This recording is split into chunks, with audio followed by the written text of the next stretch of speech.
Title: Uncle Tom's Cabin. Author: Harriet Beecher Stowe. Chapter 1. In which the reader is introduced to a man of humanity. Late in the afternoon of a chilly day in February, two gentlemen were sitting alone over their wine, in a well-furnished dining parlor in the town of P., in Kentucky.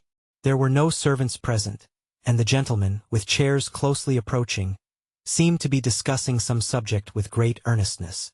For convenience sake we have said hitherto two gentlemen. One of the parties, however, when critically examined, did not seem, strictly speaking, to come under the species. He was a short, thick-set man, with coarse, commonplace features, and that swaggering air of pretension which marks a low man who is trying to elbow his way upward in the world. He was much overdressed, in a gaudy vest of many colors, a blue neckerchief, bedropped gaily with yellow spots, and arranged with a flaunting tie, quite in keeping with the general air of the man. His hands, large and coarse, were plentifully bedecked with rings, and he wore a heavy gold watch chain, with a bundle of seals of portentous size, and a great variety of colors, attached to it, which, in the ardor of conversation, he was in the habit of flourishing and jingling with evident satisfaction. His conversation was in free and easy defiance of Murray's grammar, and was garnished at convenient intervals with various profane expressions, which not even the desire to be graphic in our account shall induce us to transcribe. English Grammar, 1795, by Lindley Murray, 1745 to 1826, the most authoritative American grammarian of his day. His companion, Mr. Shelby, had the appearance of a gentleman, and the arrangements of the house, and the general air of the housekeeping, indicated easy, and even opulent circumstances. As we before stated, the two were in the midst of an earnest conversation. "That is the way I should arrange the matter," said Mr. Shelby. "I can't make trade that way." "I positively can't, Mr. Shelby," said the other, holding up a glass of wine between his eye and the light. "Why, the fact is, Haley, Tom is an uncommon fellow. He is certainly worth that sum anywhere. Steady, honest, capable, manages my whole farm like a clock." "You mean honest, as niggers go," said Haley, helping himself to a glass of brandy. "No, I mean really, Tom is a good, steady, sensible, pious fellow. He got religion at a camp meeting 4 years ago, and I believe he really did get it. I've trusted him since then with everything I have, money, house, horses, and let him come and go round the country, and I always found him true and square in everything." "Some folks don't believe there is pious niggers, Shelby," said Haley, with a candid flourish of his hand, "but I do. I had a fellow now in this year last lot I took to Orleans. Tea was as good as a meetin' now, really, to hear that critter pray, and he was quite gentle and quiet-like. He fetched me a good sum, too, for I bought him cheap of a man that was 'bliged to sell out, so I realized 600 on him. Yes, I consider religion a valuable thing in a nigger, when it's the genuine article and no mistake."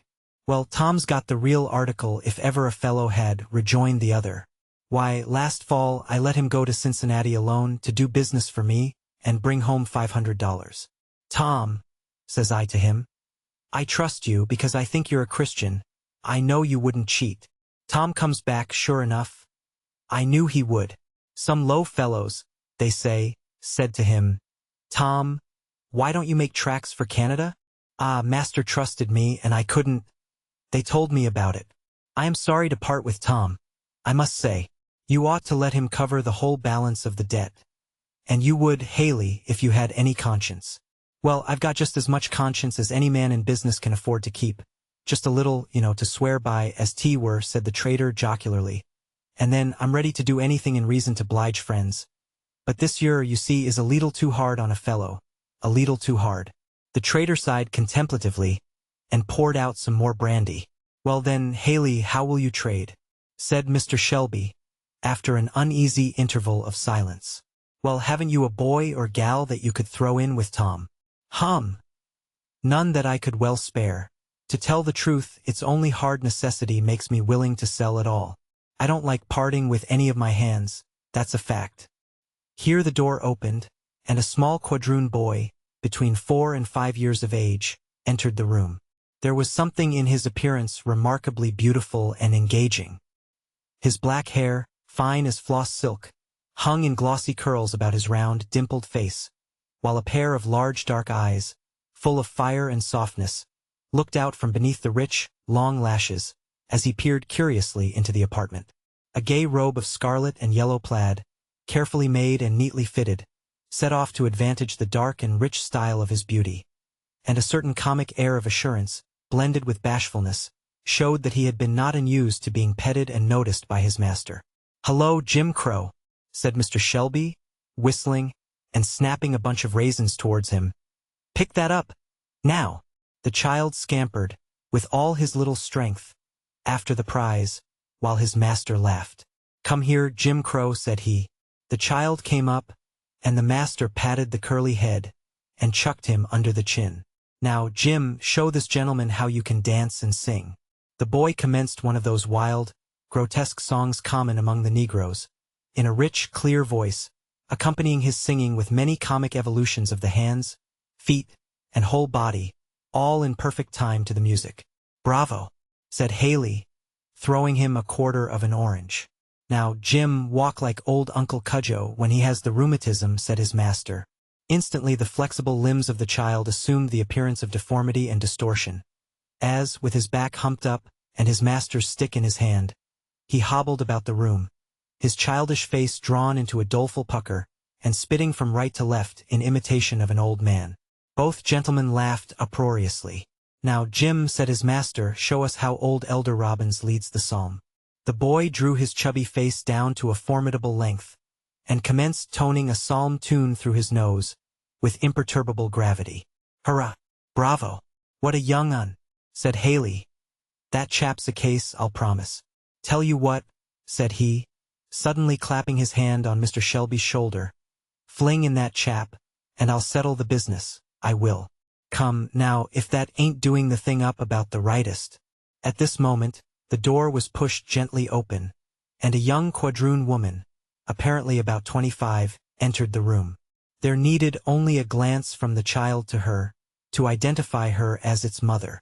There was the same rich, full, dark eye with its long lashes, the same ripples of silky black hair. The brown of her complexion gave way on the cheek to a perceptible flush, which deepened as she saw the gaze of the strange man fixed upon her in bold and undisguised admiration. Her dress was of the neatest possible fit, and set off to advantage her finely molded shape. A delicately formed hand and a trim foot and ankle were items of appearance that did not escape the quick eye of the trader, well used to run up at a glance the points of a fine female article. "Well, Eliza," said her master, as she stopped and looked hesitatingly at him. "I was looking for Harry, please, sir," and the boy bounded toward her, showing his spoils, which he had gathered in the skirt of his robe.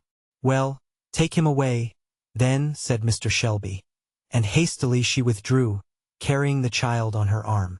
"By Jupiter," said the trader, turning to him in admiration, "there's an article now. You might make your fortune on that AR gal in Orleans, any day. I've seen over 1,000 in my day paid down for gals not a bit handsomer. I don't want to make my fortune on her," said Mr. Shelby dryly, and, seeking to turn the conversation, he uncorked a bottle of fresh wine, and asked his companion's opinion of it. "Capital, sir. First chop," said the trader. Then turning and slapping his hand familiarly on Shelby's shoulder, he added, "Come, how will you trade about the gal? What shall I say for her? What'll you take?" "Mr. Haley, she is not to be sold," said Shelby. "My wife would not part with her for her weight in gold." "Aye, aye, women always say such things, 'cause they hain't no sort of calculation. Just show 'em how many watches, feathers, and trinkets one's weight in gold would buy, and that alters the case, I reckon. I tell you, Haley, this must not be spoken of." "I say no, and I mean no," said Shelby decidedly. "Well, you'll let me have the boy, though," said the trader. "You must own I've come down pretty handsomely for him." "What on earth can you want with the child?" said Shelby. "Why, I've got a friend that's going into this your branch of the business, wants to buy up handsome boys to raise for the market. Fancy articles entirely, sell for waiters and so on to rich UNS that can pay for handsome UNS. It sets off one of your great places. A real handsome boy to open door, wait, and tend. They fetch a good sum. And this little devil is such a comical, musical concern. He's just the article. I would rather not sell him," said Mr. Shelby thoughtfully. The fact is, sir, I'm a humane man, and I hate to take the boy from his mother, sir. Oh, you do? La. Yes, something of that natter. I understand perfectly. It is mighty unpleasant getting on with women, sometimes. I allies hates these your screamin' times. They are mighty unpleasant. But, as I manages business, I generally avoids 'em, sir. Now, what if you get the girl off for a day or a week or so? Then the thing's done quietly, all over before she comes home. Your wife might get her some earrings, or a new gown or some such truck, to make up with her. I'm afraid not. Lord bless ye. Yes, these critters ain't like white folks, you know. They gets over things only manage right. Now, they say, said Haley, assuming a candid and confidential air, that this kind o' trade is hardening to the feelings. But I never found it so. Fact is, I never could do things up the way some fellers manage the business. I've seen 'em as would pull a woman's child out of her arms, and set him up to sell, and she screechin' like mad all the time. Very bad policy. Damages the article. Makes 'em quite unfit for service sometimes. I knew a real handsome gal once, in Orleans, as was entirely ruined by this sorta handling. The fellow that was trading for her didn't want her baby. And she was one of your real high sort when her blood was up. I tell you, she squeezed up her child in her arms, and talked, and went on real awful. It kinder makes my blood run cold to think on't. And when they carried off the child and locked her up, she just went ravin' mad and died in a week. Clear waste, sir, of $1,000 just for one of management. There's where tea is. It's always best to do the humane thing, sir. That's been my experience. And the trader leaned back in his chair, and folded his arms, with an air of virtuous decision, apparently considering himself a second Wilberforce. The subject appeared to interest the gentleman deeply, for while Mr. Shelby was thoughtfully peeling an orange, Haley broke out afresh with becoming diffidence, but as if actually driven by the force of truth to say a few words more. It don't look well now for a feller to be praisin' himself, but I say it jest because it's the truth. I believe I'm reckoned to bring in about the finest droves of niggers that is brought in, at least I've been told so. If I have once, I reckon I have 100 times, all in good case, fat and likely, and I lose as few as any man in the business. And I lays it all to my management, sir. And humanity, sir, I may say, is the great pillar of my management. Mr. Shelby did not know what to say, and so he said, indeed. Now, I've been laughed at for my notions, sir, and I've been talked to. They ain't poplar and they ain't common. But I stuck to 'em, sir. I've stuck to 'em and realized well on 'em. Yes, sir, they have paid their passage, I may say, and the trader laughed at his joke. There was something so piquant and original in these elucidations of humanity, that Mr. Shelby could not help laughing in company. Perhaps you laugh too, dear reader. But you know humanity comes out in a variety of strange forms nowadays, and there is no end to the odd things that humane people will say and do. Mr. Shelby's laugh encouraged the trader to proceed. The strange now, but I never could beat this into people's heads. Now, there was Tom Loker, my old partner, down in Natchez. He was a clever fellow. Tom was only the very devil with niggers. On principle, tea was, you see, for a better-hearted feller never broke bread. Tea was his system, sir. I used to talk to Tom. Why, Tom, I used to say, when your gals takes on and cry, what's the use o' crackin' on 'em over the head, and knockin' on 'em round? It's ridiculous, says I, and don't do no sort o' good. Why, I don't see no harm in their cryin', says I. It's natur, says I, and if natur can't blow off one way, it will another. Besides, Tom, says I, it just spiles your gals. They get sickly and down in the mouth, and sometimes they gets ugly, particular yallow gals do, and it's the devil and all gettin' on 'em broke in. Now, says I, why can't you kinder coax 'em up and speak 'em fair? Depend on it, Tom, a little humanity, thrown in along, goes a heap further than all your jawin' and crackin'. And it pays better, says I. Depend on tea. But Tom couldn't get the hang on tea, and he spiled so many for me, that I had to break off with him, though he was a good-hearted fellow, and as fair a business hand as is goin'. And do you find your ways of managing do the business better than Tom's? Said Mr. Shelby. Why, yes, sir, I may say so. You see, when I anyways can, I takes a leetle care about the unpleasant parts, like selling young UNS and that, get the gals out of the way, out of sight, out of mind, you know, and when it's clean done and can't be helped, they naturally gets used to it. Tant, as if it was white folks that's brought up in the way of spectin to keep their children and wives and all that. Niggers, that's fetched up properly, ha'n't no kind of spectations of no kind. So all these things comes easier. I'm afraid mine are not properly brought up. Then, said Mr. Shelby. S'pose not, you Kentucky folks spile your niggers. You mean well by 'em, but tant no real kindness, arter all. Now, a nigger, you see, what's got to be hacked and tumbled round the world and sold to Tom and Dick and the Lord knows who, tant no kindness to be given on him notions and expectations, and bringin' on him up too well, for the rough and tumble comes all the harder on him arter. Now, I venture to say, your niggers would be quite chop-fallen in a place where some of your plantation niggers would be singing and whooping like all possessed. Every man, Mr. Shelby, naturally thinks well of his own ways, and I think I treat niggers just about as well as it's ever worth while to treat 'em. It's a happy thing to be satisfied, said Mr. Shelby, with a slight shrug, and some perceptible feelings of a disagreeable nature. Well, said Haley, after they had both silently picked their nuts for a season, what do you say? I'll think the matter over, and talk with my wife, said Mr. Shelby. Meantime, Haley, if you want the matter carried on in the quiet way you speak of, you'd best not let your business in this neighborhood be known. It will get out among my boys, and it will not be a particularly quiet business getting away any of my fellows. If they know it, I'll promise you. Oh, certainly, by all means, Mum, of course. But I'll tell you, I'm in a devil of a hurry, and shall want to know as soon as possible what I may depend on, said he, rising and putting on his overcoat. Well, call up this evening between 6 and 7, and you shall have my answer, said Mr. Shelby, and the trader bowed himself out of the apartment. I'd like to have been able to kick the fellow down the steps, said he to himself as he saw the door fairly closed with his impudent assurance. But he knows how much he has me at advantage. If anybody had ever said to me that I should sell Tom down south to one of those rascally traders, I should have said, Is thy servant a dog, that he should do this thing? And now it must come, for aught I see. And Eliza's child, too. I know that I shall have some fuss with wife about that, and, for that matter, about Tom, too. So much for being in debt. Hego! The fellow sees his advantage and means to push it. Perhaps the mildest form of the system of slavery is to be seen in the state of Kentucky.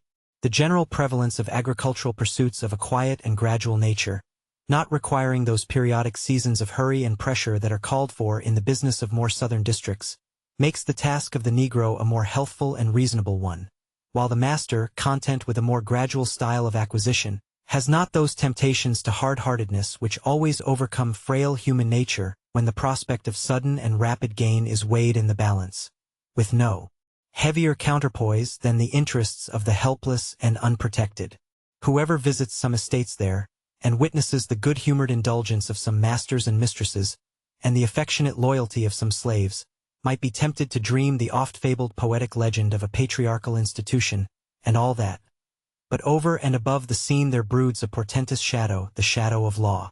So long as the law considers all these human beings, with beating hearts and living affections, only as so many things belonging to a master, so long as the failure or misfortune or imprudence or death of the kindest owner may cause them any day to exchange a life of kind protection and indulgence for one of hopeless misery and toil, so long it is impossible to make anything beautiful or desirable in the best regulated administration of slavery. Mr. Shelby was a fair average kind of man, good-natured and kindly, and disposed to easy indulgence of those around him, and there had never been a lack of anything which might contribute to the physical comfort of the Negroes on his estate. He had, however, speculated largely and quite loosely, had involved himself deeply, and his notes to a large amount had come into the hands of Haley, and this small piece of information is the key to the preceding conversation. Now, it had so happened that, in approaching the door, Eliza had caught enough of the conversation to know that a trader was making offers to her master for somebody. She would gladly have stopped at the door to listen as she came out, but her mistress just then calling, she was obliged to hasten away. Still she thought she heard the trader make an offer for her boy. Could she be mistaken? Her heart swelled and throbbed, and she involuntarily strained him so tight that the little fellow looked up into her face in astonishment. "Eliza, girl, what ails you today?"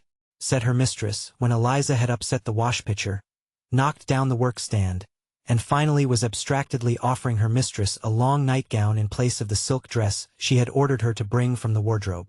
Eliza started. "Oh, Mrs.," she said, raising her eyes. Then, bursting into tears, she sat down in a chair and began sobbing. "Why, Eliza, child, what ails you?" said her mistress. "Oh, Mrs., said Eliza. "There's been a traitor talking with master in the parlor. I heard him." "Well, silly child, suppose there has." "Oh, Mrs., do you suppose Massar would sell my Harry?" And the poor creature threw herself into a chair and sobbed convulsively. "Sell him? No, you foolish girl. You know your master never deals with those southern traders, and never means to sell any of his servants, as long as they behave well. Why, you silly child, who do you think would want to buy your Harry? Do you think all the world are set on him as you are, you goosey? Come, cheer up, and hook my dress. There now, put my back hair up in that pretty braid you learnt the other day, and don't go listening at doors any more." "Well, but, Mrs., you never would give your consent to—" "Nonsense, child. To be sure I shouldn't. What do you talk so for? I would as soon have one of my own children sold. But really, Eliza, you are getting altogether too proud of that little fellow. A man can't put his nose into the door, but you think he must be coming to buy him." Reassured by her mistress' confident tone, Eliza proceeded nimbly and adroitly with her toilet, laughing at her own fears as she proceeded. Mrs. Shelby was a woman of a high class, both intellectually and morally. To that natural magnanimity and generosity of mind which one often marks as characteristic of the women of Kentucky, she added high moral and religious sensibility and principle, carried out with great energy and ability into practical results. Her husband, who made no professions to any particular religious character, nevertheless reverenced and respected the consistency of hers, and stood, perhaps, a little in awe of her opinion. Certain it was that he gave her unlimited scope in all her benevolent efforts for the comfort, instruction, and improvement of her servants, though he never took any decided part in them himself. In fact, if not exactly a believer in the doctrine of the efficiency of the extra good works of saints, he really seemed somehow or other to fancy that his wife had piety and benevolence enough for two, to indulge a shadowy expectation of getting into heaven through her superabundance of qualities to which he made no particular pretension. The heaviest load on his mind, after his conversation with the trader, lay in the foreseen necessity of breaking to his wife the arrangement contemplated, meeting the importunities and opposition which he knew he should have reason to encounter. Mrs. Shelby, being entirely ignorant of her husband's embarrassments, and knowing only the general kindliness of his temper, had been quite sincere in the entire incredulity with which she had met Eliza's suspicions. In fact, she dismissed the matter from her mind without a second thought, and being occupied in preparations for an evening visit, it passed out of her thoughts entirely. Chapter 2. The Mother. Eliza had been brought up by her mistress, from girlhood, as a petted and indulged favorite.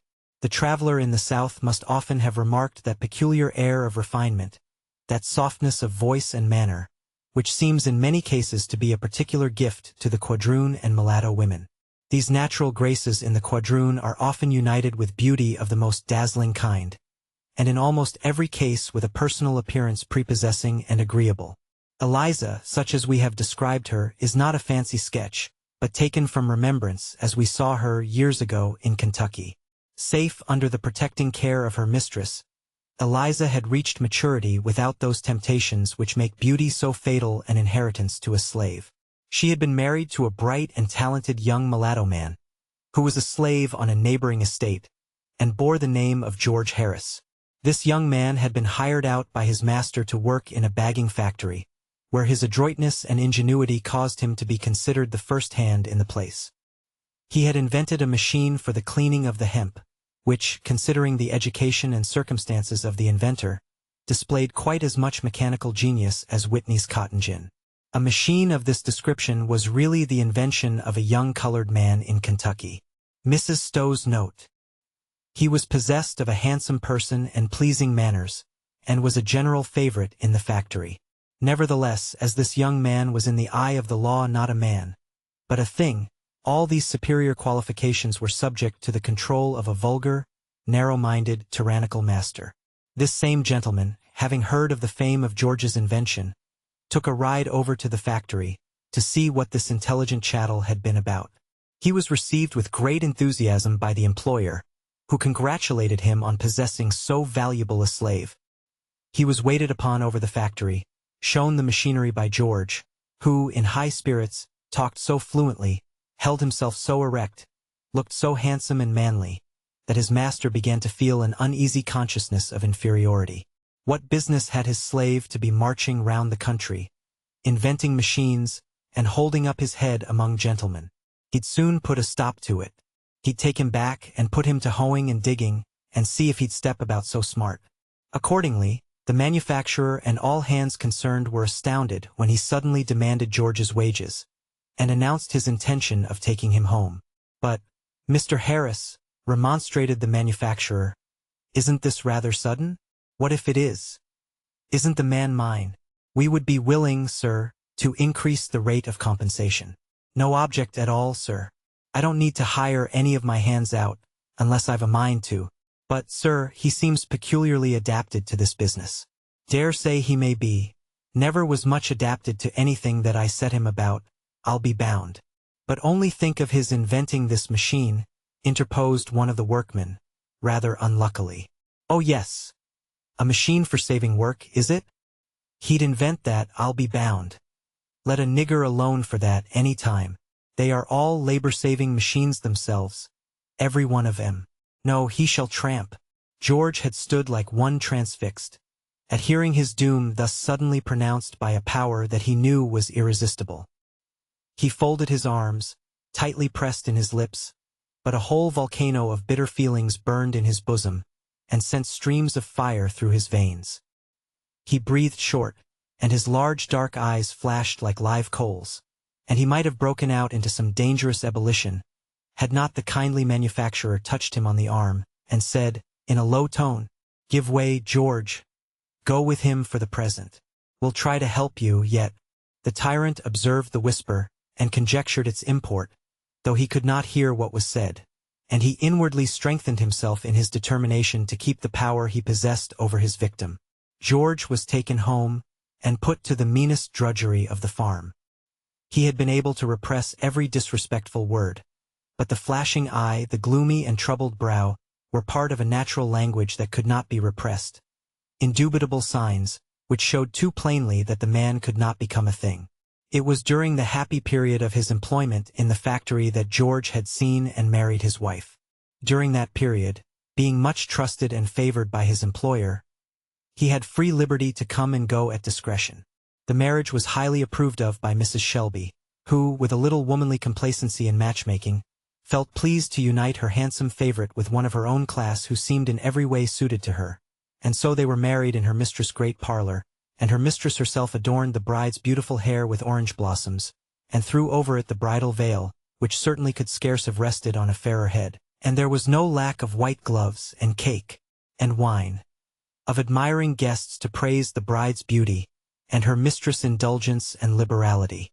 For a year or two Eliza saw her husband frequently, and there was nothing to interrupt their happiness, except the loss of 2 infant children, to whom she was passionately attached, and whom she mourned with a grief so intense as to call for gentle remonstrance from her mistress, who sought, with maternal anxiety, to direct her naturally passionate feelings within the bounds of reason and religion. After the birth of little Harry, however, she had gradually become tranquilized and settled, and every bleeding tie and throbbing nerve, once more entwined with that little life, seemed to become sound and healthful, and Eliza was a happy woman up to the time that her husband was rudely torn from his kind employer, and brought under the iron sway of his legal owner.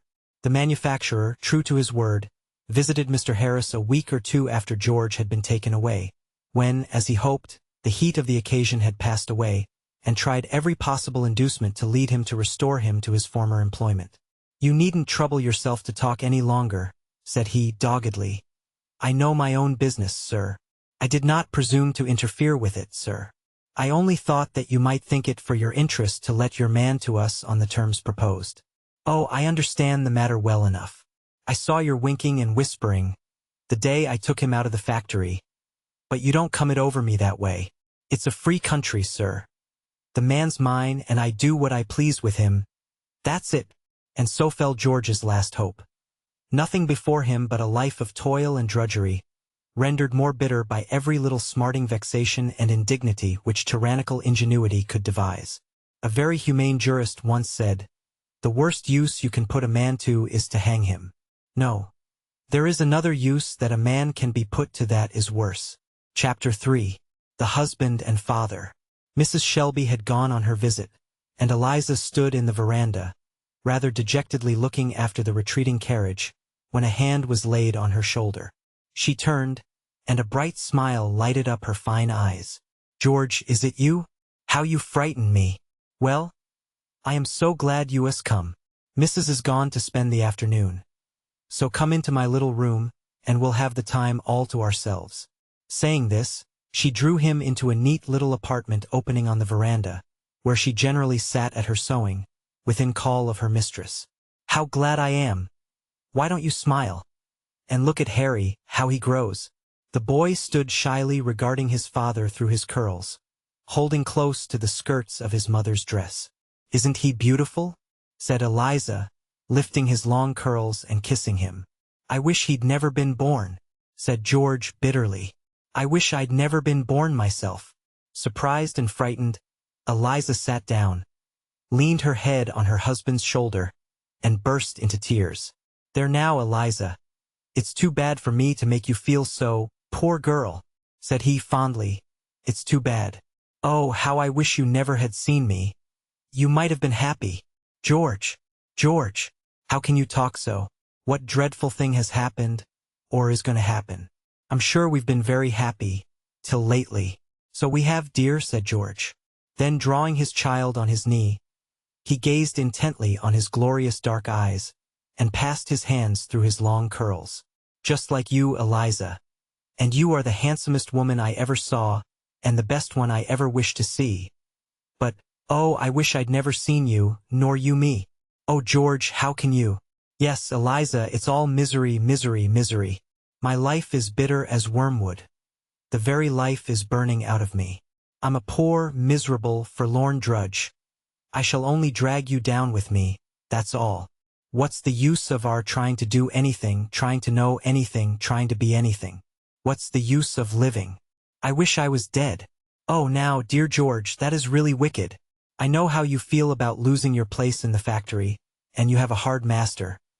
But pray be patient, and perhaps something—" "Patient," said he, interrupting her. "Haven't I been patient? Did I say a word when he came and took me away, for no earthly reason, from the place where everybody was kind to me? I'd paid him truly every cent of my earnings, and they all say I worked well." "Well, it is dreadful," said Eliza. "But after all, he is your master, you know." "My master? And who made him my master? That's what I think of. What right has he to me? I'm a man as much as he is. I'm a better man than he is. I know more about business than he does. I am a better manager than he is. I can read better than he can. I can write a better hand, and I've learned it all myself and no thanks to him. I've learned it in spite of him, and now what right has he to make a dray horse of me? To take me from things I can do and do better than he can and put me to work that any horse can do? He tries to do it. He says he'll bring me down and humble me, and he puts me to just the hardest, meanest, and dirtiest work on purpose. Oh, George, George, you frighten me. Why, I never heard you talk so. I'm afraid you'll do something dreadful. I don't wonder at your feelings at all. But oh, do be careful, do, for my sake. For Harry's. I have been careful and I have been patient, but it's growing worse and worse. Flesh and blood can't bear it any longer. Every chance he can get to insult and torment me, he takes. I thought I could do my work well and keep on quiet and have some time to read and learn out of work hours. But the more he sees I can do, the more he loads on. He says that though I don't say anything, he sees I've got the devil in me, and he means to bring it out. And one of these days it will come out in a way that he won't like, or I'm mistaken. Oh dear, what shall we do? Said Eliza, mournfully. It was only yesterday, said George, as I was busy loading stones into a cart, that young Mossar Tom stood there, slashing his whip so near the horse that the creature was frightened. I asked him to stop as pleasant as I could. He just kept right on. I begged him again, and then he turned on me and began striking me. I held his hand, and then he screamed and kicked and ran to his father and told him that I was fighting him. He came in a rage and said he'd teach me who was my master, and he tied me to a tree and cut switches for young master, and told him that he might whip me till he was tired. And he did do it, if I don't make him remember it. Some time. And the brow of the young man grew dark, and his eyes burned with an expression that made his young wife tremble. Who made this man my master? That's what I want to know, he said. Well, said Eliza mournfully, I always thought that I must obey my master and mistress, or I couldn't be a Christian. There is some sense in it, in your case. They have brought you up like a child, fed you, clothed you, indulged you, and taught you so that you have a good education. That is some reason why they should claim you. But I have been kicked and cuffed and sworn at, and at the best only let alone. And what do I owe? I've paid for all my keeping 100 times over. I won't bear it. No, I won't, he said, clenching his hand with a fierce frown. Eliza trembled, and was silent. She had never seen her husband in this mood before, and her gentle system of ethics seemed to bend like a reed in the surges of such passions. You know poor little Carlo, that you gave me, added George. The creature has been about all the comfort that I've had. He has slept with me nights, and followed me around days, and kinda looked at me as if he understood how I felt. Well, the other day I was just feeding him with a few old scraps I picked up by the kitchen door, and Massar came along and said I was feeding him up at his expense, and that he couldn't afford to have every nigger keeping his dog, and ordered me to tie a stone to his neck and throw him in the pond. Oh, George, you didn't do it. Do it? Not I. But he did. Massar and Tom pelted the poor drowning creature with stones. Poor thing. He looked at me so mournful, as if he wondered why I didn't save him. I had to take a flogging because I wouldn't do it myself. I don't care. Massar will find out that I'm one that whipping won't tame. My day will come yet, if he don't look out. What are you going to do? Oh, George, don't do anything wicked.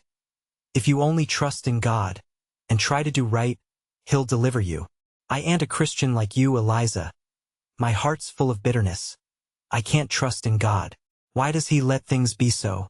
Oh, George, we must have faith. Mistress says that when all things go wrong to us, we must believe that God is doing the very best. That's easy to say for people that are sitting on their sofas and riding in their carriages. But let 'em be where I am, I guess it would come some harder.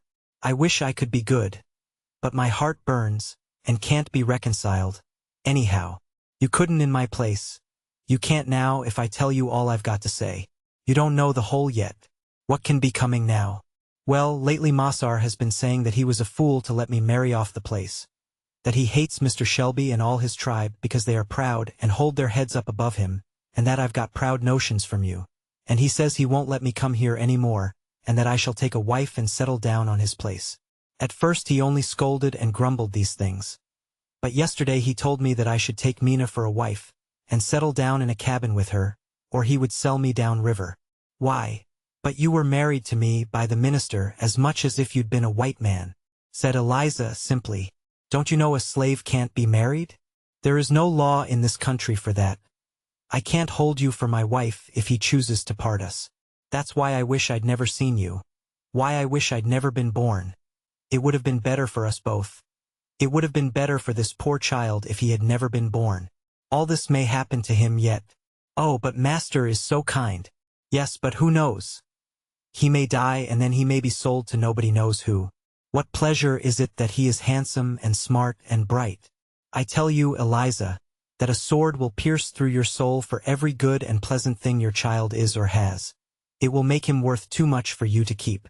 The words smote heavily on Eliza's heart. The vision of the traitor came before her eyes, and, as if someone had struck her a deadly blow, she turned pale and gasped for breath. She looked nervously out on the veranda, where the boy, tired of the grave conversation, had retired, and where he was riding triumphantly up and down on Mr. Shelby's walking stick. She would have spoken to tell her husband her fears, but checked herself. No, he has enough to bear, poor fellow, she thought. No, I won't tell him. Besides, it ain't true. Mrs. never deceives us. So, Eliza, my girl, said the husband mournfully, bear up now, and goodbye, for I'm going. Going, George? Going where? To Canada, said he, straightening himself up, And when I'm there, I'll buy you. That's all the hope that's left us. You have a kind master that won't refuse to sell you. I'll buy you and the boy. God helping me, I will. Oh, dreadful. If you should be taken. I won't be taken, Eliza. I'll die first. I'll be free, or I'll die. You won't kill yourself. No need of that. They will kill me, fast enough. They never will get me down the river alive. Oh, George, for my sake, do be careful. Don't do anything wicked. Don't lay hands on yourself or anybody else. You are tempted too much. But don't. Go you must, but go carefully, prudently. Pray God to help you. Well then, Eliza, hear my plan. Mossar took it into his head to send me right by here, with a note to Mr. Sims, that lives a mile past. I believe he expected I should come here to tell you what I have. It would please him, if he thought it would aggravate Shelby's folks, as he calls them. I'm going home quite resigned, you understand, as if all was over. I've got some preparations made, and there are those that will help me, and in the course of a week or so, I shall be among the missing some day. Pray for me, Eliza. Perhaps the good Lord will hear you. Oh, pray yourself, George, and go trusting in him. Then you won't do anything wicked. Well, now, goodbye, said George, holding Eliza's hands, and gazing into her eyes without moving. They stood silent. Then there were last words and sobs and bitter weeping. Such parting as those may make whose hope to meet again is as the spider's web, and the husband and wife were parted. Chapter 4. An evening in Uncle Tom's cabin. The cabin of Uncle Tom was a small log building, close adjoining to the house, as the Negro par excellence designates his master's dwelling. In front it had a neat garden patch, where, every summer, strawberries, raspberries, and a variety of fruits and vegetables flourished under careful tending.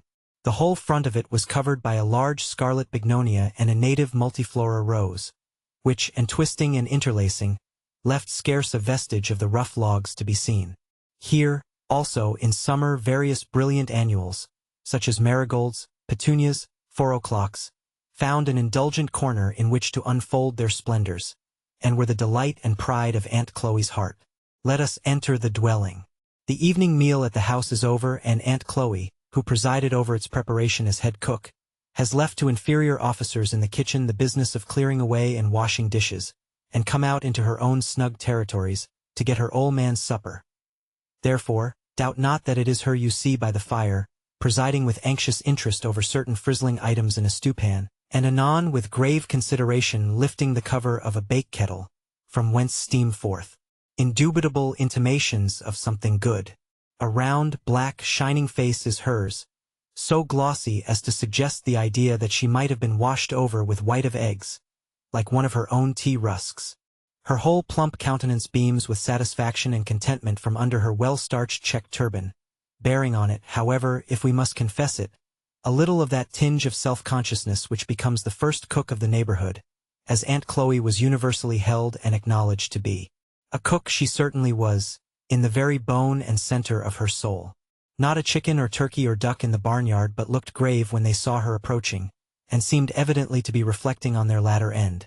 And certain it was that she was always meditating on trussing, stuffing, and roasting, to a degree that was calculated to inspire terror in any reflecting fowl living. Her corn cake, in all its varieties of hoe cake, dodgers, muffins, and other species too numerous to mention, was a sublime mystery to all less practiced compounders, and she would shake her fat sides with honest pride and merriment, as she would narrate the fruitless efforts that one and another of her compeers had made to attain to her elevation. The arrival of company at the house, the arranging of dinners and suppers in style, awoke all the energies of her soul, and no sight was more welcome to her than a pile of traveling trunks launched on the veranda, for then she foresaw fresh efforts and fresh triumphs. Just at present, however, Aunt Chloe is looking into the bake-pan, in which congenial operation we shall leave her till we finish our picture of the cottage. In one corner of it stood a bed, covered neatly with a snowy spread, and by the side of it was a piece of carpeting of some considerable size. On this piece of carpeting Aunt Chloe took her stand, as being decidedly in the upper walks of life, and it and the bed by which it lay, and the whole corner, in fact, were treated with distinguished consideration, and made, so far as possible, sacred from the marauding inroads and desecrations of little folks. In fact, that corner was the drawing room of the establishment. In the other corner was a bed of much humbler pretensions, and evidently designed for use. The wall over the fireplace was adorned with some very brilliant scriptural prints, and a portrait of General Washington, drawn and colored in a manner which would certainly have astonished that hero, if ever he had happened to meet with its like. On a rough bench in the corner, a couple of woolly-headed boys, with glistening black eyes and fat shining cheeks, were busy in superintending the first walking operations of the baby, which, as is usually the case, consisted in getting up on its feet, balancing a moment and then tumbling down, each successive failure being violently cheered as something decidedly clever. A table, somewhat rheumatic in its limbs, was drawn out in front of the fire, and covered with a cloth, displaying cups and saucers of a decidedly brilliant pattern, with other symptoms of an approaching meal. At this table was seated Uncle Tom, Mr. Shelby's best hand, who, as he is to be the hero of our story, we must daguerreotype for our readers. He was a large, broad-chested, powerfully made man, of a full glossy black, and a face whose truly African features were characterized by an expression of grave and steady good sense, united with much kindliness and benevolence. There was something about his whole air self-respecting and dignified, yet united with a confiding and humble simplicity. He was very busily intent at this moment on a slate lying before him, on which he was carefully and slowly endeavoring to accomplish a copy of some letters, in which operation he was overlooked by young Massar George, a smart, bright boy of 13, who appeared fully to realize the dignity of his position as instructor. "Not that way, Uncle Tom." "Not that way," said he briskly, as Uncle Tom laboriously brought up the tail of his G the wrong side out. "That makes a Q, you see." "La sakes now, does it?" said Uncle Tom, looking with a respectful, admiring air, as his young teacher flourishingly scrawled Q's and G's innumerable for his edification. And then, taking the pencil in his big, heavy fingers, he patiently recommenced. "How easy white folks Alice does things," said Aunt Chloe, pausing while she was greasing a griddle with a scrap of bacon on her fork, and regarding young Master George with pride. "The way he can write, now, and read too, and then to come out here evenings and read his lessons to us. It's mighty interestin'. But, Aunt Chloe, I'm getting mighty hungry," said George. "Isn't that cake in the skillet almost done?" "Mo's done, Master George," said Aunt Chloe, lifting the lid and peeping in. "Browning beautiful. A real lovely brown. Ah, let me alone for dat, Mrs. Let Sally try to make some cake t'other day, jest to larn her," she said. "Oh, go way, Mrs.," said I. "It really hurts my feelin's now to see good vittles spiled dat ar way. Cake ris all to one side. No shape at all. No more than my shoe. Go way." And with this final expression of contempt for Sally's greenness, Aunt Chloe whipped the cover off the bake kettle, and disclosed to view a neatly baked pound cake, of which no city confectioner need to have been ashamed. This being evidently the central point of the entertainment, Aunt Chloe began now to bustle about earnestly in the supper department. "Here you, Mose and Pete. Get out away, you niggers. Get away, Polly, honey. Mammy'll give her baby some fin by and by. Now, Massar George, you just take off dem books and set down now with my old man, and I'll take up de sausages, and have de first griddle full of cakes on your plates in less dan no time." "They wanted me to come to supper in the house," said George. "But I knew what was what too well for that, Aunt Chloe." So you did, honey," said Aunt Chloe, heaping the smoking batter cakes on his plate. "You knowed your old auntie'd keep the best for you." "Oh, let you alone for dat. Go way." And with that, Auntie gave George a nudge with her finger, designed to be immensely facetious, and turned again to her griddle with great briskness. "Now for the cake," said Massar George, when the activity of the griddle department had somewhat subsided. And with that, the youngster flourished a large knife over the article in question. "La bless you, Massar George," said Aunt Chloe with earnestness, catching his arm. "You wouldn't be for cuttin' it wid dat ar great heavy knife.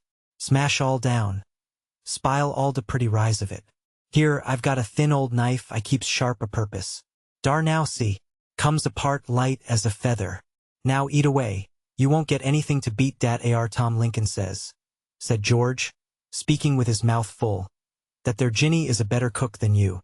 Dem Lincolns ain't much count." "No way," said Aunt Chloe, contemptuously. "I mean, set alongside our folks. They spectable folks enough in a kinder plain way. But, as to gettin' up anything in style, they don't begin to have a notion on set Mossar Lincoln now alongside Mossar Shelby. Good lor! And Mrs. Lincoln, can she kinder sweep it into a room like my missus? So kinder splendid, you know? Oh, go way! Don't tell me nothin' of dem Lincolns. And Aunt Chloe tossed her head as one who hoped she did know something of the world. Well, though, I've heard you say, said George, that Ginny was a pretty fair cook. So I did, said Aunt Chloe. I may say dat good, plain, common cookin' Ginny'll do. Make a good pone o' bread, bile her taters far. Her corn cakes isn't extra, not extra now, Ginny's corn cakes isn't, but then they's far. But lor, come to the higher branches, and what can she do? Why, she makes pies. Sartin she does. But what kinder crust? Can she make your real flecky paste, as melts in your mouth, and lies all up like a puff? Now, I went over thar when Miss Mary was gwine to be married, and Ginny she jest showed me de weddin' pies. Ginny and I is good friends, you know. I never said nothin'.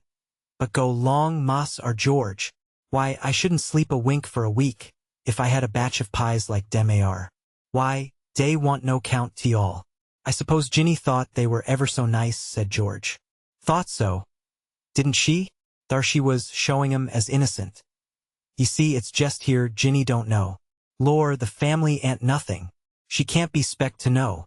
Tanti no fault o' hern. Ah, Mossar George, you doesn't know half your privileges in your family and bringin' up. Here Aunt Chloe sighed, and rolled up her eyes with emotion. I'm sure, Aunt Chloe, I understand all my pie and pudding privileges, said George. Ask Tom Lincoln if I don't crow over him every time I meet him. Aunt Chloe sat back in her chair, and indulged in a hearty guffaw of laughter at this witticism of young Mossarus, laughing till the tears rolled down her black, shining cheeks, and varying the exercise with playfully slapping and poking Mossar Georgie, and telling him to go away and that he was a case, that he was fit to kill her, and that he sartin would kill her one of these days. And, between each of these sanguinary predictions, going off into a laugh, each longer and stronger than the other, till George really began to think that he was a very dangerously witty fellow, and that it became him to be careful how he talked as funny as he could. And so ye telled Tom, did ye? Oh, lor, what young UNS will be up ter? Ye crowed over Tom? Oh, lor, Mossar George, if ye wouldn't make a hornbug laugh. Yes, said George, I says to him, Tom, you ought to see some of Aunt Chloe's pies. They're the right sort, says I. Pity now Tom couldn't, said Aunt Chloe, on whose benevolent heart the idea of Tom's benighted condition seemed to make a strong impression. Ye oughter just ask him here to dinner.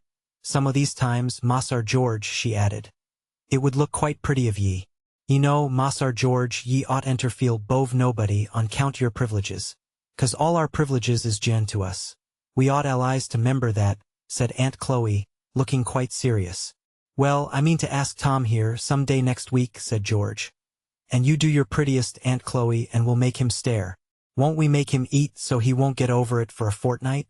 Yes, yes, sartin, said Aunt Chloe, delighted. You'll see. Lor, to think of some of our dinners. Your mind dat ar great chicken pie I made when we guv de dinner to General Knox? I and Mrs. we come pretty near quarreling about dat ar crust.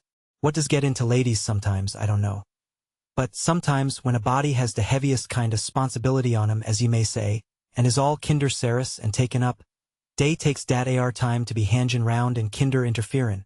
Now, Mrs., she wanted me to do dis way, and she wanted me to do dat way, and finally I got kinder sarcy and says I, now, Mrs., do just look at dem beautiful white hands of yourn with long fingers, and all a-sparkling with rings, like my white lilies when de deuce on 'em, and look at my great black stumpin' hands.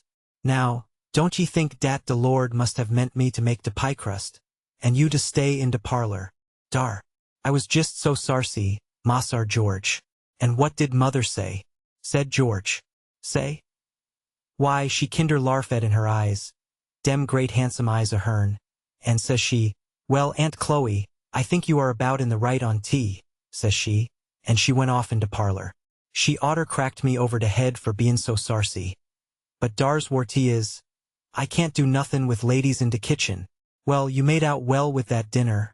I remember everybody said so, said George. Didn't I? And wa'n't I behind de dinin'-room door dat berry day? And didn't I see de General pass his plate 3 times for some more dat berry pie? and says he, "You must have an uncommon cook, Mrs. Shelby." "Lor, I was fit to split myself.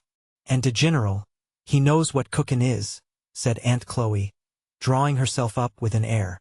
"Very nice man, de General. He comes of one of de berry fustest families in Old Virginie. He knows what's what now as well as I do, de General. Ye see, there's pints in all pies, Massar George. But tant everybody knows what they is or ortayer be. But the General, he knows. I knew by his marks he made. Yes, he knows what de pints is."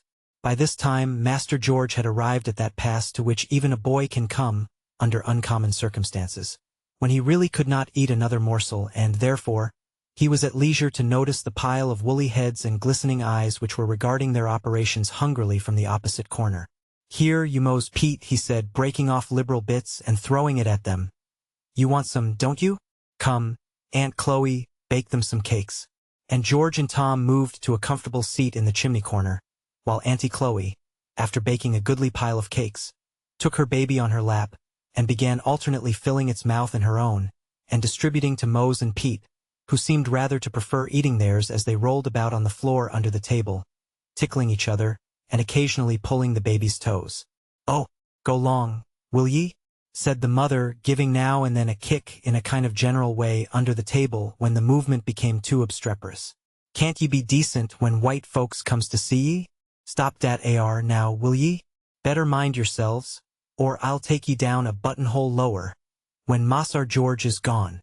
What meaning was couched under this terrible threat, it is difficult to say, but certain it is that its awful indistinctness seemed to produce very little impression on the young sinners addressed. "La now," said Uncle Tom, "they are so full of tickle all the while, they can't behave theirselves." Here the boys emerged from under the table, and, with hands and faces well plastered with molasses, began a vigorous kissing of the baby. "Get along wid ye," said the mother, pushing away their woolly heads. "Ye'll all stick together and never get clar if ye do dat fashion. Go long to de spring and wash yourselves," she said, seconding her exhortations by a slap, which resounded very formidably, but which seemed only to knock out so much more laugh from the young ones, as they tumbled precipitately over each other out of doors, where they fairly screamed with merriment. "Did ye ever see such aggravating young uns?" said Aunt Chloe, rather complacently, as, producing an old towel, kept for such emergencies, she poured a little water out of the cracked teapot on it, and began rubbing off the molasses from the baby's face and hands, and having polished her till she shone, she set her down in Tom's lap, while she busied herself in clearing away supper. The baby employed the intervals in pulling Tom's nose, scratching his face, and burying her fat hands in his woolly hair, which last operation seemed to afford her special content. "Ain't she a pert young un?" said Tom, holding her from him to take a full-length view. Then, getting up, he set her on his broad shoulder, and began capering and dancing with her, while Massar George snapped at her with his pocket-handkerchief, and Mose and Pete, now returned again, roared after her like bears, till Aunt Chloe declared that they fairly took her head off with their noise. As, according to her own statement, this surgical operation was a matter of daily occurrence in the cabin, the declaration no whit abetted the merriment, till everyone had roared and tumbled and danced themselves down to a state of composure. "Well now, I hopes you're done," said Aunt Chloe, who had been busy in pulling out a rude box of a trundle bed. "And now, you Mose and you Pete, get into thar, for we's goin' to have the meetin'. Oh mother, we don't want her. We wants to sit up to meetin'. Meetin's is so curries. We likes 'em." "La, Aunt Chloe, shove it under, and let 'em sit up," said Massar George, decisively, giving a push to the rude machine. Aunt Chloe, having thus saved appearances, seemed highly delighted to push the thing under, saying, as she did so, "Well, Mebty will do 'em some good." The House now resolved itself into a committee of the whole, to consider the accommodations and arrangements for the meeting. "What we's to do for cheers, now, I declar I don't know," said Aunt Chloe. As the meeting had been held at Uncle Tom's weekly, for an indefinite length of time, without any more cheers, there seemed some encouragement to hope that a way would be discovered at present. Old Uncle Peter sung both the legs out of dat oldest cheer, last week, suggested Mose. "You go long. I'll bound you pulled 'em out." "Some o' your shines," said Aunt Chloe. "Well, it'll stand, if it only keeps jam up agin de wall," said Mose. Den Uncle Peter musent sit in it, 'cause he allies hitches when he gets a singing. He hitched pretty nigh across de room, t' other night, said Pete. Good lor, get him in it, then, said Mose, and den he'd begin, come saints and sinners, hear me tell, and den down he'd go, and Mose imitated precisely the nasal tones of the old man, tumbling on the floor, to illustrate the supposed catastrophe. Come now, be decent, can't ye? Said Aunt Chloe. Ain't you're shamed? Mossar George, however, joined the offender in the laugh, and declared decidedly that Mose was a buster. So the maternal admonition seemed rather to fail of effect. Well, ol' man, said Aunt Chloe, you'll have to tote in the Mayar barles. Mother's barless is like dat ar witters. Mossar George was reading bout, in de good book. Day never fails, said Mose, aside to Pete. I'm sure one on 'em caved in last week, said Pete, and let 'em all down in de middle of de singin'. Dat ar was failin', warn't it? During this aside between Mose and Pete, 2 empty casks had been rolled into the cabin, and being secured from rolling by stones on each side, boards were laid across them, which arrangement, together with the turning down of certain tubs and pails, and the disposing of the rickety chairs, at last completed the preparation. Mossar George is such a beautiful reader. Now, I know he'll stay to read for us, said Aunt Chloe. Pears like tea will be so much more interestin'. George very readily consented, for your boy is always ready for anything that makes him of importance. The room was soon filled with a motley assemblage, from the old gray-headed patriarch of 80 to the young girl and lad of 15.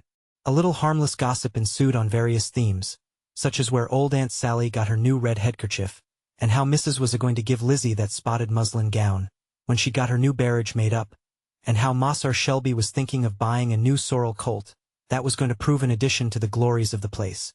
A few of the worshippers belonged to families hard by, who had got permission to attend, and who brought in various choice scraps of information about the sayings and doings at the house and on the place, which circulated as freely as the same sort of small change does in higher circles. After a while the singing commenced, to the evident delight of all present. Not even all the disadvantage of nasal intonation could prevent the effect of the naturally fine voices, in airs at once wild and spirited. The words were sometimes the well-known and common hymns sung in the churches about, and sometimes of a wilder, more indefinite character, picked up at camp meetings. The chorus of one of them, which ran as follows, was sung with great energy and unction.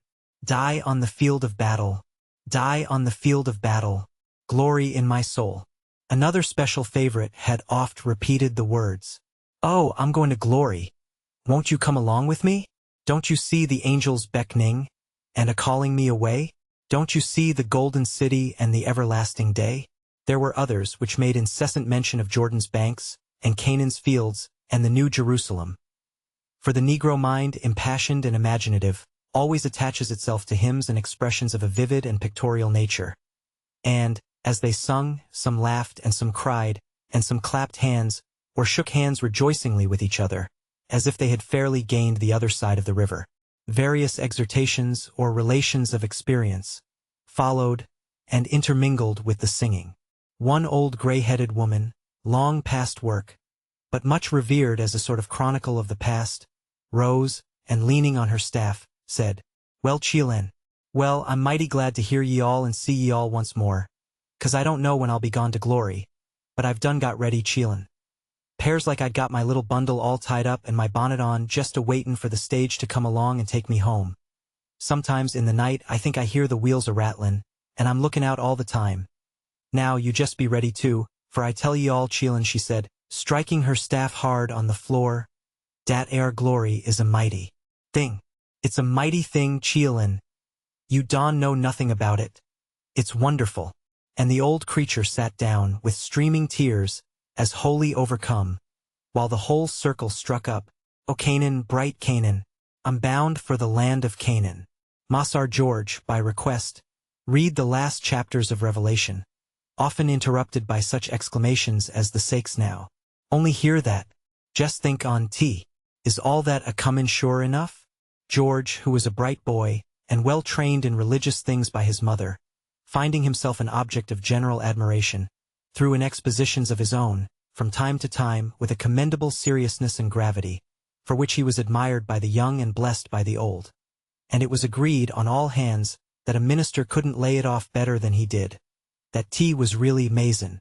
Uncle Tom was a sort of patriarch in religious matters in the neighborhood, having, naturally, an organization in which the morale was strongly predominant, together with a greater breadth and cultivation of mind than obtained among his companions. He was looked up to with great respect, as a sort of minister among them, and the simple, hearty, sincere style of his exhortations might have edified even better educated persons. But it was in prayer that he especially excelled. Nothing could exceed the touching simplicity, the childlike earnestness of his prayer, enriched with the language of Scripture, which seemed so entirely to have wrought itself into his being, as to have become a part of himself, and to drop from his lips unconsciously. In the language of a pious old Negro, he prayed right up. And so much did his prayer always work on the devotional feelings of his audiences, that there seemed often a danger that it would be lost altogether in the abundance of the responses which broke out everywhere around him. While this scene was passing in the cabin of the man, one quite otherwise passed in the halls of the master. The trader and Mr. Shelby were seated together in the dining room aforenamed, at a table covered with papers and writing utensils. Mr. Shelby was busy in counting some bundles of bills, which, as they were counted, he pushed over to the trader, who counted them likewise. "All fair," said the trader, "and now for signing these yer." Mr. Shelby hastily drew the bills of sale towards him, and signed them, like a man that hurries over some disagreeable business, and then pushed them over with the money. Haley produced, from a well-worn valise, a parchment, which, after looking over it a moment, he handed to Mr. Shelby, who took it with a gesture of suppressed eagerness. "Well, now, the thing's done," said the trader, getting up. "It's done," said Mr. Shelby, in a musing tone, and, fetching a long breath, he repeated, "It's done. Yer don't seem to feel much pleased with it." "'Pears to me," said the trader. "Haley," said Mr. Shelby, "I hope you'll remember that you promised, on your honor, you wouldn't sell Tom, without knowing what sort of hands he's going into." "Why, you've just done it, sir," said the trader. "Circumstances, you well know, obliged me," said Shelby haughtily. "Well, they may 'blige me too," said the trader. "Howsomever, I'll do the very best I can in gettin' Tom a good berth. As to my treatin' on him bad, you needn't be a grain afeard. If there's anything that I thank the Lord for, it is that I'm never no ways cruel." After the expositions which the trader had previously given of his humane principles, Mr. Shelby did not feel particularly reassured by these declarations.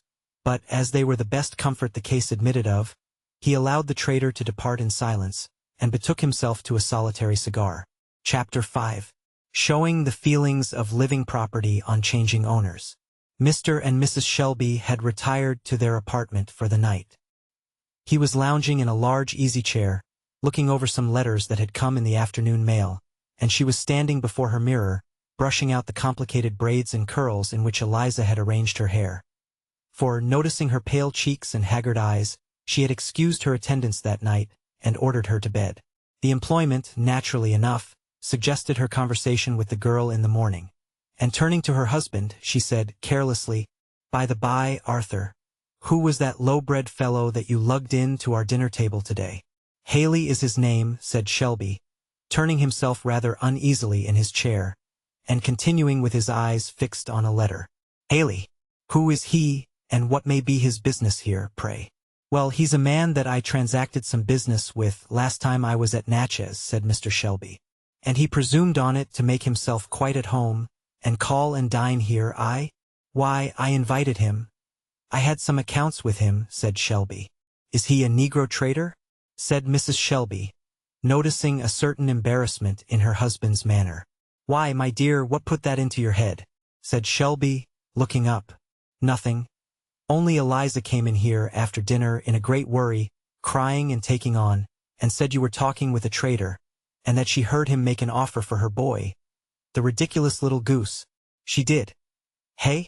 said Mr. Shelby, returning to his paper, which he seemed for a few moments quite intent upon, not perceiving that he was holding it bottom upwards. "It will have to come out," said he mentally, "as well now as ever.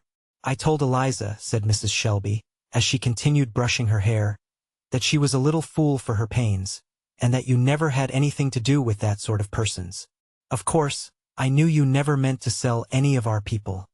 least of all to such a fellow. Well, Emily, said her husband, so I have always felt and said. But the fact is that my business lies so that I cannot get on without. I shall have to sell some of my hands. To that creature? Impossible. Mr. Shelby, you cannot be serious. I'm sorry to say that I am, said Mr. Shelby. I've agreed to sell Tom. What? Our Tom? That good, faithful creature.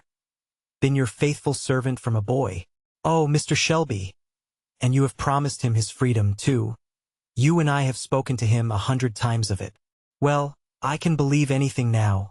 I can believe now that you could sell little Harry, poor Eliza's only child, said Mrs. Shelby, in a tone between grief and indignation. Well, since you must know all, it is so.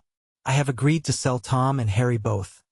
And I don't know why I am to be rated, as if I were a monster, for doing what everyone does every day.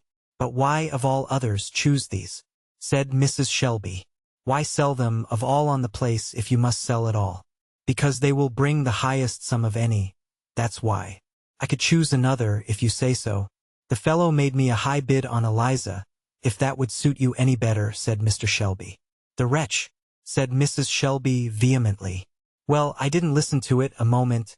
Out of regard to your feelings, I wouldn't. So give me some credit. My dear, said Mrs. Shelby, recollecting herself, forgive me. I have been hasty. I was surprised and entirely unprepared for this. But surely you will allow me to intercede for these poor creatures. Tom is a noble-hearted, faithful fellow, if he is black. I do believe, Mr. Shelby, that if he were put to it, he would lay down his life for you. I know it, I dare say. But what's the use of all this? I can't help myself. Why not make a pecuniary sacrifice? I'm willing to bear my part of the inconvenience.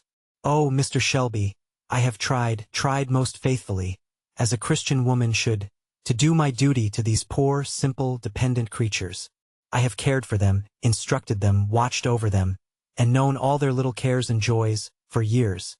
And how can I ever hold up my head again among them, if, for the sake of a little paltry gain, we sell such a faithful, excellent, confiding creature as poor Tom, and tear from him in a moment all we have taught him to love and value? I have taught them the duties of the family, of parent and child, and husband and wife. And how can I bear to have this open acknowledgement that we care for no tie, no duty, no relation, however sacred, compared with money? I have talked with Eliza about her boy, her duty to him as a Christian mother, to watch over him, pray for him, and bring him up in a Christian way. And now what can I say, if you tear him away, and sell him soul and body to a profane, unprincipled man, just to save a little money? I have told her that one soul is worth more than all the money in the world, and how will she believe me when she sees us turn round and sell her child? Sell him, perhaps, to certain ruin of body and soul. I'm sorry you feel so about it, Emily. Indeed I am, said Mr. Shelby, and I respect your feelings too, though I don't pretend to share them to their full extent. But I tell you now solemnly, it's of no use. I can't help myself.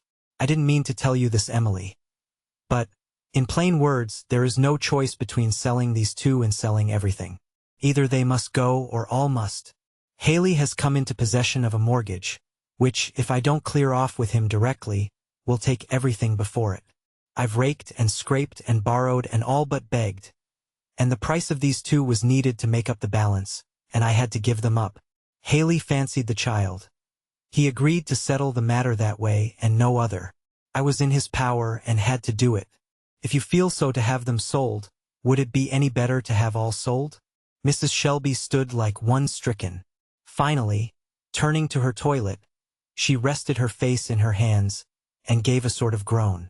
This is God's curse on slavery. A bitter, bitter, most accursed thing. A curse to the master and a curse to the slave. I was a fool to think I could make anything good out of such a deadly evil. It is a sin to hold a slave under laws like ours. I always felt it was. I always thought so when I was a girl. I thought so still more after I joined the church. But I thought I could gild it over.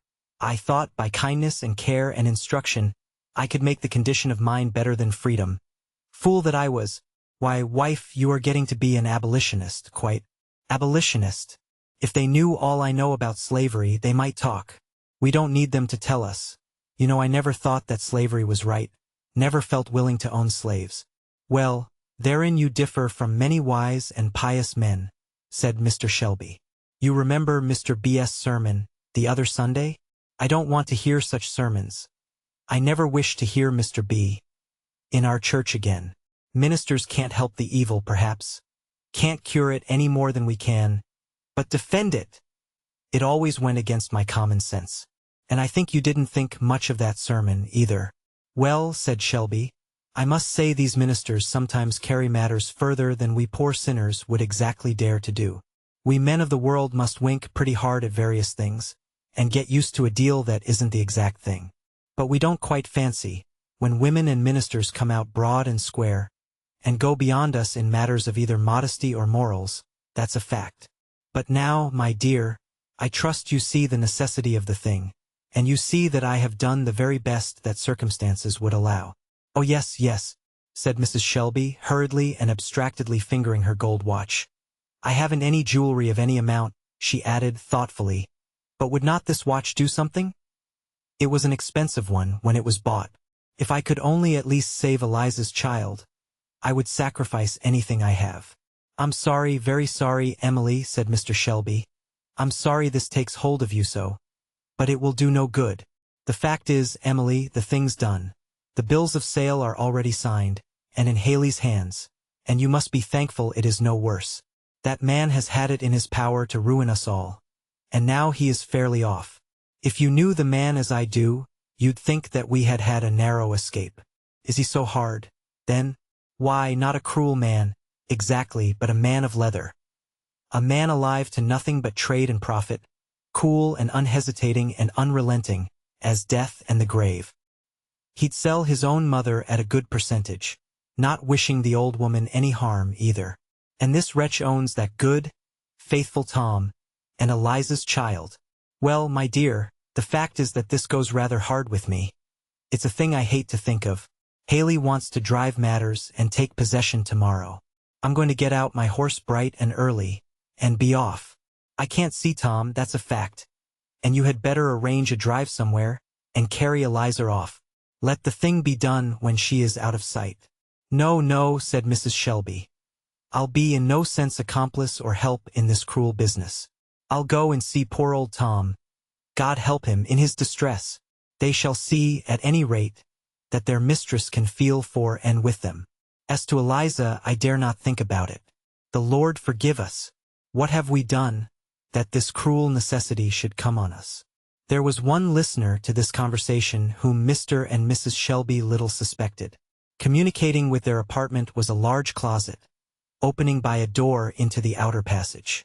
When Mrs. Shelby had dismissed Eliza for the night, her feverish and excited mind had suggested the idea of this closet, and she had hidden herself there and, with her ear pressed close against the crack of the door, had lost not a word of the conversation. When the voices died into silence, she rose and crept stealthily away. Pale, shivering, with rigid features and compressed lips, she looked an entirely altered being from the soft and timid creature she had been hitherto. She moved cautiously along the entry, paused one moment at her mistress' door, and raised her hands in mute appeal to heaven, and then turned and glided into her own room. It was a quiet, neat apartment, on the same floor with her mistress. There was the pleasant sunny window, where she had often sat singing at her sewing. There a little case of books and various little fancy articles, ranged by them, the gifts of Christmas holidays. There was her simple wardrobe in the closet and in the drawers. Here was, in short, her home, and on the whole a happy one it had been to her.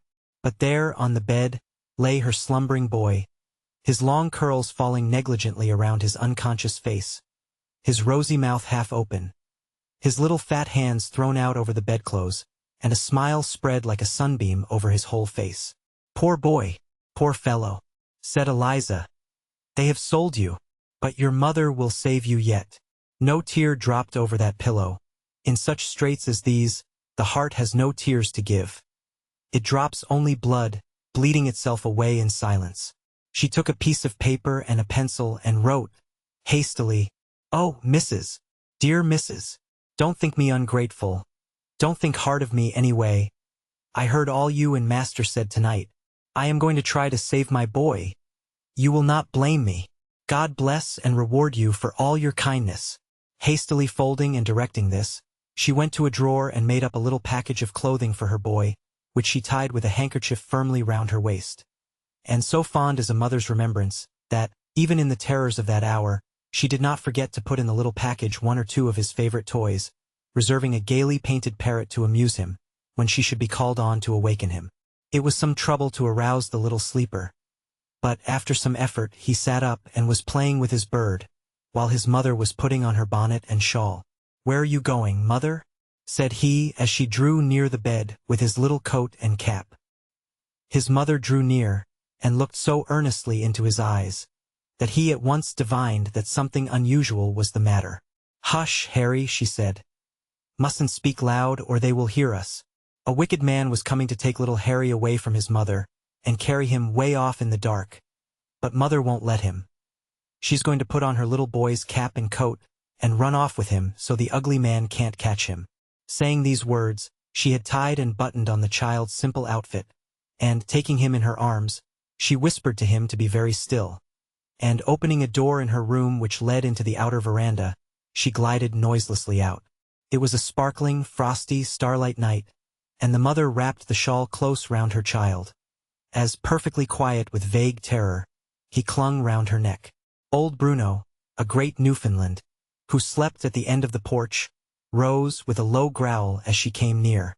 She gently spoke his name, and the animal, an old pet and playmate of hers, instantly wagging his tail, prepared to follow her, though apparently revolving much in his simple dog's head what such an indiscreet midnight promenade might mean.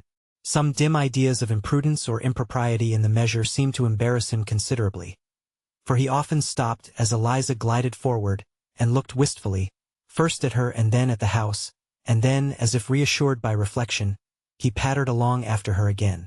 A few minutes brought them to the window of Uncle Tom's cottage, and Eliza, stopping, tapped lightly on the window-pane. The prayer meeting at Uncle Tom's had, in the order of him singing, been protracted to a very late hour, and as Uncle Tom had indulged himself in a few lengthy solos afterwards, the consequence was, that, although it was now between 12 and 1 o'clock, he and his worthy helpmeet were not yet asleep. "Good Lord! What's that?" said Aunt Chloe, starting up and hastily drawing the curtain. "My sakes alive, if it Aunt Lizzie! Get on your clothes, old man, quick!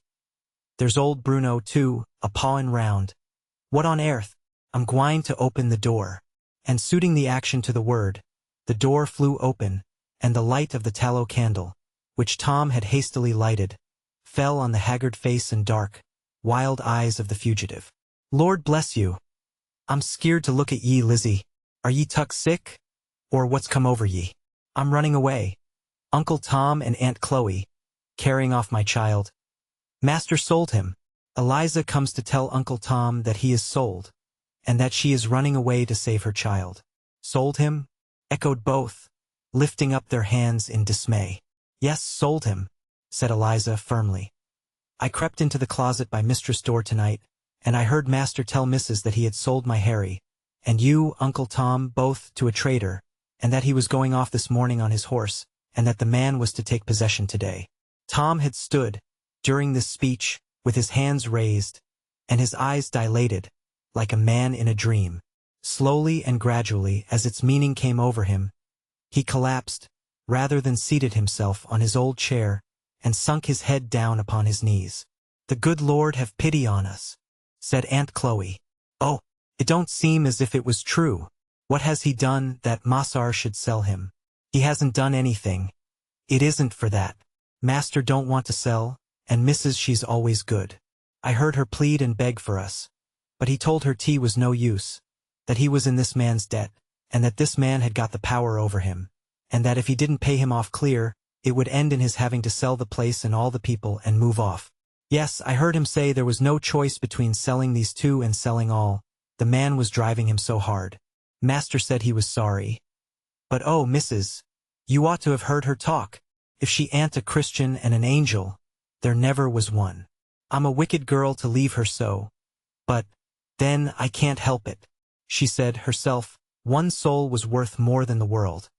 And this boy has a soul, and if I let him be carried off, who knows what'll become of it. It must be right.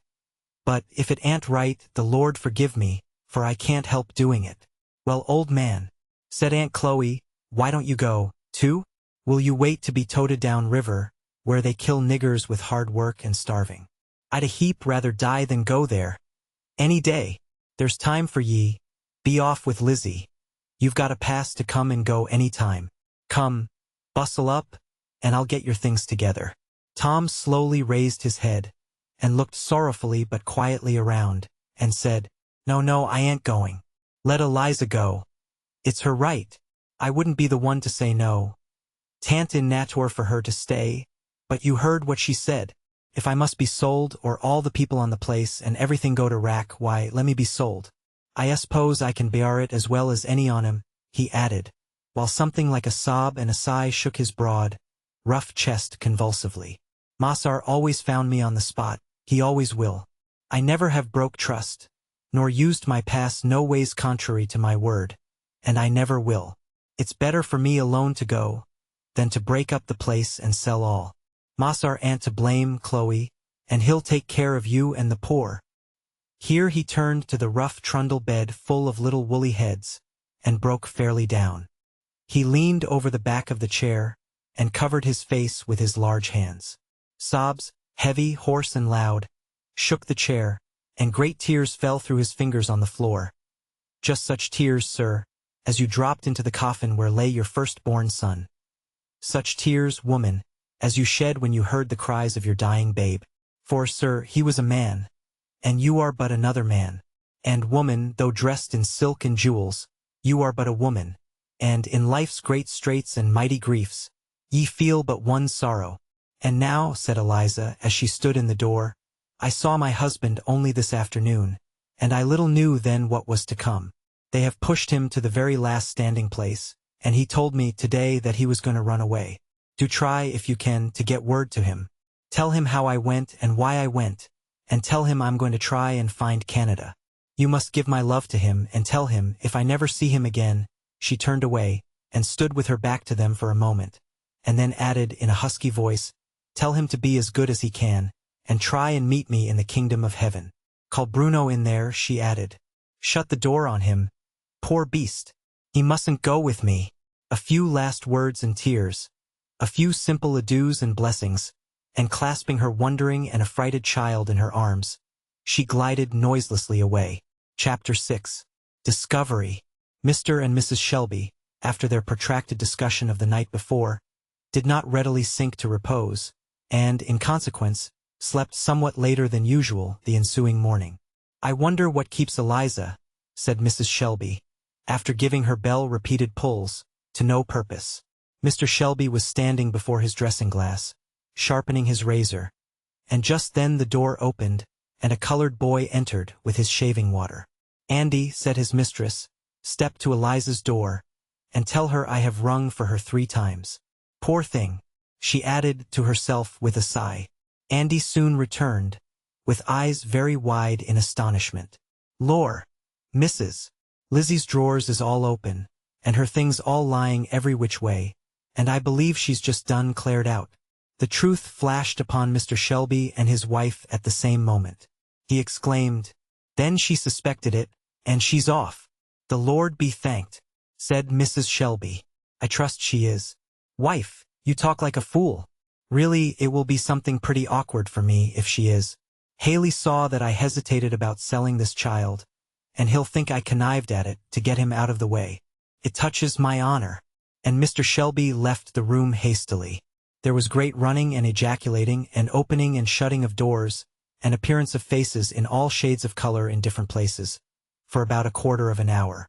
One person only, who might have shed some light on the matter, was entirely silent, and that was the head cook, Aunt Chloe. Silently, and with a heavy cloud settled down over her once joyous face, she proceeded making out her breakfast biscuits, as if she heard and saw nothing of the excitement around her. Very soon, about a dozen young imps were roosting, like so many crows, on the veranda railings, each one determined to be the first one to apprise the strange Massar of his ill luck. He'll be rail mad, I'll be bound, said Andy. Won't he swore, said little black Jake. Yes, for he does swore, said woolly-headed Mandy. I hearn him yesterday at dinner. I hearn all about it then. 'Cause I got into the closet where Mrs. keeps the great jugs, and I hearn every word. And Mandy, who had never in her life thought of the meaning of a word she had heard, more than a black cat, now took airs of superior wisdom, and strutted about, forgetting to state that, though actually coiled up among the jugs at the time specified, she had been fast asleep all the time. When, at last, Haley appeared, booted and spurred, he was saluted with the bad tidings on every hand. The young imps on the veranda were not disappointed in their hope of hearing him swore, which he did with a fluency and fervency which delighted them all amazingly, as they ducked and dodged hither and thither, to be out of the reach of his riding whip. And, all whooping off together, they tumbled, in a pile of immeasurable giggle, on the withered turf under the veranda, where they kicked up their heels and shouted to their full satisfaction. "If I had the little devils," muttered Haley between his teeth. "But you hain't got 'em though," said Andy, with a triumphant flourish, and making a string of indescribable mouths at the unfortunate trader's back, when he was fairly beyond hearing. "I say now, Shelby, this your essay most extraordinary business," said Haley, as he abruptly entered the parlor. "It seems that Gallus off with her young un Mr. Haley. Mrs. Shelby is present," said Mr. Shelby. "I beg pardon, ma'am," said Haley, bowing slightly with a still lowering brow. "But still I say, as I said before, this yer's a sing'lar report." "Is it true, sir?" "Sir," said Mr. Shelby, "if you wish to communicate with me, you must observe something of the decorum of a gentleman. Andy, take Mr. Haley's hat and riding whip. Take a seat, sir." "Yes, sir." "I regret to say that the young woman, excited by overhearing, or having reported to her, something of this business, has taken her child in the night and made off." "I did expect fair dealing in this matter, I confess," said Haley. "Well, sir," said Mr. Shelby, turning sharply round upon him, "what am I to understand by that remark? If any man calls my honor in question, I have but one answer for him." The trader cowered at this, and in a somewhat lower tone said that it was plaguey hard on a fellow that had made a fair bargain to be gulled that way. "Mr. Haley," said Mr. Shelby, "if I did not think you had some cause for disappointment, I should not have borne from you the rude and unceremonious style of your entrance into my parlor this morning. I say thus much, however, since appearances call for it, that I shall allow of no insinuations cast upon me, as if I were at all partner to any unfairness in this matter. Moreover, I shall feel bound to give you every assistance, in the use of horses, servants, and in the recovery of your property. So, in short, Haley," said he, suddenly dropping from the tone of dignified coolness to his ordinary one of easy frankness, "the best way for you is to keep good-natured and eat some breakfast, and we will then see what is to be done." Mrs. Shelby now rose, and said her engagements would prevent her being at the breakfast table that morning, and, deputing a very respectable mulatto woman to attend to the gentleman's coffee at the sideboard, she left the room. "Old lady don't like your humble servant, over and above," said Haley, with an uneasy effort to be very familiar. "I am not accustomed to hear my wife spoken of with such freedom," said Mr. Shelby dryly. "Beg pardon. Of course, only a joke, you know," said Haley, forcing a laugh. "Some jokes are less agreeable than others," rejoined Shelby. "Devilish free. Now I've signed those papers. Cuss him," muttered Haley to himself. "Quite grand, since yesterday. Never did fall of any prime minister at court occasion wider surges of sensation than the report of Tom's fate among his compeers on the place. It was the topic in every mouth everywhere, and nothing was done in the house or in the field but to discuss its probable results. Eliza's flight, an unprecedented event on the place, was also a great accessory in stimulating the general excitement. Black Sam, as he was commonly called, from his being about 3 shades blacker than any other son of ebony on the place, was revolving the matter profoundly in all its phases and bearings, with a comprehensiveness of vision and a strict lookout to his own personal well-being, that would have done credit to any white patriot in Washington. "It's an ill wind dat blow now har. Dat are a fact," said Sam, sententiously, giving an additional hoist to his pantaloons, and adroitly substituting a long nail in place of a missing suspender button, with which effort of mechanical genius he seemed highly delighted. "Yes, it's an ill wind blows now har," he repeated. "Now dar Tom's down, wall, course der's room for some nigger to be up, and why not this nigger? Dat's de day. Tom a-ridin' round de country, boots blacked, pass in his pocket, all grand as Cuffy, But who he? Now, why shouldn't Sam? That's what I want to know. Hello, Sam. Oh, Sam. Massar wants you to catch Bill and Jerry, said Andy, cutting short Sam's soliloquy. Hi. What's afoot now, young un? Why, you don't know, I suppose, that Lizzie's cut stick and cleared out with her young un. You teach your granny, said Sam with infinite contempt. Noted a heap sight sooner than you did. This nigger ain't so green now. Well, anyhow, Massar wants Bill and Jerry geared right up. And you and I is to go with Massar Haley to look arter her. Good now. Dat's de time o' day, said Sam. It's Sam dat's called for in dese yer times. He's de nigger. See if I don't cotch her now. Massar'll see what Sam can do. Ah, but Sam, said Andy, you'd better think twice. For Mrs. don't want her cotched, and she'll be in your wool. Hi, said Sam, opening his eyes. How you know dat? Heard her say so, my own self, dis blessed mornin', when I bring in Massar's shaving water. She sent me to see why Lizzie didn't come to dress her, and when I telled her she was off, she just riss up and ses she, the Lord be praised. And Massar, he seemed rail mad, and ses he, wife, you talk like a fool. But lor, she'll bring him to. I knows well enough how that'll be. It's allers best to stand Mrs. side the fence, now I tell yer. Black Sam, upon this, scratched his woolly pate, which, if it did not contain very profound wisdom, still contained a great deal of a particular species much in demand among politicians of all complexions and countries, and vulgarly denominated knowing which side the bread is buttered. So, stopping with grave consideration, he again gave a hitch to his pantaloons, which was his regularly organized method of assisting his mental perplexities. Der ain't no saying, never, 'bout no kind o' thing in dis your world, he said at last. Sam spoke like a philosopher, emphasizing this, as if he had had a large experience in different sorts of worlds, and therefore had come to his conclusions advisedly. Now, sartin I'd 'a said that Mrs. would 'a scoured the Varsel world after Lizzie, added Sam, thoughtfully. So she would, said Andy. But can't ye see through a ladder, ye black nigger? Mrs. don't want dis your Massar Haley to get Lizzie's boy. Dat's to go. Hi, said Sam with an indescribable intonation, known only to those who have heard it among the Negroes. And I'll tell yer more in all, said Andy. I specs you'd better be making tracks for dem hosses. Mighty sudden, too. For I hearn Mrs. queerin' arter yer, so you've stood foolin' long enough. Sam, upon this, began to bestir himself in real earnest, and after a while appeared, bearing down gloriously towards the house, with Bill and Jerry in a full canter, and adroitly throwing himself off before they had any idea of stopping. He brought them up alongside of the horse-post like a tornado. Haley's horse, which was a skittish young colt, winced and bounced and pulled hard at his halter. Ho ho, said Sam, skeery, are ye? And his black visage lighted up with a curious, mischievous gleam. I'll fix ye now, said he. There was a large beech tree overshadowing the place, and the small, sharp, triangular beechnuts lay scattered thickly on the ground. With one of these in his fingers, Sam approached the colt, stroked and patted, and seemed apparently busy in soothing his agitation.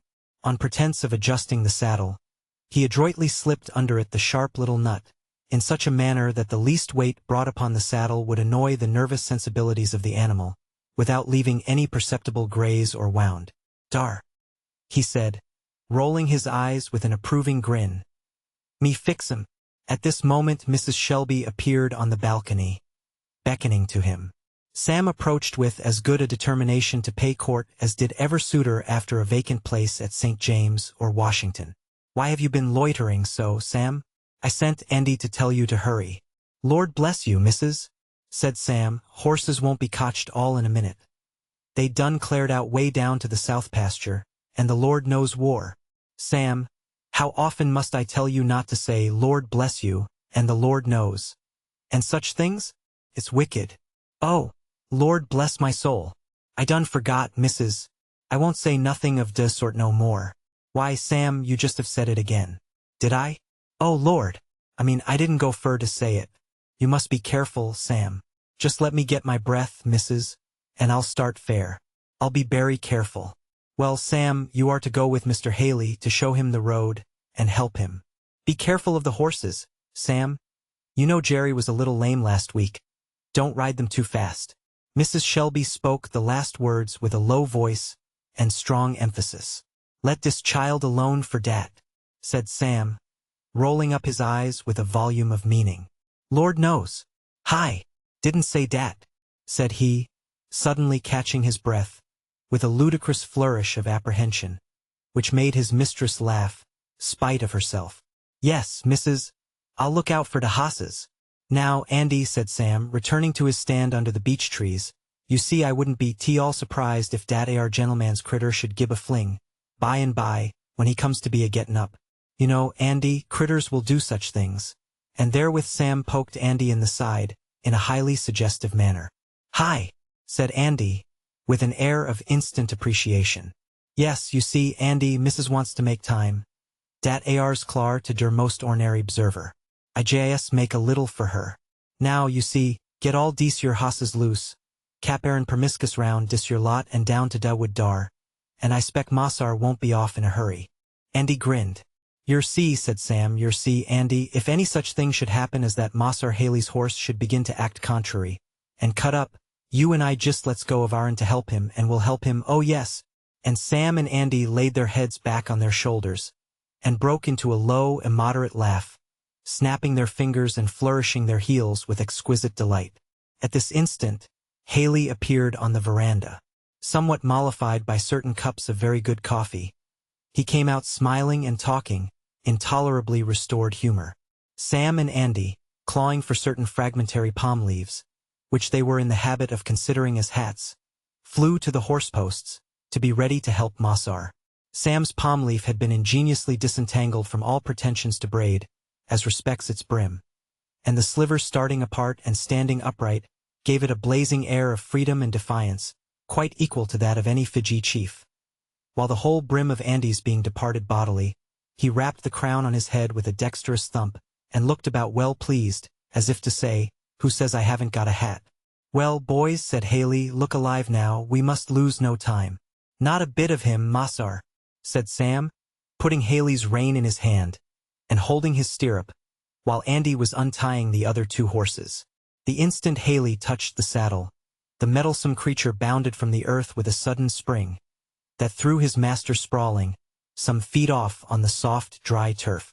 Sam, with frantic ejaculations, made a dive at the reins, but only succeeded in brushing the blazing palm leaf aforenamed into the horse's eyes, which by no means tended to allay the confusion of his nerves.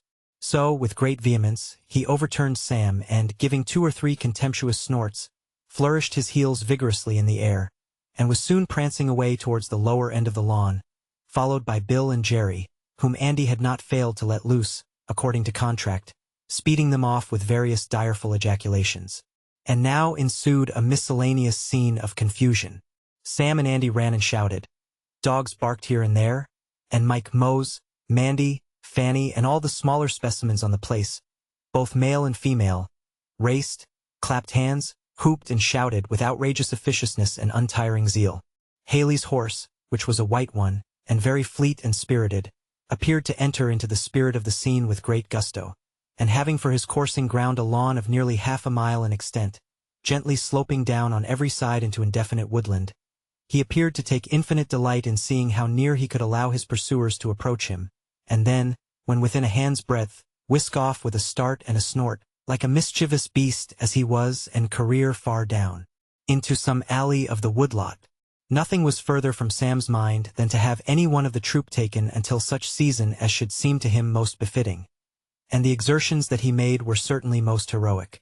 Like the sword of Coeur de Lion, which always blazed in the front and thickest of the battle, Sam's palm leaf was to be seen everywhere when there was the least danger that a horse could be caught. There he would bear down full tilt, shouting, now for it, catch him, in a way that would set everything to indiscriminate rout in a moment. Haley ran up and down, and cursed and swore and stamped miscellaneously. Mr. Shelby in vain tried to shout directions from the balcony, and Mrs. Shelby from her chamber window alternately laughed and wondered, not without some inkling of what lay at the bottom of all this confusion. At last, about 12 o'clock, Sam appeared triumphant, mounted on Jerry, with Haley's horse by his side, reeking with sweat, but with flashing eyes and dilated nostrils, showing that the spirit of freedom had not yet entirely subsided. "He's cotched," he exclaimed, triumphantly. "If tea hadn't been for me, they might have bust themselves, all on him. But I cotched him." "You," growled Haley in no amiable mood. "If it hadn't been for you, this never would have happened." "Lord bless us, Massar," said Sam, in a tone of the deepest concern. "And me that has been racin' and chasin', till the sweat jest pours off me." "Well, well," said Haley, "you've lost me near 3 hours, with your cursed nonsense. Now let's be off and have no more fooling." "Why, Massar," said Sam, in a deprecating tone, "I believe you mean to kill us all, clar, horses and all. Here we are all just ready to drop down, and the critters all in a reek of sweat. Why, Massar won't think of startin' on now till arter dinner. Massar's hoss wants rub-ben down. See how he splashed hisself, and Jerry limps too. Don't think Missus would be willin' to have us start dis your way, nohow. Lord bless you, Massar, we can catch up, if we do stop." Lizzie never was no great of a walker. Mrs. Shelby, who, greatly to her amusement, had overheard this conversation from the veranda, now resolved to do her part. She came forward, and, courteously expressing her concern for Haley's accident, pressed him to stay to dinner, saying that the cook should bring it on the table immediately. Thus, all things considered, Haley, with rather an equivocal grace, proceeded to the parlor, while Sam, rolling his eyes after him with unutterable meaning, proceeded gravely with the horses to the stable-yard. "Did yer see him, Andy? Did yer see him?" said Sam, when he had got fairly beyond the shelter of the barn, and fastened the horse to a post. "Oh, lor, if it warn't as good as a meetin', now, to see him a-dancin' and kickin' and swearin' at us. Didn't I hear him? Swore away, old fellow, says I to myself. Will yer have your hoss now, or wait till you cotch him? Says I. Lor, Andy, I think I can see him now." And Sam and Andy leaned up against the barn and laughed to their heart's content. "Yer oughter seen how mad he looked, when I brought the hoss up. Lord, he'd a-killed me, if he durs to. And there I was a-standin' as innercent and as humble." "Lor, I seed you," said Andy. "A'n't you an old hoss, Sam?" "Rather specs I am," said Sam. "Did yer see Mrs. Upstairs at the winder?" "I seed her Logan." "I'm sure, I was racin' so, I didn't see nothing," said Andy. "Well, yer see," said Sam, proceeding gravely to wash down Haley's pony. "I've acquired what yer may call a habit of observation, Andy. It's a very port-ant habit, Andy, and I commend yer to be cultivate in it now you're young. Hist up that hind foot, Andy. Yer see, Andy, it's bobservation makes all the difference in niggers. Didn't I see which way the wind blew dis yer mornin'? Didn't I see what Missus wanted, though she never let on? Dat ar's bobservation, Andy. I specs it's what you may call a faculty. Faculties is different in different peoples, but cultivation of 'em goes a great way. I guess if I hadn't helped your bobservation dis mornin', yer wouldn't have seen your way so smart," said Andy. "Andy," said Sam, "you's a promisin' child. Der a'n't no manner o' doubt. I thinks lots of yer, Andy, and I don't feel no ways ashamed to take idees from you. We ought enter overlook nobody, Andy, 'cause the smartest on us gets tripped up sometimes. And so, Andy, let's go up to the house now. I'll be bound Missis'll give us an uncommon good bite. Dis your time." Chapter 7. The Mother's Struggle. It is impossible to conceive of a human creature more wholly desolate and forlorn than Eliza, when she turned her footsteps from Uncle Tom's Cabin. Her husband's suffering and dangers, and the danger of her child, all blended in her mind, with a confused and stunning sense of the risk she was running, in leaving the only home she had ever known, and cutting loose from the protection of a friend whom she loved and revered. Then there was the parting from every familiar object, the place where she had grown up, the trees under which she had played, the groves where she had walked many an evening in happier days, by the side of her young husband. Everything, as it lay in the clear, frosty starlight, seemed to speak reproachfully to her, and ask her whither could she go from a home like that? But stronger than all was maternal love, wrought into a paroxysm of frenzy by the near approach of a fearful danger. Her boy was old enough to have walked by her side, and in an indifferent case, she would only have led him by the hand. But now the bare thought of putting him out of her arms made her shudder, and she strained him to her bosom with a convulsive grasp as she went rapidly forward. The frosty ground creaked beneath her feet, and she trembled at the sound. Every quaking leaf and fluttering shadow sent the blood backward to her heart, and quickened her footsteps. She wondered within herself at the strength that seemed to be come upon her. For she felt the weight of her boy as if it had been a feather, and every flutter of fear seemed to increase the supernatural power that bore her on, while from her pale lips burst forth, in frequent ejaculations, the prayer to a friend above, "Lord, help! Lord, save me! If it were your Harry, mother, or your Willie, that were going to be torn from you by a brutal traitor, tomorrow morning. If you had seen the man and heard that the papers were signed and delivered, and you had only from 12 o'clock till morning to make good your escape, how fast could you walk? How many miles could you make in those few brief hours, with the darling at your bosom? The little sleepy head on your shoulder, the small, soft arms trustingly holding on to your neck, for the child slept. At first, the novelty and alarm kept him waking. But his mother so hurriedly repressed every breath or sound, and so assured him that if he were only still she would certainly save him, that he clung quietly round her neck, only asking, as he found himself sinking to sleep, "Mother, I don't need to keep awake, do I?" "No, my darling. Sleep if you want to." "But, Mother, if I do get asleep, you won't let him get me?" "No." "So may God help me," said his mother, with a paler cheek, and a brighter light in her large dark eyes. "You're sure? Ain't you, Mother?" "Yes, sure," said the mother, in a voice that startled herself. For it seemed to her to come from a spirit within, that was no part of her. And the boy dropped his little weary head on her shoulder, and was soon asleep. How the touch of those warm arms, the gentle breathings that came in her neck, seemed to add fire and spirit to her movements. It seemed to her as if strength poured into her in electric streams, from every gentle touch and movement of the sleeping, confiding child. Sublime is the dominion of the mind over the body, that, for a time, can make flesh and nerve impregnable, and string the sinews like steel, so that the weak become so mighty. The boundaries of the farm, the grove, the woodlot, passed by her dizzily, as she walked on. And still she went, leaving one familiar object after another, slacking not, pausing not, till reddening daylight found her many a long mile from all traces of any familiar objects upon the open highway. She had often been, with her mistress, to visit some connections in the little village of T, not far from the Ohio River, and knew the road well. To go thither, to escape across the Ohio River, were the first hurried outlines of her plan of escape. Beyond that, she could only hope in God. When horses and vehicles began to move along the highway, with that alert perception peculiar to a state of excitement, and which seems to be a sort of inspiration, she became aware that her headlong pace and distracted air might bring on her remark and suspicion. She therefore put the boy on the ground, and, adjusting her dress and bonnet, she walked on at as rapid a pace as she thought consistent with the preservation of appearances.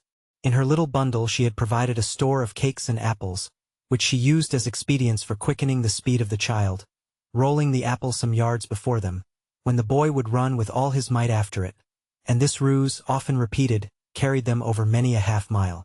After a while, they came to a thick patch of woodland, through which murmured a clear brook.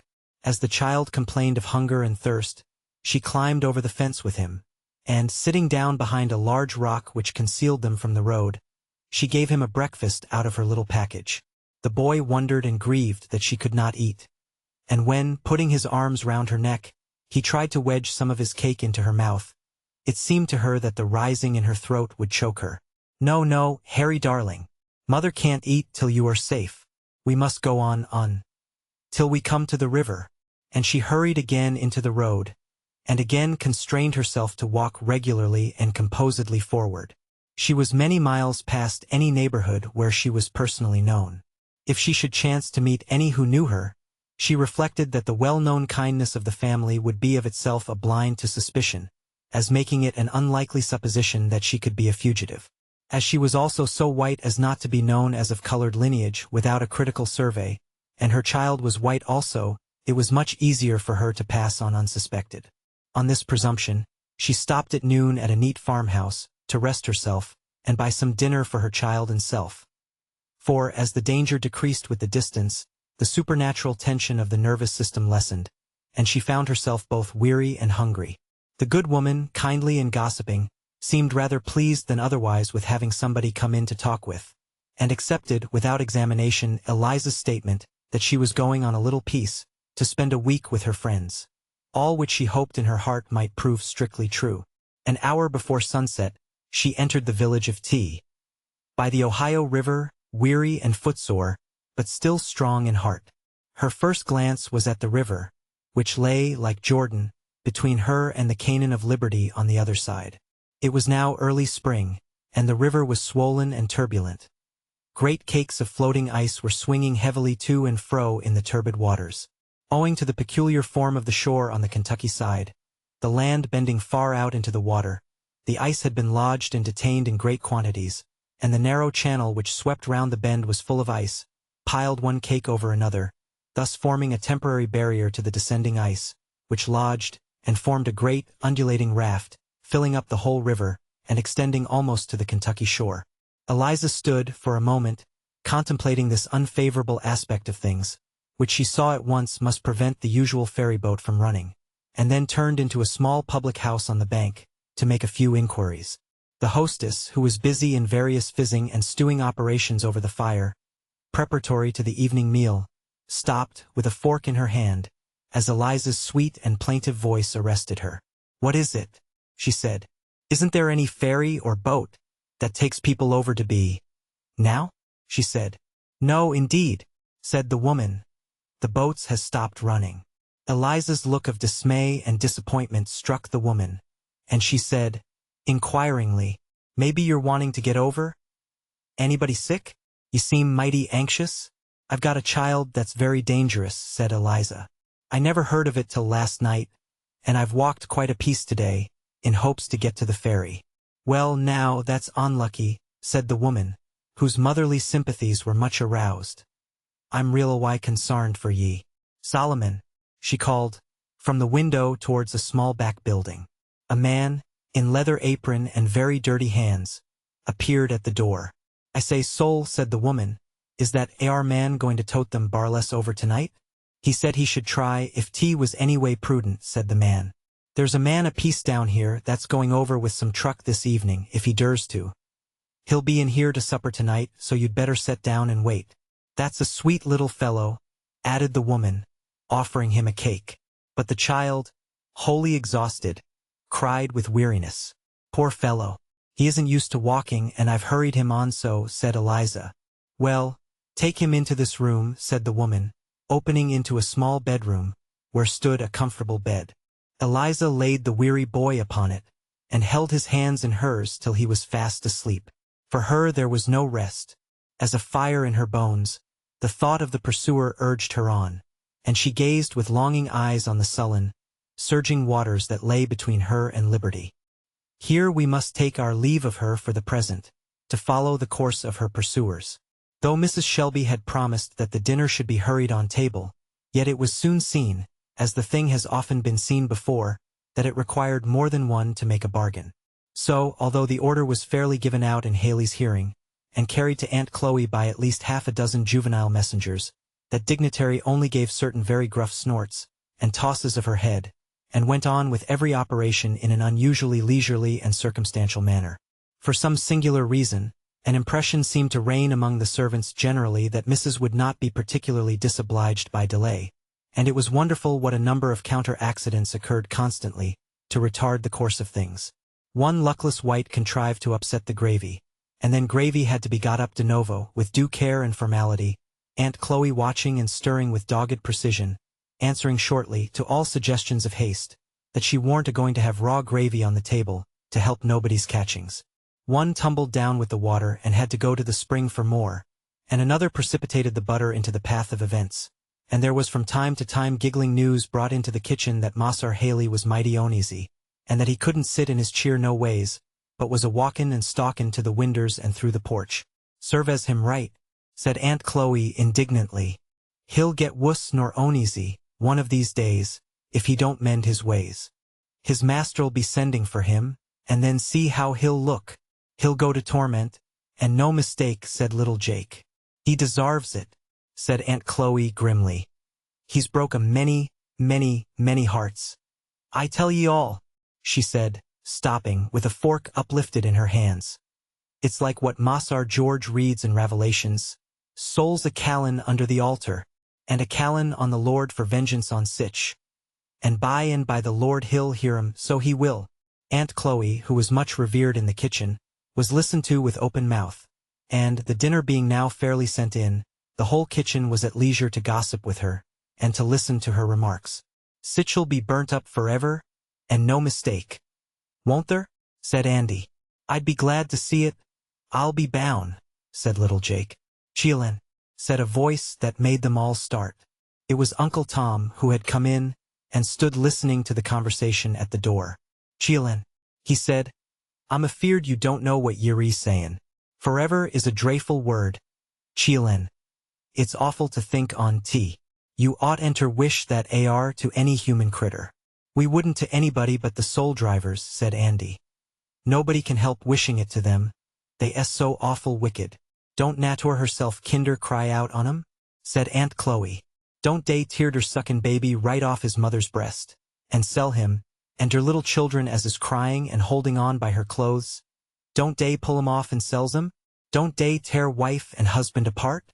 Said Aunt Chloe, beginning to cry, when it's just talking the very life on 'em. And all the while does they feel one bit? Don't dey drink and smoke, and take it on common easy?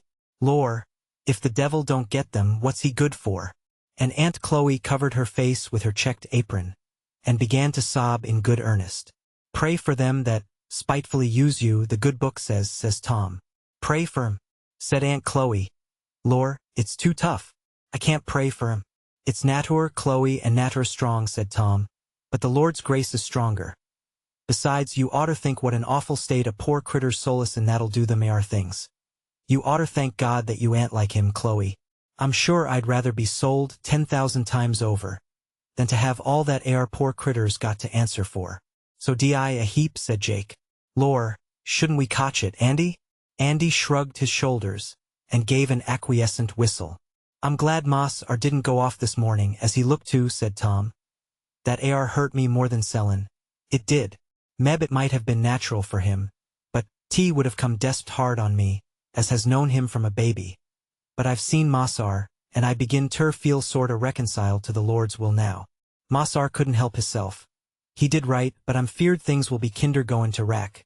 When I'm gone, Massar can't be spect to be a pryin' round everywhere, as I've done, a keepin' up all the ends. The boys all means well, but they es powerful carless.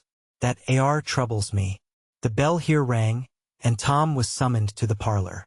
Tom, said his master kindly, I want you to notice that I give this gentleman bonds to forfeit $1,000 if you are not on the spot when he wants you. He's going today to look after his other business, and you can have the day to yourself. Go anywhere you like, boy. Thank you, Massar, said Tom. And mind yourself, said the trader, and don't come it over your master with any of your nigger tricks. For I'll take every cent out of him, if you an't thar. If he'd hear to me, he wouldn't trust any on ye.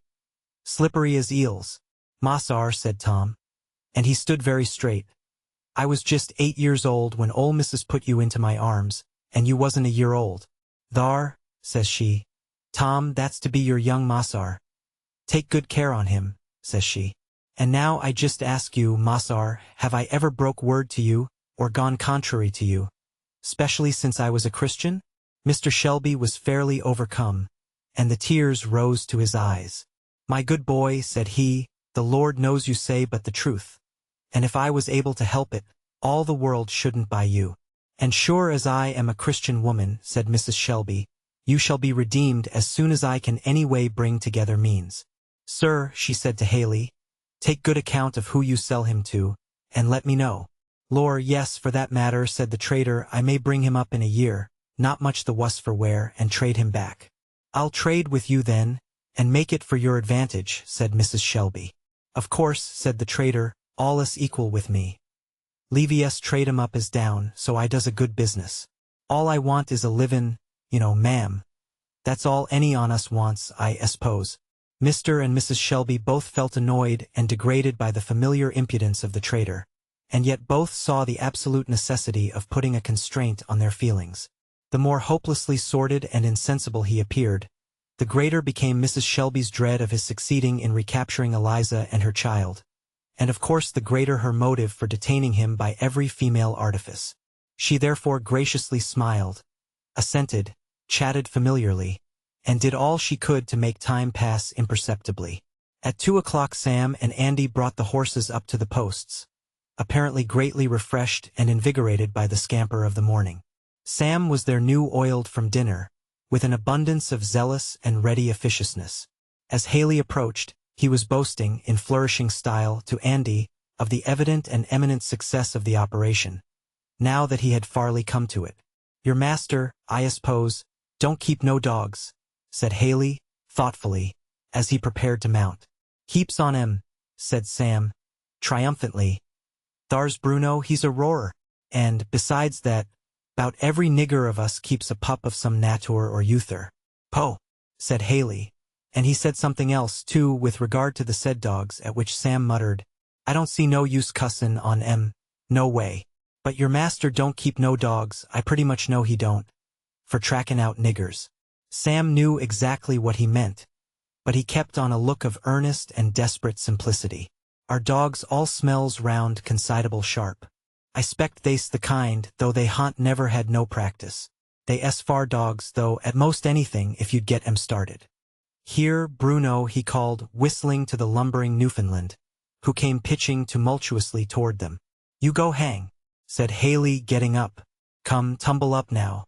Sam tumbled up accordingly, dexterously contriving to tickle Andy as he did so, which occasioned Andy to split out into a laugh, greatly to Haley's indignation, who made a cut at him with his riding whip. "Astonished at yer, Andy," said Sam with awful gravity. "This yer's a serious business, Andy. Yer mustn't be a makin' game. This yer ain't no way to help Mossar." "I shall take the straight road to the river," said Haley, decidedly, after they had come to the boundaries of the estate. "I know the way of all of 'em. They makes tracks for the underground." "Sartin," said Sam. "Dat's de day. Mossar Haley hits de thing right in de middle. Now, der's 2 roads to de river, de dirt road and der pike. Which Mossar mean to take?" Andy looked up innocently at Sam, surprised at hearing this new geographical fact, but instantly confirmed what he said, by a vehement reiteration. "'Cause," said Sam, "I'd rather be 'clined to 'magine that Lizzie D take de dirt road, bin it's the least traveled." Haley, notwithstanding that he was a very old bird, and naturally inclined to be suspicious of chaff, was rather brought up by this view of the case.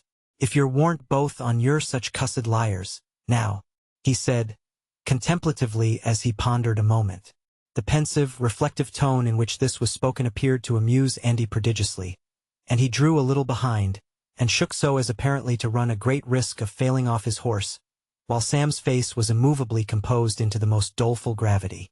"Course," said Sam, "Mossar can do as he'd ruther, go to straight road, if Mossar thinks best. It's all one to us.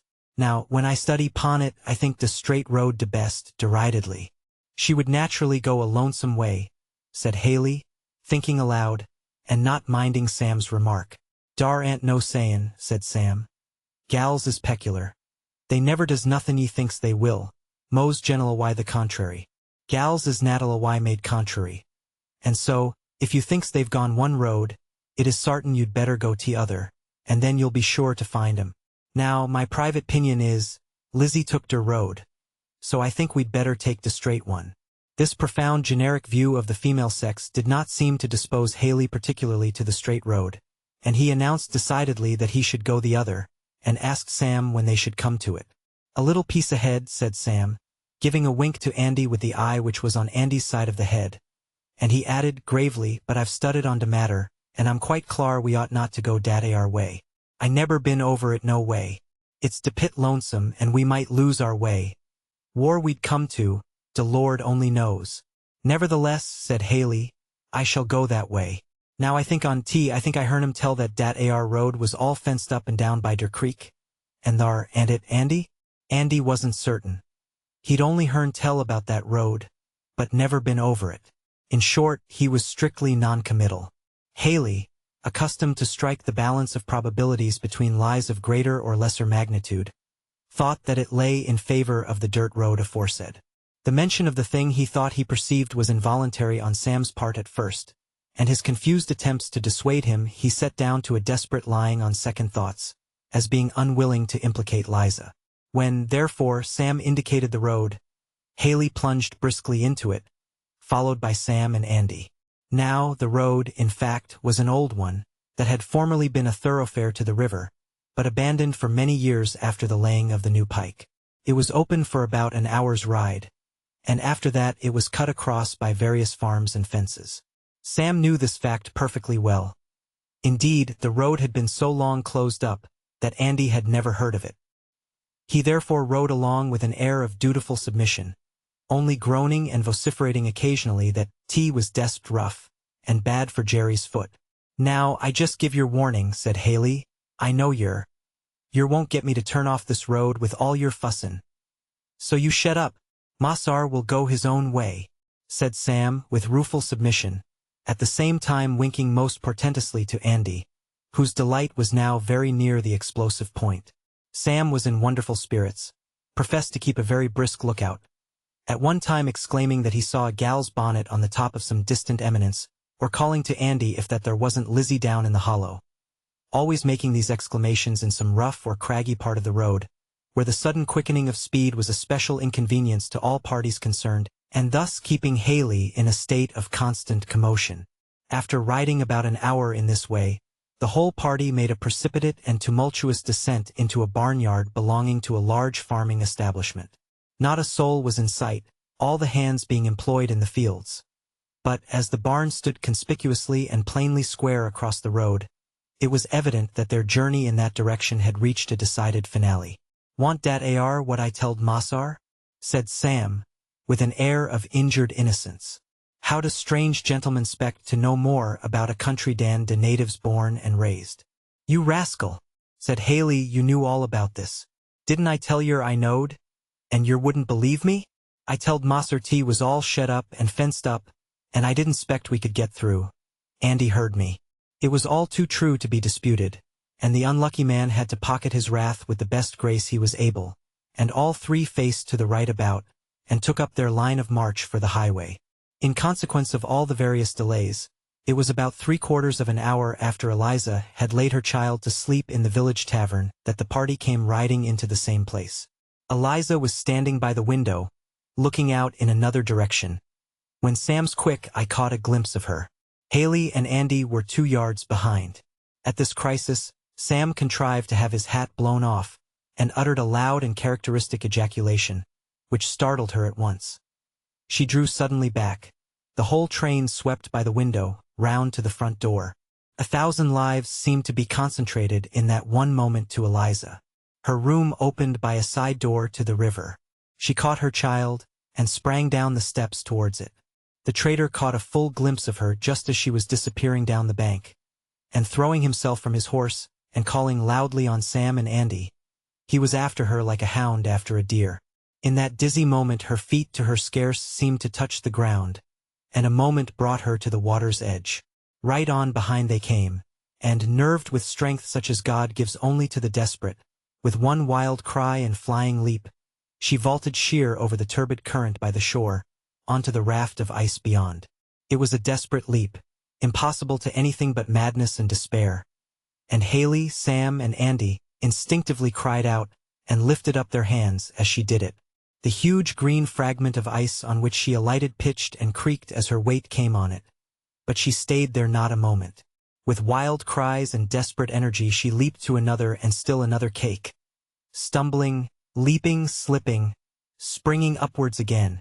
Her shoes are gone, her stockings cut from her feet, while blood marked every step, but she saw nothing, felt nothing, till dimly, as in a dream, she saw the Ohio side, and a man helping her up the bank.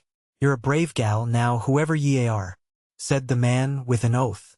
Eliza recognized the voice and face for a man who owned a farm not far from her old home. "Oh, Mr. Sims. Save me. Do save me. Do hide me," said Elia. "Why, what's this?" said the man. "Why, if 'tant Shelby's gal. My child. This boy. He'd sold him. There is his Massar," said she, pointing to the Kentucky shore. "Oh, Mr. Sims, you've got a little boy." "So I have," said the man as he roughly, but kindly, drew her up the steep bank. "Besides, you're a right brave gal. I like grit wherever I see it. When they had gained the top of the bank, the man paused. "I'd be glad to do something for ye," said he, "but then there's now how I could take ye. The best I can do is to tell ye to go thar," said he, pointing to a large white house which stood by itself, off the main street of the village. "Go thar. They're kind folks. Thar's no kind o' danger, but they'll help you. They're up to all that sort of thing." "The Lord bless you," said Eliza earnestly. No Cassan in the world," said the man. "What I've done's of no count. And, oh, surely, sir, you won't tell anyone. Go to thunder, gal. What do you take a feller for?" "In course not," said the man. "Come, now, go along like a likely, sensible gal as you are. You've arned your liberty, and you shall have it, for all me." The woman folded her child to her bosom, and walked firmly and swiftly away. The man stood and looked after her.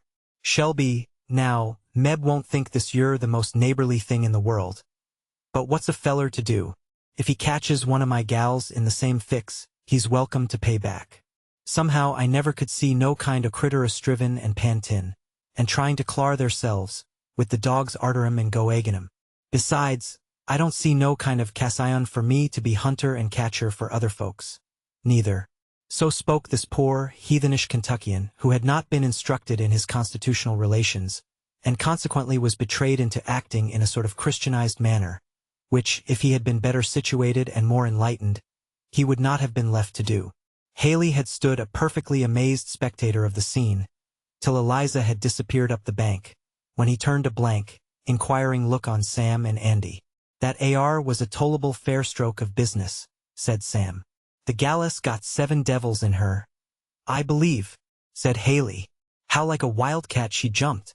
"Wall now," said Sam, scratching his head, "I hope Massar'll 'scuse us trying dat AR road. Don't think I feel spry enough for dat AR, no way." And Sam gave a hoarse chuckle. "You laugh," said the trader with a growl. "Lord bless you, Massar, I couldn't help it now," said Sam, giving way to the long pent-up delight of his soul. "She looked so curries, a leapin' and springin', ice a crackin', and only to hear her, plump, ker-chunk, ker-splash, spring. Lord, how she goes it." And Sam and Andy laughed till the tears rolled down their cheeks. "I'll make ye laugh t' other side your mouths," said the trader, laying about their heads with his riding whip. Both ducked and ran shouting up the bank, and were on their horses before he was up. "Good evening, Massar," said Sam with much gravity. "I berry much 'spect Mrs. be anxious 'bout Jerry. Massar Haley won't want us no longer. Mrs. wouldn't hear of our ridin' the critters over Lizzie's bridge tonight," and, with a facetious poke into Andy's ribs, he started off, followed by the latter at full speed, their shouts of laughter coming faintly on the wind. Chapter 8. Eliza's Escape. Eliza made her desperate retreat across the river just in the dusk of twilight. The gray mist of evening, rising slowly from the river, enveloped her as she disappeared up the bank, and the swollen current and floundering masses of ice presented a hopeless barrier between her and her pursuer. Haley therefore slowly and discontentedly returned to the little tavern, to ponder further what was to be done. The woman opened to him the door of a little parlor, covered with a rag carpet, where stood a table with a very shining black oilcloth, sundry lank, high-backed wood chairs, with some plaster images in resplendent colors on the mantel-shelf, above a very dimly smoking grate. A long hardwood settle extended its uneasy length by the chimney, and here Haley sat him down to meditate on the instability of human hopes and happiness in general. "What did I want with the little cuss, now?" he said to himself, "that I should have got myself treed like a coon, as I am, this your way." And Haley relieved himself by repeating over a not very select litany of imprecations on himself, which, though there was the best possible reason to consider them as true, we shall, as a matter of taste, omit. He was startled by the loud and dissonant voice of a man who was apparently dismounting at the door. He hurried to the window. "By the land, if this yer ain't the nearest, now, to what I've heard folks call Providence," said Haley. "I do believe that AR's Tom Loker." Haley hastened out. Standing by the bar, in the corner of the room, was a brawny, muscular man, full 6 feet in height and broad in proportion. He was dressed in a coat of buffalo skin, made with the hair outward, which gave him a shaggy and fierce appearance, perfectly in keeping with the whole air of his physiognomy. In the head and face, every organ and lineament expressive of brutal and unhesitating violence was in a state of the highest possible development. Indeed, could our readers fancy a bulldog come unto man's estate, and walking about in a hat and coat, they would have no unapt idea of the general style and effect of his physique. He was accompanied by a traveling companion, in many respects an exact contrast to himself. He was short and slender, lithe and cat-like in his motions, and had a peering, mousing expression about his keen black eyes, with which every feature of his face seemed sharpened into sympathy. His thin, long nose ran out as if it was eager to bore into the nature of things in general. His sleek, thin, black hair was stuck eagerly forward, and all his motions and evolutions expressed a dry, cautious acuteness. The great man poured out a big tumbler half full of raw spirits, and gulped it down without a word. The little man stood tiptoe, and putting his head first to one side and then the other, and snuffing considerately in the directions of the various bottles, ordered at last a mint julep, in a thin and quivering voice, and with an air of great circumspection. When poured out, he took it and looked at it with a sharp, complacent air, like a man who thinks he has done about the right thing, and hit the nail on the head, and proceeded to dispose of it in short and well-advised sips. "Wall now, who'd 'a thought this your luck 'ad come to me? Why, Loker, how are ye?" said Haley, coming forward, and extending his hand to the big man. "The devil," was the civil reply. "What brought you here, Haley?" The mousing man, who bore the name of Marks, instantly stopped his sipping, and, poking his head forward, looked shrewdly on the new acquaintance, as a cat sometimes looks at a moving dry leaf, or some other possible object of pursuit. "I say, Tom, this yer's the luckiest thing in the world. I'm in a devil of a hobble, and you must help me out." "Ugh, like enough," grunted his complacent acquaintance. "A body may be pretty sure of that, when you're glad to see him. Something to be made off of him. What's the blow now? You've got a friend here?" said Haley, looking doubtfully at Marks. "Partner, perhaps?" "Yes, I have. Here, Marks. Here's that AR feller that I was in with in Natchez. Shall be pleased with his acquaintance," said Marks, thrusting out a long, thin hand, like a raven's claw. "Mr. Haley, I believe?" "The same, sir," said Haley. "And now, gentlemen, seein' as we've met so happily, I think I'll stand up to a small matter of a treat in this here parlor. So, now, old coon," said he to the man at the bar, "get us hot water and sugar and cigars and plenty of the real stuff and we'll have a blowout." Behold, then, the candles lighted, the fire stimulated to the burning point in the grate, and our three worthies seated round a table, well spread with all the accessories to good fellowship enumerated before. Haley began a pathetic recital of his peculiar troubles. Loker shut up his mouth, and listened to him with gruff and surly attention. Marks, who was anxiously and with much fidgeting compounding a tumbler of punch to his own peculiar taste, occasionally looked up from his employment, and, poking his sharp nose and chin almost into Haley's face, gave the most earnest heed to the whole narrative. The conclusion of it appeared to amuse him extremely, for he shook his shoulders and sides in silence, and perked up his thin lips with an air of great internal enjoyment. "So then ye are fairly sewed up, ain't ye?" he said. He. It's neatly done, too. This your young-un business makes lots of trouble in the trade," said Haley, dolefully. "If we could get a breed of gals that didn't care, now, for their young uns," said Marks.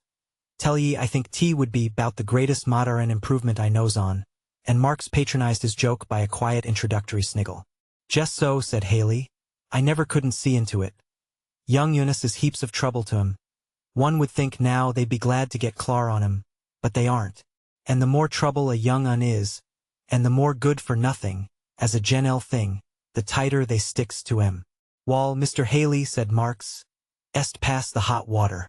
"Yes, sir, you say est what I feel and allus have.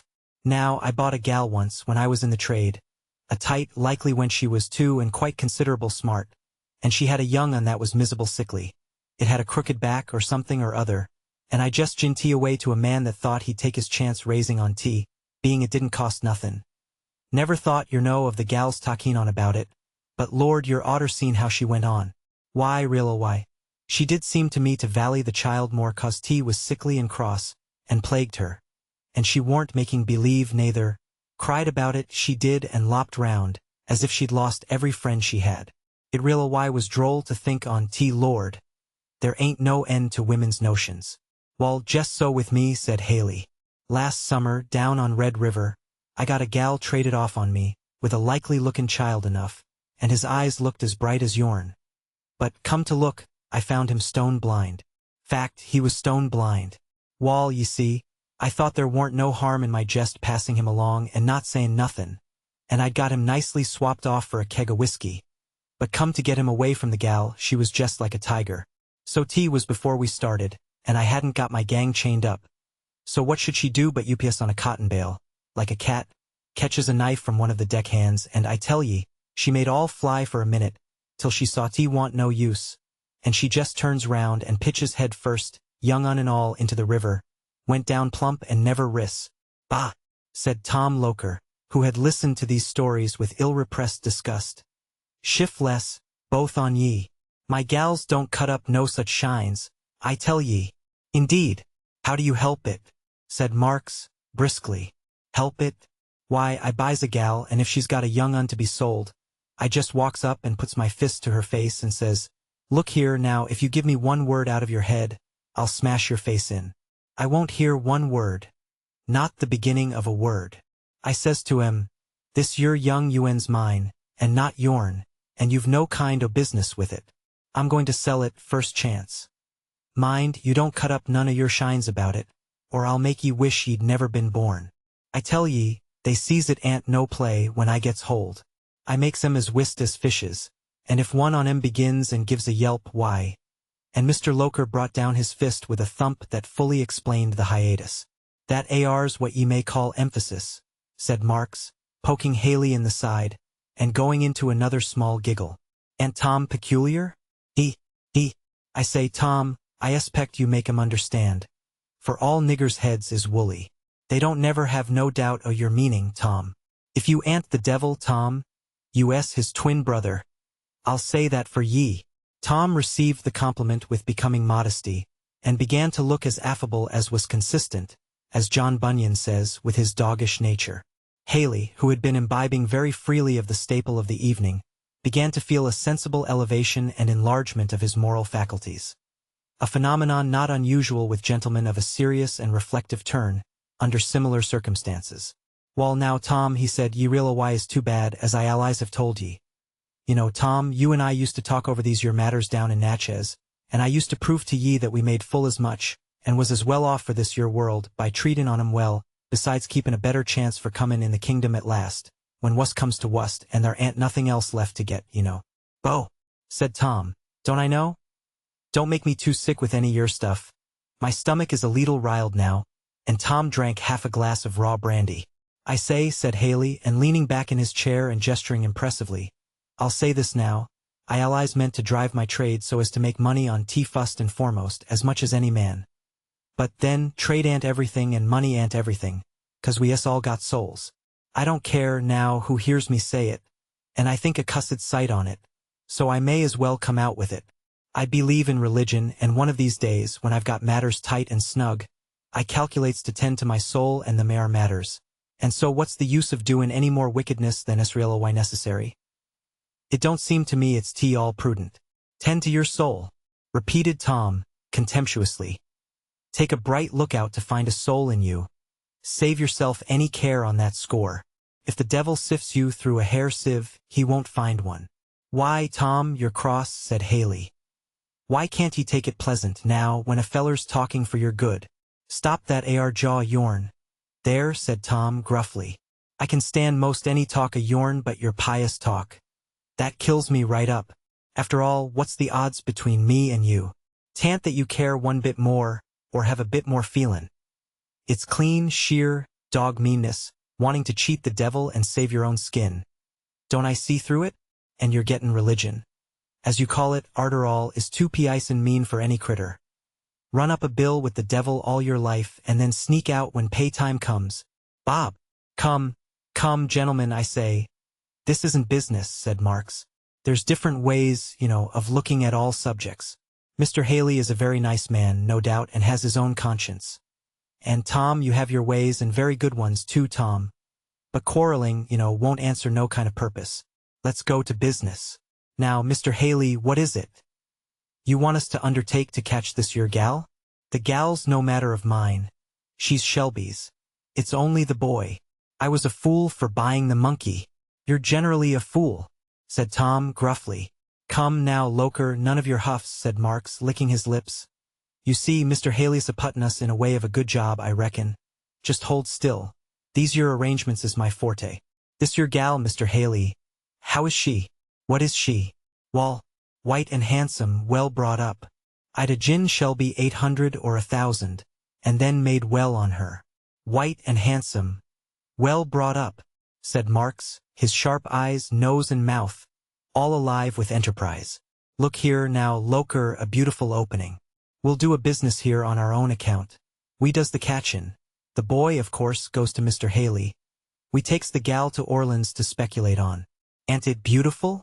Tom, whose great heavy mouth had stood ajar during this communication, now suddenly snapped it together, as a big dog closes on a piece of meat, and seemed to be digesting the idea at his leisure. Ye see, said Marks to Haley, stirring his punch as he did so, ye see, we has justices convenient at all pianties along shore, that does up any little jobs in our line quite reasonable. Tom, he does the knockin' down and that AR. And I come in all dressed up, shining boots, everything first chop when the swearin' is to be done. You oughter see now, said Marks in a glow of professional pride, how I can tone it off. One day I'm Mr. Twickham from New Orleans. 'Nother day I'm just come from my plantation on Pearl River, where I works 700 niggers. Then, again, I come out a distant relation of Henry Clay, or some old cock in Kentuck. Talents is different, you know. Now, Tom's roar when there's any thumping or fighting to be done. But at lying he ain't good, Tom ain't. Ye see, it don't come natural to him, but Lord, if thar's a feller in the country that can swear to anything and everything, and put in all the circumstances and flourishes with a long face, and carry tea through better'n I can, why, I'd like to see him, that's all. I believe my heart, I could get along and snake through, even if justices were more particular than they is. Sometimes I rather wish they was more particular.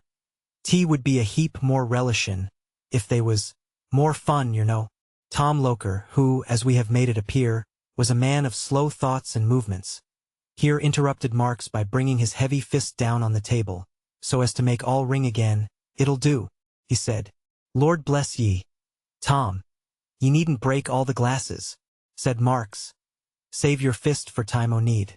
But, gentlemen, a'n't I to come in for a share of the profits? Said Haley. A'n't it enough we catch the boy for ye? Said Loker. What do ye want? Wall, said Haley, if I gives you the job, it's worth something. Say 10% on the profits, expenses paid. Now, said Loker, with a tremendous oath, and striking the table with his heavy fist. Don't I know you, Dan Haley? Don't you think to come it over me? Suppose Marks and I have taken up the catchin' trade, just to 'commodate gentlemen like you and get nothin' for ourselves? Not by a long chalk. We'll have the gal out and you keep quiet, or, ye see, we'll have both. What's to hinder? Ha'n't you showed us the game? It's as free to us as you, I hope. If you or Shelby wants to chase us, look where the partridges was last year. If you find them or us, you're quite welcome. Oh, Wall, certainly, just let it go at that, said Haley, alarmed. You catch the boy for the job. You allers did trade far with me, Tom, and was up to your word. Ye know that, said Tom.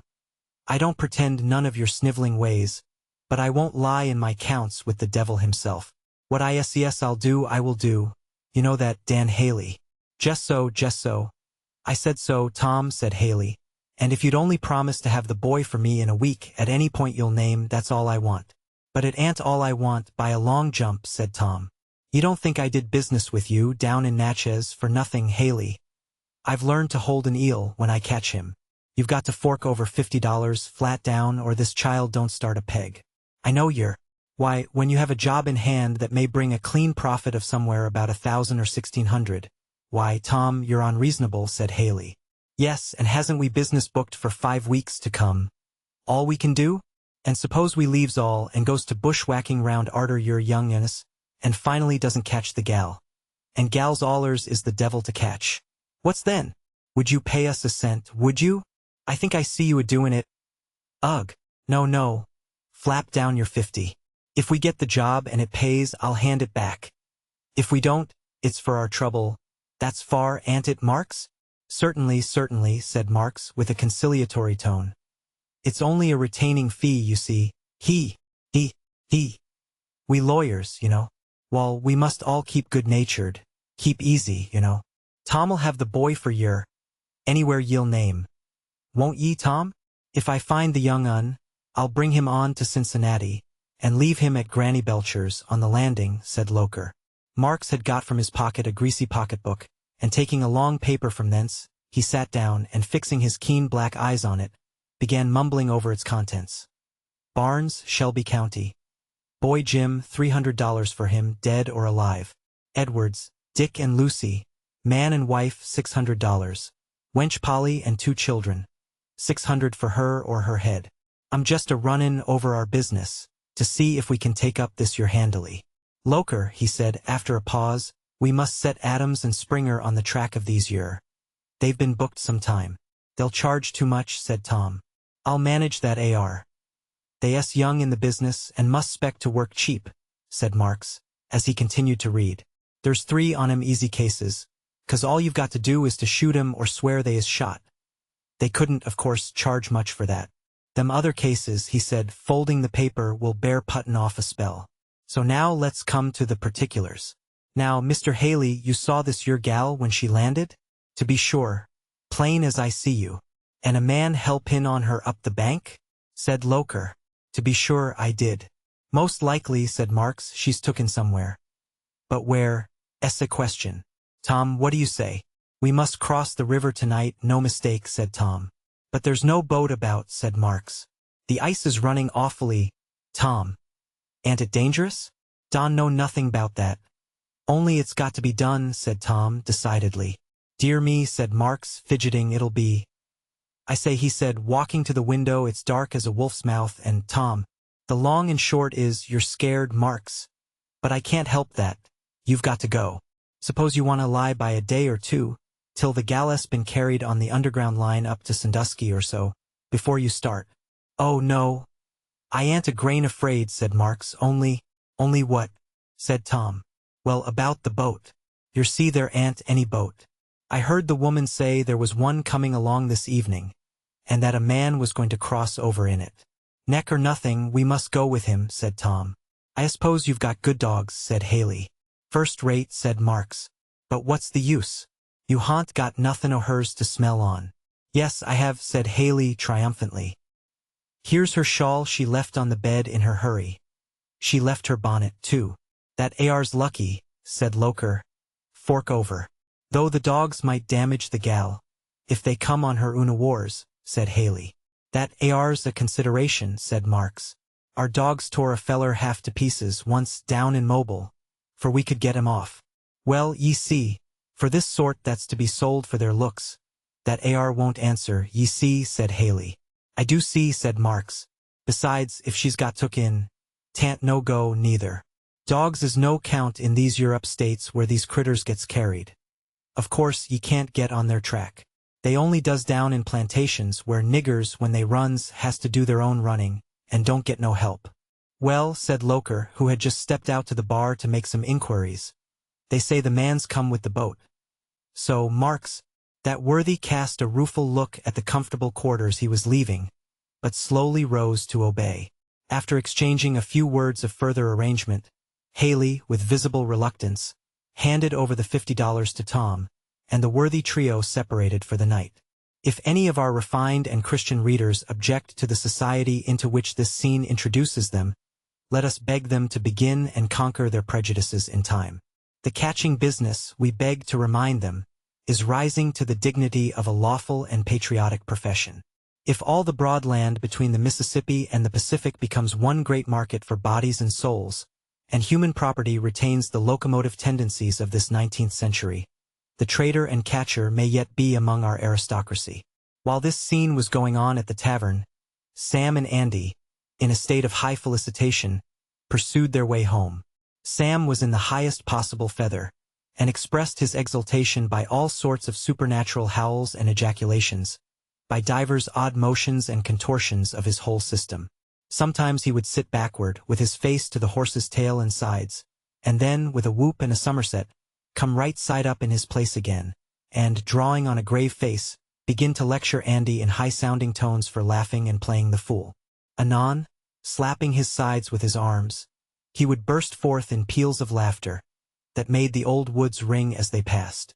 With all these evolutions, he contrived to keep the horses up to the top of their speed, until, between 10 and 11, their heels resounded on the gravel at the end of the balcony. Mrs. Shelby flew to the railings. "Is that you, Sam? Where are they?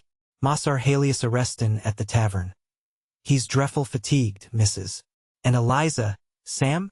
Well, she's clar cross Jordan. As a body may say, in the land o' Canaan." "Why, Sam? What do you mean?" said Mrs. Shelby, breathless and almost faint, as the possible meaning of these words came over her. "While Mrs. de Lord he preserves his own. Lizzie's done gone over the river into Hio, as markably as if de Lord took her over in a chariot of fire and 2 hosses." Sam's vein of piety was always uncommonly fervent in his mistress' presence, and he made great capital of scriptural figures and images. "Come up here, Sam," said Mr. Shelby, who had followed on to the veranda, "and tell your mistress what she wants." "Come, come, Emily," said he, passing his arm round her. "You are cold and all in a shiver. You allow yourself to feel too much." "Feel too much? Am not I a woman? A mother? Are we not both responsible to God for this poor girl? My God, lay not this sin to our charge." "What sin, Emily? You see yourself that we have only done what we were obliged to." "There's an awful feeling of guilt about it, though," said Mrs. Shelby. "I can't reason it away." "Here, Andy, you nigger, be alive," called Sam, under the veranda. "Take these your hosses to der barn. Don't ye hear Massar a callin'?" And Sam soon appeared, palm leaf in hand, at the parlor door. "Now, Sam, tell us distinctly how the matter was," said Mr. Shelby. "Where is Eliza, if you know?" "Wall, Massar, I saw her, with my own eyes, a crossin' on the Floatin' ice. She crossed most markably. It wasn't no less nor a miracle. And I saw a man help her up the Hio side, and then she was lost in the dusk." "Sam, I think this rather apocryphal, this miracle. Crossing on floating ice isn't so easily done," said Mr. Shelby. "Easy? Couldn't nobody 'a done it, without de Lord?" "Why now," said Sam, "'T was just dis your way. Massar Haley and me and Andy we comes up to de little tavern by the river, and I rides a leetle ahead. I so zealous to be a cotchin' Lizzie that I couldn't hold in no way, and when I comes by the tavern winder, sure enough there she was, right in plain sight and day diggin' on behind. Wall, I loses off my hat, and sings out enough to raise the dead. Course Lizzie she hars, and she dodges back when Massar Haley he goes past the door, and then, I tell ye, she cleared out the side door. She went down to river bank. Massar Haley he seed her and yelled out, and him and me and Andy we took arter. Down she come to the river, and thar was the current running 10 feet wide by the shore, and over t'other side ice a sawin, and a jiggling up and down, kinder as tea were a great island. We come right behind her, and I thought my soul he'd got her sure enough, when she gins sich a screech as I never hearn, and thar she was, clar over t'other side of the current, on the ice, and then on she went, a screeching and a jumpin'. The ice went crack, see wallop, cracking, chunk, and she a boundin' like a buck. Lord, the spring that AR gal's got in her Aunt Common. I'm opinion. Mrs. Shelby sat perfectly silent, pale with excitement, while Sam told his story. "God be praised. She isn't dead," she said. "But where is the poor child now?" "The Lord will provide," said Sam, rolling up his eyes piously. "As I've been a-sayin', dis yer's a providence and no mistake, as Mrs. has allers been a-instructin' on us. Thar's allers instruments ris up to do de Lord's will. Now, if tea hadn't been for me today, she'd a been took a dozen times. Warn't it I started off de hosses, dis yer mornin' and kept 'em chasin' till nigh dinner time? And didn't I car Massar Haley night 5 miles out of de road, dis evening? Or else he'd a come up with Lizzie as easy as a dog arter a coon. These yures all providences. They are a kind of providences that you'll have to be pretty sparing of, Master Sam."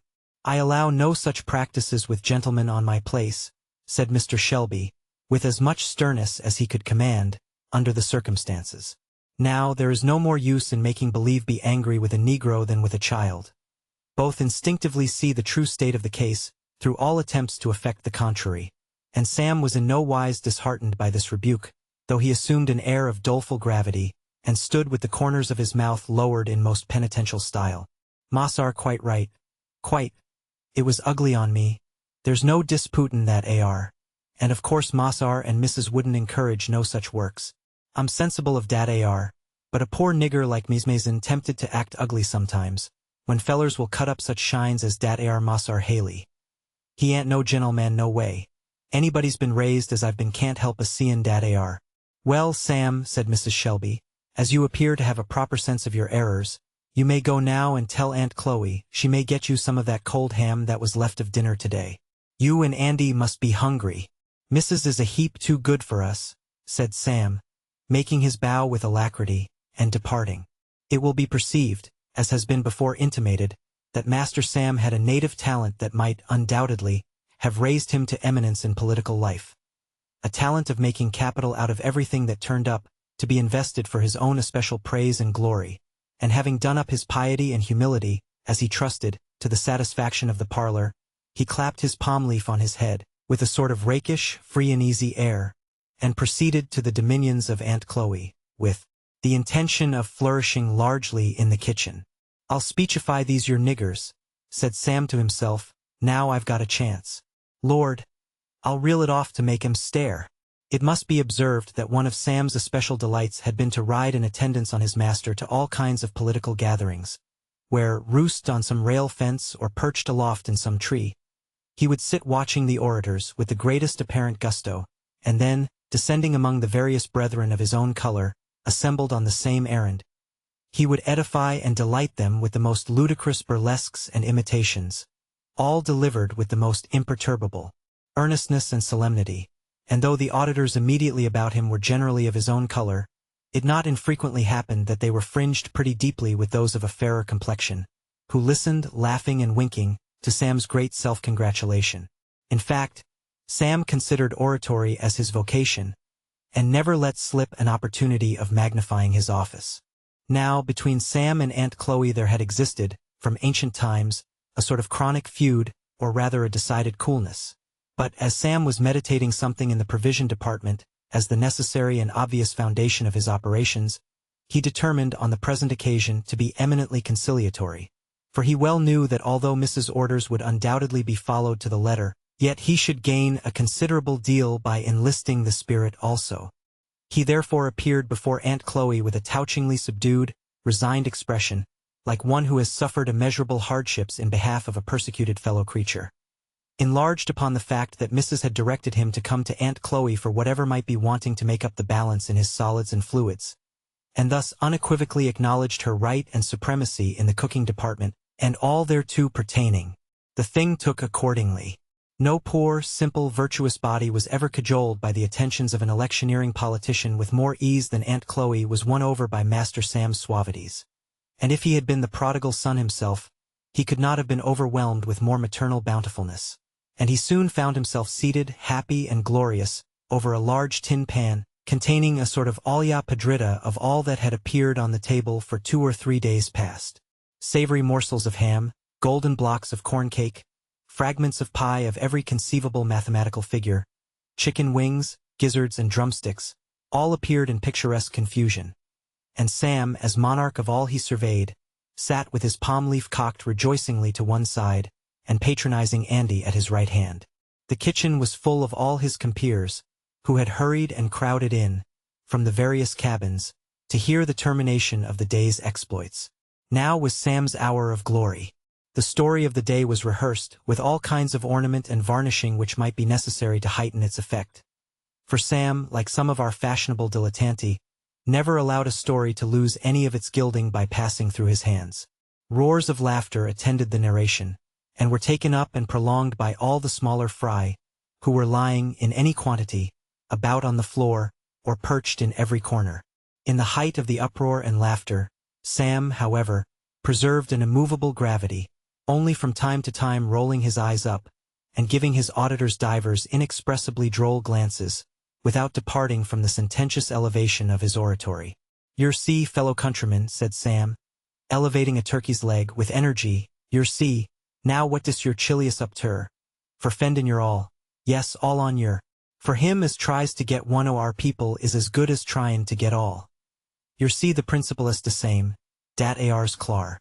And any one of these yer drivers that comes smelling round arter any our people, why, he's got me in his way. I'm the feller he's got to set in with. I'm the feller for yer all to come to, brethren. I'll stand up for yer rights. I'll fend 'em to the last breath. Why, but Sam, yer telled me only this mornin' that you'd help this yer massar to cotch Lizzie. Seems to me yer talk don't hang together, said Andy. I tell you now, Andy, said Sam with awful superiority, don't yer be a-talkin' 'bout what yer don't know nothin' on. Boys like you, Andy, means well, but they can't be spec to collucidate the great principles of action. Andy looked rebuked, particularly by the hard word collucidate, which most of the youngerly members of the company seemed to consider as a settler in the case, while Sam proceeded. Dat ar was conscience, Andy. When I thought of gwine arter Lizzie, I rarely spect Massar was sot dat way. When I found Mrs. was sot the contrar, dat ar was conscience more yet, 'cause fellers allers gets more by stickin' to Mrs. side. So yer see I is persistent either way and sticks up to conscience and holds on to principles. Yes, principles, said Sam, giving an enthusiastic toss to a chicken's neck. What's principles good for if we isn't persistent, I wanter know? Thar, Andy, you may have dat ar bone. Tant picked quite clean.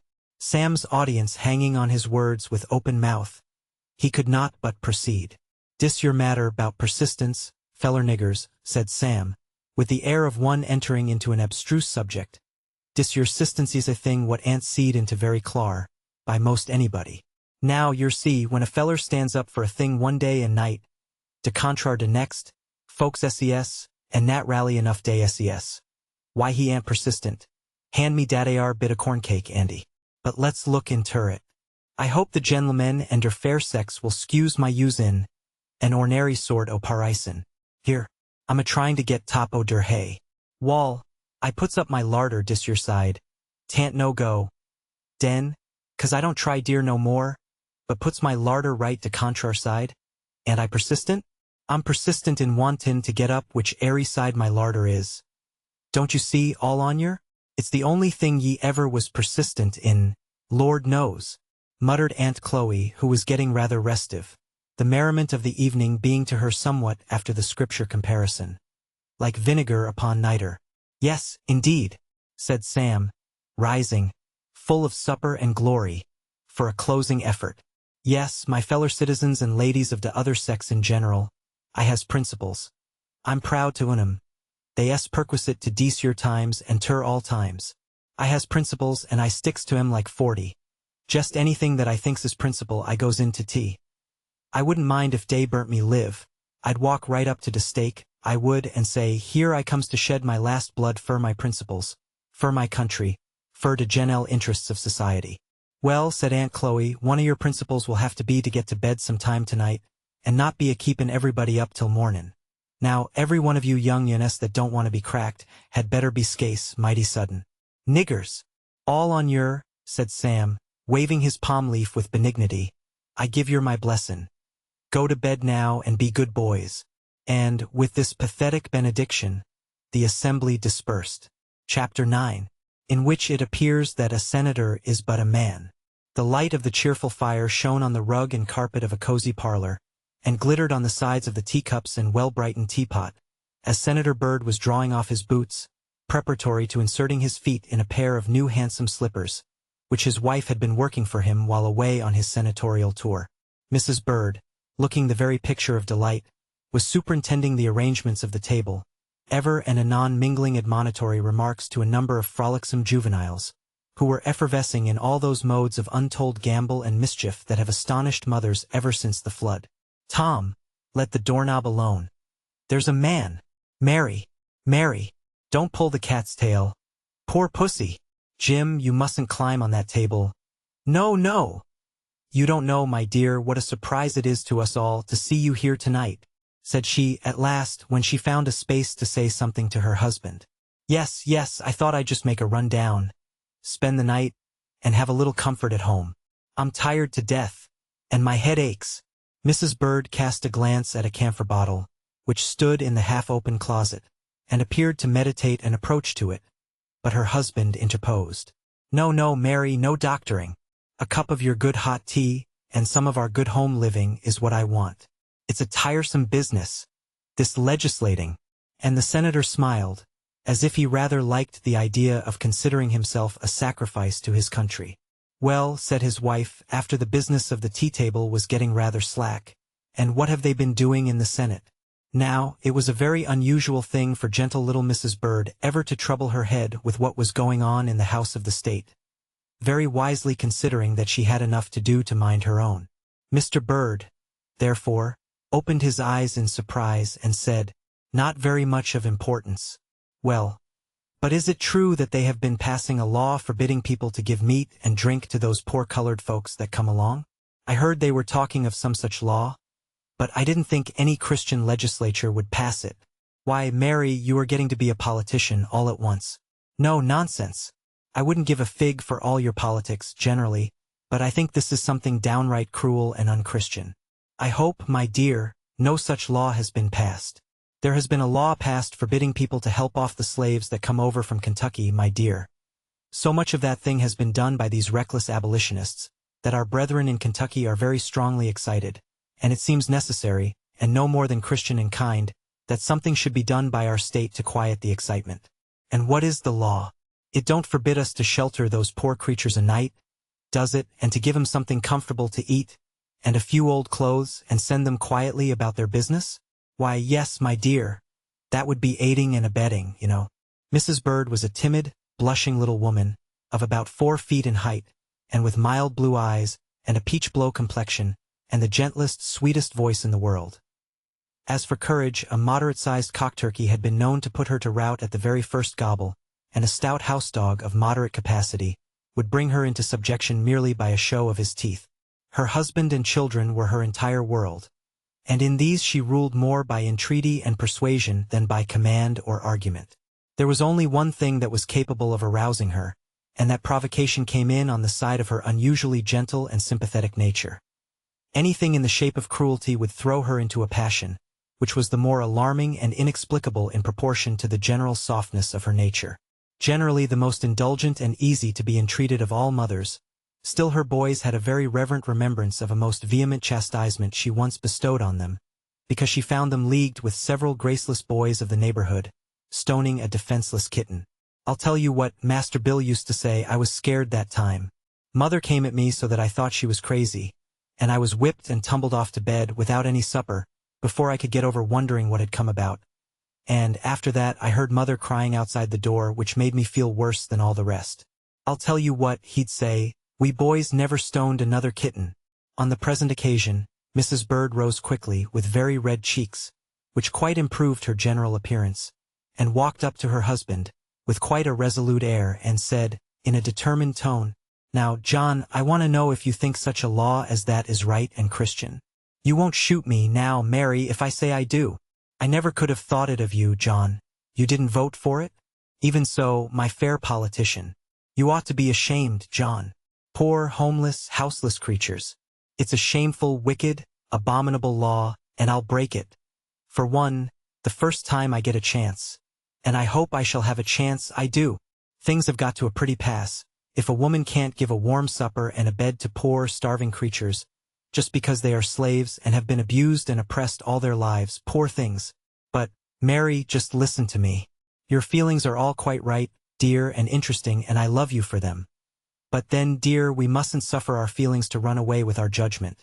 You must consider it's a matter of private feeling. There are great public interests involved. There is such a state of public agitation rising that we must put aside our private feelings. Now, John, I don't know anything about politics, but I can read my Bible, and there I see that I must feed the hungry, clothe the naked, and comfort the desolate, and that Bible I mean to follow. But in cases where your doing so would involve a great public evil, obeying God never brings on public evils. I know it can't. It's always safest, all round, to do as he bids us.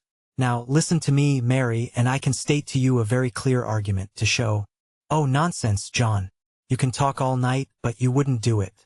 I put it to you, John. Would you now turn away a poor, shivering, hungry creature from your door, because he was a runaway? Would you now? Now, if the truth must be told, Our senator had the misfortune to be a man who had a particularly humane and accessible nature, and turning away anybody that was in trouble never had been his forte. And what was worse for him in this particular pinch of the argument was that his wife knew it and, of course, was making an assault on rather an indefensible point. So he had recourse to the usual means of gaining time for such cases made and provided. He said ahem and coughed several times, took out his pocket handkerchief, and began to wipe his glasses. Mrs. Bird, seeing the defenseless condition of the enemy's territory, had no more conscience than to push her advantage. "I should like to see you doing that, John. I really should. Turning a woman out of doors in a snowstorm, for instance. Or maybe you'd take her up and put her in jail, wouldn't you? You would make a great hand at that. Of course, it would be a very painful duty," began Mr. Bird, in a moderate tone. "Duty, John. Don't use that word. You know it isn't a duty. It can't be a duty. If folks want to keep their slaves from running away, let 'em treat 'em well. That's my doctrine. If I had slaves, as I hope I never shall have, I'd risk their wanting to run away from me, or you either, John. I tell you, folks don't run away when they are happy. And when they do run, poor creatures, they suffer enough with cold and hunger and fear, without everybody's turning against them. And law or no law, I never will, so help me God. Mary, my dear, let me reason with you. I hate reasoning, John, especially reasoning on such subjects. There's a way you political folks have of coming round and round a plain right thing, and you don't believe in it yourselves when it comes to practice. I know you well enough, John. You don't believe it's right any more than I do, and you wouldn't do it any sooner than I." At this critical juncture, old Cudjoe, the black man of all work, put his head in at the door, and wished Mrs. would come into the kitchen. And our senator, tolerably relieved, looked after his little wife with a whimsical mixture of amusement and vexation, and, seating himself in the armchair, began to read the papers. After a moment, his wife's voice was heard at the door, in a quick, earnest tone. John, I do wish you'd come here, a moment." He laid down his paper, and went into the kitchen and started, quite amazed at the sight that presented itself. A young and slender woman, with garments torn and frozen, with one shoe gone, and the stocking torn away from the cut and bleeding foot, was laid back in a deadly swoon upon 2 chairs. There was the impress of the despised race on her face, yet none could help feeling its mournful and pathetic beauty, while its stony sharpness, its cold, fixed, deathly aspect, struck a solemn chill over him. He drew his breath short, and stood in silence. His wife and their only colored domestic, old Aunt Dinah, were busily engaged in restorative measures, while old Cudjoe had got the boy on his knee, and was busy pulling off his shoes and stockings, and chafing his little cold feet. "Sure, now, if she ain't a sight to behold," said old Dinah, compassionately. "Pears like tea was the heat that made her faint. She was tolerable pert when she come in, and asked if she couldn't warm herself here a spell, and I was just askin' her where she come from, and she fainted right down. Never done much hard work, guess, by the looks of her hands. Poor creature," said Mrs. Bird, compassionately, as the woman slowly unclosed her large, dark eyes, and looked vacantly at her. Suddenly an expression of agony crossed her face, and she sprang up, saying, "Oh, my Harry, have they got him?" The boy, at this, jumped from Cudjoe's knee, and running to her side put up his arms. "Oh, he's here, she exclaimed. "Oh, ma'am," said she wildly to Mrs. Bird, "do protect us. Don't let them get him. Nobody shall hurt you here, poor woman," said Mrs. Bird, encouragingly. "You are safe. Don't be afraid." "God bless you," said the woman, covering her face and sobbing, while the little boy, seeing her crying, tried to get into her lap. With many gentle and womanly offices, which none knew better how to render than Mrs. Bird, the poor woman was, in time, rendered more calm. A temporary bed was provided for her on the settle near the fire, and after a short time, she fell into a heavy slumber with the child, who seemed no less weary, soundly sleeping on her arm. For the mother resisted, with nervous anxiety, the kindest attempts to take him from her, and even in sleep, her arm encircled him with an unrelaxing clasp, as if she could not even then be beguiled of her vigilant hold. Mr. and Mrs. Bird had gone back to the parlor, where, strange as it may appear, no reference was made, on either side, to the preceding conversation, But Mrs. Bird busied herself with her knitting work, and Mr. Bird pretended to be reading the paper. "I wonder who and what she is," said Mr. Bird at last as he laid it down. "When she wakes up and feels a little rested, we will see," said Mrs. Bird. "I say, wife," said Mr. Bird after musing in silence over his newspaper. "Well, dear, she couldn't wear one of your gowns, could she, by any letting down or such matter? She seems to be rather larger than you are." A quite perceptible smile glimmered on Mrs. Bird's face, as she answered, "We'll see." Another pause, and Mr. Bird again broke out, "I say, wife." "Well, what now?" "Why, there's that old bombazin cloak, that you keep on purpose to put over me when I take my afternoon's nap. You might as well give her that. She needs clothes." At this instant, Dinah looked in to say that the woman was awake, and wanted to see Mr. and Mrs. Bird went into the kitchen, followed by the two eldest boys, the smaller fry having, by this time, been safely disposed of in bed. The woman was now sitting up on the settle, by the fire. She was looking steadily into the blaze, with a calm, heartbroken expression, very different from her former agitated wildness. "Did you want me?" said Mrs. Bird, in gentle tones. "I hope you feel better now, poor woman."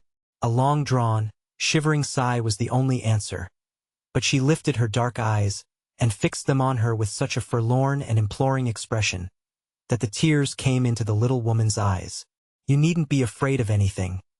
We are friends here, poor woman.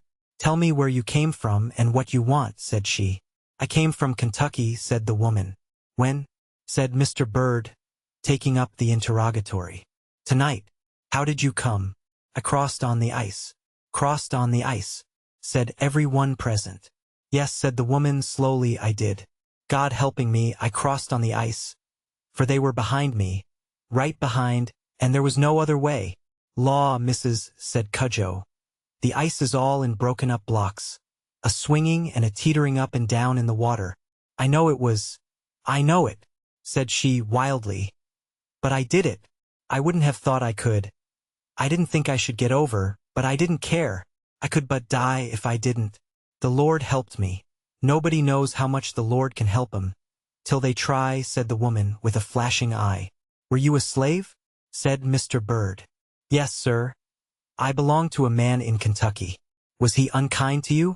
"No, sir, he was a good master." "And was your mistress unkind to you?" "No, sir, no. My mistress was always good to me." "What could induce you to leave a good home, then, and run away and go through such dangers?" The woman looked up at Mrs. Bird, with a keen, scrutinizing glance, and it did not escape her that she was dressed in deep mourning. "Ma'am," she said suddenly, "have you ever lost a child?" The question was unexpected, and it was thrust on a new wound, for it was only a month since a darling child of the family had been laid in the grave. Mr. Bird turned around and walked to the window, and Mrs. Bird burst into tears. But, recovering her voice, she said, "Why do you ask that? I have lost a little one. Then you will feel for me. I have lost two, one after another. Left 'em buried there when I came away, and I had only this one left. I never slept a night without him. He was all I had. He was my comfort and pride, day and night. And, ma'am, they were going to take him away from me. To sell him down south, ma'am, to go all alone. A baby that had never been away from his mother in his life. I couldn't stand it, ma'am. I knew I never should be good for anything if they did. And when I knew the papers were signed and he was sold, I took him and came off in the night. And they chased me, the man that bought him and some of Massaras folks, and they were coming down right behind me, and I heard him. I jumped right onto the ice, and how I got across I don't know. But, first I knew, a man was helping me up the bank." The woman did not sob nor weep. She had gone to a place where tears are dry, but everyone around her was, in some way characteristic of themselves, showing signs of hearty sympathy. The two little boys, after a desperate rummaging in their pockets, in search of those pocket handkerchiefs which mothers know are never to be found there, had thrown themselves disconsolately into the skirts of their mother's gown, where they were sobbing and wiping their eyes and noses to their heart's content. Mrs. Bird had her face fairly hidden in her pocket handkerchief, and old Dinah, with tears streaming down her black, honest face, was ejaculating, "Lord have mercy on us," with all the fervor of a camp meeting. while old Cudjoe, rubbing his eyes very hard with his cuffs, and making a most uncommon variety of wry faces, occasionally responded in the same key with great fervor.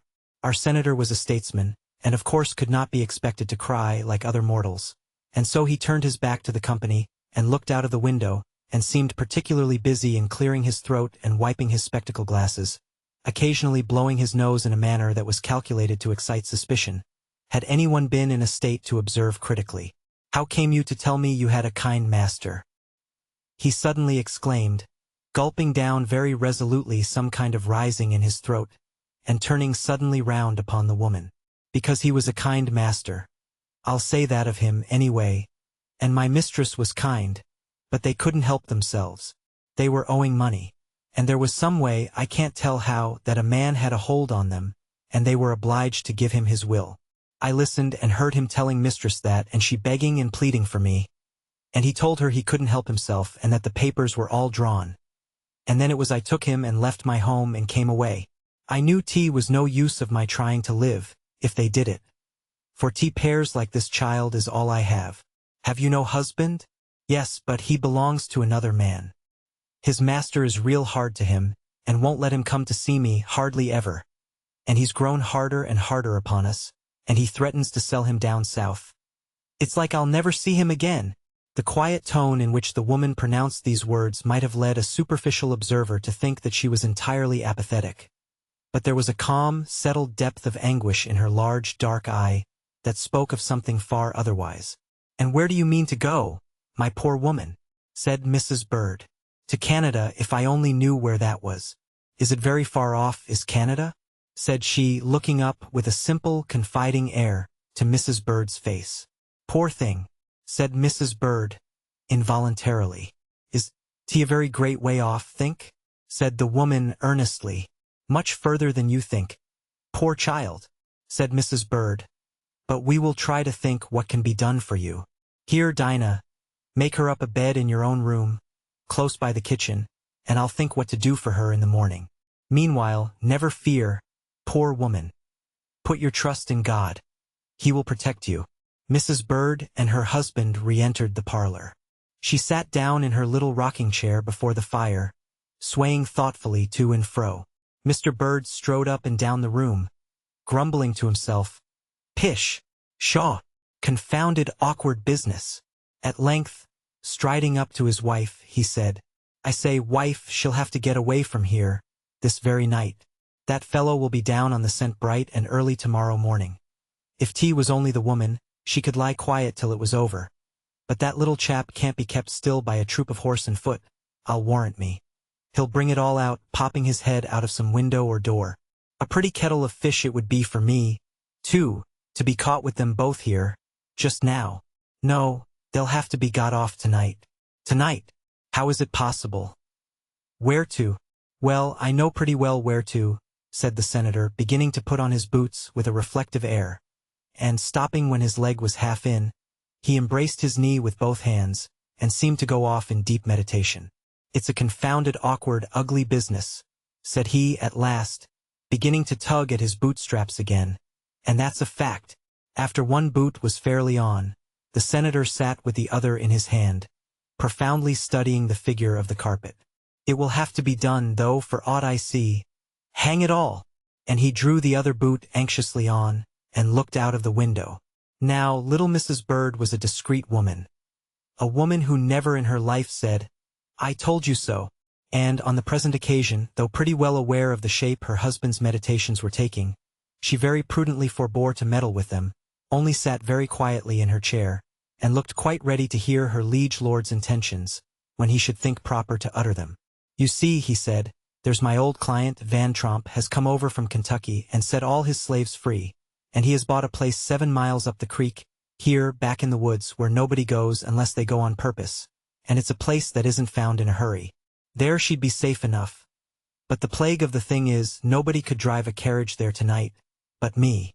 Why not? Cudjoe is an excellent driver. But here it is. The creek has to be crossed twice, and the second crossing is quite dangerous unless one knows it as I do. I have crossed it 100 times on horseback, and know exactly the turns to take. And so, you see, there's no help for it. Cudjoe must put in the horses as quietly as may be, about 12 o'clock, and I'll take her over. And then, to give color to the matter, he must carry me on to the next tavern to take the stage for Columbus. That comes by about 3 or 4, and so it will look as if I had had the carriage only for that. I shall get into business bright and early in the morning. But I'm thinking I shall feel rather cheap there, after all that's been said and done. But, hang it, I can't help it. Your heart is better than your head. In this case, John, said the wife, laying her little white hand on his. Could I ever have loved you, had I not known you better than you know yourself? And the little woman looked so handsome, with the tears sparkling in her eyes, that the senator thought he must be a decidedly clever fellow, to get such a pretty creature into such a passionate admiration of him. And so, what could he do but walk off soberly, to see about the carriage? At the door, however, he stopped a moment, and then coming back, he said with some hesitation, "Mary, I don't know how you'd feel about it, but there's that drawer full of things of poor little Henry's." So saying, he turned quickly on his heel, and shut the door after him. His wife opened the little bedroom door adjoining her room and, taking the candle, set it down on the top of a bureau there. Then from a small recess she took a key, and put it thoughtfully in the lock of a drawer, and made a sudden pause, while 2 boys, who, boy-like, had followed close on her heels, stood looking with silent, significant glances at their mother. "And oh, mother that reads this, has there never been in your house a drawer, or a closet, the opening of which has been to you like the opening again of a little grave? Ah, happy mother that you are, if it has not been so." Mrs. Bird slowly opened the drawer. There were little coats of many a form and pattern, piles of aprons, and rows of small stockings, and even a pair of little shoes, worn and rubbed at the toes, were peeping from the folds of a paper. There was a toy horse and wagon, a top, a ball, memorials gathered with many a tear and many a heartbreak. She sat down by the drawer and, leaning her head on her hands over it, wept till the tears fell through her fingers into the drawer. Then suddenly raising her head, she began, with nervous haste, selecting the plainest and most substantial articles, and gathering them into a bundle. "Mamma," said one of the boys, gently touching her arm, "you going to give away those things?" "My dear boys," she said softly and earnestly, "if our dear, loving little Henry looks down from heaven, he would be glad to have us do this. I could not find it in my heart to give them away to any common person, to anybody that was happy, but I give them to a mother more heartbroken and sorrowful than I am, and I hope God will send his blessings with them. There are in this world blessed souls, whose sorrows all spring up into joys for others, whose earthly hopes, laid in the grave with many tears, are the seed from which spring healing flowers and balm for the desolate and the distressed. Among such was the delicate woman who sits there by the lamp, dropping slow tears, while she prepares the memorials of her own lost one for the outcast wanderer." After a while, Mrs. Bird opened a wardrobe and, taking from thence a plain, serviceable dress or 2, she sat down busily to her work-table, and, with needle, scissors, and thimble at hand, quietly commenced the letting down process which her husband had recommended, and continued busily at it till the old clock in the corner struck 12, and she heard the low rattling of wheels at the door. "Mary," said her husband, coming in, with his overcoat in his hand, "you must wake her up now. We must be off." Mrs. Bird hastily deposited the various articles she had collected in a small plain trunk, and locking it, desired her husband to see it in the carriage, and then proceeded to call the woman. Soon, arrayed in a cloak, bonnet, and shawl that had belonged to her benefactress, she appeared at the door with her child in her arms.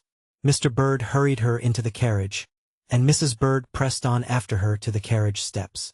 Eliza leaned out of the carriage and put out her hand, a hand as soft and beautiful as was given in return. She fixed her large, dark eyes, full of earnest meaning, on Mrs. Bird's face, and seemed going to speak. Her lips moved, she tried once or twice, but there was no sound, and pointing upward, with a look never to be forgotten, she fell back in the seat, and covered her face.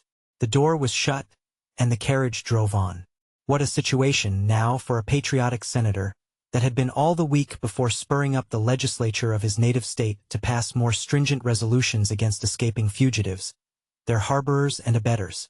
Our good senator in his native state had not been exceeded by any of his brethren at Washington, in the sort of eloquence which has won for them immortal renown.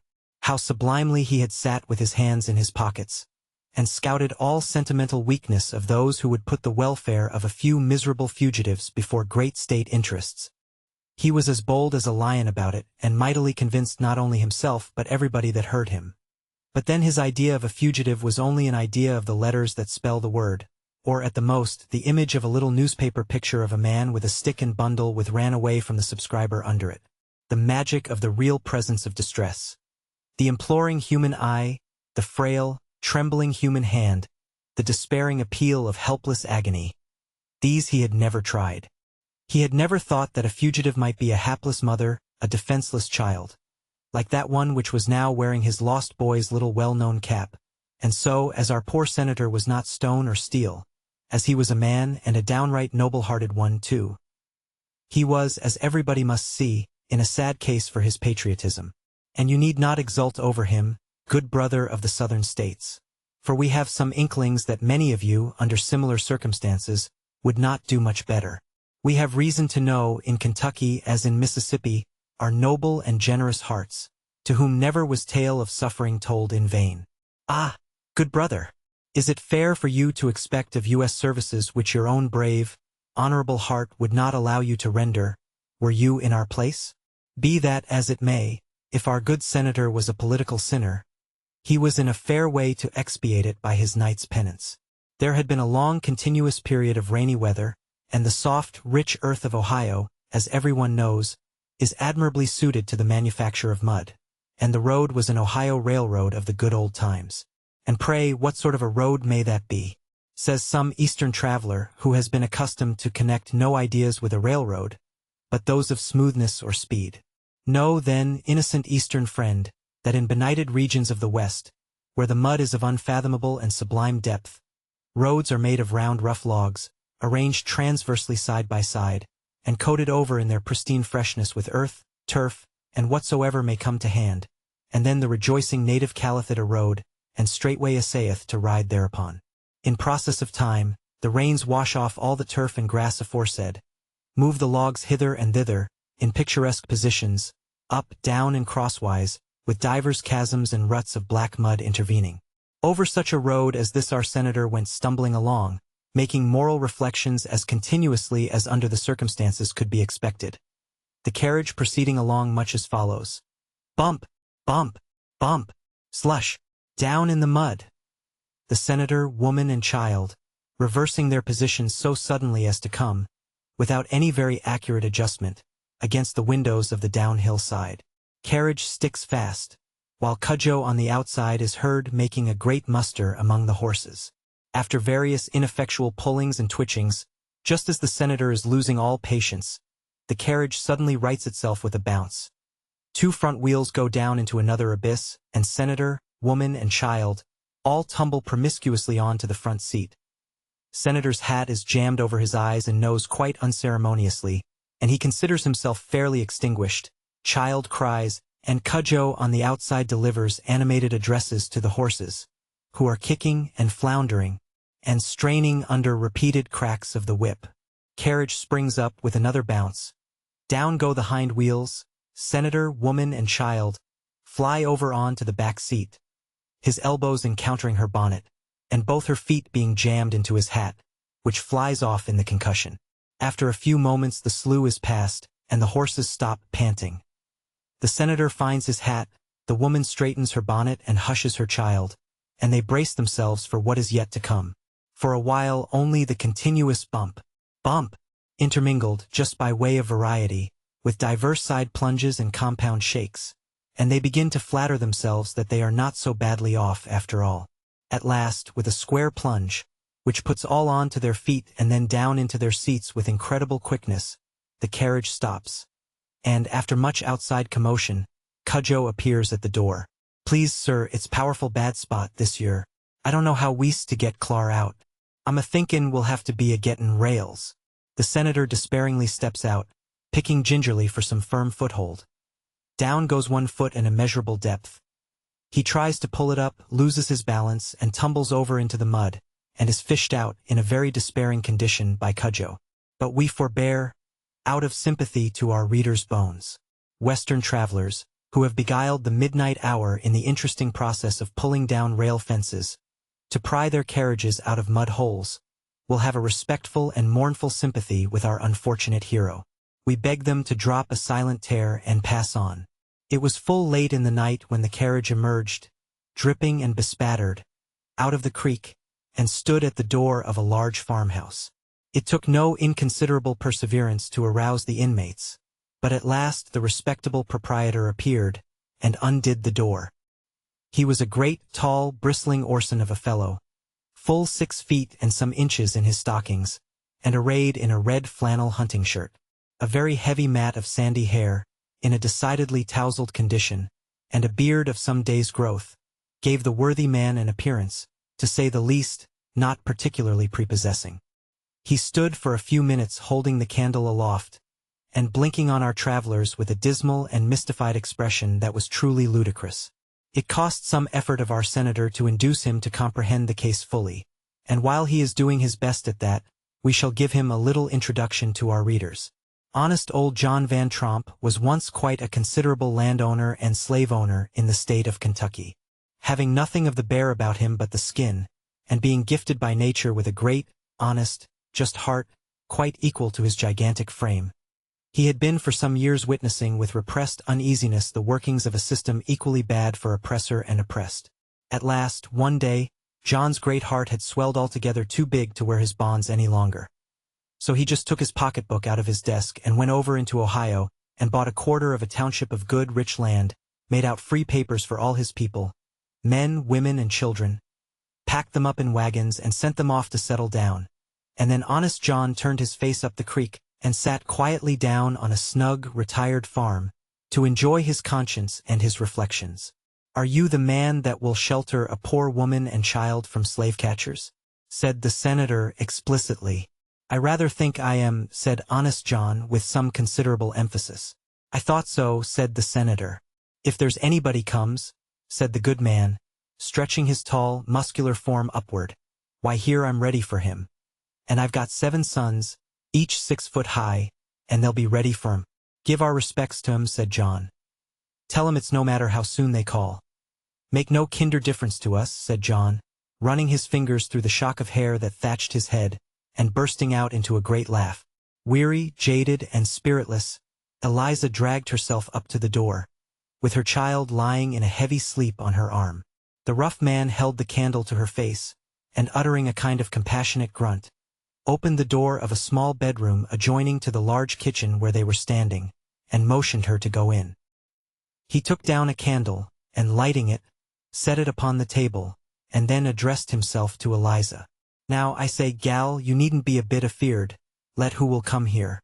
I'm up to all that sort of thing," said he, pointing to 2 or 3 goodly rifles over the mantelpiece. "And most people that know me know that tea wouldn't be healthy to try to get anybody out of my house when I'm eggin' it. So now you just go to sleep now, as quiet as if your mother was a rockin' ye," said he as he shut the door. "Why, this is an uncommon handsome un," he said to the senator. "Ah, well, handsome Eunice has the greatest cause to run, sometimes, if they has any kind o' feelin', such as decent women should. I know all about that." The senator, in a few words, briefly explained Eliza's history. Oh, you. Ah, now I want to know?" said the good man, pitifully. Show. That's natter now, poor critter. Hunted down now like a deer. Hunted down, jest for havin' natural feelin's, and doin' what no kind o' mother could help a-doin'. I tell ye what, these yer things make me come the nighest to swearin'. Now, o' most anything," said honest John, as he wiped his eyes with the back of a great, freckled, yellow hand. "I tell yer what, stranger, it was years and years before I jined the church, 'cause the ministers round in our parts used to preach that the Bible went in for these air cuttings up, and I couldn't be up to 'em with their Greek and Hebrew, and so I took up eggin' 'em, Bible and all.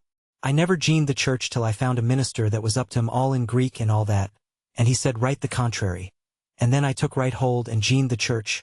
I did now, fact," said John, who had been all this time uncorking some very frisky bottled cider, which at this juncture he presented. "Ye'd better jest put up here, now, till daylight," said he, heartily, "and I'll call up the old woman, and have a bed got ready for you in no time." "Thank you, my good friend," said the senator, "I must be along, to take the night stage for Columbus." "Ah, Well then, if you must, I'll go a piece with you, and show you a crossroad that will take you there better than the road you came on. That road's mighty bad. John equipped himself, and, with a lantern in hand, was soon seen guiding the senator's carriage towards a road that ran down in a hollow, back of his dwelling. When they parted, the senator put into his hand a $10 bill. "It's for her," he said briefly. "Aye," said John with equal conciseness. They shook hands and parted. Chapter 10. The property is carried off. The February morning looked gray and drizzling through the window of Uncle Tom's cabin. It looked on downcast faces, the images of mournful hearts. The little table stood out before the fire, covered with an ironing cloth. A coarse but clean shirt or two, fresh from the iron, hung on the back of a chair by the fire, and Aunt Chloe had another spread out before her on the table. Carefully she rubbed and ironed every fold and every hem, with the most scrupulous exactness, every now and then raising her hand to her face to wipe off the tears that were coursing down her cheeks. Tom sat by, with his Testament open on his knee, and his head leaning upon his hand.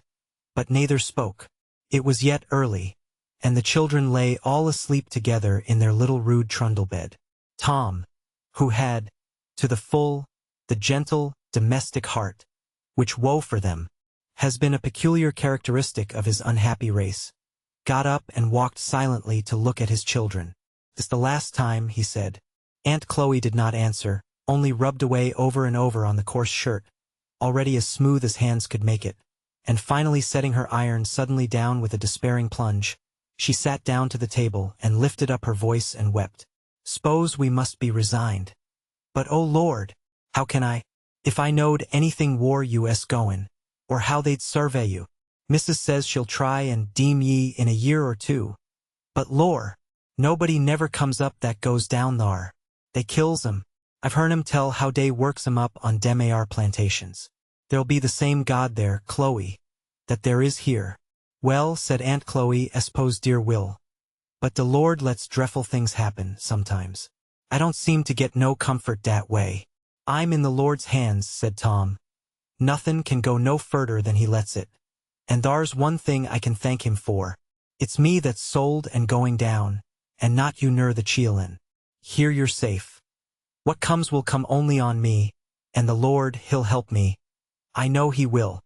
Ah, brave, manly heart, smothering thine own sorrow, to comfort thy beloved ones." Tom spoke with a thick utterance, and with a bitter choking in his throat. But he spoke brave and strong. "Let's think on our marcies," he added tremulously, as if he was quite sure he needed to think on them very hard indeed. "Marcies," said Aunt Chloe. "Don't see no marcy in tea. Tant right. Tant right it should be so. Massar never ought ter left it so that ye could be took for his debts. Ye aren't him all he gets for ye, twice over. He owed ye your freedom, and ought ter gin tea to your years ago. Meb he can't help himself now, but I feel it's wrong. Nothing can't beat that AR out o' me. Sich a faithful critter as ye've been. And allers sought his business for your own every way, and reckoned on him more than your own wife and chielin. Them as sells heart's love and heart's blood, to get out their scrapes. De Lord'll be up to 'em. Chloe, now, if ye love me, ye won't talk so, when perhaps jest the last time we'll ever have together.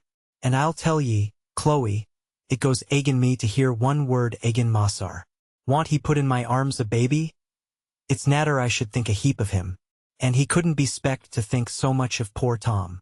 Massaress is used to havin' all these yer things done for him, and nat'll why they don't think so much on tea.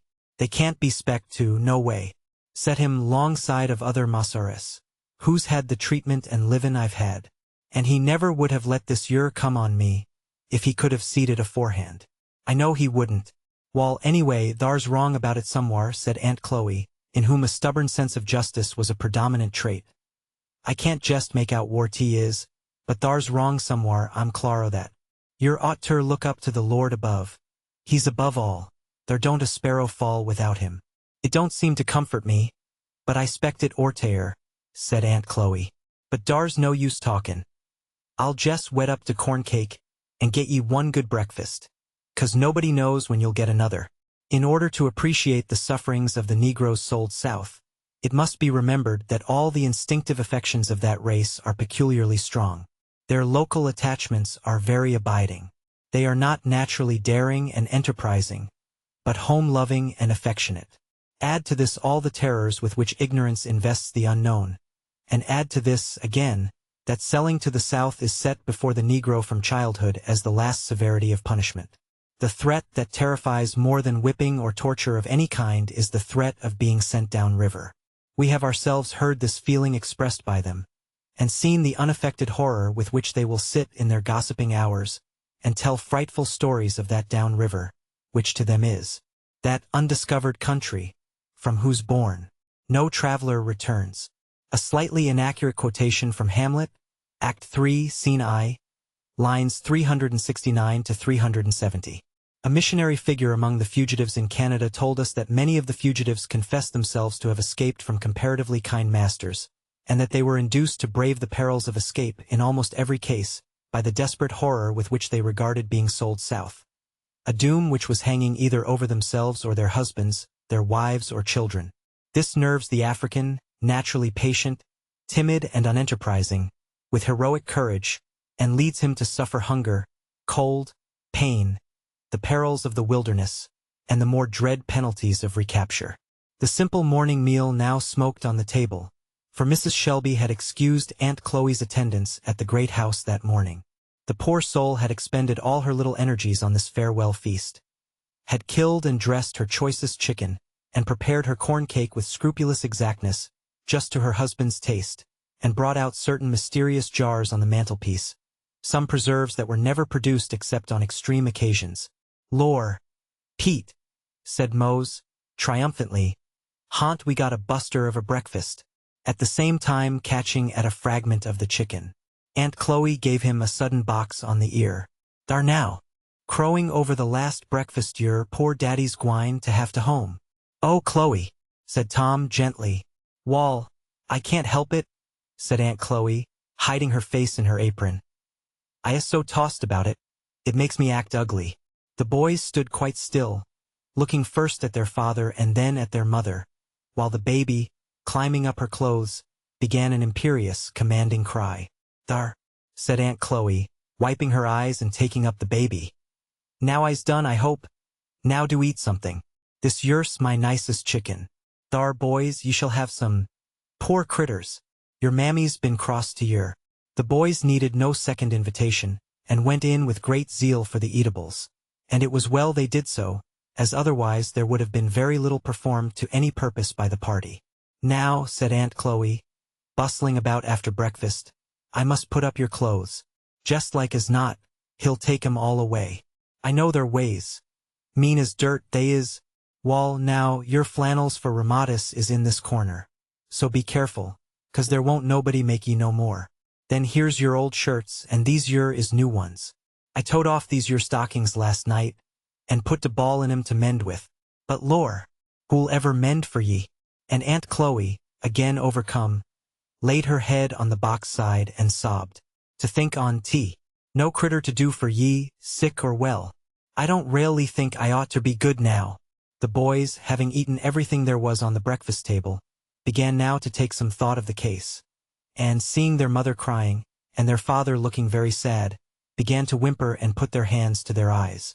Uncle Tom had the baby on his knee, and was letting her enjoy herself to the utmost extent, scratching his face and pulling his hair, and occasionally breaking out into clamorous explosions of delight, evidently arising out of her own internal reflections. "I crow away, poor critter," said Aunt Chloe. "You'll have to come to it, too. Ye'll live to see your husband sold or meb be sold yourself. And these your boys, they's to be sold, I suppose, too, just like as not, when day gets good for something. Ain't no use in niggers havin' nothin'." Here one of the boys called out, "Thar's Missus a-comin' in. She can't do no good." "What's she coming for?" said Aunt Chloe. Mrs. Shelby entered. Aunt Chloe set a chair for her in a manner decidedly gruff and crusty. She did not seem to notice either the action or the manner. She looked pale and anxious. "Tom," she said, "I come to," and stopping suddenly, and regarding the silent group, she sat down in the chair, and, covering her face with her handkerchief, began to sob. "Lor, now, Mrs. Don't, don't, said Aunt Chloe, bursting out in her turn. And for a few moments they all wept in company. And in those tears they all shed together, the high and the lowly, melted away all the heart-burnings and anger of the oppressed. Oh, ye who visit the distressed, do ye know that everything your money can buy, given with a cold, averted face, is not worth one honest tear shed in real sympathy? My good fellow, said Mrs. Shelby, I can't give you anything to do you any good. If I give you money, it will only be taken from you. But I tell you solemnly and before God that I will keep trace of you, and bring you back as soon as I can command the money. And, till then, trust in God. Here the boys called out that Mas'r Haley was coming, and then an unceremonious kick pushed open the door. Haley stood there in very ill humor, having ridden hard the night before, and being not at all pacified by his ill success in recapturing his prey. Come, said he, ye nigger, ye are ready? Servant. Ma'am, said he, taking off his hat, as he saw Mrs. Shelby. Aunt Chloe shut and corded the box, and, getting up, looked gruffly on the traitor, her tears seeming suddenly turned to sparks of fire. Tom rose up meekly, to follow his new master, and raised up his heavy box on his shoulder. His wife took the baby in her arms to go with him to the wagon, and the children, still crying, trailed on behind. Mrs. Shelby, walking up to the traitor, detained him for a few moments, talking with him in an earnest manner. And while she was thus talking, the whole family party proceeded to a wagon that stood ready harnessed at the door. A crowd of all the old and young hands on the place stood gathered around it, to bid farewell to their old associate. Tom had been looked up to, both as a head servant and a Christian teacher, by all the place, and there was much honest sympathy and grief about him, particularly among the women. Why, Chloe, you bar it better'n we do, said one of the women, who had been weeping freely, noticing the gloomy calmness with which Aunt Chloe stood by the wagon. I's done my tears, she said, looking grimly at the traitor who was coming up. I does not feel to cry for dat ar old limb, no how. Get in, said Haley to Tom, as he strode through the crowd of servants, who looked at him with lowering brows. Tom got in, and Haley, drawing out from under the wagon seat a heavy pair of shackles, made them fast around each ankle. A smothered groan of indignation ran through the whole circle, and Mrs. Shelby spoke from the veranda. Mr. Haley, I assure you that precaution is entirely unnecessary. Don no, ma'am. I've lost $1,500 from this your place, and I can't afford to run no more risks. What else could she spect on him? Said Aunt Chloe, indignantly, while the two boys, who now seemed to comprehend at once their father's destiny, clung to her gown, sobbing and groaning vehemently. I'm sorry, said Tom, that Mas'r George happened to be away. George had gone to spend 2 or 3 days with a companion on a neighboring estate, and having departed early in the morning, before Tom's misfortune had been made public, had left without hearing of it. Give my love to Mas'r George, he said earnestly. Haley whipped up the horse, and with a steady, mournful look, fixed to the last on the old place, Tom was whirled away. Mr. Shelby at this time was not at home.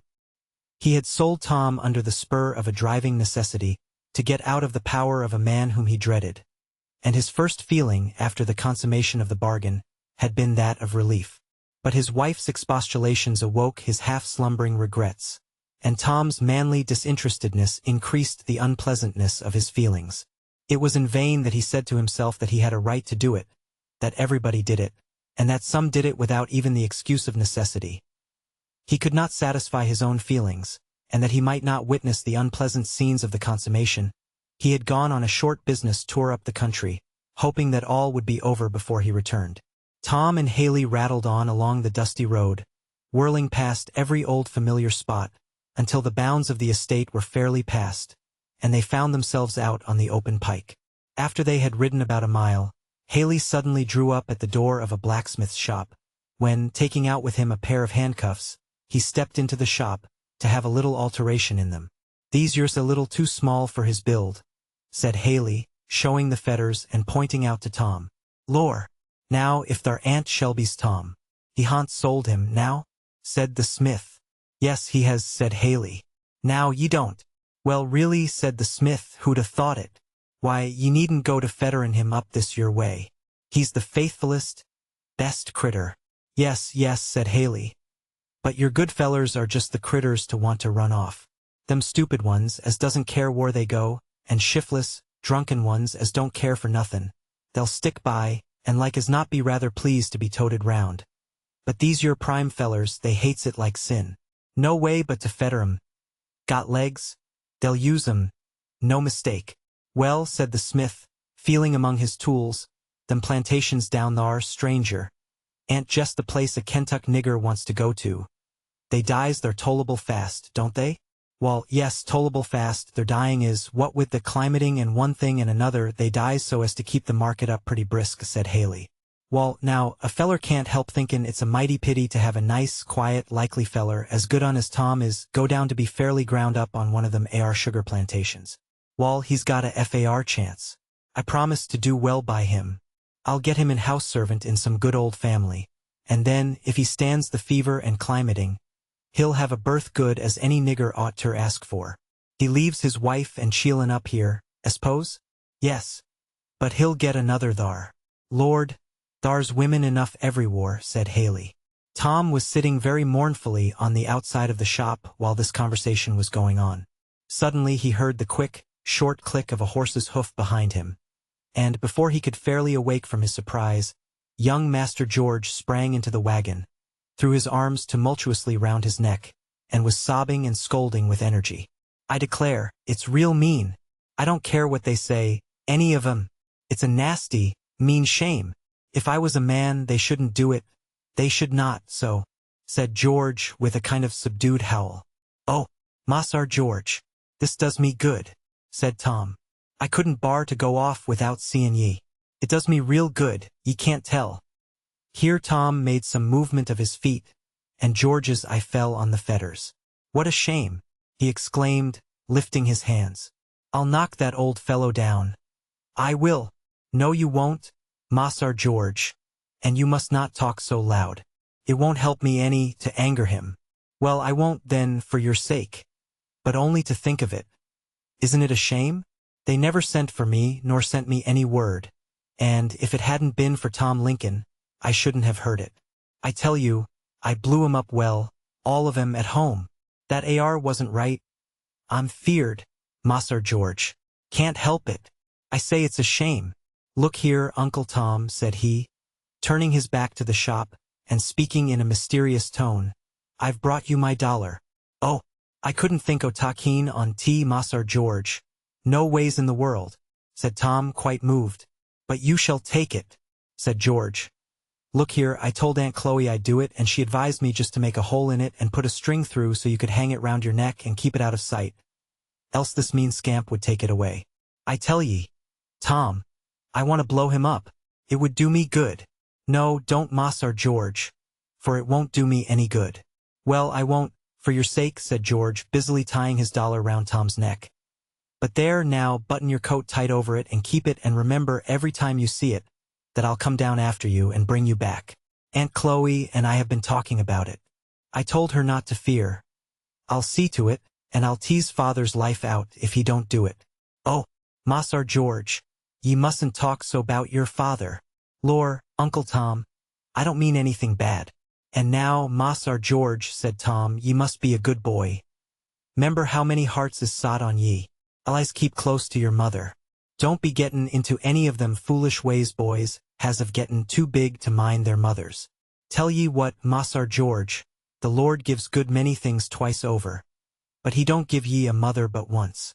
Ye'll never see sich another woman, Massar George, if ye live to be 100 years old. So now you hold on to her, and grow up, and be a comfort to her. Thar's my own good boy. You will now, won't ye? Yes, I will, Uncle Tom, said George seriously. And be careful of your speaking, Massar George. Young boys, when they comes to your age, is willful, sometimes it is natur they should be. But real gentlemen, such as I hopes you'll be, never lets fall on words that isn't 'spectful to their parents. Ye ain't 'fended, Massar George? No, indeed, Uncle Tom. You always did give me good advice. I's older, you know, said Tom, stroking the boy's fine, curly head with his large, strong hand, but speaking in a voice as tender as a woman's, and I sees all that's bound up in you. Oh, Massar George, you has everything, Elarnin, privileges, readin' writin', and you'll grow up to be a great, learned, good man, and all the people on the place and your mother and father'll be so proud on ye. Be a good Massar, like your father, and be a Christian, like your mother. 'Member your Creator in the days o' your youth, Massar George. I'll be real good, Uncle Tom, I tell you, said George. I'm going to be a first-rater, and don't you be discouraged. I'll have you back to the place, yet. As I told Aunt Chloe this morning, I'll build our house all over, and you shall have a room for a parlor with a carpet on it, when I'm a man. Oh, you'll have good times yet. Haley now came to the door with the handcuffs in his hands. Look here now, mister, said George, with an air of great superiority as he got out. I shall let father and mother know how you treat Uncle Tom. You're welcome, said the trader. I should think you'd be ashamed to spend all your life buying men and women, and chaining them, like cattle. I should think you'd feel mean, said George. So long as your grandfolks wants to buy men and women, I'm as good as they is, said Haley. T'ant any meaner sellin' on 'em that tea is buyin'. I'll never do either when I'm a man, said George. I'm ashamed this day that I'm a Kentuckian. I always was proud of it before. And George sat very straight on his horse, and looked round with an air, as if he expected the state would be impressed with his opinion. Well, goodbye, Uncle Tom. Keep a stiff upper lip, said George. Goodbye, Massar George, said Tom, looking fondly and admiringly at him. God Almighty bless you. Ah, Kentucky ha'n't got many like you, he said, in the fullness of his heart, as the frank, boyish face was lost to his view. Away he went, and Tom looked, till the clatter of his horse's heels died away, the last sound or sight of his home. But over his heart there seemed to be a warm spot, where those young hands had placed that precious dollar. Tom put up his hand, and held it close to his heart. Now, I tell you what, Tom, said Haley, as he came up to the wagon, and threw in the handcuffs, I mean to start FAR with ye, as I generally do with my niggers. And I'll tell ye now, to begin with, you treat me FAR, and I'll treat you FAR. I ain't never hard on my niggers. Calculates to do the best for 'em I can. Now, ye see, you'd better jest settle down comfortable, and not be tryin' no tricks, because niggers tricks of all sorts I'm up to, and it's no use. If niggers is quiet and don't try to get off, they has good times with me, and if they don't, why, it's their fault and not mine. Tom assured Haley that he had no present intentions of running off. In fact, the exhortation seemed rather a superfluous one to a man with a great pair of iron fetters on his feet. But Mr. Haley had got in the habit of commencing his relations with his stock with little exhortations of this nature, calculated, as he deemed, to inspire cheerfulness and confidence, and prevent the necessity of any unpleasant scenes. And here, for the present, we take our leave of Tom, to pursue the fortunes of other characters in our story. Chapter 11. In which property gets into an improper state of mind. It was late in a drizzly afternoon that a traveler alighted at the door of a small country hotel, in the village of N, in Kentucky. In the barroom he found assembled quite a miscellaneous company, whom stress of weather had driven to harbor, and the place presented the usual scenery of such reunions. Great, tall, raw-boned Kentuckians, attired in hunting shirts, and trailing their loose joints over a vast extent of territory, with the easy lounge peculiar to the race. Rifles stacked away in the corner, shot pouches, game bags, hunting dogs, and little Negroes, all rolled together in the corners, were the characteristic features in the picture. At each end of the fireplace sat a long-legged gentleman, with his chair tipped back, his hat on his head, and the heels of his muddy boots reposing sublimely on the mantelpiece. A position, we will inform our readers, decidedly favorable to the turn of reflection incident to Western taverns, where travelers exhibit a decided preference for this particular mode of elevating their understandings. Mine host, who stood behind the bar, like most of his countrymen, was great of stature, good-natured and loose-jointed, with an enormous shock of hair on his head, and a great tall hat on the top of that. In fact, everybody in the room bore on his head this characteristic emblem of man's sovereignty. Whether it were felt hat, palm leaf, greasy beaver, or fine new chapeau, there it reposed with true Republican independence. In truth, it appeared to be the characteristic mark of every individual. Some wore them tipped rakishly to one side. These were your men of humor, jolly, free and easy dogs. Some had them jammed independently down over their noses. These were your hard characters, thorough men, who, when they wore their hats, wanted to wear them, and to wear them just as they had a mind to. There were those who had them set far over back, wide-awake men, who wanted a clear prospect, while careless men who did not know or care how their hats sat, had them shaking about in all directions. The various hats, in fact, were quite a Shakespearean study. Divers Negroes, in very free and easy pantaloons, and with no redundancy in the shirt line, were scuttling about, hither and thither, without bringing to pass any very particular results, except expressing a generic willingness to turn over everything in creation generally for the benefit of Mossar and his guests. Add to this picture a jolly, crackling, rollicking fire going rejoicingly up a great wide chimney, the outer door and every window being set wide open, and the calico window curtain flopping and snapping in a good stiff breeze of damp raw air, and you have an idea of the jollities of a Kentucky tavern. Your Kentuckian of the present day is a good illustration of the doctrine of transmitted instincts and peculiarities.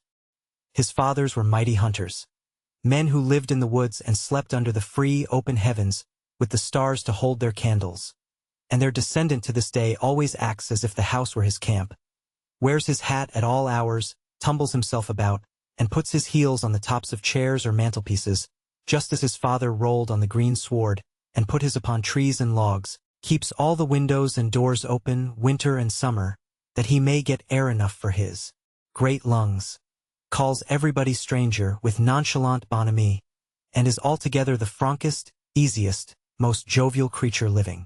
Into such an assembly of the free and easy our traveler entered. He was a short, thick-set man, carefully dressed, with a round, good-natured countenance, and something rather fussy and particular in his appearance. He was very careful of his valise and umbrella, bringing them in with his own hands, and resisting, pertinaciously, all offers from the various servants to relieve him of them. He looked round the bar-room with rather an anxious air, and, retreating with his valuables to the warmest corner, disposed them under his chair, sat down, and looked rather apprehensively up at the worthy whose heels illustrated the end of the mantelpiece, who was spitting from right to left, with a courage and energy rather alarming to gentlemen of weak nerves and particular habits. "I say, stranger, how are ye?" said the aforesaid gentleman, firing an honorary salute of tobacco juice in the direction of the new arrival. "Well, I reckon," was the reply of the other, as he dodged, with some alarm, the threatening honor. "Any news?" said the respondent, taking out a strip of tobacco and a large hunting knife from his pocket. "Not that I know of," said the man. "Chaw?" said the first speaker, handing the old gentleman a bit of his tobacco, with a decidedly brotherly air. "No, thank ye. It don't agree with me," said the little man, edging off. "Don't, eh?" said the other, easily, and stowing away the morsel in his own mouth, in order to keep up the supply of tobacco juice, for the general benefit of society. The old gentleman uniformly gave a little start whenever his long-sighted brother fired in his direction, and this being observed by his companion, he very good-naturedly turned his artillery to another quarter, and proceeded to storm one of the fire-irons with a degree of military talent fully sufficient to take a city. "What's that?" said the old gentleman, observing some of the company formed in a group around a large handbill. "Nigger advertised," said one of the company briefly. Mr. Wilson, for that was the old gentleman's name, rose up, and after carefully adjusting his valise and umbrella, proceeded deliberately to take out his spectacles and fix them on his nose, and, this operation being performed, read as follows. "Ran away from the subscriber, my mulatto boy, George," said George, 6 feet in height, a very light mulatto, brown curly hair, is very intelligent, speaks handsomely, can read and write, will probably try to pass for a white man, is deeply scarred on his back and shoulders, has been branded in his right hand with the letter H. I will give $400 for him alive, and the same sum for satisfactory proof that he has been killed. The old gentleman read this advertisement from end to end in a low voice, as if he were studying it. The long-legged veteran, who had been besieging the fire-iron, as before related, now took down his cumbrous length, and rearing aloft his tall form, walked up to the advertisement and very deliberately spit a full discharge of tobacco juice on it. "There's my mind upon that," said he briefly, and sat down again. "Why now, stranger, what's that for?" said mine host. "I'd do it all the same to the writer of that AR paper, if he was here," said the long man, coolly resuming his old employment of cutting tobacco. Any man that owns a boy like that, and can't find any better way o' treating on him, deserves to lose him. Such papers as these is a shame to Kentucky. That's my mind right out if anybody wants to know. Well now, that's a fact, said mine host, as he made an entry in his book.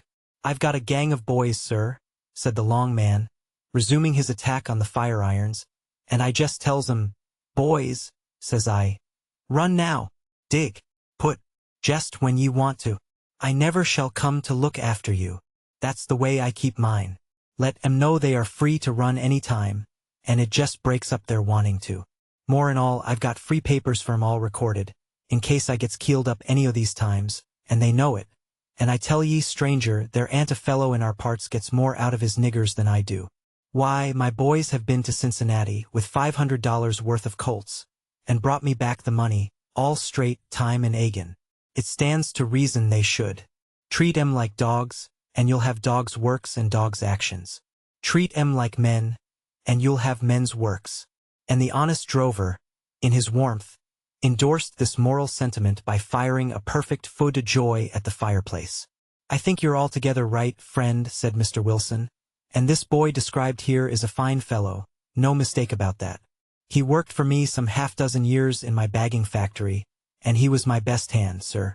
He is an ingenious fellow, too. He invented a machine for the cleaning of hemp, a really valuable affair. It's gone into use in several factories. His master holds the patent of it.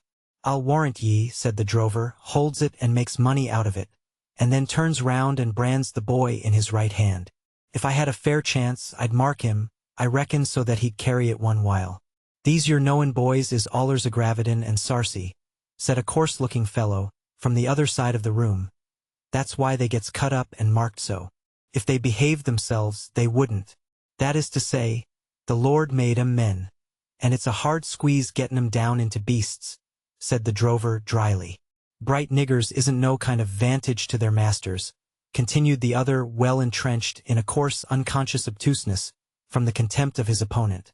What's the use o' talents and them things, if you can't get the use on 'em yourself? Why, all the use they make on tea is to get round you.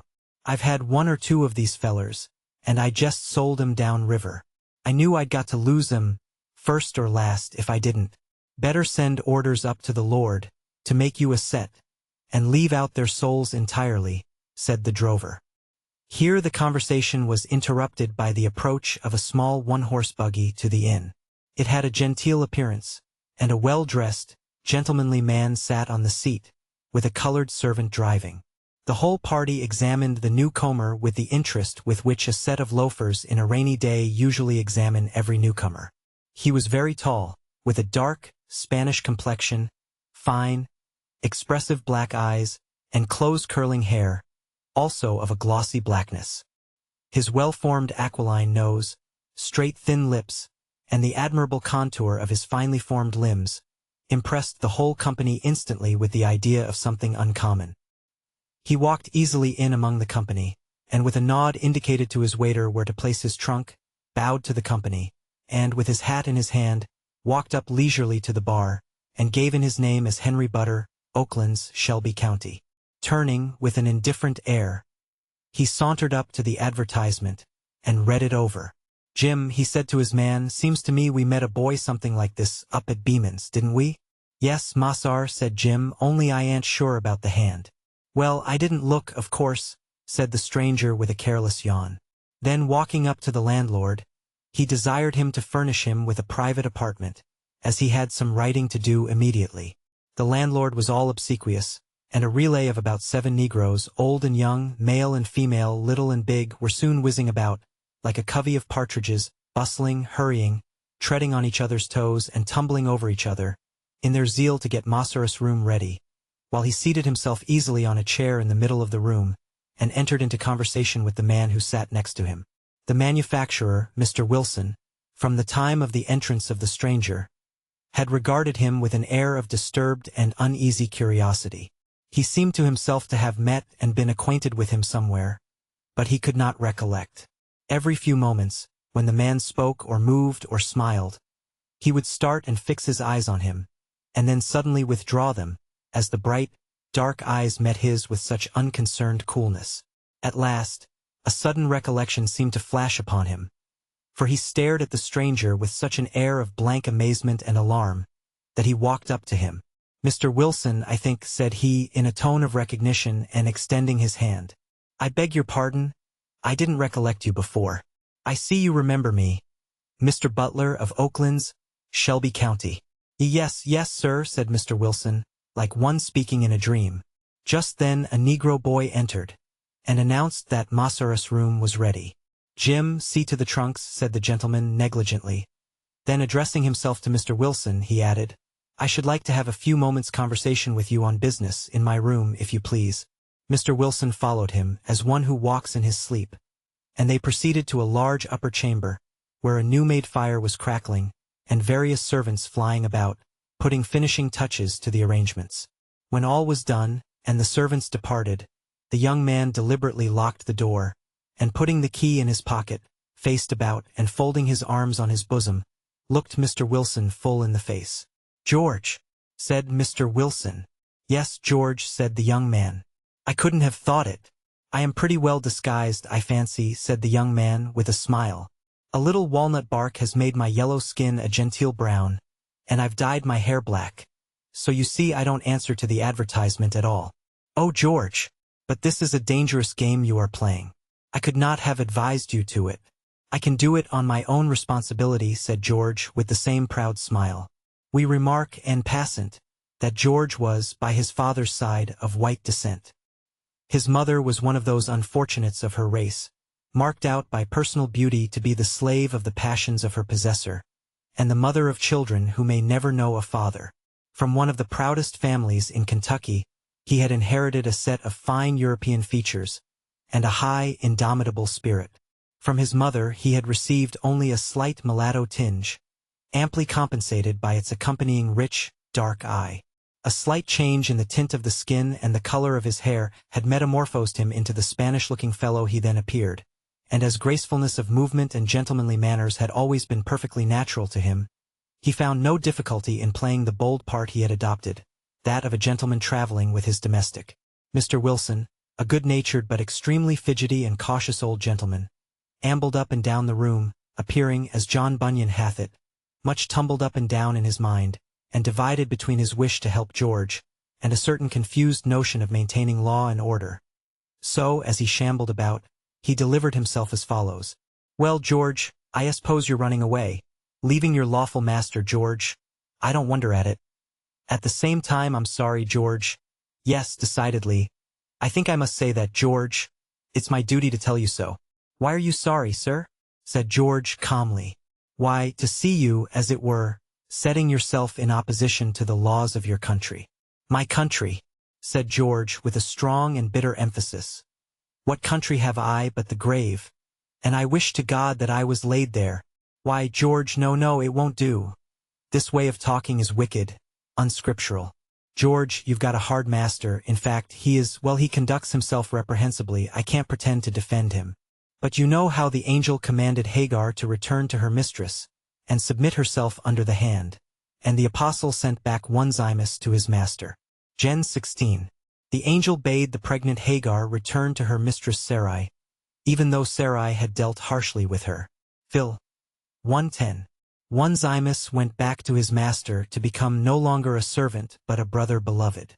"Don't quote Bible at me that way, Mr. Wilson," said George with a flashing eye. "Don't. For my wife is a Christian, and I mean to be if ever I get to where I can. But to quote Bible to a fellow in my circumstances is enough to make him give it up altogether. I appeal to God Almighty. I'm willing to go with the case to him, and ask him if I do wrong to seek my freedom." "These feelings are quite natural, George," said the good-natured man, blowing his nose. "Yes, they're natural, but it is my duty not to encourage them in you. Yes, my boy, I'm sorry for you now. It's a bad case, very bad. But the apostle says, 'Let everyone abide in the condition in which he is called.' We must all submit to the indications of providence, George. Don't you see?" George stood with his head drawn back, his arms folded tightly over his broad breast, and a bitter smile curling his lips. "I wonder, Mr. Wilson, if the Indians should come and take you a prisoner away from your wife and children, and want to keep you all your life hoeing corn for them, if you'd think it your duty to abide in the condition in which you were called. I rather think that you'd think the first stray horse you could find an indication of providence. Shouldn't you? The little old gentleman stared with both eyes at this illustration of the case. But, though not much of a reasoner, he had the sense in which some logicians on this particular subject do not excel, that of saying nothing where nothing could be said. So, as he stood carefully stroking his umbrella, and folding and patting down all the creases in it, he proceeded on with his exhortations in a general way. You see, George, now I always have stood your friend, and whatever I've said for your good. Now here, it seems to me you're running an awful risk. You can't hope to carry it out. If you're taken, it will be worse with you than ever.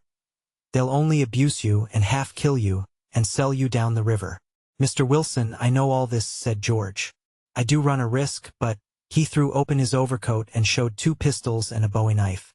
There, he said. I'm ready for him. Down south I never will go. No. If it comes to that, I can earn myself at least 6 feet of free soil, the first and last I shall ever own in Kentucky. Why, George, this state of mind is awful. It's getting really desperate, George. I'm concerned. Going to break the laws of your country. My country again. Mr. Wilson, you have a country. But what country have I or anyone like me born of slave mothers? What laws are there for us? We don't make them. We don't consent to them. We have nothing to do with them. All they do for us is to crush us and keep us down. Haven't I heard your 4th of July speeches? Don't you tell us all once a year that governments derive their just power from the consent of the governed? Can't a fellow think that hears such things? Can't he put this and that together and see what it comes to? Mr. Wilson's mind was one of those that may not unaptly be represented by a bale of cotton. Downy, soft, benevolently fuzzy and confused. He really pitied George with all his heart, and had a sort of dim and cloudy perception of the style of feeling that agitated him. But he deemed it his duty to go on talking good to him with infinite pertinacity. George, this is bad. I must tell you, as a friend, you'd better not be meddling with such notions. They are bad, George, very bad, for boys in your condition. Very, and Mr. Wilson sat down to a table and began nervously chewing the handle of his umbrella. See here, now, Mr. Wilson, said George, coming up and sitting himself determinately down in front of him. Look at me now. Don't I sit before you every way, just as much a man as you are? Look at my face. Look at my hands. Look at my body, and the young man drew himself up proudly. Why am I not a man, as much as anybody? Well, Mr. Wilson, hear what I can tell you. I had a father, one of your Kentucky gentlemen, who didn't think enough of me to keep me from being sold with his dogs and horses, to satisfy the estate when he died. I saw my mother put up at sheriff's sale with her 7 children. They were sold before her eyes, one by one, all to different masters. And I was the youngest. She came and kneeled down before old Mossar, and begged him to buy her with me, that she might have at least one child with her. And he kicked her away with his heavy boot. I saw him do it, and the last that I heard was her moans and screams, when I was tied to his horse's neck, to be carried off to his place. Well then, my master traded with one of the men, and bought my oldest sister. She was a pious, good girl, a member of the Baptist church, and as handsome as my poor mother had been. She was well brought up and had good manners. At first I was glad she was bought, for I had one friend near me. I was soon sorry for it. Sir, I have stood at the door and heard her whipped, when it seemed as if every blow cut into my naked heart, and I couldn't do anything to help her. And she was whipped, sir, for wanting to live a decent Christian life, such as your laws give no slave girl a right to live. And at last I saw her chained with a trader's gang to be sent to market in Orleans. Sent there for nothing else but that, and that's the last I know of her. Well, I grew up, long years and years. No father, no mother, no sister. Not a living soul that cared for me more than a dog. Nothing but whipping, scolding, starving. Why, sir, I've been so hungry that I have been glad to take the bones they threw to their dogs. And yet, when I was a little fellow and laid awake whole nights and cried, it wasn't the hunger, it wasn't the whipping I cried for. No, sir, it was for my mother and my sisters. It was because I hadn't a friend to love me on earth. I never knew what peace or comfort was. I never had a kind word spoken to me till I came to work in your factory. Mr. Wilson, you treated me well. You encouraged me to do well, and to learn to read and write, and to try to make something of myself. And God knows how grateful I am for it. Then, sir, I found my wife. You've seen her. You know how beautiful she is. When I found she loved me when I married her, I scarcely could believe I was alive. I was so happy. And, sir, she is as good as she is beautiful. But now what? Why, now comes my master. Takes me right away from my work, and my friends, and all I like, and grinds me down into the very dirt. And why? Because, he says, I forgot who I was. He says to teach me that I am only a nigger. After all, and last of all, he comes between me and my wife, and says I shall give her up, and live with another woman. And all this your laws give him power to do in spite of God or man. Mr. Wilson, look at it. There isn't one of all these things that have broken the hearts of my mother and my sister, and my wife and myself, but your laws allow, and give every man power to do in Kentucky, and none can say to him nay. Do you call these the laws of my country? Sir, I haven't any country, any more than I have any father. But I'm going to have one. I don't want anything of your country except to be let alone, to go peaceably out of it. And when I get to Canada, where the laws will own me and protect me, that shall be my country, and its laws I will obey. But if any man tries to stop me, let him take care, for I am desperate. I'll fight for my liberty to the last breath I breathe. You say your fathers did it. If it was right for them, it is right for me.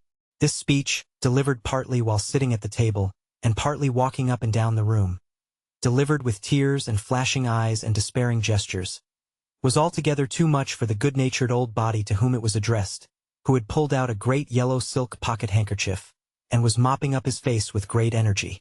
Blast 'em all! He suddenly broke out. Haven't I always said so? The infernal old cusses! I hope I ain't swearing, now. Well, go ahead, George, go ahead. But be careful, my boy. Don't shoot anybody, George, unless, well, you'd better not shoot, I reckon. At least I wouldn't hit anybody, you know.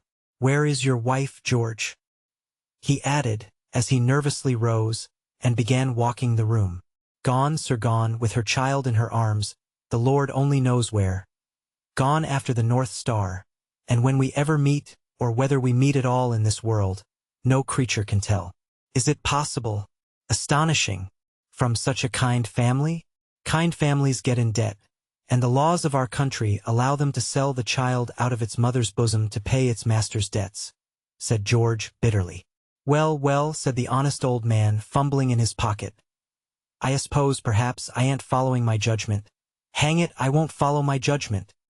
He added suddenly. So here, George, and, taking out a roll of bills from his pocketbook, he offered them to George. No, my kind, good sir, said George, you've done a great deal for me, and this might get you into trouble. I have money enough, I hope, to take me as far as I need it. No, but you must, George. Money is a great help everywhere. Can't have too much if you get it honestly. Take it. Do take it now. Do, my boy. On condition, sir, that I may repay it at some future time, I will, said George, taking up the money. And now, George, how long are you going to travel in this way? Not long or far, I hope. Is well carried on, but too bold. And this black fellow, who is he? A true fellow who went to Canada more than a year ago. He heard, after he got there, that his master was so angry at him for going off that he had whipped his poor old mother, and he has come all the way back to comfort her, and get a chance to get her away. Has he got her? Not yet. He has been hanging about the place and found no chance yet. Meanwhile, he is going with me as far as Ohio, to put me among friends that helped him, and then he will come back after her. Dangerous, very dangerous, said the old man. George drew himself up, and smiled disdainfully. The old gentleman eyed him from head to foot, with a sort of innocent wonder. George, something has brought you out wonderfully. You hold up your head, and speak and move like another man, said Mr. Wilson. Because I'm a freeman, said George proudly. Yes, sir. I've said Massar for the last time to any man. I'm free. Take care. You are not sure, you may be taken. All men are free and equal in the grave if it comes to that, Mr. Wilson, said George. I'm perfectly dumbfounded with your boldness, said Mr. Wilson, to come right here to the nearest tavern. Mr. Wilson, it is so bold, and this tavern is so near, that they will never think of it. They will look for me on ahead, and you yourself wouldn't know me. Jim's master don't live in this county. He isn't known in these parts. Besides, he is given up. Nobody is looking after him, and nobody will take me up from the advertisement, I think. But the mark in your hand? George drew off his glove, and showed a newly healed scar in his hand. That is a parting proof of Mr. Harris's regard, he said scornfully. A fortnight ago, he took it into his head to give it to me, because he said he believed I should try to get away one of these days. Looks interesting, doesn't it? He said, drawing his glove on again. I declare, my very blood runs cold when I think of it. Your condition and your risks, said Mr. Wilson. Mine has run cold a good many years, Mr. Wilson. At present, it's about up to the boiling point, said George. Well, my good sir, continued George after a few moments' silence, I saw you knew me. I thought I'd just have this talk with you, lest your surprised looks should bring me out. I leave early tomorrow morning, before daylight.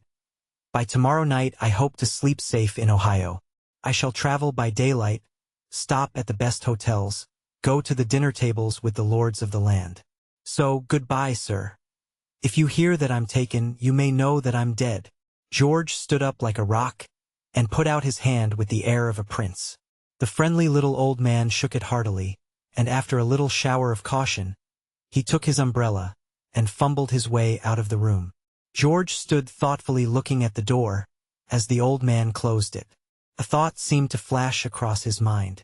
He hastily stepped to it, and opening it, said, Mr. Wilson, one word more.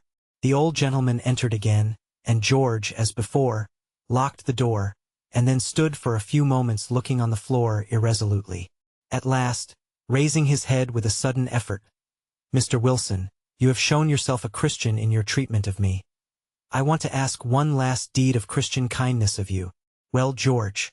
Well, sir, what you said was true. I am running a dreadful risk. There isn't on earth a living soul to care if I die, he added, drawing his breath hard, and speaking with a great effort.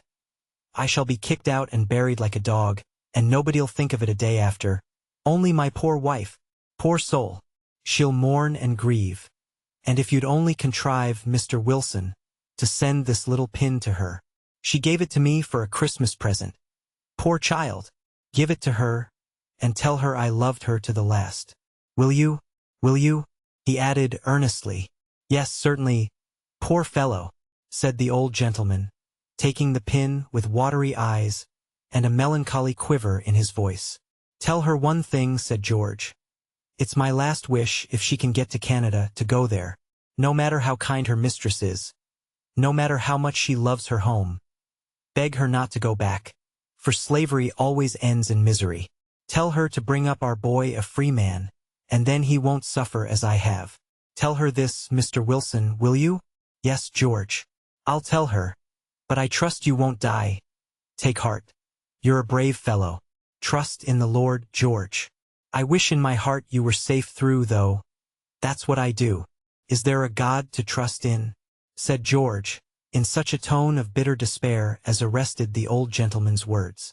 Oh, I've seen things all my life that have made me feel that there can't be a God.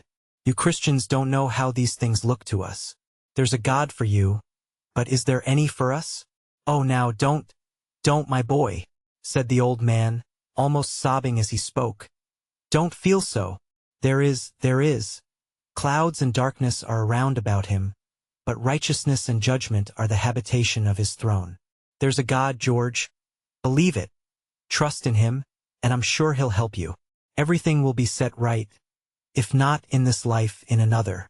The real piety and benevolence of the simple old man invested him with a temporary dignity and authority, as he spoke. George stopped his distracted walk up and down the room, stood thoughtfully a moment, and then said quietly, Thank you for saying that, my good friend. I'll think of that. Chapter 12. Select Incident of Lawful Trade. In Ramah there was a voice heard, weeping and lamentation and great mourning. Rachel weeping for her children, and would not be comforted.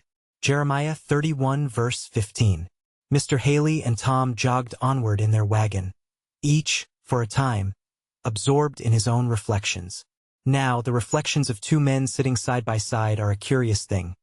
Seated on the same seat, having the same eyes, ears, hands and organs of all sorts, and having passed before their eyes the same objects.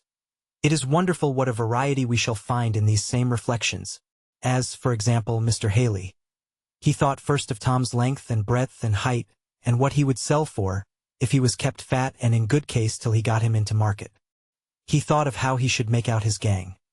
He thought of the respective market value of certain supposititious men and women and children who were to compose it, and other kindred topics of the business. Then he thought of himself and how humane he was, that whereas other men chained their niggers hand and foot both, he only put fetters on the feet, and left Tom the use of his hands as long as he behaved well, and he sighed to think how ungrateful human nature was, so that there was even room to doubt whether Tom appreciated his mercies. He had been taken in so by niggers whom he had favored, but still he was astonished to consider how good-natured he yet remained. As to Tom, he was thinking over some words of an unfashionable old book, which kept running through his head, again and again, as follows. We have here no continuing city, but we seek one to come. Wherefore God himself is not ashamed to be called our God, for he hath prepared for us a city. These words of an ancient volume, got up principally by ignorant and unlearned men, have, through all time, kept up, somehow, a strange sort of power over the minds of poor, simple fellows like Tom. They stir up the soul from its depths, and rouse, as with trumpet call, courage, energy, and enthusiasm, where before was only the blackness of despair. Mr. Haley pulled out of his pocket sundry newspapers, and began looking over their advertisements, with absorbed interest.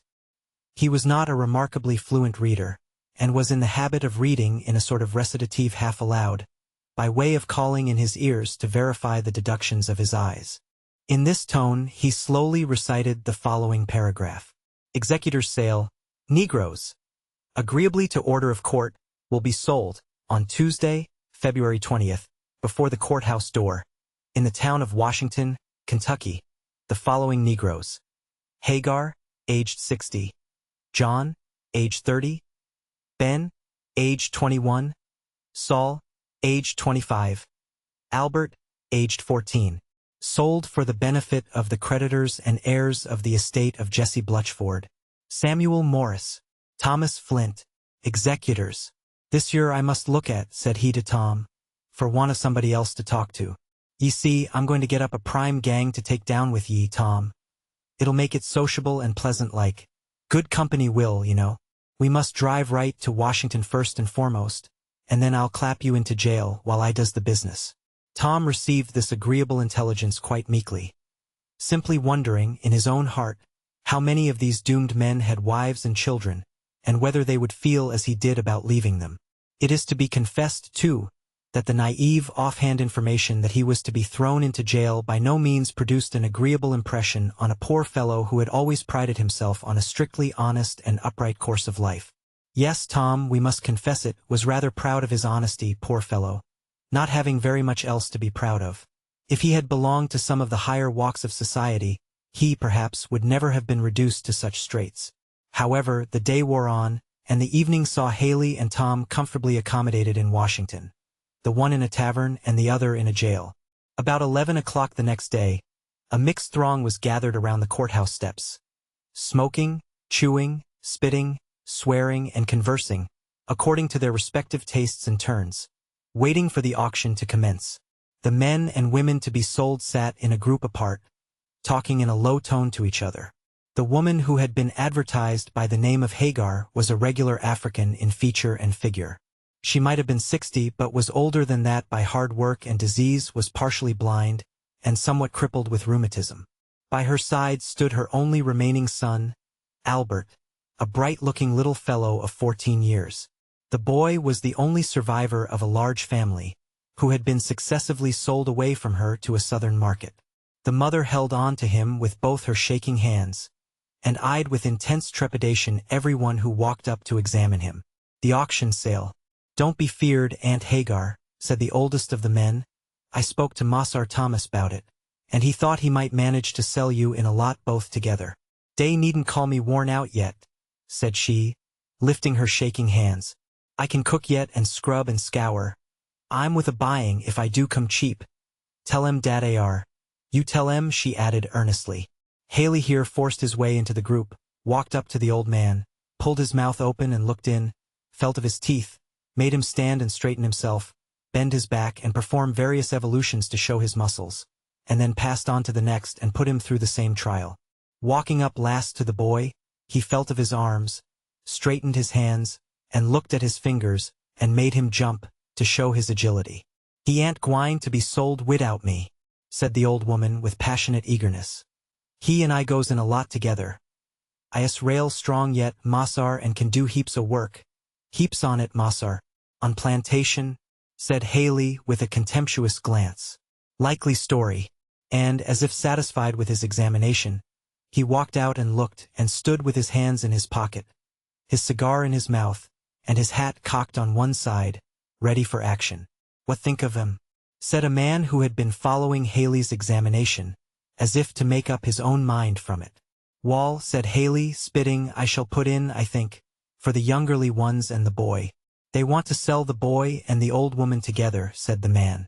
Find it a tight pull. Why, she's an old rack of bones. Not worth her salt. You wouldn't then? Said the man. Anybody be a fool would. She's half blind, crooked with rheumatis, and foolish to boot. Some buys up these your old critters, and ses there's a sight more wear in 'em than a body think, said the man reflectively. No go, all, said Haley. Wouldn't take her for a present. Fact, I've seen now. Wall, is kinder pity now not to buy her with her son. Her heart seems so sot on him. S'pose they fling her in cheap. Them that's got money to spend that AR way, it's all well enough. I shall bid off on that AR boy for a plantation hand. Wouldn't be bothered with her, no way, not if they'd give her to me, said Haley. She'll take on desp, said the man. Nat'll why she will, said the trader coolly. The conversation was here interrupted by a busy hum in the audience, and the auctioneer, a short, bustling, important fellow, elbowed his way into the crowd. The old woman drew in her breath, and caught instinctively at her son. Keep close to your mammy, Albert. Close. Dale put us up together, she said. Oh, mammy, I'm feared they won't, said the boy. Dey must, child. I can't live no ways, if they don't, said the old creature vehemently. The stentorian tones of the auctioneer, calling out to clear the way, now announced that the sale was about to commence. A place was cleared, and the bidding began. The different men on the list were soon knocked off at prices which showed a pretty brisk demand in the market. Two of them fell to Haley. Come, now, young un, said the auctioneer, giving the boy a touch with his hammer. Be up and show your springs, now. Put us two up together. Do please, Massar, said the old woman, holding fast to her boy. Be off, said the man gruffly, pushing her hands away. You come last. Now, darky, spring. And with the word, he pushed the boy toward the block, while a deep, heavy groan rose behind him. The boy paused and looked back. But there was no time to stay, and, dashing the tears from his large, bright eyes, he was up in a moment. His fine figure, alert limbs, and bright face raised an instant competition, and half a dozen bids simultaneously met the ear of the auctioneer. Anxious, half frightened, he looked from side to side, as he heard the clatter of contending bids. Now here, now there, till the hammer fell. Haley had got him. He was pushed from the block toward his new master, but stopped one moment, and looked back, when his poor old mother, trembling in every limb, held out her shaking hands toward him. By me too, Massar, for the dear Lord's sake. By me. I shall die if you don't. You'll die if I do, that's the kink of it, said Haley. No, and he turned on his heel. The bidding for the poor old creature was summary. The man who had addressed Haley, and who seemed not destitute of compassion, bought her for a trifle, and the spectators began to disperse. The poor victims of the sale, who had been brought up in one place together for years, gathered round the despairing old mother, whose agony was pitiful to see. Couldn't dey leave me one? Massar allers said I should have one. He did, she repeated over and over in heartbroken tones. Trust in the Lord, Aunt Hagar, said the oldest of the men sorrowfully. What good will it do? said she, sobbing passionately. Mother, mother. Don't, don't, said the boy. They say you got a good master. I don't care. I don't care. Oh, Albert. Oh, my boy. You my last baby. Lord, how can I? Come. Take her off. Can't some of ye? Said Haley dryly. Don't do no good for her to go on that AR way. The old men of the company, partly by persuasion and partly by force, loosed the poor creature's last despairing hold, and, as they led her off to her new master's wagon, strove to comfort her. Now, said Haley, pushing his 3 purchases together, and producing a bundle of handcuffs, which he proceeded to put on their wrists, and fastening each handcuff to a long chain, he drove them before him to the jail. A few days saw Haley, with his possessions, safely deposited on one of the Ohio boats. It was the commencement of his gang, to be augmented, as the boat moved on, by various other merchandise of the same kind, which he or his agent had stored for him in various points along shore.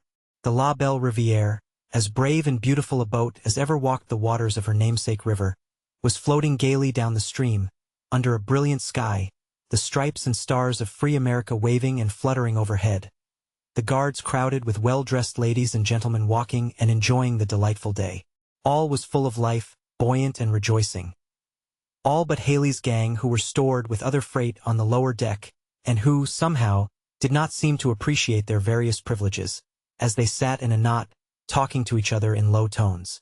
Boys, said Haley, coming up, briskly, I hope you keep up good heart, and are cheerful. Now, no sulks, ye see. Keep stiff upper lip, boys. Do well by me, and I'll do well by you. The boys addressed responded the invariable yes, Mossar, for ages the watchword of poor Africa. But it's to be owned they did not look particularly cheerful. They had their various little prejudices in favor of wives, mothers, sisters, and children, seen for the last time. And though they that wasted them required of them mirth, it was not instantly forthcoming. I've got a wife, spoke out the article enumerated as John, age 30, and he laid his chained hand on Tom's knee. And she don't know a word about this, poor girl. Where does she live? Said Tom. In a tavern a piece down here, said John. I wish now I could see her once more in this world, he added. Poor John. It was rather natural. And the tears that fell as he spoke came as naturally as if he had been a white man. Tom drew a long breath from a sore heart, and tried, in his poor way, to comfort him. And overhead, in the cabin, sat fathers and mothers, husbands and wives. And merry, dancing children moved round among them, like so many little butterflies, and everything was going on quite easy and comfortable. Oh, Mama, said a boy who had just come up from below, there's a Negro trader on board, and he's brought 4 or 5 slaves down there. Poor creatures, said the mother, in a tone between grief and indignation. What's that? Said another lady. Some poor slaves below, said the mother. And they've got chains on, said the boy. What a shame to our country that such sights are to be seen, said another lady. Oh, there's a great deal to be said on both sides of the subject, said a genteel woman, who sat at her stateroom door sewing, while her little girl and boy were playing round her. I've been south, and I must say I think the Negroes are better off than they would be to be free. In some respects, some of them are well off, I grant, said the lady to whose remark she had answered. The most dreadful part of slavery, to my mind, is its outrages on the feelings and affections. The separating of families, for example. That is a bad thing, certainly, said the other lady, holding up a baby's dress she had just completed, and looking intently on its trimmings. But then, I fancy, it don't occur often. Oh, it does, said the first lady eagerly. I've lived many years in Kentucky and Virginia both, and I've seen enough to make anyone's heart sick. Suppose, ma'am, your 2 children there should be taken from you and sold? We can't reason from our feelings to those of this class of persons, said the other lady, sorting out some worsteds on her lap. Indeed, ma'am, you can know nothing of them if you say so, answered the first lady warmly. I was born and brought up among them. I know they do feel just as keenly, even more so, perhaps, as we do. The lady said indeed, yawned and looked out the cabin window and finally repeated, for a finale, the remark with which she had begun. After all, I think they are better off than they would be to be free. It's undoubtedly the intention of Providence that the African race should be servants, kept in a low condition, said a grave-looking gentleman in black, a clergyman, seated by the cabin door. Cursed be Canaan. A servant of servants shall he be, the scripture says. Genesis 9 verse 25. His is what Noah says when he wakes out of drunkenness and realizes that his youngest son, Ham, father of Canaan, has seen him naked. I say, stranger, is that what that text means? Said a tall man standing by. Undoubtedly. It pleased Providence, for some inscrutable reason, to doom the race to bondage ages ago, and we must not set up our opinion against that. Well then, we'll all go ahead and buy up niggers, said the man, if that's the way of Providence. Won't we, squire? Said he, turning to Haley, who had been standing, with his hands in his pockets, by the stove and intently listening to the conversation. Yes, continued the tall man, we must all be resigned to the decrees of Providence. Niggers must be sold, and trucked round and kept under. It's what they's made for.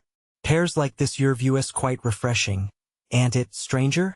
Said he to Haley. I never thought on tea, said Haley. I couldn't have said as much myself. I hain't tea no larning. I took up the trade just to make a living. If tant right, I calculated to pent on tea in time, you know. And now you'll save yourself the trouble, won't ye? Said the tall man. See what tea is now to know scripture. If ye'd only studied your Bible, like this your good man, ye might have knowed it before, and saved ye a heap o' trouble. Ye could just have said, cussed be, what's his name? And tea would all have come right. And the stranger, who was no other than the honest drover whom we introduced to our readers in the Kentucky Tavern, sat down, and began smoking, with a curious smile on his long, dry face. A tall, slender young man, with a face expressive of great feeling and intelligence, here broke in and repeated the words, all things whatsoever ye would that men should do unto you, do ye even so unto them. I suppose, he added, that is scripture as much as cursed be Canaan. Wall, it seems quite as plain a text, stranger, said John the drover, to poor fellows like us now. And John smoked on like a volcano. The young man paused, looked as if he was going to say more, when suddenly the boat stopped, and the company made the usual steamboat rush, to see where they were landing. Both them chaps, Parsons? Said John to one of the men, as they were going out. The man nodded. As the boat stopped, a black woman came running wildly up the plank, darted into the crowd, flew up to where the slave gang sat, and threw her arms round that unfortunate piece of merchandise before enumerate. John, aged 30, and with sobs and tears bemoaned him as her husband. But what needs tell the story, told too oft, every day told, of heartstrings rent and broken, the weak broken and torn for the profit and convenience of the strong. It needs not to be told. Every day is telling it, too, in the ear of one who is not deaf, though he be long silent. The young man who had spoken for the cause of humanity and God before stood with folded arms, looking on this scene. He turned, and Haley was standing at his side. My friend, he said, speaking with thick utterance, how dare you, carry on a trade like this? Look at those poor creatures.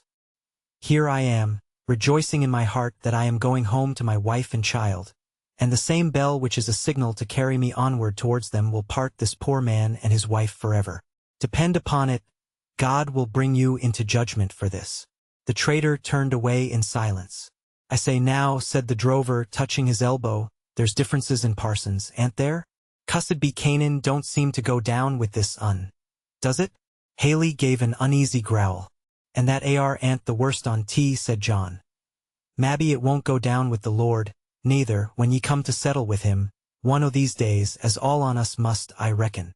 Haley walked reflectively to the other end of the boat. If I make pretty handsomely on one or two next gangs, he thought, I reckon I'll stop off this year. It's really getting dangerous. And he took out his pocketbook and began adding over his accounts, a process which many gentlemen besides Mr. Haley have found a specific for an uneasy conscience.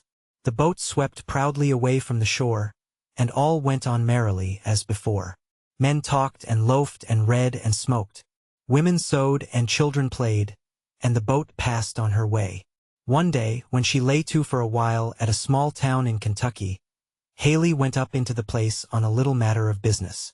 Tom, whose fetters did not prevent his taking a moderate circuit, had drawn near the side of the boat, and stood listlessly gazing over the railing. After a time, he saw the trader returning, with an alert step, in company with a colored woman, bearing in her arms a young child. She was dressed quite respectably, and a colored man followed her, bringing along a small trunk.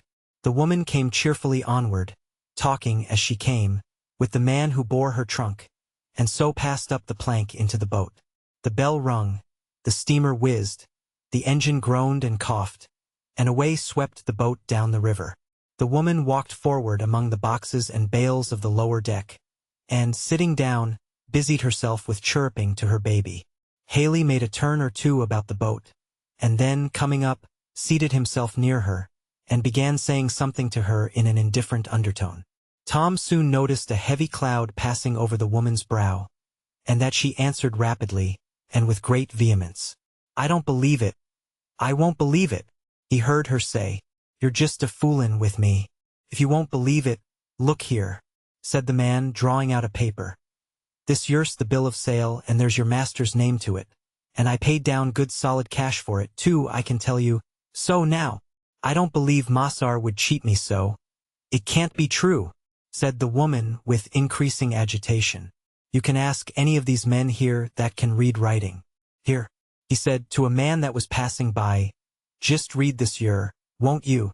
This yer gal won't believe me when I tell her what tea is." "Why, it's a bill of sale signed by John Fosdick," said the man, "making over to you the girl Lucy and her child. It's all straight enough, for aught I see." The woman's passionate exclamations collected a crowd around her, and the trader briefly explained to them the cause of the agitation. "He told me that I was going down to Louisville to hire out as cook to the same tavern where my husband works. That's what Massar told me, his own self, and I can't believe he'd lie to me," said the woman. "But he has sold you, my poor woman, there's no doubt about it," said a good-natured-looking man, who had been examining the papers. "He has done it, and no mistake." "Then it's no account talking," said the woman, suddenly growing quite calm, and, clasping her child tighter in her arms, she sat down on her box, turned her back round, and gazed listlessly into the river. "Going to take it easy, after all," said the trader. "Gal's got grit, I see." The woman looked calm as the boat went on, and a beautiful soft summer breeze passed like a compassionate spirit over her head. The gentle breeze that never inquires whether the brow is dusky or fair that it fans. And she saw sunshine sparkling on the water, in golden ripples, and heard gay voices, full of ease and pleasure, talking around her everywhere. But her heart lay as if a great stone had fallen on it.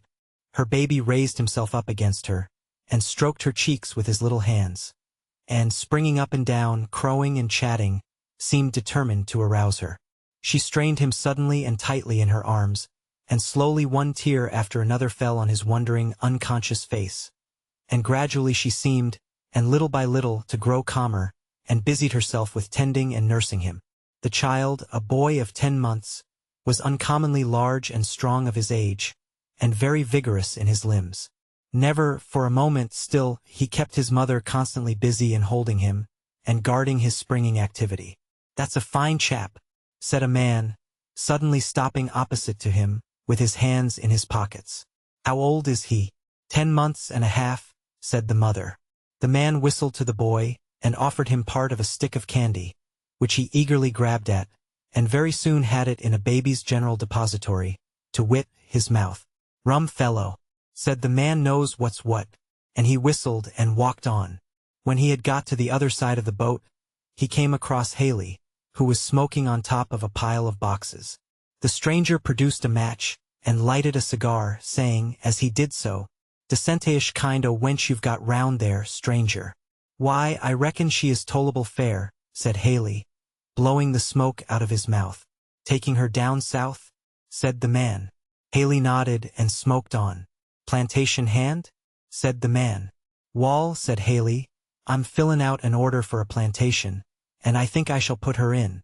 They telled me she was a good cook, and they can use her for that or set her at the cotton picking. She's got the right fingers for that. I looked at 'em. Sell well either way." And Haley resumed his cigar. "They won't want the young un on the plantation," said the man. "I shall sell him first chance I find," said Haley, lighting another cigar. "S'pose you'd be selling him tolerable cheap," said the stranger, mounting the pile of boxes, and sitting down comfortably. "Don't know about that," said Haley. "He's a pretty smart young un, straight, fat, strong. Flesh as hard as a brick." "Very true. But then there's the bother and expense of raisin'." "Nonsense," said Haley. "They is raised as easy as any kind of critter there is going. They ain't a bit more trouble than pups. This yer chap will be running all around in a month. I've got a good place for raisin', and I thought of takin' in a little more stock," said the man. "One cook lost a young un last week. Got drowned dead in a washtub while she was a-hangin' out the clothes. And I reckon it would be well enough to set her to raisin' this year." Haley and the stranger smoked a while in silence, neither seeming willing to broach the test question of the interview.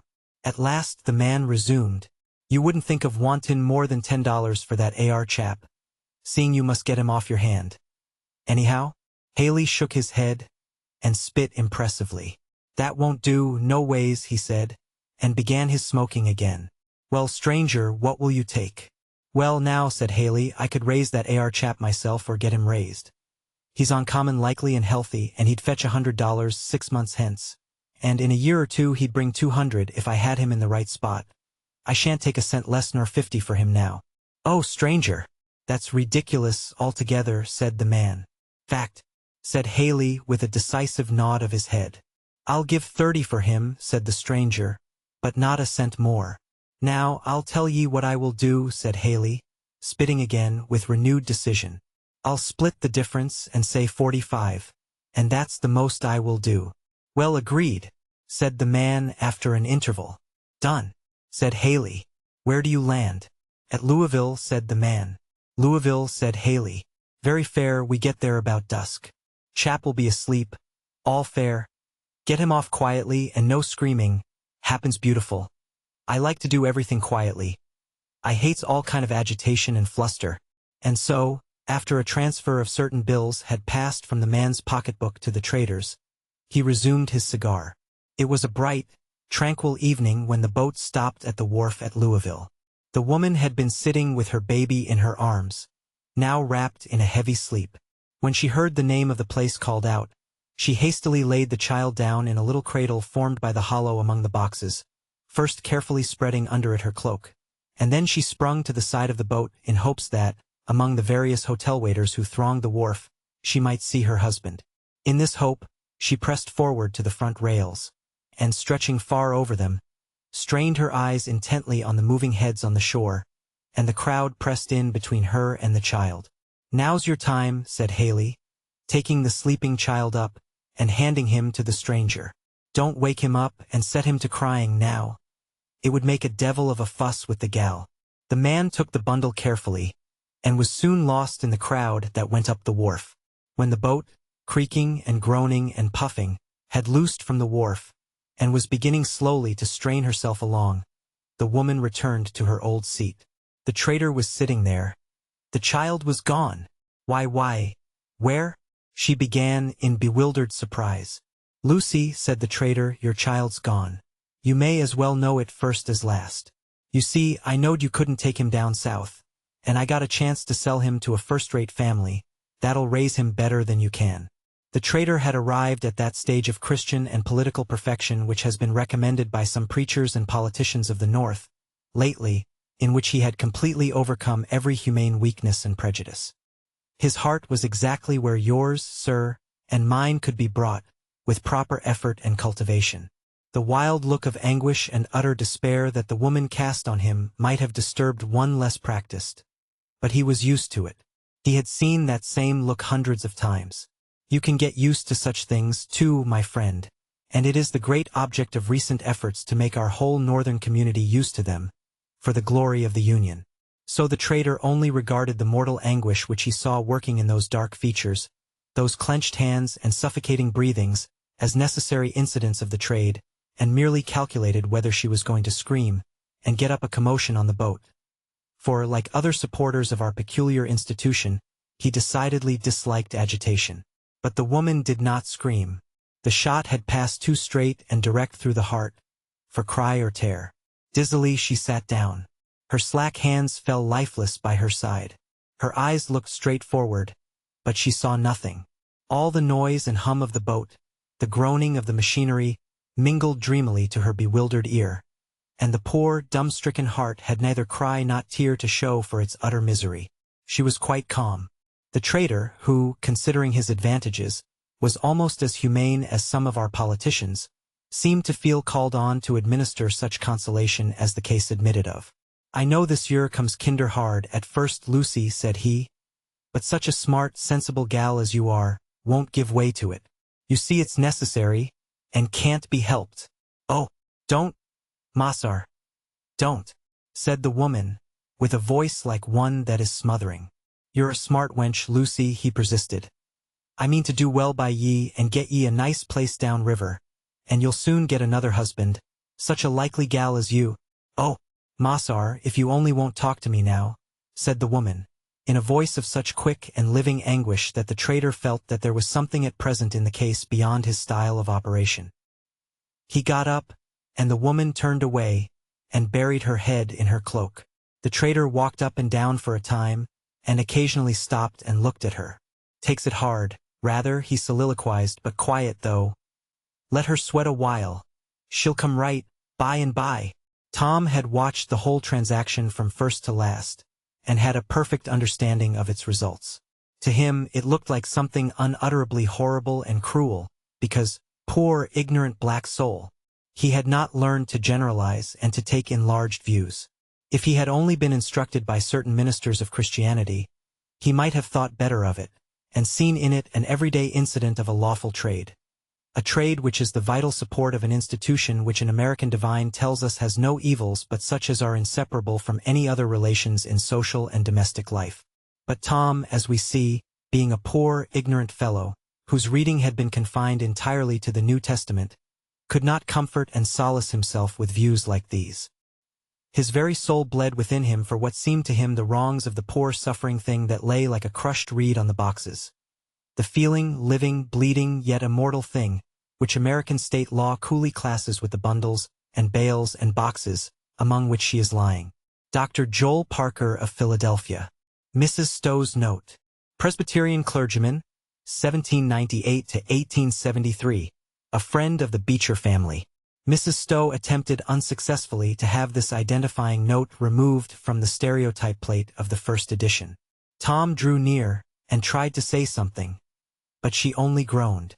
Honestly, and with tears running down his own cheeks, he spoke of a heart of love in the skies, of a pitying Jesus, and an eternal home. But the ear was deaf with anguish, and the palsied heart could not feel. Night came on. Night calm, unmoved, and glorious, shining down with her innumerable and solemn angel eyes, twinkling, beautiful, but silent.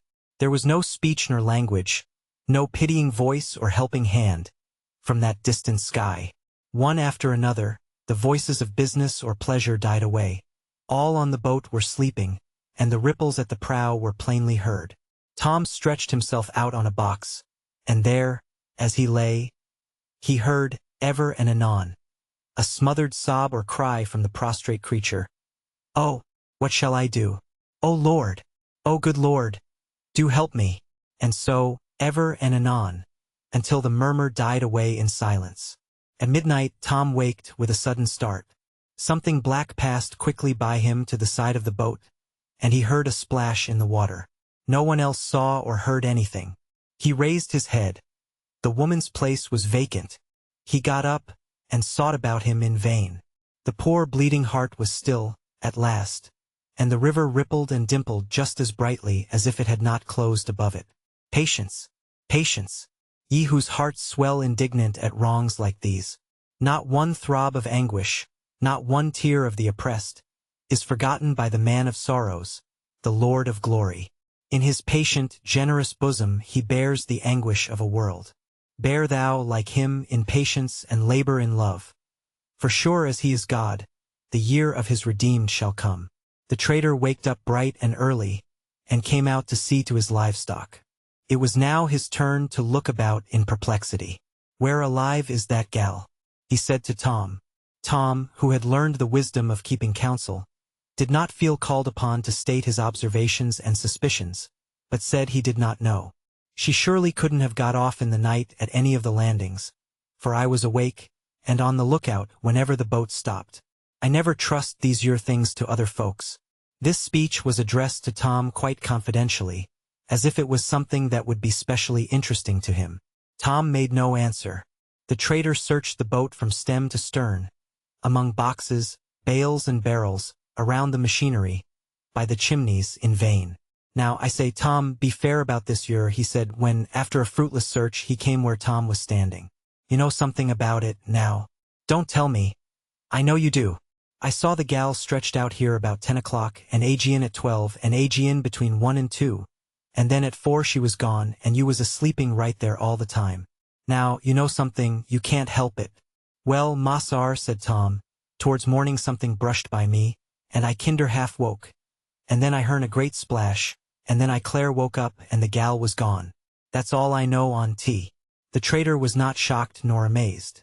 Because, as we said before, he was used to a great many things that you are not used to.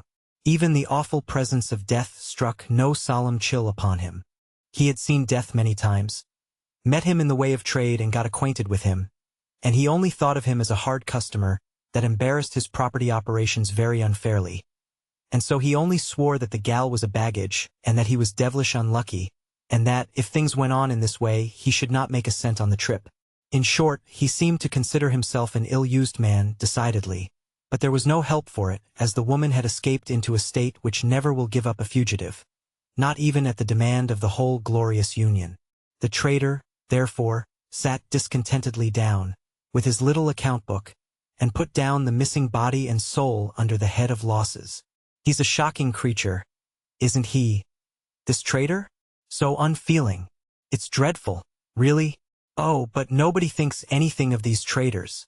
They are universally despised, never received into any decent society. But who, sir, makes the trader? Who is most to blame? The enlightened, cultivated, intelligent man, who supports the system of which the trader is the inevitable result, or the poor trader himself? You make the public statement that calls for his trade, that debauches and depraves him, till he feels no shame in it. And in what are you better than he? Are you educated and he ignorant, you high and he low, you refined and he coarse, you talented and he simple? In the day of a future judgment, these very considerations may make it more tolerable for him than for you. In concluding these little incidents of lawful trade, we must beg the world not to think that American legislators are entirely destitute of humanity, as might, perhaps, be unfairly inferred from the great efforts made in our national body to protect and perpetuate this species of traffic.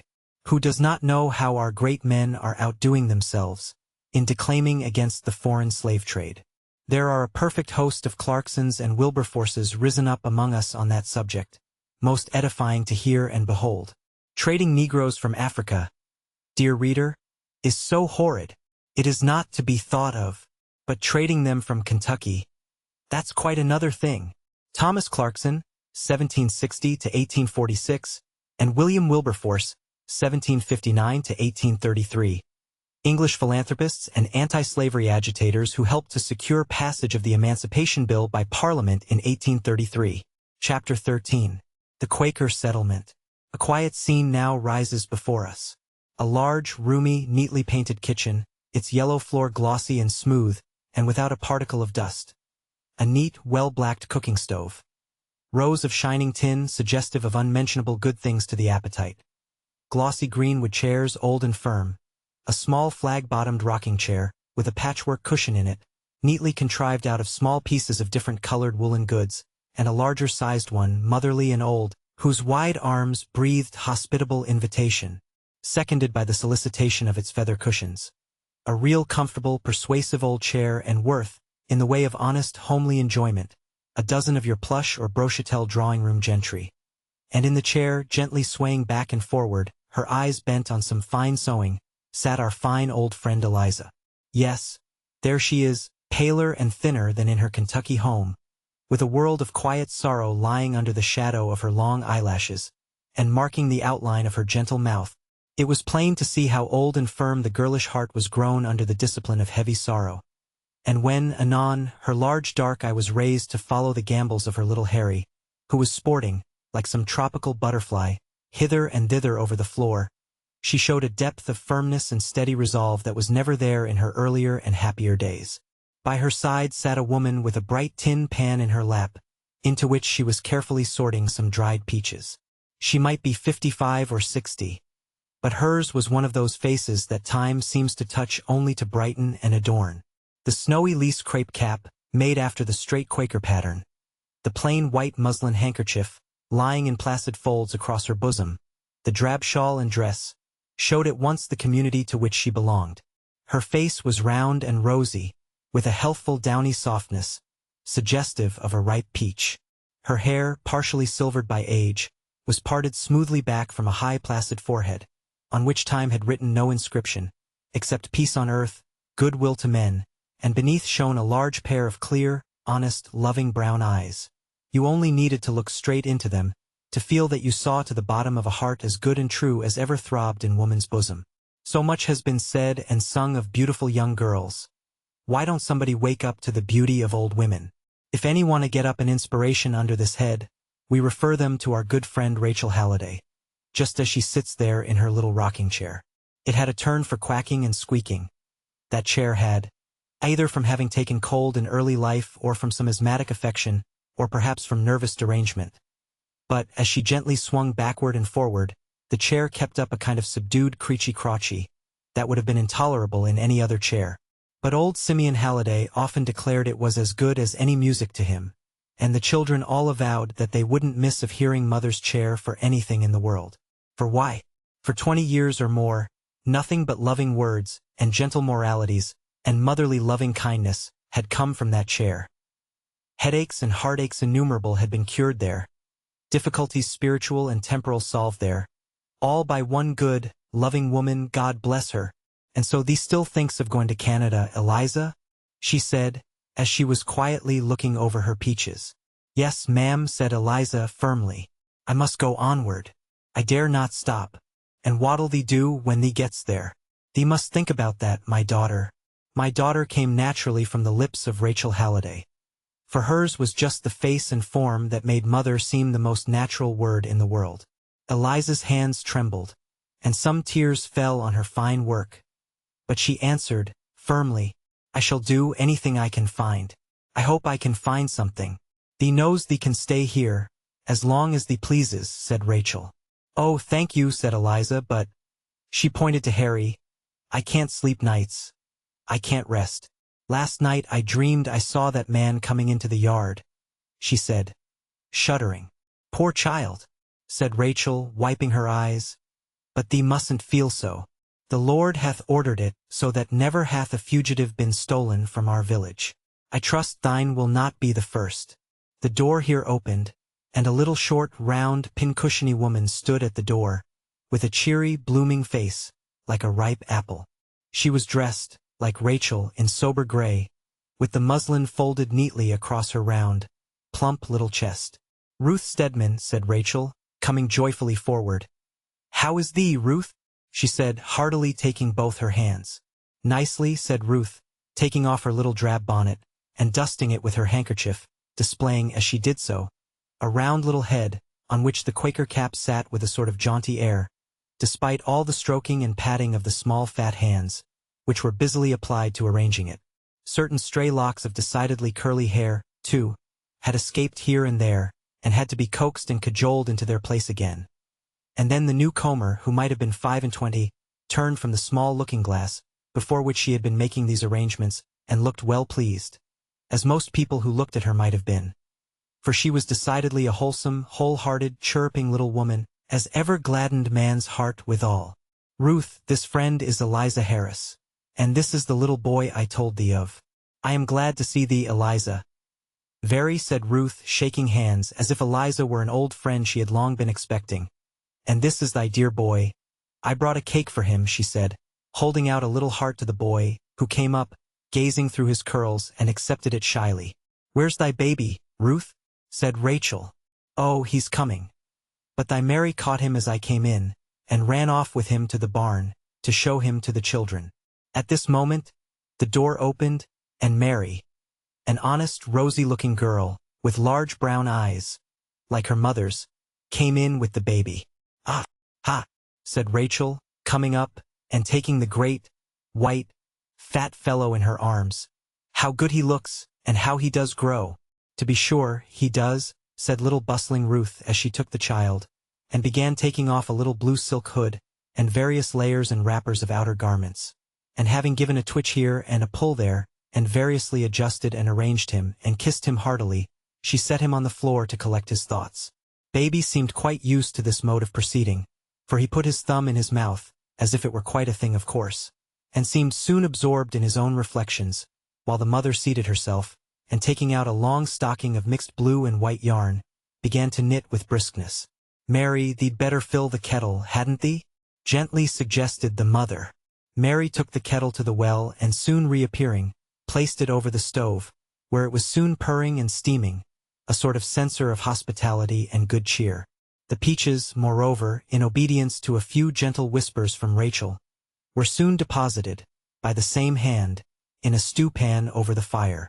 Rachel now took down a snowy molding board, and, tying on an apron, proceeded quietly to making up some biscuits, first saying to Mary, "Mary, hadn't thee better tell John to get a chicken ready?" And Mary disappeared accordingly. "And how is Abigail Peters?" said Rachel as she went on with her biscuits. "Oh, she's better," said Ruth. "I was in this morning. Made the bed, tidied up the house. Leah Hills went in this afternoon and baked bread and pies enough to last some days, and I engaged to go back to get her up this evening. I will go in tomorrow and do any cleaning there may be, and look over the mending," said Rachel. "Ah, that is well," said Ruth. "I've heard," she added, "that Hannah Stanwood is sick. John was up there last night. I must go there tomorrow." "John can come in here to his meals, if thee needs to stay all day," suggested Rachel. "Thank thee, Rachel. We'll see tomorrow." But here comes Simeon. Simeon Halliday, a tall, straight, muscular man, in drab coat and pantaloons, and broad-brimmed hat, now entered. "How is thee, Ruth?" he said warmly, as he spread his broad open hand for her little fat palm. "And how is John?" "Oh, John is well, and all the rest of our folks," said Ruth, cheerily. "Any news, father?" said Rachel as she was putting her biscuits into the oven. "Peter Stebbins told me that they should be along tonight with friends," said Simeon significantly, as he was washing his hands at a neat sink, in a little back porch. "Indeed," said Rachel, looking thoughtfully, and glancing at Eliza. "Did thee say thy name was Harris?" said Simeon to Eliza, as he re-entered. Rachel glanced quickly at her husband, as Eliza tremulously answered yes, her fears ever uppermost, suggesting that possibly there might be advertisements out for her. "Mother," said Simeon, standing in the porch and calling Rachel out. "What does thee want, father?" said Rachel, rubbing her floury hands, as she went into the porch. "This child's husband is in the settlement, and will be here tonight," said Simeon. "Now, thee doesn't say that, father?" said Rachel, all her face radiant with joy. "It's really true. Peter was down yesterday with the wagon to the other stand, and there he found an old woman and two men, and one said his name was George Harris, and from what he told of his history, I am certain who he is. He is a bright, likely fellow, too. Shall we tell her now?" said Simeon. "Let's tell Ruth," said Rachel. "Here, Ruth. Come here." Ruth laid down her knitting work, and was in the back porch in a moment. "Ruth, what does thee think?" said Rachel. "Father says Eliza's husband is in the last company, and will be here tonight." A burst of joy from the little Quakeress interrupted the speech. She gave such a bound from the floor, as she clapped her little hands, that two stray curls fell from under her Quaker cap, and lay brightly on her white neckerchief. "Hush thee, dear," said Rachel, gently. "Hush, Ruth. Tell us, shall we tell her now?" "Now, to be sure, this very minute. Why now, suppose T was my John, how should I feel? Do tell her, right off. Thee uses thyself only to learn how to love thy neighbor."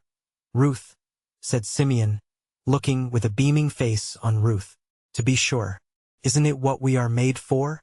If I didn't love John and the baby, I should not know how to feel for her. Come, now do tell her. Do." And she laid her hands persuasively on Rachel's arm. "Take her into thy bedroom, there, and let me fry the chicken while thee does it." Rachel came out into the kitchen, where Eliza was sewing, and opening the door of a small bedroom, said, gently, "Come in here with me, my daughter. I have news to tell thee." The blood flushed in Eliza's pale face. She rose, trembling with nervous anxiety, and looked towards her boy. "No, no," said little Ruth, darting up and seizing her hands. "Never thee fear. It's good news, Eliza. Go in," and she gently pushed her to the door which closed after her. And then, turning round, she caught little Harry in her arms, and began kissing him. "Thee'll see thy father, little one. Does thee know it? Thy father is coming," she said over and over again, as the boy looked wonderingly at her. Meanwhile, within the door, another scene was going on. Rachel Halliday drew Eliza toward her, and said, "The Lord hath had mercy on thee, daughter. Thy husband hath escaped from the house of bondage." The blood flushed to Eliza's cheek in a sudden glow, and went back to her heart with as sudden a rush. She sat down, pale and faint. "Have courage, child," said Rachel, laying her hand on her head. "He is among friends who will bring him here tonight." "Tonight," Eliza repeated. "Tonight." The words lost all meaning to her. Her head was dreamy and confused. All was mist for a moment. When she awoke, she found herself snugly tucked up on the bed, with a blanket over her, and little Ruth rubbing her hands with camphor. She opened her eyes in a state of dreamy, delicious languor, such as one who has long been bearing a heavy load, and now feels it gone, and would rest. The tension of the nerves, which had never ceased a moment since the first hour of her flight, had given way, and a strange feeling of security and rest came over her. And as she lay, with her large dark eyes open, she followed, as in a quiet dream, the motions of those about her. She saw the door open into the other room, saw the supper table with its snowy cloth, heard the dreamy murmur of the singing tea-kettle, saw Ruth tripping backward and forward, with plates of cake and saucers of preserves, and ever and anon stopping to put a cake into Harry's hand, or pat his head, or twine his long curls round her snowy fingers. She saw the ample, motherly form of Rachel, as she ever and anon came to the bedside, and smoothed and arranged something about the bedclothes, and gave a tuck here and there, by way of expressing her goodwill, and was conscious of a kind of sunshine beaming down upon her from her large, clear, brown eyes. She saw Ruth's husband come in, saw her fly up to him, and commence whispering very earnestly, ever and anon with impressive gesture, pointing her little finger toward the room. She saw her, with the baby in her arms, sitting down to tea. She saw them all at table and little Harry in a high chair, under the shadow of Rachel's ample wing. There were low murmurs of talk, gentle tinkling of teaspoons, and musical clatter of cups and saucers, and all mingled in a delightful dream of rest. And Eliza slept as she had not slept before, since the fearful midnight hour when she had taken her child and fled through the frosty starlight. She dreamed of a beautiful country. A land, it seemed to her, of rest, green shores, pleasant islands, and beautifully glittering water. And there, in a house which kind voices told her was a home, she saw her boy playing, free and happy child. She heard her husband's footsteps. She felt him coming nearer. His arms were around her, his tears falling on her face, and she awoke. It was no dream. The daylight had long faded. Her child lay calmly sleeping by her side. A candle was burning dimly on the stand, and her husband was sobbing by her pillow. The next morning was a cheerful one at the Quaker house. Mother was up betimes, and surrounded by busy girls and boys, whom we had scarce time to introduce to our readers yesterday, and who all moved obediently to Rachel's gentle "thee had better," or more gentle "hadn't thee better," in the work of getting breakfast. For a breakfast in the luxurious valleys of Indiana is a thing complicated and multiform, and, like picking up the rose leaves and trimming the bushes in paradise, asking other hands than those of the original mother. While, therefore, John ran to the spring for fresh water, and Simeon the second sifted meal for corn cakes, and Mary ground coffee, Rachel moved gently and quietly about, making biscuits, cutting up chicken, and diffusing a sort of sunny radiance over the whole proceeding generally. If there was any danger of friction or collision from the ill-regulated zeal of so many young operators, her gentle "come, or I wouldn't now" was quite sufficient to allay the difficulty. Bards have written of the cestus of Venus, that turned the heads of all the world in successive generations. We had rather, for our part, have the cestus of Rachel Halliday, that kept heads from being turned, and made everything go on harmoniously. We think it is more suited to our modern days, decidedly.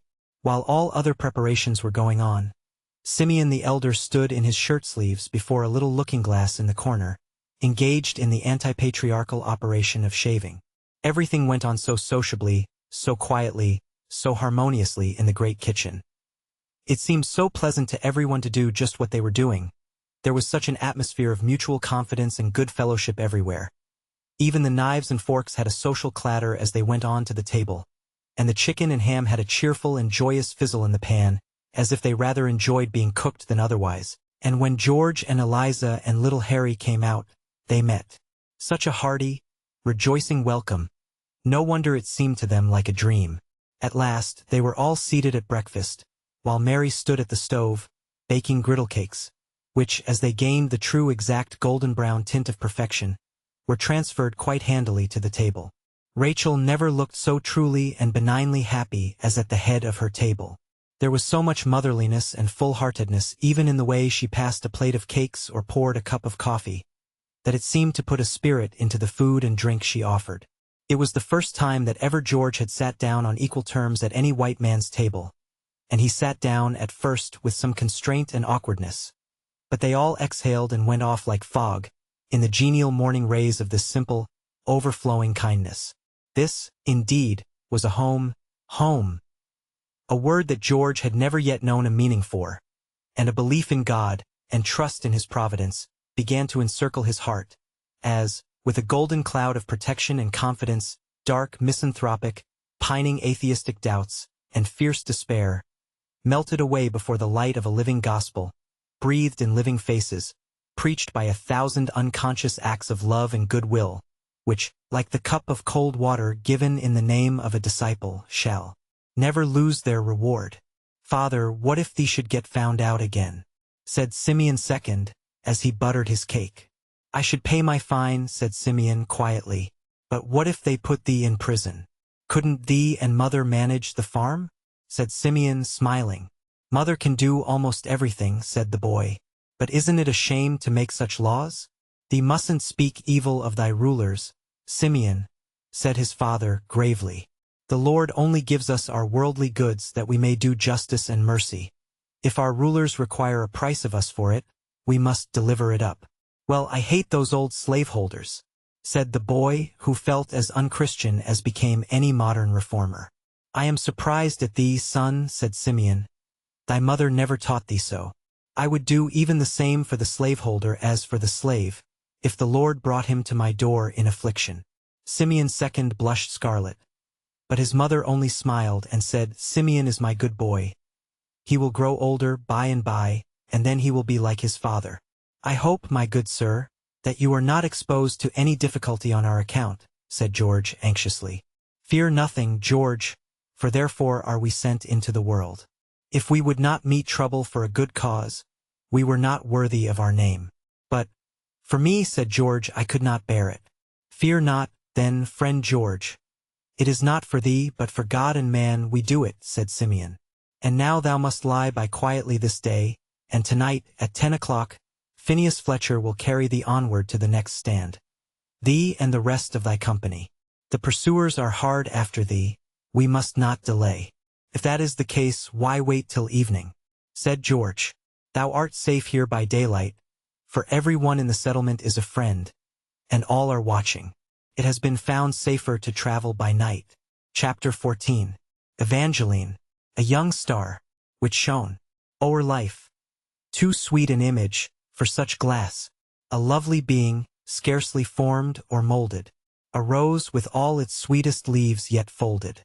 The Mississippi, how, as by an enchanted wand, have its scenes been changed, since Chateaubriand wrote his prose-poetic description of it, as a river of mighty, unbroken solitudes, rolling amid undreamed wonders of vegetable and animal existence. In Atala, or the love and constancy of two savages in the desert, 1801. By François-Auguste René, Vicomte de Chateaubriand, 1768 to 1848. But as in an hour, this river of dreams and wild romance has emerged to a reality scarcely less visionary and splendid. What other river of the world bears on its bosom to the ocean the wealth and enterprise of such another country? A country whose products embrace all between the tropics and the poles, those turbid waters, hurrying, foaming, tearing along, an apt resemblance of that headlong tide of business which is poured along its wave by a race more vehement and energetic than any the old world ever saw. Ah! Would that they did not also bear along a more fearful freight. The tears of the oppressed, the sighs of the helpless, the bitter prayers of poor, ignorant hearts to an unknown God. Unknown, unseen, and silent, but who will yet come out of his place to save all the poor of the earth. The slanting light of the setting sun quivers on the sea-like expanse of the river. The shivery canes, and the tall, dark cypress, hung with wreaths of dark, funereal moss, glow in the golden ray, as the heavily laden steamboat marches onward. Piled with cotton bales, from many a plantation, up over deck and sides, till she seems in the distance a square, massive block of gray, she moves heavily onward to the nearing mart. We must look some time among its crowded decks before we shall find again our humble friend Tom. High on the upper deck, in a little nook among the everywhere predominant cotton bales, at last we may find him.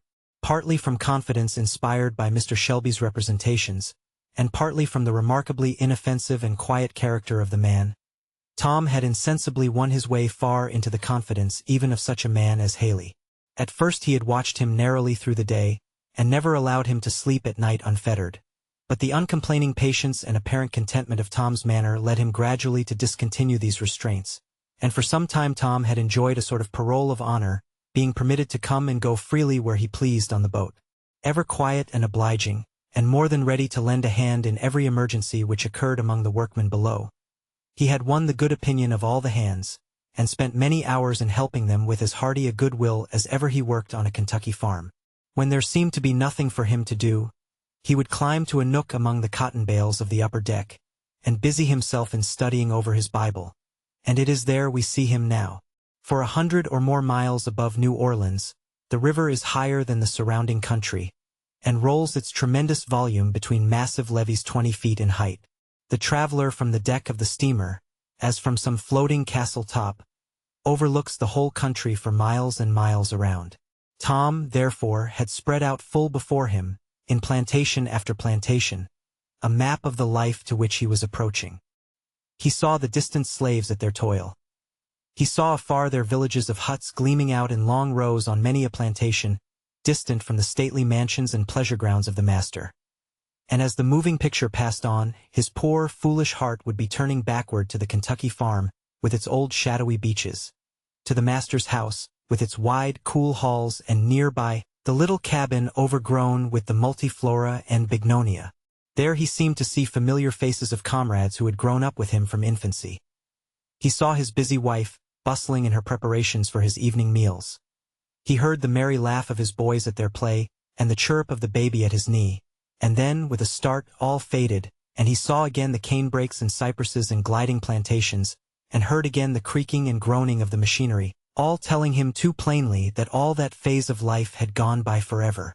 In such a case, you write to your wife and send messages to your children. But Tom could not write. The mail for him had no existence, and the gulf of separation was unbridged by even a friendly word or signal. Is it strange, then, that some tears fall on the pages of his Bible, as he lays it on the cotton bale, and, with patient finger, threading his slow way from word to word, traces out its promises? Having learned late in life, Tom was but a slow reader, and passed on laboriously from verse to verse. Fortunate for him was it that the book he was intent on was one which slow reading cannot injure. Nay, one whose words, like ingots of gold, seem often to need to be weighed separately, that the mind may take in their priceless value. Let us follow him a moment, as, pointing to each word, and pronouncing each half aloud, he reads, "Let not your heart be troubled. In my Father's house are many mansions. I go to prepare a place for you." Cicero, when he buried his darling and only daughter, had a heart as full of honest grief as poor Tom's. Perhaps no fuller, for both were only men. But Cicero could pause over no such sublime words of hope, and look to no such future reunion. And if he had seen them, 10 to 1 he would not have believed. He must fill his head first with 1,000 questions of authenticity of manuscript, and correctness of translation. But, to poor Tom, there it lay, just what he needed, so evidently true and divine that the possibility of a question never entered his simple head. It must be true, for if not true, how could he live? As for Tom's Bible, though it had no annotations and helps in margin from learned commentators, still it had been embellished with certain waymarks and guideboards of Tom's own invention, and which helped him more than the most learned expositions could have done. It had been his custom to get the Bible read to him by his master's children, in particular by young Master George, and, as they read, he would designate by bold, strong marks and dashes, with pen and ink, the passages which more particularly gratified his ear or affected his heart. His Bible was thus marked through, from one end to the other, with a variety of styles and designations. So he could in a moment seize upon his favorite passages, without the labor of spelling out what lay between them. And while it lay there before him, every passage breathing of some old home scene, and recalling some past enjoyment, his Bible seemed to him all of this life that remained, as well as the promise of a future one. Among the passengers on the boat was a young gentleman of fortune and family, resident in New Orleans, who bore the name of St. Clair. He had with him a daughter between 5 and 6 years of age, together with a lady who seemed to claim relationship to both, and to have the little one especially under her charge. Tom had often caught glimpses of this little girl, for she was one of those busy, tripping creatures that can be no more contained in one place than a sunbeam or a summer breeze. Nor was she one that, once seen, could be easily forgotten. Her form was the perfection of childish beauty, without its usual chubbiness and squareness of outline. There was about it an undulating and aerial grace, such as one might dream of for some mythic and allegorical being. Her face was remarkable less for its perfect beauty of feature than for a singular and dreamy earnestness of expression, which made the ideal start when they looked at her, and by which the dullest and most literal were impressed, without exactly knowing why. The shape of her head and the turn of her neck and bust was peculiarly noble, and the long golden-brown hair that floated like a cloud around it, the deep spiritual gravity of her violet-blue eyes, shaded by heavy fringes of golden brown, all marked her out from other children, and made everyone turn and look after her, as she glided hither and thither on the boat. Nevertheless, the little one was not what you would have called either a grave child or a sad one. On the contrary, an airy and innocent playfulness seemed to flicker like the shadow of summer leaves over her childish face, and around her buoyant figure. She was always in motion, always with a half-smile on her rosy mouth, flying hither and thither, with an undulating and cloud-like tread, singing to herself as she moved as in a happy dream. Her father and female guardian were incessantly busy in pursuit of her, but, when caught, she melted from them again like a summer cloud, and as no word of chiding or reproof ever fell on her ear for whatever she chose to do, she pursued her own way all over the boat. Always dressed in white, she seemed to move like a shadow through all sorts of places, without contracting spot or stain. And there was not a corner or nook, above or below, where those fairy footsteps had not glided, and that visionary golden head, with its deep blue eyes, fleeted along. The fireman, as he looked up from his sweaty toil, sometimes found those eyes looking wonderingly into the raging depths of the furnace, and fearfully and pityingly at him, as if she thought him in some dreadful danger. Anon the steersman at the wheel paused and smiled, as the picture-like head gleamed through the window of the round house, and in a moment was gone again. 1,000 times a day rough voices blessed her, and smiles of unwonted softness stole over hard faces, as she passed. And when she tripped fearlessly over dangerous places, rough, sooty hands were stretched involuntarily out to save her, and smooth her path. Tom, who had the soft, impressible nature of his kindly race, ever yearning toward the simple and childlike, watched the little creature with daily increasing interest. To him she seemed something almost divine, and whenever her golden head and deep blue eyes peered out upon him from behind some dusky cotton bale, or looked down upon him over some ridge of packages, he half believed that he saw one of the angels stepped out of his New Testament. Often and often she walked mournfully round the place where Haley's gang of men and women sat in their chains.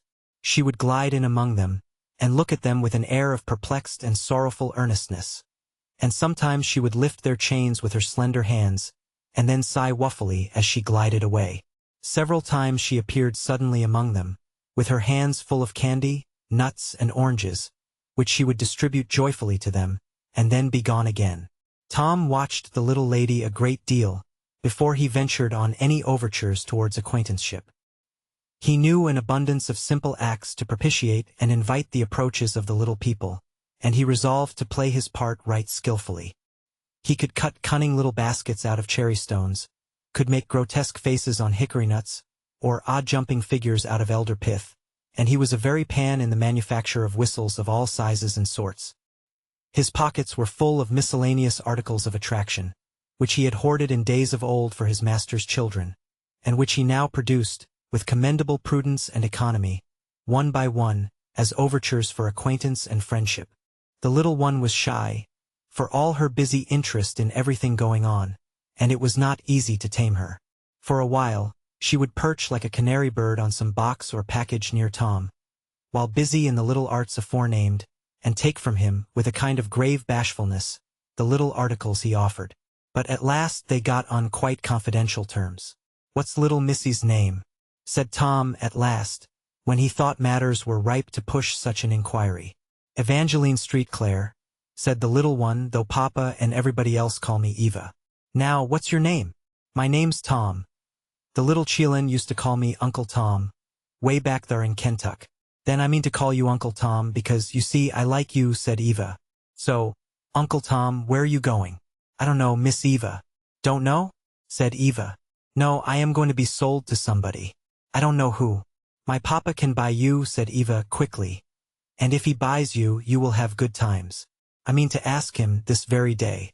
"Thank you, my little lady," said Tom. The boat here stopped at a small landing to take in wood, and Eva, hearing her father's voice, bounded nimbly away.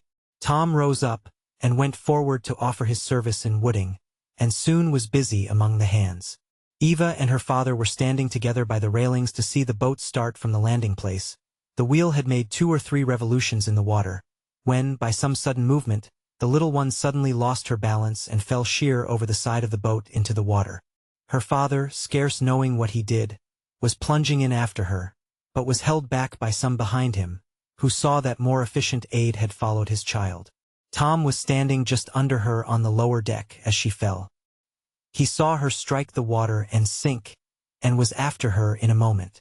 A broad-chested, strong-armed fellow, it was nothing for him to keep afloat in the water, till, in a moment or two, the child rose to the surface, and he caught her in his arms, and swimming with her to the boatside, handed her up, all dripping, to the grasp of hundreds of hands, which, as if they had all belonged to one man, were stretched eagerly out to receive her. A few moments more, and her father bore her, dripping and senseless, to the ladies' cabin, where, as is usual in cases of the kind, there ensued a very well-meaning and kind-hearted strife among the female occupants generally, as to who should do the most things to make a disturbance, and to hinder her recovery in every way possible. It was a sultry, close day, the next day, as the steamer drew near to New Orleans. A general bustle of expectation and preparation was spread through the boat. In the cabin, one and another were gathering their things together, and arranging them preparatory to going ashore. The steward and chambermaid, and all, were busily engaged in cleaning, furbishing, and arranging the splendid boat, preparatory to a grand entree. On the lower deck sat our friend Tom, with his arms folded and anxiously, from time to time, turning his eyes towards a group on the other side of the boat. There stood the fair Evangeline, a little paler than the day before, but otherwise exhibiting no traces of the accident which had befallen her. A graceful, elegantly formed young man stood by her, carelessly leaning one elbow on a bale of cotton, while a large pocketbook lay open before him. It was quite evident, at a glance, that the gentleman was Eva's father. There was the same noble cast of head, the same large blue eyes, the same golden-brown hair. Yet the expression was wholly different. In the large, clear blue eyes, though in form and color exactly similar, there was wanting that misty, dreamy depth of expression. All was clear, bold, and bright, but with a light wholly of this world. The beautifully cut mouth had a proud and somewhat sarcastic expression, while an air of free and easy superiority sat not ungracefully in every turn and movement of his fine form. He was listening, with a good-humored, negligent air, half comic, half contemptuous, to Haley, who was very volubly expatiating on the quality of the article for which they were bargaining. "All the moral and Christian virtues bound in black morocco, complete," he said when Haley had finished. Well now, my good fellow, what's the damage, as they say in Kentucky? In short, what's to be paid out for this business? How much are you going to cheat me, now? Out with it. Wall, said Haley, if I should say $1,300 for that AR fellow, I shouldn't but just save myself. I shouldn't now, really. Poor fellow, said the young man, fixing his keen, mocking blue eye on him. But I suppose you'd let me have him for that, out of a particular regard for me. Well, the young lady here seems to be sot on him, and Natal why enough. Oh, certainly, there's a call on your benevolence, my friend. Now, as a matter of Christian charity, how cheap could you afford to let him go, to oblige a young lady that's particular sot on him? Wall now, just think on tea, said the trader. Just look at them limbs. Broad-chested, strong as a horse. Look at his head. Them high foreheads allays shows calculatin' niggers, that'll do any kind of thing. I've marked that AR. Now, a nigger of that AR heft and build is worth considerable, just as you may say, for his body, supposin' he's stupid. But come to put in his calculatin' faculties, and them which I can show he has on common, why, of course, it makes him come higher. Why, that AR fellow managed his master's whole farm. He has extraordinary talent for business. Bad. Bad, very bad. Knows altogether too much, said the young man, with the same mocking smile playing about his mouth. Never will do in the world. Your smart fellows are always running off, stealing horses, and raising the devil generally. I think you'll have to take off a couple of hundred for his smartness. Wall, there might be something in that AR if it warn't for his character. But I can show recommends from his master and others, to prove he is one of your real pious, the most humble, prayin', pious critter ye ever did see. Why, he's been called a preacher in them parts he came from. And I might use him for a family chaplain, possibly, added the young man dryly. That's quite an idea. Religion is a remarkably scarce article at our house. You're joking, now. How do you know I am? Didn't you just warrant him for a preacher? Has he been examined by any synod or council? Come, hand over your papers. If the trader had not been sure, by a certain good-humored twinkle in the large eye, that all this banter was sure, in the long run, to turn out a cash concern, he might have been somewhat out of patience. As it was, he laid down a greasy pocketbook on the cotton bales, and began anxiously studying over certain papers in it, the young man standing by the while, looking down on him with an air of careless, easy drollery. Papa, do buy him. It's no matter what you pay, whispered Eva softly, getting up on a package, and putting her arm around her father's neck. You have money enough, I know. I want him. What for, pussy? Are you going to use him for a rattlebox, or a rocking horse, or what? I want to make him happy. An original reason, certainly. Here the trader handed up a certificate, signed by Mr. Shelby, which the young man took with the tips of his long fingers, and glanced over carelessly. A gentlemanly hand, he said, and well spelt, too. Well now, but I'm not sure, after all, about this religion, said he, the old wicked expression returning to his eye. The country is almost ruined with pious white people. Such pious politicians as we have just before elections. Such pious goings-on in all departments of church and state, that a fellow does not know who'll cheat him next. I don't know, either, about religions being up in the market just now. I have not looked in the papers lately to see how it sells. How many $100, now, do you put on for this religion? You like to be jokin', now, said the trader. But, then, there's sense under all that AR. I know there's differences in religion. Some kinds is miserable. There's your meetin' pious. There's your singin', roarin' pious. The AR ain't no account in black or white. But these raily is, and I've seen it in niggers as often as any, your rail softly, quiet, stiddy, honest, pious, that the whole world couldn't tempt 'em to do nothing that they thinks is wrong. And ye see in this letter what Tom's old master says about him. Now, said the young man, stooping gravely over his book of bills, if you can assure me that I really can buy this kind of pious, and that it will be set down to my account in the book up above, as something belonging to me, I wouldn't care if I did go a little extra for it. How'd he say? Well, raily, I can't do that, said the trader. I'm a-thinkin' that every man'll have to hang on his own hook, in the AR quarters. Rather hard on a fellow that pays extra on religion, and can't trade with it in the state where he wants it most, ain't it, now? Said the young man, who had been making out a roll of bills while he was speaking. There, count your money, old boy, he added, as he handed the roll to the trader. All right, said Haley, his face beaming with delight, and pulling out an old inkhorn, he proceeded to fill out a bill of sale, which, in a few moments, he handed to the young man. "I wonder, now, if I was divided up and inventoried," said the latter as he ran over the paper, "how much I might bring. Say so much for the shape of my head, so much for a high forehead, so much for arms and hands and legs, and then so much for education, learning, talent, honesty, religion. Bless me! There would be small charge on that last, I'm thinking. But come, Eva," he said, and taking the hand of his daughter, he stepped across the boat, and carelessly putting the tip of his finger under Tom's chin, said, good-humoredly, "Look up, Tom, and see how you like your new master." Tom looked up. It was not in nature to look into that gay, young, handsome face without a feeling of pleasure, and Tom felt the tears start in his eyes as he said, heartily, "God bless you, Massar." "Well, I hope he will. What's your name?" "Tom? Quite as likely to do it for your asking as mine, from all accounts." "Can you drive horses, Tom?" "I've been a lays used to horses," said Tom. "Massar Shelby raised heaps of him." "Well, I think I shall put you in Koshi, on condition that you won't be drunk more than once a week, unless in cases of emergency, Tom." Tom looked surprised, and rather hurt, and said, "I never drink, Massar." "I've heard that story before, Tom. But then we'll see. It will be a special accommodation to all concerned, if you don't. Never mind, my boy," he added good-humoredly, seeing Tom still looked grave. "I don't doubt you mean to do well." "I sartin do, Massar," said Tom. "And you shall have good times," said Eva. "Papa is very good to everybody, only he always will laugh at them." "Papa is much obliged to you for his recommendation," said Street Claire, laughing, as he turned on his heel and walked away. Chapter 15. Of Tom's new master and various other matters. Since the thread of our humble hero's life has now become interwoven with that of higher ones, it is necessary to give some brief introduction to them.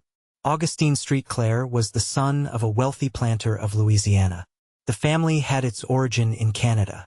Of two brothers, very similar in temperament and character, one had settled on a flourishing farm in Vermont, and the other became an opulent planter in Louisiana. The mother of Augustine was a Huguenot French lady, whose family had emigrated to Louisiana during the days of its early settlement. Augustine and another brother were the only children of their parents. Having inherited from his mother an exceeding delicacy of constitution, he was, at the instance of physicians, during many years of his boyhood, sent to the care of his uncle in Vermont, in order that his constitution might be strengthened by the cold of a more bracing climate. In childhood, he was remarkable for an extreme and marked sensitiveness of character, more akin to the softness of woman than the ordinary hardness of his own sex. Time, however, overgrew this softness with the rough bark of manhood, and but few knew how living and fresh it still lay at the core.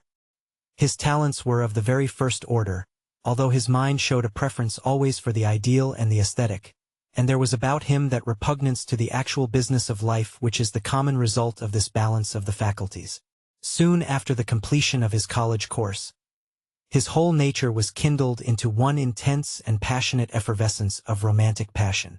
His hour came, the hour that comes only once. His star rose in the horizon, that star that rises so often in vain, to be remembered only as a thing of dreams, and it rose for him in vain, to drop the figure. He saw and won the love of a high-minded and beautiful woman in one of the northern states, and they were affianced. He returned south to make arrangements for their marriage, when, most unexpectedly, his letters were returned to him by mail, with a short note from her guardian, stating to him that ere this reached him the lady would be the wife of another. Stung to madness, he vainly hoped, as many another has done, to fling the whole thing from his heart by one desperate effort. Too proud to supplicate or seek explanation, he threw himself at once into a whirl of fashionable society, and in a fortnight from the time of the fatal letter was the accepted lover of the reigning belle of the season, and as soon as arrangements could be made, he became the husband of a fine figure, a pair of bright dark eyes, and $100,000, and of course everybody thought him a happy fellow. The married couple were enjoying their honeymoon, and entertaining a brilliant circle of friends in their splendid villa, near Lake Pontchartrain, when, one day, a letter was brought to him in that well-remembered writing. It was handed to him while he was in full tide of gay and successful conversation, in a whole room full of company. He turned deadly pale when he saw the writing, but still preserved his composure, and finished the playful warfare of badinage which he was at the moment carrying on with a lady opposite, and, a short time after, was missed from the circle. In his room, alone, he opened and read the letter, now worse than idle and useless to be read.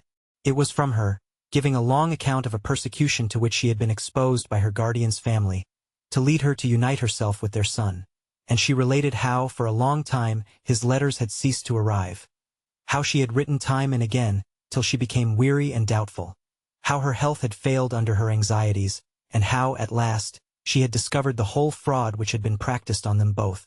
The letter ended with expressions of hope and thankfulness, and professions of undying affection, which were more bitter than death to the unhappy young man. He wrote to her immediately, "I have received yours, but too late. I believed all I heard. I was desperate. I am married and all is over. Only forget.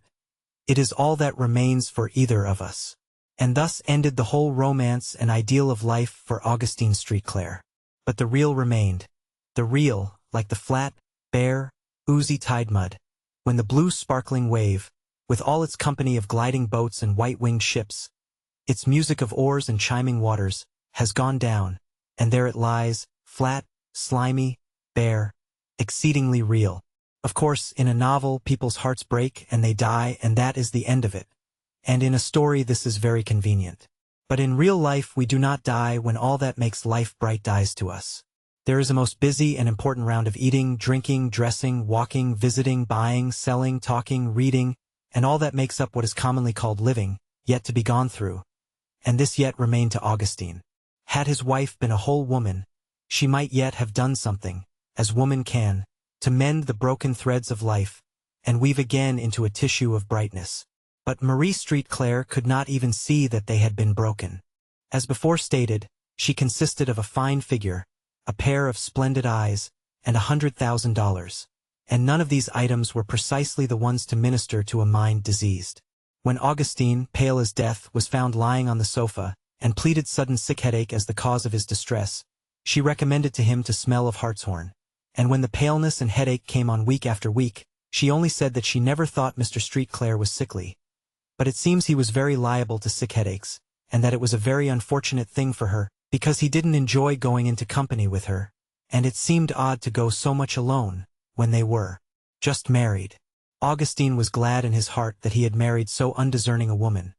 But as the glosses and civilities of the honeymoon wore away, he discovered that a beautiful young woman, who has lived all her life to be caressed and waited on, might prove quite a hard mistress in domestic life. Marie never had possessed much capability of affection, or much sensibility, and the little that she had been merged into a most intense and unconscious selfishness. A selfishness the more hopeless, from its quiet obtuseness, its utter ignorance of any claims but her own. From her infancy, she had been surrounded with servants, who lived only to study her caprices. The idea that they had either feelings or rights had never dawned upon her, even in distant perspective. Her father, whose only child she had been, had never denied her anything that lay within the compass of human possibility. And when she entered life, beautiful, accomplished, and an heiress, she had, of course, all the eligibles and non-eligibles of the other sex sighing at her feet. And she had no doubt that Augustine was a most fortunate man in having obtained her. It is a great mistake to suppose that a woman with no heart will be an easy creditor in the exchange of affection. There is not on earth a more merciless exactor of love from others than a thoroughly selfish woman, and the more unlovely she grows, the more jealously and scrupulously she exacts love, to the uttermost farthing.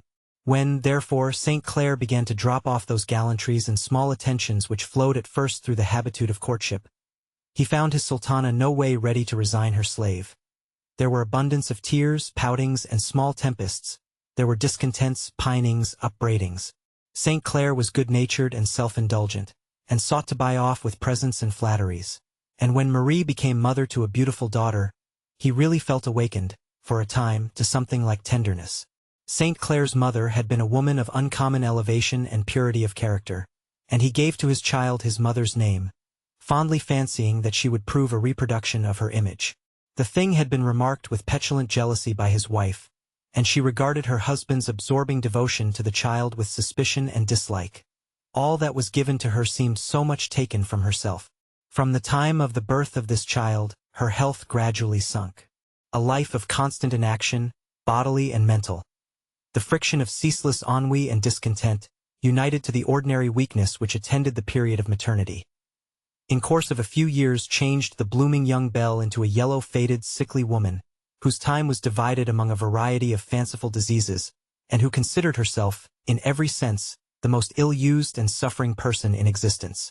There was no end of her various complaints, but her principal forte appeared to lie in sick headache, which sometimes would confine her to her room 3 days out of 6.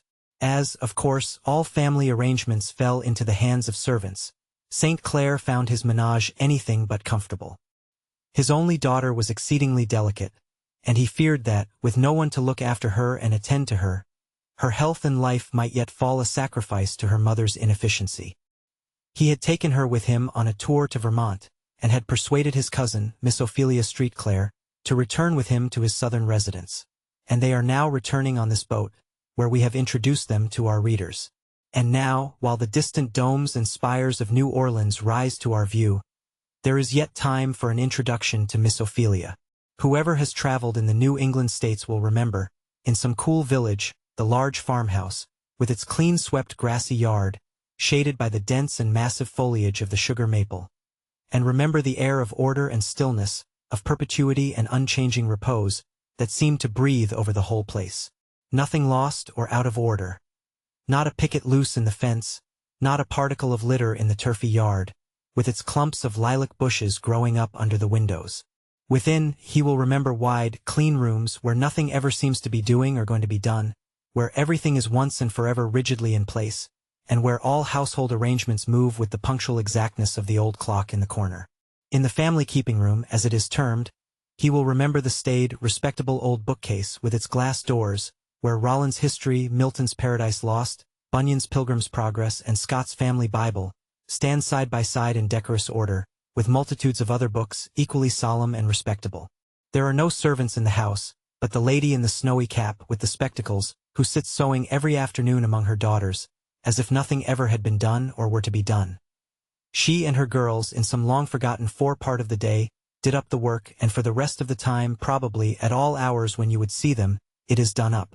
The old kitchen floor never seems stained or spotted. The tables, the chairs, and the various cooking utensils never seem deranged or disordered. Though 3 and sometimes 4 meals a day are got there, though the family washing and ironing is there performed, and though pounds of butter and cheese are in some silent and mysterious manner there brought into existence. The Ancient History, 10 volumes, 1730 to 1738, by the French historian Charles Rollin, 1661 to 1741. Scott's Family Bible, 1788 to 1792, edited with notes by the English biblical commentator, Thomas Scott, 1747 to 1821. On such a farm, in such a house and family, Miss Ophelia had spent a quiet existence of some 45 years, when her cousin invited her to visit his southern mansion. The eldest of a large family, she was still considered by her father and mother as one of the children, and the proposal that she should go to Orleans was a most momentous one to the family circle. The old gray-headed father took down Morse's atlas out of the bookcase, and looked out the exact latitude and longitude, and read Flint's travels in the south and west, to make up his own mind as to the nature of the country. The Xerographic Atlas of the United States, 1842 to 1845, by Sidney Edwards Morse, 1794 to 1871, son of the geographer, Jedediah Morse, and brother of the painter-inventor, Samuel F. B. Morse. Recollections of the Last 10 Years, 1826, by Timothy Flint, 1780 to 1840. Missionary of Presbyterianism to the Trans-Allegheny West. The good mother inquired anxiously if Orleans wasn't an awful wicked place, saying that it seemed to her most equal to going to the Sandwich Islands, or anywhere among the heathen. It was known at the minister's and at the doctor's, and at Miss Peabody's milliner shop, that Ophelia St. Clair was talking about going away down to Orleans with her cousin, and of course the whole village could do no less than help this very important process of talking about the matter. The minister, who inclined strongly to abolitionist views, was quite doubtful whether such a step might not tend somewhat to encourage the Southerners in holding on to their slaves, while the doctor, who was a stanch colonizationist, inclined to the opinion that Miss Ophelia ought to go, to show the Orleans people that we don't think hardly of them, after all. He was of opinion, in fact, that Southern people needed encouraging. When, however, the fact that she had resolved to go was fully before the public mind, she was solemnly invited out to tea by all her friends and neighbors for the space of a fortnight, and her prospects and plans duly canvassed and inquired into. Miss Moseley, who came into the house to help to do the dressmaking, acquired daily accessions of importance from the developments with regard to Miss Ophelia's wardrobe which she had been enabled to make. It was credibly ascertained that Squire Sinclair, as his name was commonly contracted in the neighborhood, had counted out $50 and given them to Miss Ophelia, and told her to buy any clothes she thought best, and that 2 new silk dresses and a bonnet had been sent for from Boston. As to the propriety of this extraordinary outlay, the public mind was divided, some affirming that it was well enough, all things considered, for once in one's life, and others stoutly affirming that the money had better have been sent to the missionaries.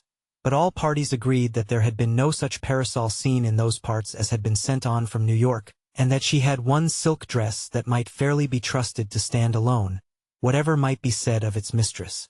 There were credible rumors, also, of a hemstitched pocket-handkerchief, and report even went so far as to state that Miss Ophelia had one pocket-handkerchief with lace all around it. It was even added that it was worked in the corners. But this latter point was never satisfactorily ascertained, and remains, in fact, unsettled to this day. Miss Ophelia, as you now behold her, stands before you, in a very shining brown linen traveling dress, tall, square-formed, and angular. Her face was thin, and rather sharp in its outlines. The lips compressed, like those of a person who is in the habit of making up her mind definitely on all subjects, while the keen, dark eyes had a peculiarly searching, advised movement, and traveled over everything, as if they were looking for something to take care of. All her movements were sharp, decided, and energetic, and though she was never much of a talker, her words were remarkably direct, and to the purpose when she did speak. In her habits, she was a living impersonation of order, method, and exactness. In punctuality, she was as inevitable as a clock, and as inexorable as a railroad engine, and she held in most decided contempt and abomination anything of a contrary character. The great sin of sins, in her eyes, the sum of all evils, was expressed by one very common and important word in her vocabulary: shiftlessness. Her finale and ultimatum of contempt consisted in a very emphatic pronunciation of the word shiftless, and by this she characterized all modes of procedure which had not a direct and inevitable relation to accomplishment of some purpose then definitely had in mind.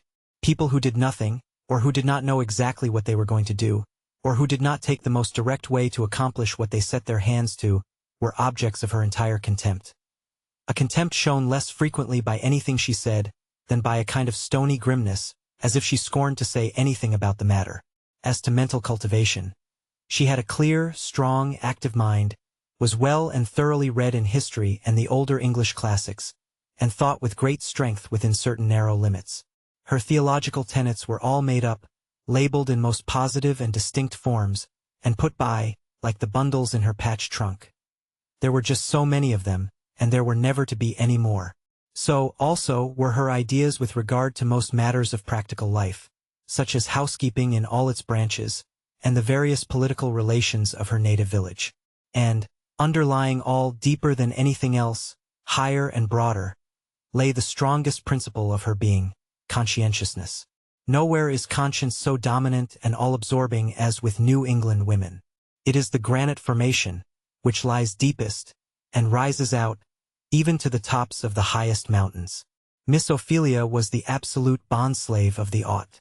Once make her certain that the path of duty, as she commonly phrased it, lay in any given direction, and fire and water could not keep her from it.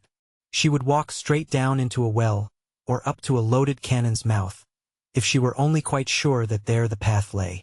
Her standard of right was so high, so all-embracing, so minute, and making so few concessions to human frailty, that, though she strove with heroic ardor to reach it, she never actually did so, and of course was burdened with a constant and often harassing sense of deficiency. This gave a severe and somewhat gloomy cast to her religious character. But, how in the world can Miss Ophelia get along with Augustine Street Clare? Gay, easy, unpunctual, unpractical, skeptical. In short, walking with impudent and nonchalant freedom over every one of her most cherished habits and opinions. To tell the truth, Then Miss Ophelia loved him. When a boy, it had been hers to teach him his catechism, mend his clothes, comb his hair, and bring him up generally in the way he should go. And her heart having a warm side to it, Augustine had, as he usually did with most people, monopolized a large share of it for himself, and therefore it was that he succeeded very easily in persuading her that the path of duty lay in the direction of New Orleans, and that she must go with him to take care of Eva, and keep everything from going to wreck and ruin during the frequent illnesses of his wife. The idea of a house without anybody to take care of it went to her heart. Then she loved the lovely little girl as few could help doing, and though she regarded Augustine as very much of a heathen, yet she loved him, laughed at his jokes, and forbore with his failings, to an extent which those who knew him thought perfectly incredible. But what more or other is to be known of Miss Ophelia our reader must discover by a personal acquaintance. There she is, sitting now in her stateroom, surrounded by a mixed multitude of little and big carpet-bags, boxes, baskets, each containing some separate responsibility which she is tying, binding up, packing, or fastening, with a face of great earnestness. Now, Eva, have you kept count of your things? Of course you haven't. Children never do. There's the spotted carpet-bag and the little blue bandbox with your best bonnet. That's 2.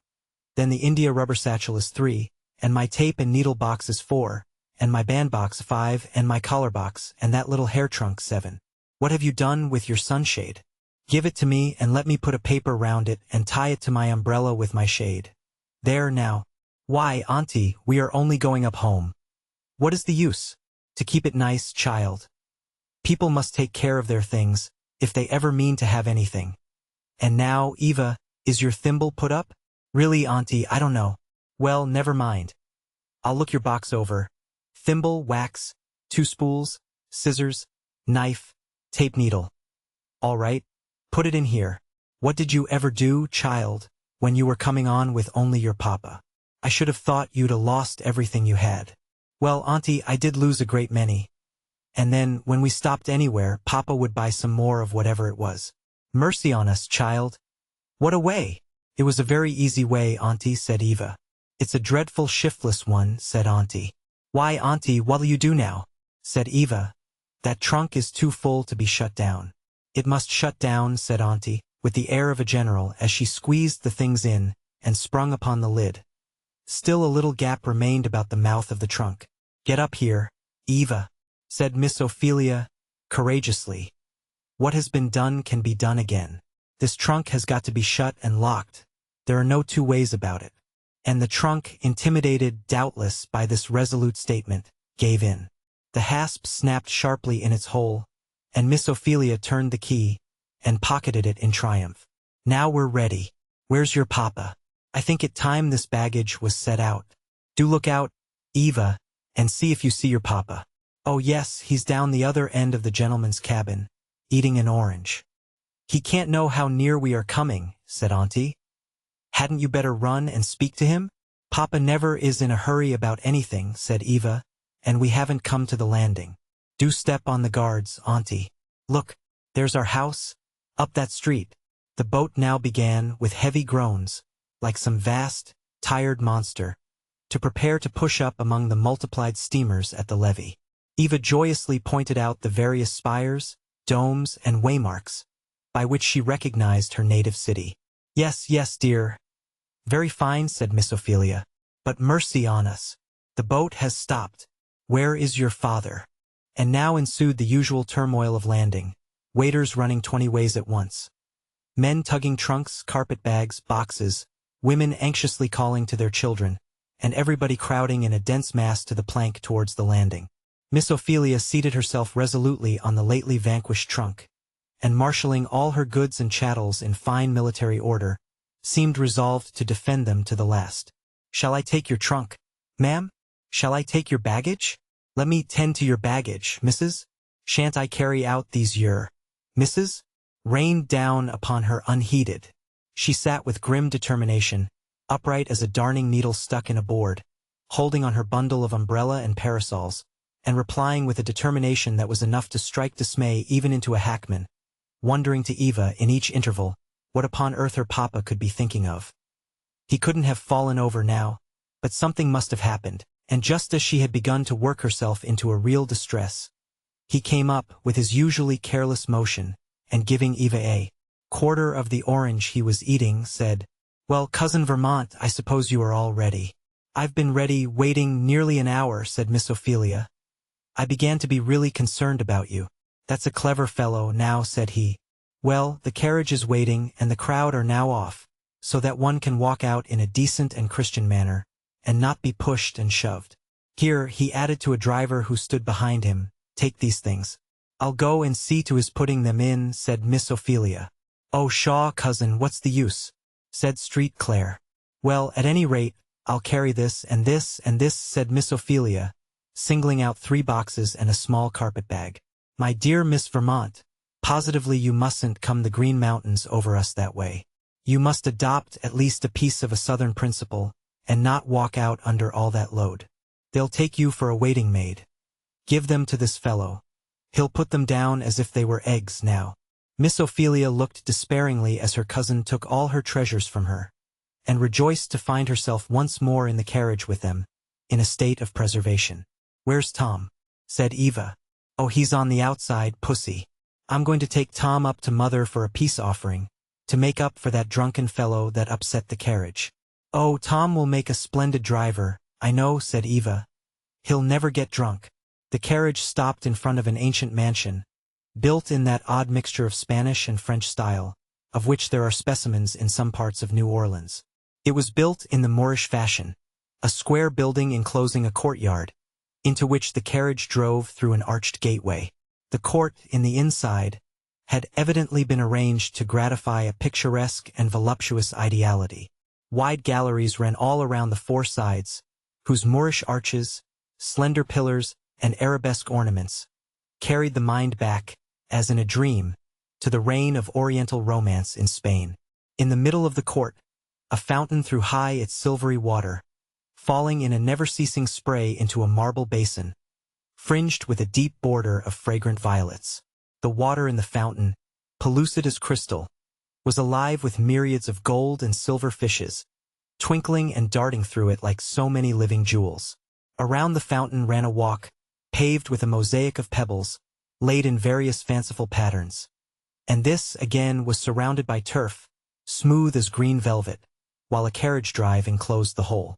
2 large orange trees, now fragrant with blossoms, threw a delicious shade, and, ranged in a circle round upon the turf, were marble vases of arabesque sculpture, containing the choicest flowering plants of the tropics.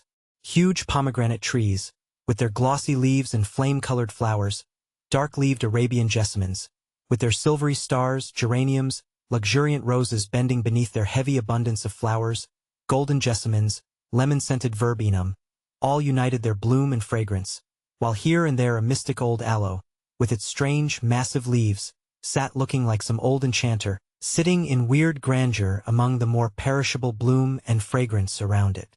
The galleries that surrounded the court were festooned with a curtain of some kind of Moorish stuff, and could be drawn down at pleasure to exclude the beams of the sun. On the whole, the appearance of the place was luxurious and romantic.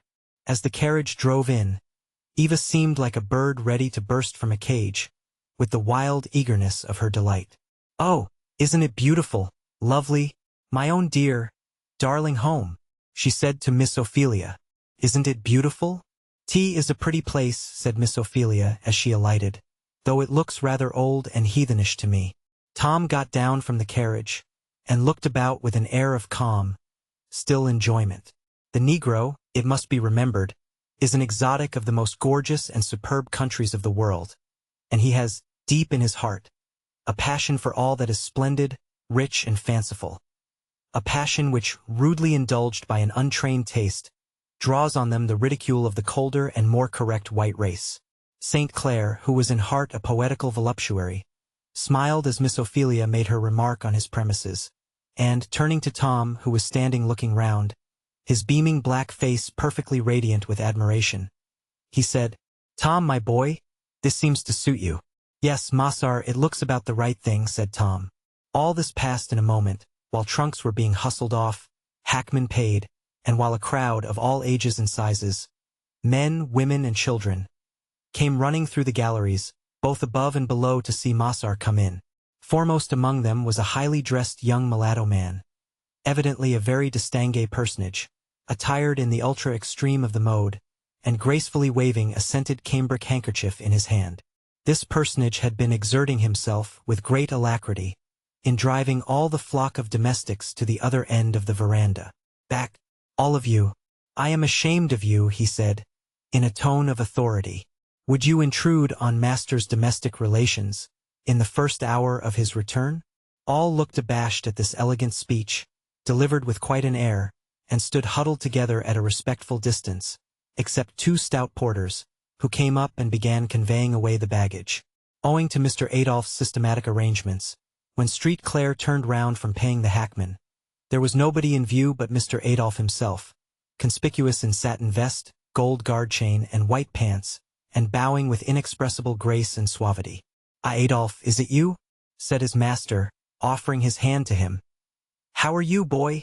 While Adolph poured forth, with great fluency, an extemporary speech, which he had been preparing with great care for a fortnight before. "Well, well," said Street Clare, passing on, with his usual air of negligent drollery. "That's very well got up, Adolph. See that the baggage is well bestowed. I'll come to the people in a minute."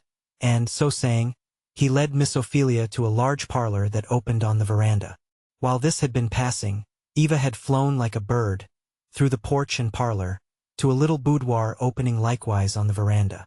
A tall, dark-eyed, sallow woman half rose from a couch on which she was reclining. "Mamma," said Eva, in a sort of a rapture, throwing herself on her neck, and embracing her over and over again. "That'll do. Take care, child. Don't you make my head ache," said the mother, after she had languidly kissed her. St. Clare came in, embraced his wife in true, orthodox, husbandly fashion, and then presented to her his cousin. Marie lifted her large eyes on her cousin with an air of some curiosity, and received her with languid politeness. A crowd of servants now pressed to the entry door, and among them a middle-aged mulatto woman, of very respectable appearance, stood foremost, in a tremor of expectation and joy at the door. "Oh, there's Mammy," said Eva, as she flew across the room, and, throwing herself into her arms, she kissed her repeatedly. This woman did not tell her that she made her head ache, but, on the contrary, she hugged her and laughed and cried, till her sanity was a thing to be doubted of. And when released from her, Eva flew from one to another, shaking hands and kissing, in a way that Miss Ophelia afterwards declared fairly turned her stomach. "Well," said Miss Ophelia, "you southern children can do something that I couldn't." "What now, pray?" said Street Clare. "Well, I want to be kind to everybody, and I wouldn't have anything hurt. But as to kissing, niggers," said Street Clare, "that you're not up to." "Hey? Yes, that's it. How can she?" St. Clare laughed, as he went into the passage. "Hello, here, what's to pay out here? Here, you all, Mammy, Jimmy, Polly, Suki. Glad to see Massar?" he said, as he went shaking hands from one to another. "Look out for the babies," he added, as he stumbled over a sooty little urchin, who was crawling upon all fours. "If I step upon anybody, let em mention it." There was an abundance of laughing and blessing Massar, as Street Clare distributed small pieces of change among them. "Come, now, take yourselves off like good boys and girls," he said, and the whole assemblage, dark and light, disappeared through a door into a large veranda, followed by Eva, who carried a large satchel, which she had been filling with apples, nuts, candy, ribbons, laces, and toys of every description, during her whole homeward journey. As Street Clare turned to go back, his eye fell upon Tom, who was standing uneasily, shifting from one foot to the other, while Adolphe stood negligently leaning against the banisters, examining Tom through an opera glass, with an air that would have done credit to any dandy living. "Pooh, you puppy," said his master, striking down the opera glass. "Is that the way you treat your company? Seems to me, Dolph," he added, laying his finger on the elegant figured satin vest that Adolphe was sporting. "Seems to me that's my vest. Oh, master, this vest all stained with wine. Of course, a gentleman in master's standing never wears a vest like this. I understood I was to take it. It does for a poor nigger fellow like me." And Adolphe tossed his head, and passed his fingers through his scented hair, with a grace. "So that's it, is it?" said Street Claire carelessly. Well, here, I'm going to show this Tom to his mistress, and then you take him to the kitchen. And mind you don't put on any of your airs to him. He's worth 2 such puppies as you. Master always will have his joke, said Adolphe, laughing. I'm delighted to see Master in such spirits. Here, Tom, said Street Claire, beckoning. Tom entered the room. He looked wistfully on the velvet carpets, and the before unimagined splendors of mirrors, pictures, statues, and curtains, and like the Queen of Sheba before Solomon, there was no more spirit in him. He looked afraid even to set his feet down. See here, Marie, said Street Claire to his wife, I've bought you a coachman, at last, to order. I tell you, he's a regular hearse for blackness and sobriety, and will drive you like a funeral if you want. Open your eyes now and look at him. Now, don't say I never think about you when I'm gone. Marie opened her eyes and fixed them on Tom, without rising. I know he'll get drunk, she said. No, he's warranted a pious and sober article. Well, I hope he may turn out well, said the lady. It's more than I expect, though. Dolph, said Street Claire, show Tom downstairs. And mind yourself, he added. Remember what I told you. Adolphe tripped gracefully forward, and Tom, with lumbering tread, went after. He's a perfect behemoth, said Marie. Come now, Marie, said Street Claire, seating himself on a stool beside her sofa. Be gracious, and say something pretty to a fellow. You've been gone a fortnight beyond the time, said the lady, pouting. Well, you know I wrote you the reason. Such a short, cold letter, said the lady. Dear me, the mail was just going, and it had to be that or nothing. That's just the way, always, said the lady. Always something to make your journeys long, and letters short. See here now, he added, drawing an elegant velvet case out of his pocket, and opening it. Here's a present I got for you in New York. It was a daguerreotype, clear and soft as an engraving, representing Eva and her father sitting hand in hand. Marie looked at it with a dissatisfied air. What made you sit in such an awkward position? She said. Well, the position may be a matter of opinion, but what do you think of the likeness? If you don't think anything of my opinion in one case, I suppose you wouldn't in another, said the lady, shutting the daguerreotype. Hang the woman, said Street Claire mentally. But aloud he added, Come, now, Marie, what do you think of the likeness? Don't be nonsensical, now. It's very inconsiderate of you, St. Clair, said the lady, to insist on my talking and looking at things. You know I've been lying all day with the sick headache, and there's been such a tumult made ever since you came. I'm half dead. You're subject to the sick headache, ma'am, said Miss Ophelia, suddenly rising from the depths of the large armchair, where she had sat quietly, taking an inventory of the furniture, and calculating its expense. Yes, I'm a perfect martyr to it, said the lady. Juniperberry tea is good for sick headache, said Miss Ophelia.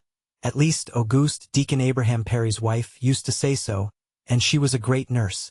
I'll have the first juniper berries that get ripe in our garden by the lake brought in for that special purpose, said Street Claire, gravely pulling the bell as he did so. Meanwhile, cousin, you must be wanting to retire to your apartment, and refresh yourself a little after your journey. Dolph, he added, tell Mammy to come here. The decent mulatto woman whom Eva had caressed so rapturously soon entered. She was dressed neatly, with a high red and yellow turban on her head, the recent gift of Eva, and which the child had been arranging on her head. Mammy, said Street Claire, I put this lady under your care. She is tired and wants rest. Take her to her chamber and be sure she is made comfortable, and Miss Ophelia disappeared in the rear of Mammy. Chapter 16. Tom's Mistress and Her Opinions. And now, Marie, said Street Claire, your golden days are dawning. Here is our practical, businesslike New England cousin, who will take the whole budget of cares off your shoulders, and give you time to refresh yourself, and grow young and handsome. The ceremony of delivering the keys had better come off forthwith. This remark was made at the breakfast table, a few mornings after Miss Ophelia had arrived. I'm sure she's welcome, said Marie, leaning her head languidly on her hand. I think she'll find one thing if she does, and that is that it's we mistresses that are the slaves down here. Oh, certainly, she will discover that, and a world of wholesome truths besides, no doubt, said Street Claire. Talk about our keeping slaves, as if we did it for our convenience, said Marie. I'm sure, if we consulted that, we might let them all go at once. Evangeline fixed her large, serious eyes on her mother's face, with an earnest and perplexed expression, and said, simply, "What do you keep them for, Mama?" "I don't know, I'm sure, except for a plague. They are the plague of my life. I believe that more of my ill health is caused by them than by any one thing. And ours, I know, are the very worst that ever anybody was plagued with." "Oh, come, Marie, you've got the blues, this morning," said Street Claire. "You know, tea isn't so. There's Mammy, the best creature living. What could you do without her?" "Mammy is the best I ever knew," said Marie. "And yet Mammy now is selfish, dreadfully selfish. It's the fault of the whole race." "Selfishness is a dreadful fault," said Street Claire, gravely. "Well, now, there's Mammy," said Marie. "I think it's selfish of her to sleep so sound nights. She knows I need little attentions almost every hour, when my worst turns are on, and yet she's so hard to wake. I absolutely am worse, this very morning, for the efforts I had to make to wake her last night." "Hasn't she sat up with you a good many nights lately, Mama?" said Eva. "How should you know that?" said Marie sharply. "She's been complaining, I suppose." "She didn't complain. She only told me what bad nights you'd had. So many in succession. Why don't you let Jane or Rosa take her place? A night or two," said St. Clair, "and let her rest." "How can you propose it?" said Marie. "St. Clair, you really are inconsiderate. So nervous as I am, the least breath disturbs me. And a strange hand about me would drive me absolutely frantic. If Mammy felt the interest in me she ought to, she'd wake easier. Of course she would. I've heard of people who had such devoted servants, but it never was my luck." And Marie sighed. Miss Ophelia had listened to this conversation with an air of shrewd, observant gravity, and she still kept her lips tightly compressed, as if determined fully to ascertain her longitude and position, before she committed herself. "Now, Mammy has a sort of goodness," said Marie. "She's smooth and respectful, but she's selfish at heart. Now, she never will be done fidgeting and worrying about that husband of hers. You see, when I was married and came to live here, of course, I had to bring her with me, and her husband my father couldn't spare. He was a blacksmith and, of course, very necessary. And I thought and said at the time that Mammy and he had better give each other up, as it wasn't likely to be convenient for them ever to live together again. I wish, now, I'd insisted on it and married Mammy to somebody else. But I was foolish and indulgent and didn't want to insist. I told Mammy at the time that she mustn't ever expect to see him more than once or twice in her life again. For the air of Father's place doesn't agree with my health, and I can't go there, and I advised her to take up with somebody else. But no, she wouldn't.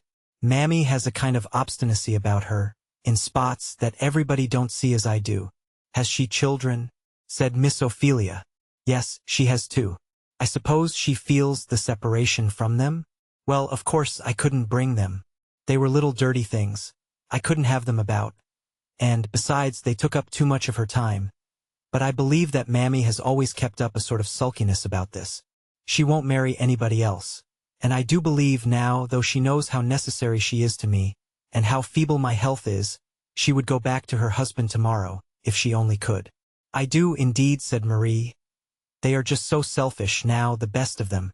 It's distressing to reflect upon," said Street Clair, dryly. Miss Ophelia looked keenly at him, and saw the flush of mortification and repressed vexation, and the sarcastic curl of the lip, as he spoke. "Now, Mammy has always been a pet with me," said Marie. "I wish some of your northern servants could look at her closets of dresses, silks and muslins, and one real linen cambric she has hanging there. I've worked sometimes whole afternoons, trimming her caps, and getting her ready to go to a party. As to abuse, she don't know what it is. She never was whipped more than once or twice in her whole life. She has her strong coffee or her tea every day, with white sugar in it. It's abominable, to be sure. But Street Clair will have high life below stairs, and they every one of them live just as they please. The fact is, our servants are overindulged. I suppose it is partly our fault that they are selfish and act like spoiled children. But I've talked to St. Clair till I am tired. And I, too," said Street Clair, taking up the morning paper. Eva, the beautiful Eva, had stood listening to her mother, with that expression of deep and mystic earnestness which was peculiar to her.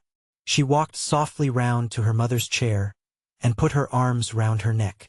"Well, Eva, what now?" said Marie. "Mama, couldn't I take care of you one night, just one? I know I shouldn't make you nervous and I shouldn't sleep. I often lie awake nights thinking—" "Oh, nonsense, child, nonsense," said Marie. "You are such a strange child. But may I, Mama?" "I think," she said timidly, "that Mammy isn't well. She told me her head ached all the time lately."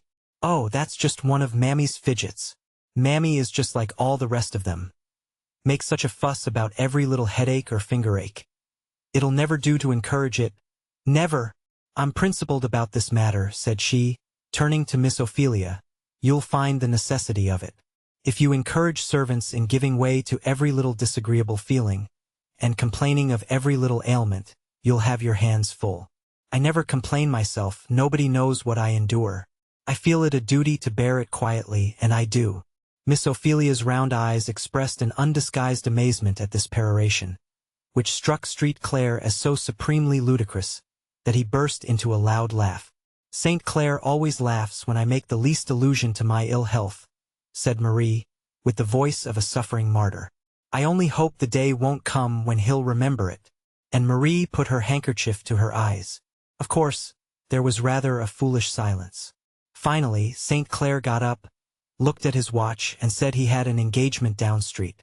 Eva tripped away after him, and Miss Ophelia and Marie remained at the table alone. "Now that's just like St. Clair," said the latter, withdrawing her handkerchief with somewhat of a spirited flourish when the criminal to be affected by it was no longer in sight.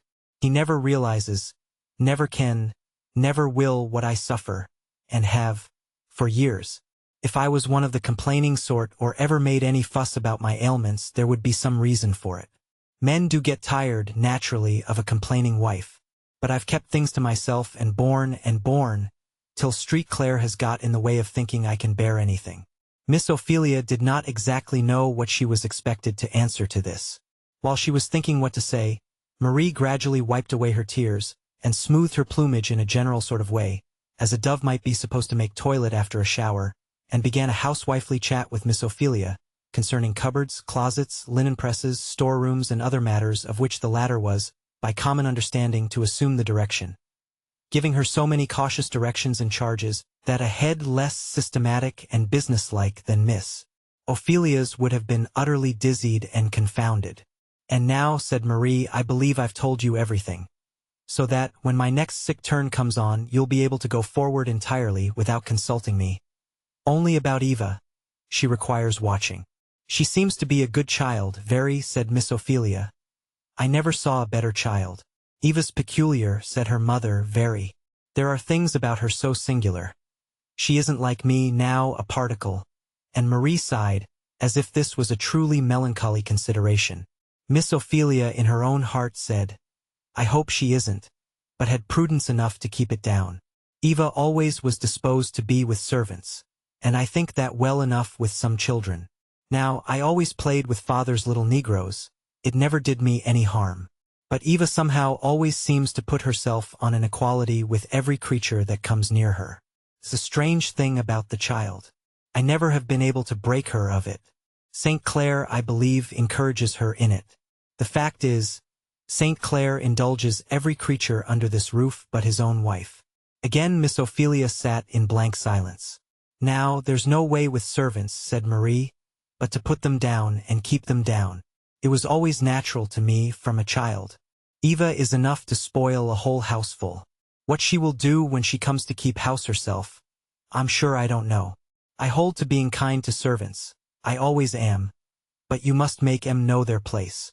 Eva never does. There's no getting into the child's head the first beginning of an idea what a servant's place is. You heard her offering to take care of me nights, to let Mammy sleep. That's just a specimen of the way the child would be doing all the time, if she was left to herself." "Why," said Miss Ophelia, bluntly, "I suppose you think your servants are human creatures, and ought to have some rest when they are tired." "Certainly, of course.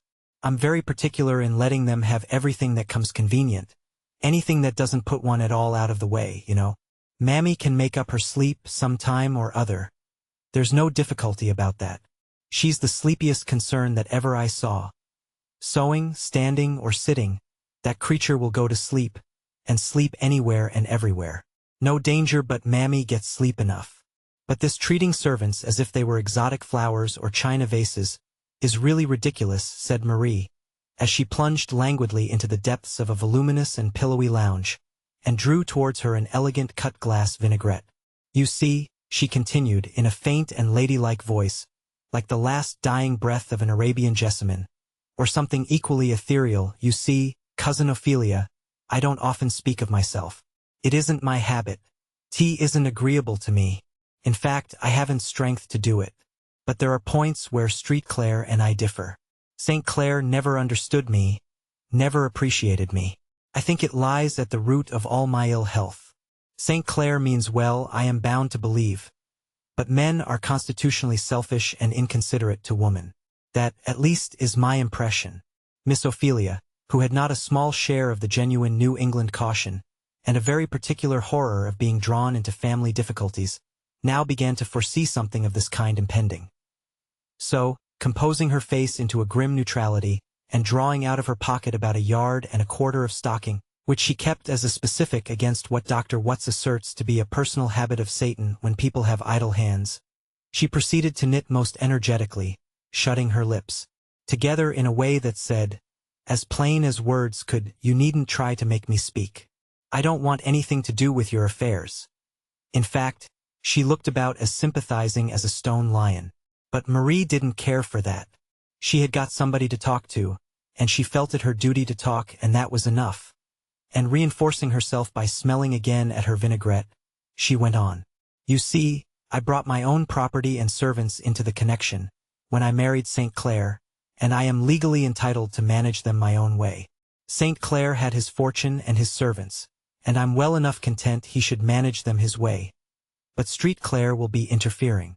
He has wild, extravagant notions about things, particularly about the treatment of servants. He really does act as if he set his servants before me, and before himself too, for he lets them make him all sorts of trouble and never lifts a finger. Now, about some things St. Clair is really frightful. He frightens me, good-natured as he looks in general. Now, he has set down his foot that, come what will, there shall not be a blow struck in this house, except what he or I strike. And he does it in a way that I really dare not cross him. Well, you may see what that leads to.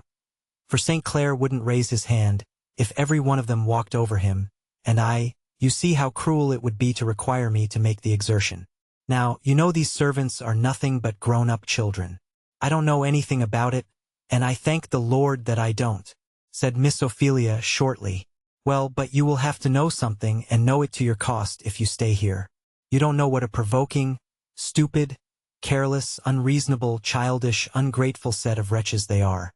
Marie seemed wonderfully supported, always, when she got upon this topic, and she now opened her eyes and seemed quite to forget her languor. You don't know, and you can't, the daily, hourly trials that beset a housekeeper from them, everywhere and every way. But it's no use to complain to St. Clair. He talks the strangest stuff.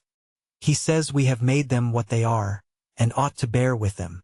He says their faults are all owing to us, and that it would be cruel to make the fault and punish it too. He says we shouldn't do any better in their place. Just as if one could reason from them to us, you know. Don't you believe that the Lord made them of one blood with us? Said Miss Ophelia shortly. No, indeed not I. A pretty story, truly. They are a degraded race. Don't you think they've got immortal souls? Said Miss Ophelia, with increasing indignation. Oh well, said Marie, yawning, that, of course, nobody doubts that. But as to putting them on any sort of equality with us, you know, as if we could be compared, why, it's impossible. Now, St. Clair really has talked to me as if keeping Mammy from her husband was like keeping me from mine. There's no comparing in this way. Mammy couldn't have the feelings that I should. It's a different thing altogether. Of course it is. And yet Street Clair pretends not to see it. And just as if Mammy could love her little dirty babies as I love Eva. Yet Street Clair once really and soberly tried to persuade me that it was my duty, with my weak health and all I suffer, to let Mammy go back and take somebody else in her place. That was a little too much even for me to bear. I don't often show my feelings. I make it a principle to endure everything in silence. It's a wife's hard lot and I bear it. But I did break out that time, so that he has never alluded to the subject since. But I know by his looks, and little things that he says, that he thinks so as much as ever. And it's so trying, so provoking. Miss Ophelia looked very much as if she was afraid she should say something, but she rattled away with her needles in a way that had volumes of meaning in it, if Marie could only have understood it. So, you just see, she continued, what you've got to manage. A household without any rule, where servants have it all their own way, do what they please, and have what they please, except so far as I, with my feeble health, have kept up government. I keep my cowhide about, and sometimes I do lay it on. But the exertion is always too much for me. If Street Clare would only have this thing done as others do. And how's that? Why, send them to the calaboose or some of the other places to be flogged. That's the only way. If I wasn't such a poor, feeble piece, I believe I should manage with twice the energy that Street Clare does. And how does Street Clare contrive to manage? Said Miss Ophelia. You say he never strikes a blow. Well, men have a more commanding way, it is easier for them. Besides, if you ever looked full in his eye, it's peculiar that and if he speaks decidedly, there's a kind of flash. I'm afraid of it myself. And the servants know they must mind. I couldn't do as much by a regular storm and scolding as Street Clare can by one turn of his eye, if once he is in earnest. Oh, there's no trouble about Street Clare. That's the reason he's no more feeling for me. But you'll find, when you come to manage, that there's no getting along without severity. They are so bad, so deceitful, so lazy. The old tune, said Street Clare, sauntering in. What an awful account these wicked creatures will have to settle, at last, especially for being lazy. You see, cousin, said he, as he stretched himself at full length on a lounge opposite to Marie, it's wholly inexcusable in them, in the light of the example that Marie and I set them, this laziness. Come, now, St. Clair, you are too bad, said Marie. Am I now? Why, I thought I was talking good, quite remarkably for me. I try to enforce your remarks, Marie, always. You know you meant no such thing, St. Clair, said Marie. Oh, I must have been mistaken, then. Thank you, my dear, for setting me right. You do really try to be provoking, said Marie. Oh, come, Marie, the day is growing warm, and I have just had a long quarrel with Dolph, which has fatigued me excessively. So, pray be agreeable now and let a fellow repose in the light of your smile. What's the matter about Dolph? Said Marie. That fellow's impudence has been growing to a point that is perfectly intolerable to me. I only wish I had the undisputed management of him a while. I'd bring him down. What you say, my dear, is marked with your usual acuteness and good sense, said Street Clare. As to Dolph, the case is this, that he has so long been engaged in imitating my graces and perfections, that he has, at last, really mistaken himself for his master, and I have been obliged to give him a little insight into his mistake. How? Said Marie. Why, I was obliged to let him understand explicitly that I preferred to keep some of my clothes for my own personal wearing. Also, I put his magnificence upon an allowance of cologne water, and actually was so cruel as to restrict him to 12 of my cambric handkerchiefs. Dolph was particularly huffy about it, and I had to talk to him like a father to bring him round. Oh, St. Clair, when will you learn how to treat your servants? It's abominable the way you indulge them, said Marie. Why, after all, what's the harm of the poor dog's wanting to be like his master? And if I haven't brought him up any better than to find his chief good in cologne and cambric handkerchiefs, why shouldn't I give them to him? And why haven't you brought him up better? Said Miss Ophelia with blunt determination. Too much trouble. Laziness, cousin, laziness, which ruins more souls than you can shake a stick at. If it weren't for laziness, I should have been a perfect angel myself. I'm inclined to think that laziness is what your old Dr. Botherham, up in Vermont, used to call the essence of moral evil. It's an awful consideration, certainly. I think you slaveholders have an awful responsibility upon you, said Miss Ophelia. I wouldn't have it for 1,000 worlds. You ought to educate your slaves, and treat them like reasonable creatures. Like immortal creatures, that you've got to stand before the bar of God with. That's my mind, said the good lady, breaking suddenly out with a tide of zeal that had been gaining strength in her mind all the morning. Oh, come, said Street Clair, getting up quickly. What do you know about us? And he sat down to the piano, and rattled a lively piece of music. St. Clair had a decided genius for music. His touch was brilliant and firm, and his fingers flew over the keys with a rapid and bird-like motion, airy and yet decided. He played piece after piece like a man who was trying to play himself into a good humor. After pushing the music aside, he rose up and said gaily, "Well now, cousin, you've given us a good talk and done your duty. On the whole, I think the better of you for it. I make no manner of doubt that you threw a very diamond of truth at me, though you see it hit me so directly in the face that it wasn't exactly appreciated at first. For my part, I don't see any use in such sort of talk," said Marie. "I'm sure if anybody does more for servants than we do, I'd like to know who, and it don't do 'em a bit good, not a particle. They get worse and worse. As to talking to them or anything like that, I'm sure I have talked till I was tired and hoarse, telling them their duty and all that, and I'm sure they can go to church when they like, though they don't understand a word of the sermon more than so many pigs. So it isn't of any great use for them to go, as I see. But they do go, and so they have every chance. But, as I said before, they are a degraded race and always will be, and there isn't any help for them. You can't make anything of them if you try. You see, Cousin Ophelia, I've tried, and you haven't. I was born and bred among them, and I know." Miss Ophelia thought she had said enough, and therefore sat silent. St. Clair whistled a tune. "St. Clair, I wish you wouldn't whistle," said Marie. "It makes my head worse." "I won't," said St. Clair. "Is there anything else you wouldn't wish me to do? I wish you would have some kind of sympathy for my trials. You never have any feeling for me." "My dear accusing angel," said St. Clair. "It's provoking to be talked to in that way." "Then how will you be talked to?" "I'll talk to order, any way you'll mention, only to give satisfaction." A gay laugh from the court rang through the silken curtains of the veranda. St. Clair stepped out and, lifting up the curtain, laughed too. "What is it?" said Miss Ophelia, coming to the railing. There sat Tom on a little mossy seat in the court, every one of his buttonholes stuck full of Cape jessamines, and Eva, gaily laughing, was hanging a wreath of roses round his neck, and then she sat down on his knee, like a chip sparrow, still laughing. "Oh, Tom, you look so funny." Tom had a sober, benevolent smile, and seemed, in his quiet way, to be enjoying the fun quite as much as his little mistress. He lifted his eyes, when he saw his master, with a half-deprecating, apologetic air. "How can you let her?" said Miss Ophelia. "Why not?" said St. Clair. "Why, I don't know, it seems so dreadful. You would think no harm in a child's caressing a large dog, even if he was black. But a creature that can think and reason and feel, and is immortal, you shudder at. Confess it, cousin. I know the feeling among some of you northerners well enough.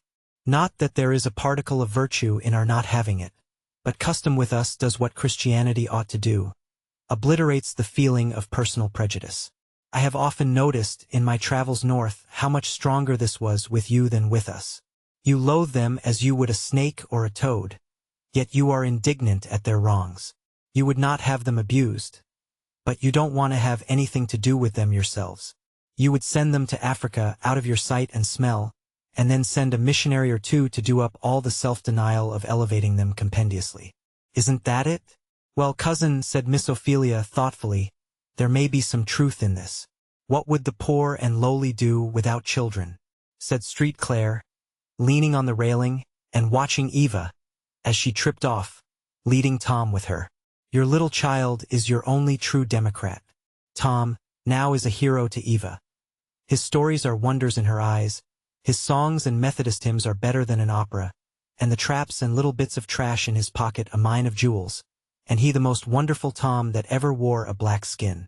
This is one of the roses of Eden that the Lord has dropped down expressly for the poor and lowly, who get few enough of any other kind. It's strange, cousin, said Miss Ophelia. One might almost think you were a professor, to hear you talk. A professor? Said St. Clair. Yes, a professor of religion. Not at all. Not a professor as your townfolks have it, and, what is worse, I'm afraid, not a practicer either. What makes you talk so, then? Nothing is easier than talking, said St. Clair.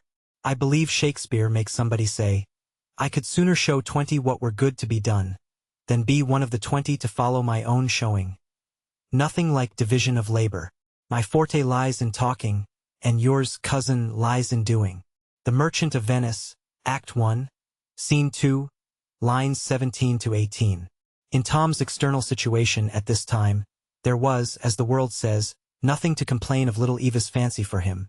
The instinctive gratitude and loveliness of a noble nature had led her to petition her father that he might be her especial attendant, whenever she needed the escort of a servant in her walks or rides, and Tom had general orders to let everything else go, and attend to Miss Eva whenever she wanted him, orders which our readers may fancy were far from disagreeable to him.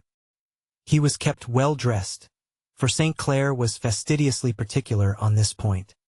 His stable services were merely a sinecure, and consisted simply in a daily care and inspection, and directing an underservant in his duties.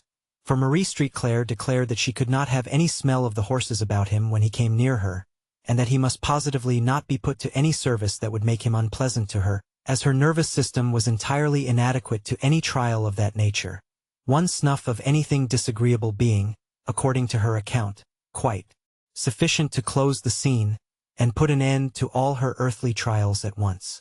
Tom, therefore, in his well-brushed broadcloth suit, smooth beaver, glossy boots, faultless wristbands and collar, with his grave, good-natured black face, looked respectable enough to be a bishop of Carthage, as men of his color were in other ages. Then, too, he was in a beautiful place, a consideration to which his sensitive race was never indifferent, and he did enjoy with a quiet joy the birds, the flowers, the fountains, the perfume and light and beauty of the court, the silken hangings and pictures and lustres and statuettes and gilding, that made the parlors within a kind of Aladdin's palace to him. If ever Africa shall show an elevated and cultivated race, and come it must, some time, her turn to figure in the great drama of human improvement, life will awake there with a gorgeousness and splendor of which our cold western tribes faintly have conceived. In that far-off mystic land of gold, and gems, and spices, and waving palms, and wondrous flowers, and miraculous fertility, will awake new forms of art, new styles of splendor. And the Negro race, no longer despised and trodden down, will, perhaps, show forth some of the latest and most magnificent revelations of human life.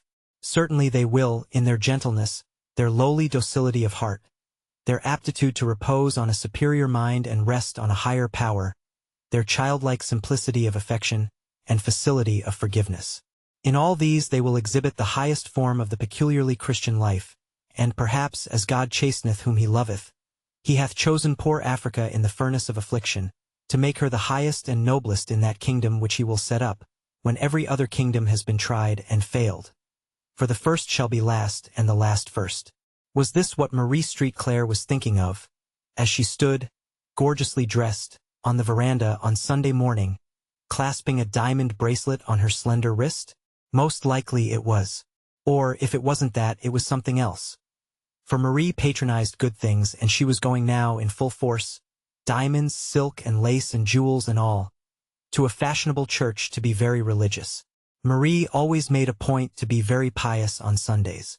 There she stood, so slender, so elegant, so airy and undulating in all her motions, her lace scarf enveloping her like a mist. She looked a graceful creature, and she felt very good and very elegant indeed. Miss Ophelia stood at her side, a perfect contrast. It was not that she had not as handsome a silk dress and shawl, and as fine a pocket handkerchief, but stiffness and squareness and bolt uprightness enveloped her with as indefinite yet appreciable a presence as did grace her elegant neighbor. Not the grace of God, however, that is quite another thing. "Where's Eva?" said Marie. The child stopped on the stairs, to say something to Mammy. And what was Eva saying to Mammy on the stairs? Listen, reader, and you will hear, though Marie does not. "Dear Mammy, I know your head is aching dreadfully.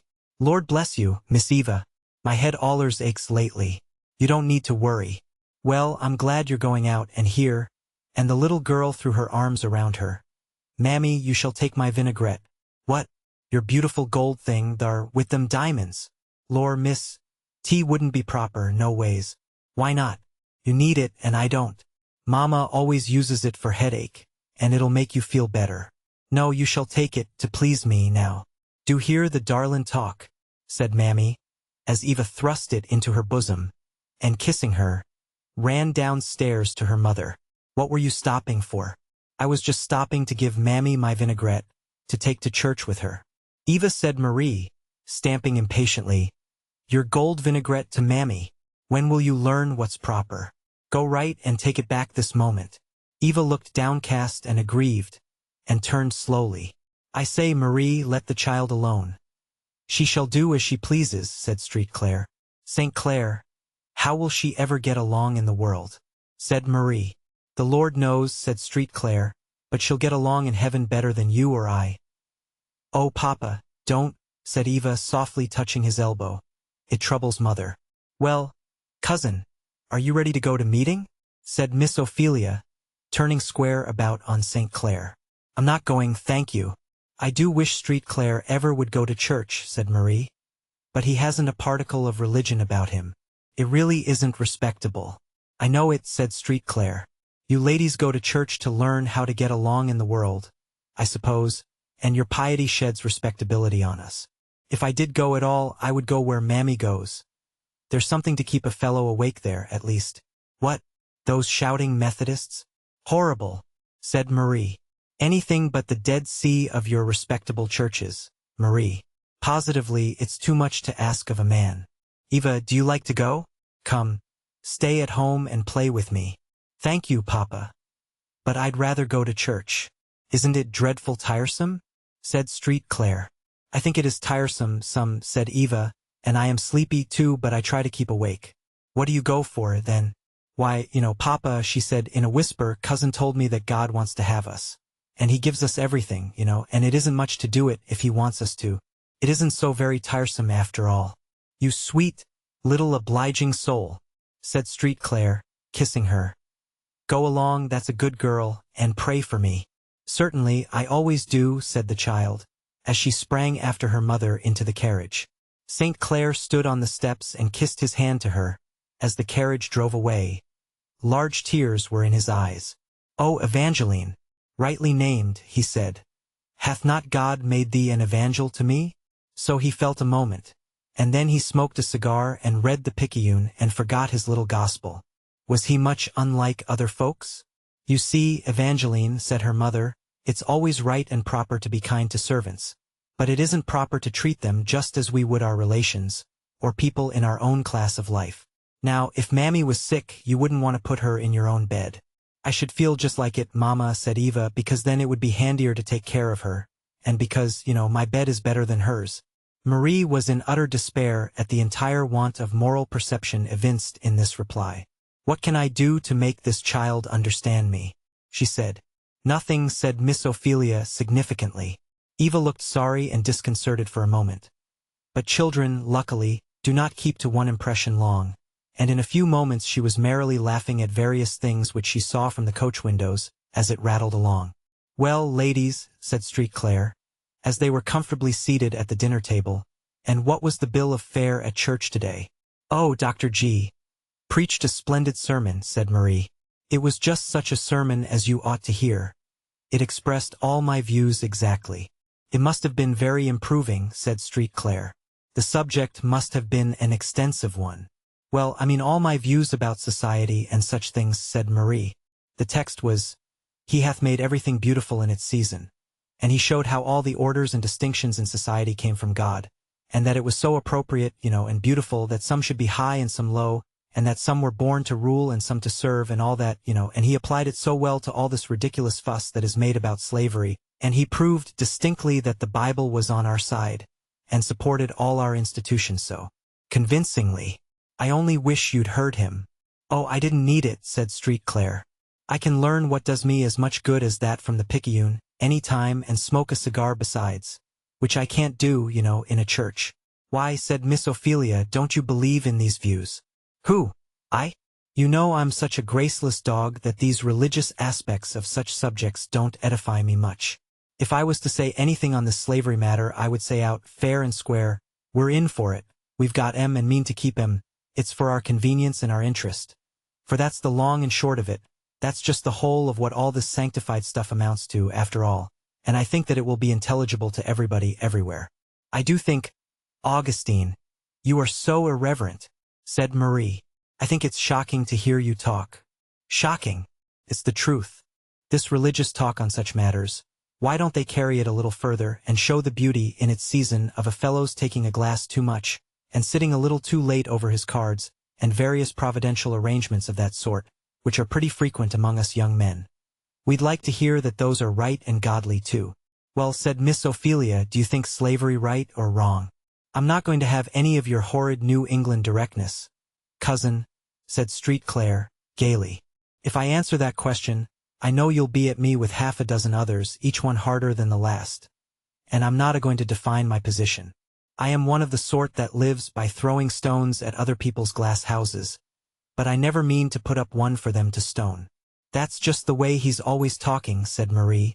You can't get any satisfaction out of him.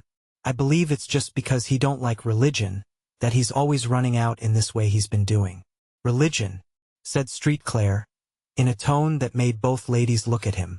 Religion is what you hear at church. Religion is that which can bend and turn and descend and ascend to fit every crooked phase of selfish, worldly society. Religion is that religion which is less scrupulous, less generous, less considerate for man than even my own ungodly, worldly, blinded nature? No. When I look for a religion, I must look for something above me and not something beneath. Then you don't believe that the Bible justifies slavery, said Miss Ophelia. The Bible was my mother's book, said Street Clare. By it she lived and died, and I would be very sorry to think it did.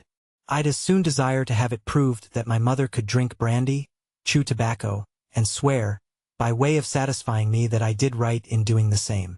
It wouldn't make me at all more satisfied with these things in myself, and it would take from me the comfort of respecting her. And it really is a comfort in this world to have anything one can respect.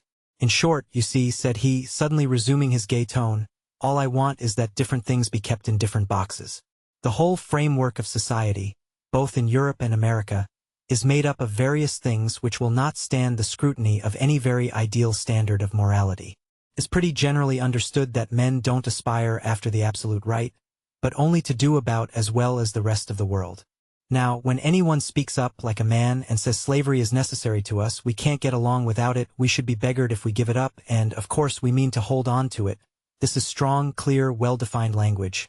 It has the respectability of truth to it, and, if we may judge by their practice, the majority of the world will bear us out in it.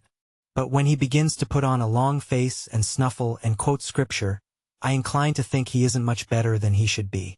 You are very uncharitable, said Marie.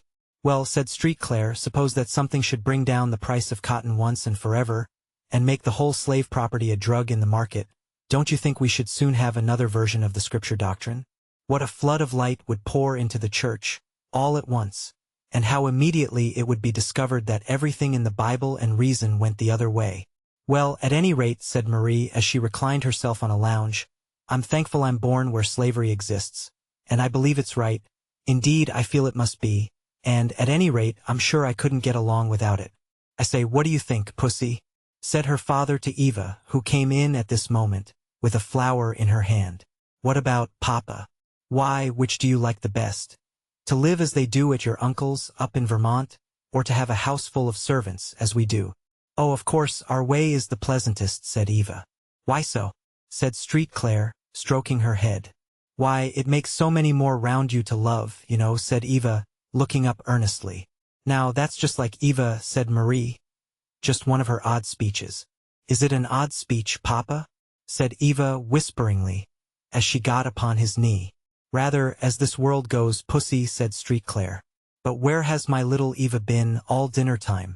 Oh, I've been up in Tom's room, hearing him sing, and Aunt Dinah gave me my dinner.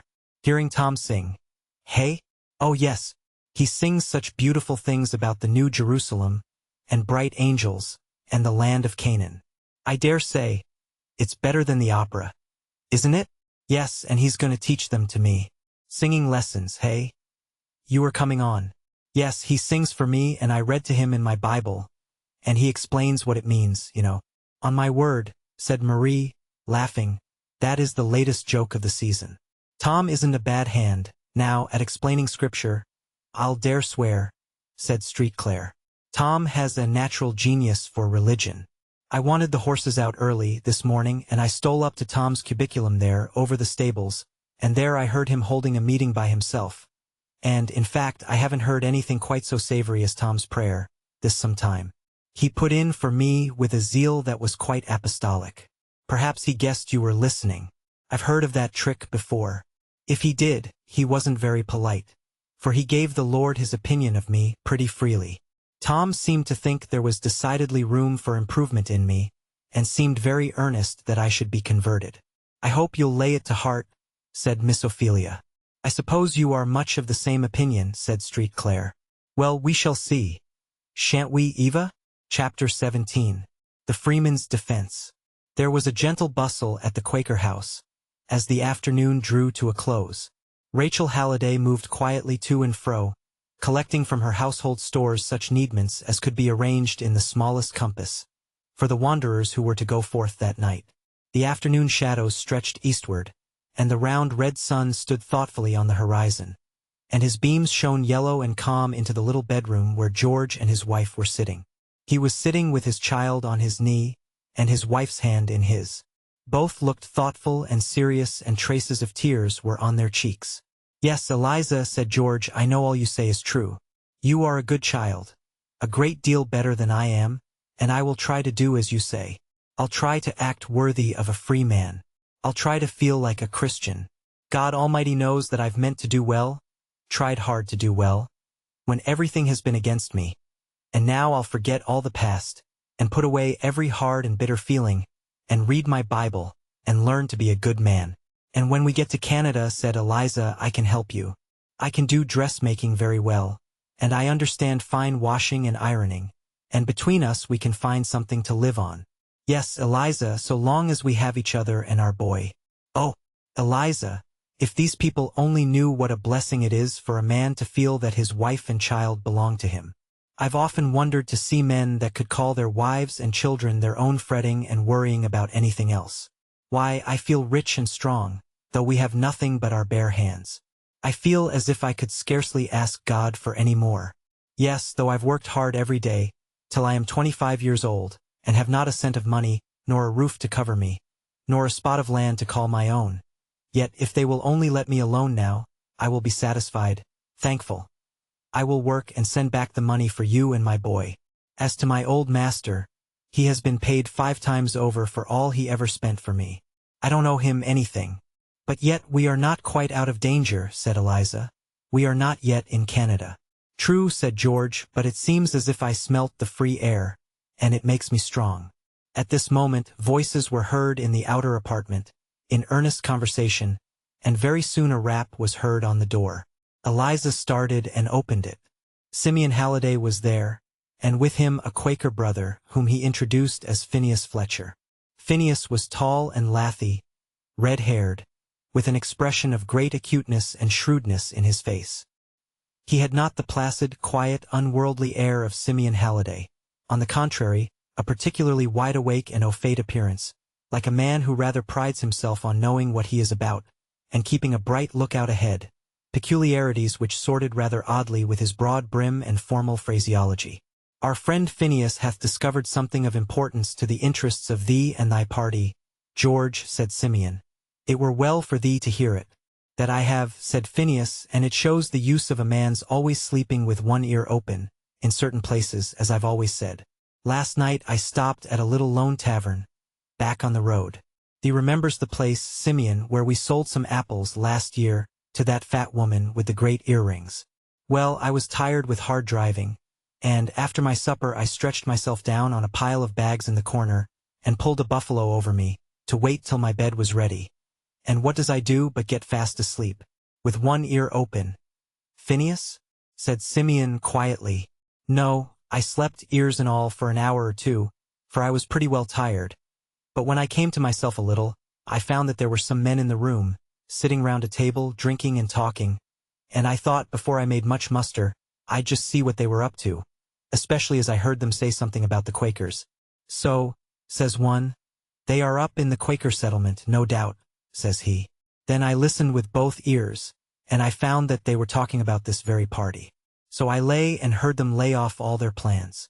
This young man, they said, was to be sent back to Kentucky to his master, who was going to make an example of him, to keep all niggers from running away. and his wife, two of them were going to run down to New Orleans to sell on their own account, and they calculated to get $1,600 or $1,800 for her. And the child, they said, was going to a trader who had bought him. And then there was the boy, Jim, and his mother. They were to go back to their masters in Kentucky. They said that there were 2 constables in a town a little piece ahead, who would go in with them to get him taken up, and the young woman was to be taken before a judge. And one of the fellows, who was small and smooth-spoken, was to swear to her for his property, and get her delivered over to him to take south. They've got a right notion of the track we are going tonight, and they'll be down after us 6 or 8 strong. So now, what's to be done? The group that stood in various attitudes after this communication were worthy of a painter. Rachel Halliday, who had taken her hands out of a batch of biscuit to hear the news, stood with them upraised and flowery, and with a face of the deepest concern. Simeon looked profoundly thoughtful. Eliza had thrown her arms around her husband, and was looking up to him. George stood with clenched hands and glowing eyes, and looking as any other man might look, whose wife was to be sold at auction, and son sent to a trader, all under the shelter of a Christian nation's laws. "What shall we do, George?" said Eliza faintly. "I know what I shall do," said George, as he stepped into the little room, and began examining pistols. "Aye," said Phineas, nodding his head to Simeon. "Thou sayest, Simeon, how it will work." "I see," said Simeon, sighing. "I pray it come not to that. I don't want to involve any one with or for me," said George. "If you will lend me your vehicle and direct me, I will drive alone to the next stand. Jim is a giant in strength and brave as death and despair, and so am I." "Ah, well, friend," said Phineas, "but they'll need a driver, for all that.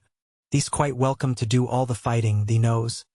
But I know a thing or two about the road, that thee doesn't." "But I don't want to involve you," said George. "Involve," said Phineas, with a curious and keen expression of face. "When thee does involve me, please to let me know." "Phineas is a wise and skillful man," said Simeon. "Thee does well, George, to abide by his judgment." And he added, laying his hand kindly on George's shoulder, and pointing to the pistols, "Be not over hasty with these. Young blood is hot." "I will attack no man," said George. "All I ask of this country is to be let alone, and I will go out peaceably. But," he paused, and his brow darkened and his face worked, "I've had a sister sold in that New Orleans market. I know what they are sold for, and am I going to stand by and see them take my wife and sell her, when God has given me a pair of strong arms to defend her? No! God help me! I'll fight to the last breath, before they shall take my wife and son. Can you blame me? Mortal man cannot blame thee, George. Flesh and blood could not do otherwise," said Simeon. "Woe unto the world because of offenses, but woe unto them through whom the offense cometh. Would not even you, sir, do the same in my place?" "I pray that I be not tried," said Simeon. "The flesh is weak."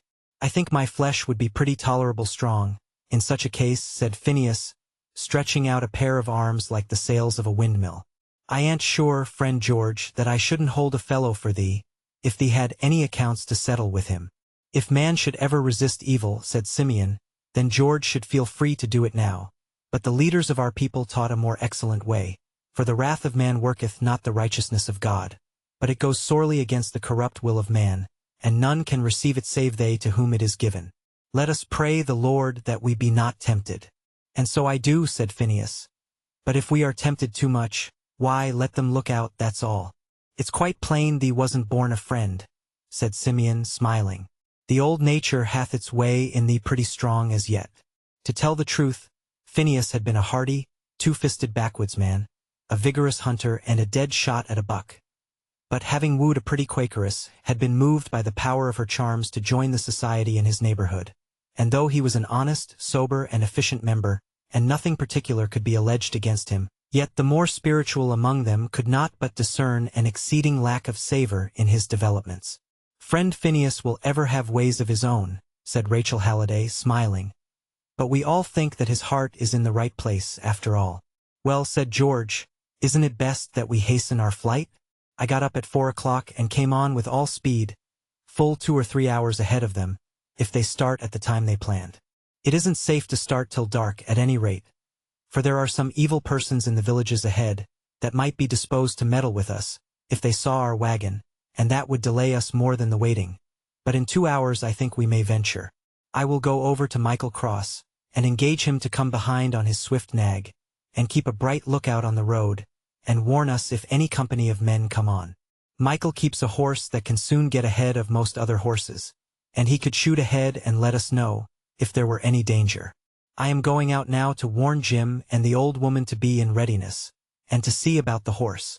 We have a pretty fair start, and stand a good chance to get to the stand before they can come up with us. So, have good courage, friend George. This isn't the first ugly scrape that I've been in with thy people, said Phineas, as he closed the door. Phineas is pretty shrewd, said Simeon. He will do the best that can be done for thee, George. All I am sorry for, said George, is the risk to you. Thee'll much oblige us, friend George, to say no more about that. What we do we are conscience-bound to do. We can do no other way. And now, mother, said he, turning to Rachel, hurry thy preparations for these friends, for we must not send them away fasting. And while Rachel and her children were busy making corn cake, and cooking ham and chicken, and hurrying on the et-ceteras of the evening meal, George and his wife sat in their little room, with their arms folded about each other, in such talk as husband and wife have when they know that a few hours may part them forever. Eliza, said George, people that have friends and houses and lands and money, and all those things can't love as we do who have nothing but each other. Till I knew you, Eliza, no creature had loved me, but my poor, heartbroken mother and sister. I saw poor Emily that morning the traitor carried her off. She came to the corner where I was lying asleep and said, Poor George, your last friend is going. What will become of you, poor boy? And I got up and threw my arms round her and cried and sobbed, and she cried too. And those were the last kind words I got for 10 long years, and my heart all withered up and felt as dry as ashes, till I met you. And you're loving me. Why, it was almost like raising one from the dead. I've been a new man ever since. And now, Eliza, I'll give my last drop of blood, but they shall not take you from me. Whoever gets you must walk over my dead body. O Lord, have mercy, said Eliza, sobbing. If he will only let us get out of this country together, that is all we ask. Is God on their side? Said George, speaking less to his wife than pouring out his own bitter thoughts. Does he see all they do? Why does he let such things happen? And they tell us that the Bible is on their side. Certainly all the power is. They are rich and healthy and happy. They are members of churches expecting to go to heaven. And they get along so easy in the world and have it all their own way. And poor, honest, faithful Christians, Christians as good or better than they, are lying in the very dust under their feet. They buy and sell and make trade of their heart's blood, and groans and tears. And God lets them. Friend George, said Simeon, from the kitchen, listen to this psalm. It may do thee good. George drew his seat near the door, and Eliza, wiping her tears, came forward also to listen, while Simeon read as follows. But as for me, my feet were almost gone. My steps had well nigh slipped. For I was envious of the foolish, when I saw the prosperity of the wicked. They are not in trouble like other men, neither are they plagued like other men. Therefore, pride compasseth them as a chain. Violence covereth them as a garment. Their eyes stand out with fatness. They have more than heart could wish. They are corrupt, and speak wickedly concerning oppression. They speak loftily. Therefore his people return, and the waters of a full cup are wrung out to them. And they say, How doth God know? And is there knowledge in the Most High? Is not that the way thee feels, George? It is so indeed, said George, as well as I could have written it myself. Then, here, said Simeon, when I thought to know this, it was too painful for me until I went unto the sanctuary of God. Then understood I their end. Surely thou didst set them in slippery places. Thou castedst them down to destruction. As a dream when one awaketh, so, O Lord, when thou awakest, thou shalt despise their image. Nevertheless I am continually with thee. Thou hast holden me by my right hand. Thou shalt guide me by thy counsel, and afterwards receive me to glory. It is good for me to draw near unto God. I have put my trust in the Lord God. P.S. 73. The end of the wicked contrasted with that of the righteous. The words of holy trust, breathed by the friendly old man, stole like sacred music over the harassed and chafed spirit of George.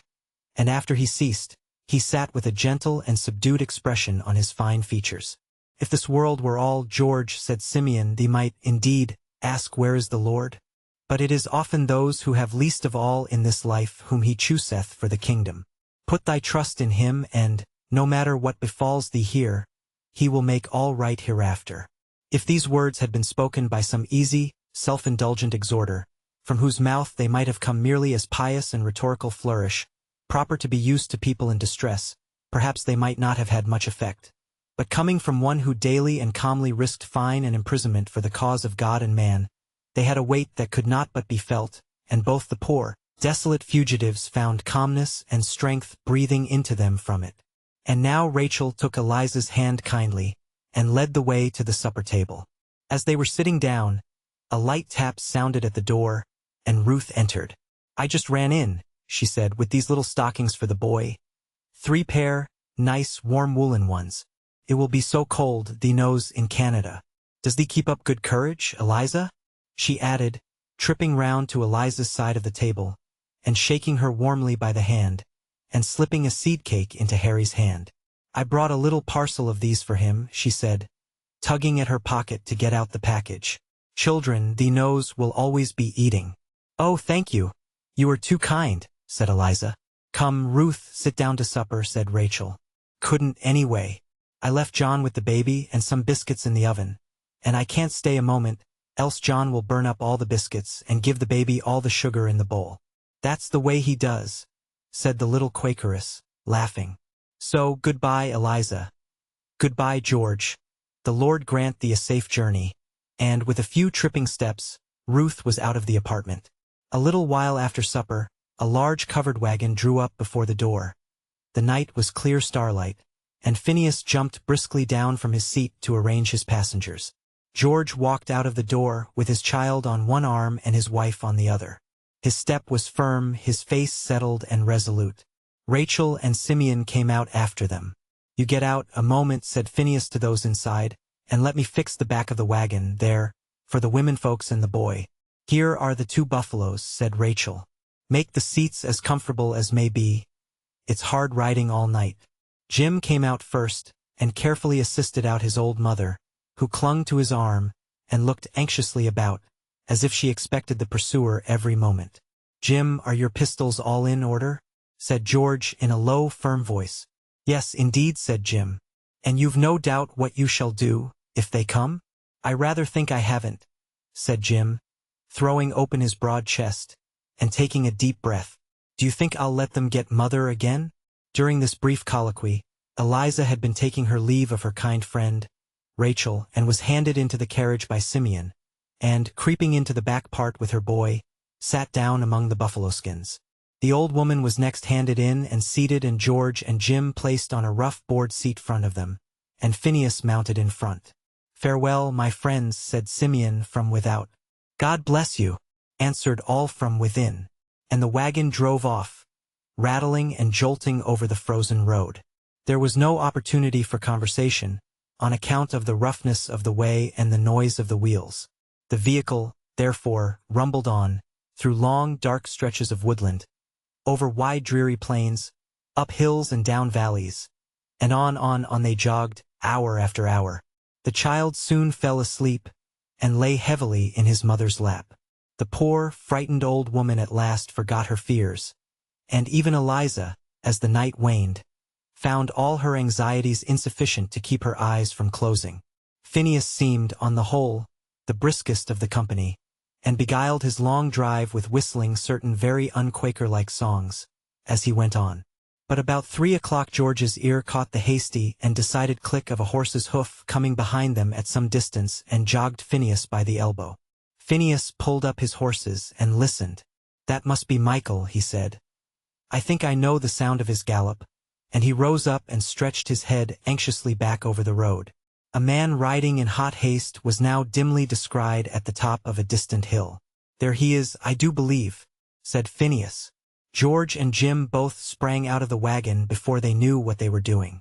All stood intensely silent, with their faces turned towards the expected messenger. On he came. Now he went down into a valley, where they could not see him. But they heard the sharp, hasty tramp, rising nearer and nearer. At last they saw him emerge on the top of an eminence, within hail. "Yes, that's Michael," said Phineas. And, raising his voice, "Hello there, Michael. Phineas, is that thee? Yes, what news they coming? Right on behind, 8 or 10 of them, hot with brandy, swearing and foaming like so many wolves." And, just as he spoke, a breeze brought the faint sound of galloping horsemen towards them. "In with you. Quick, boys, in," said Phineas. "If you must fight, wait till I get you a piece ahead." And, with the word, both jumped in, and Phineas lashed the horses to a run, the horsemen keeping close beside them. The wagon rattled, jumped, almost flew, over the frozen ground. But plainer and still plainer came the noise of pursuing horsemen behind. The women heard it, and looking anxiously out saw, far in the rear, on the brow of a distant hill, a party of men looming up against the red-streaked sky of early dawn.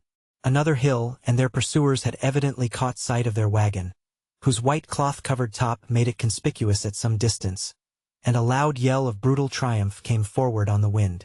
Eliza sickened, and strained her child closer to her bosom. The old woman prayed and groaned, and George and Jim clenched their pistols with the grasp of despair. The pursuers gained on them fast. The carriage made a sudden turn, and brought them near a ledge of a steep overhanging rock, that rose in an isolated ridge or clump in a large lot, which was, all around it, quite clear and smooth. This isolated pile, or range of rocks, rose up black and heavy against the brightening sky, and seemed to promise shelter and concealment.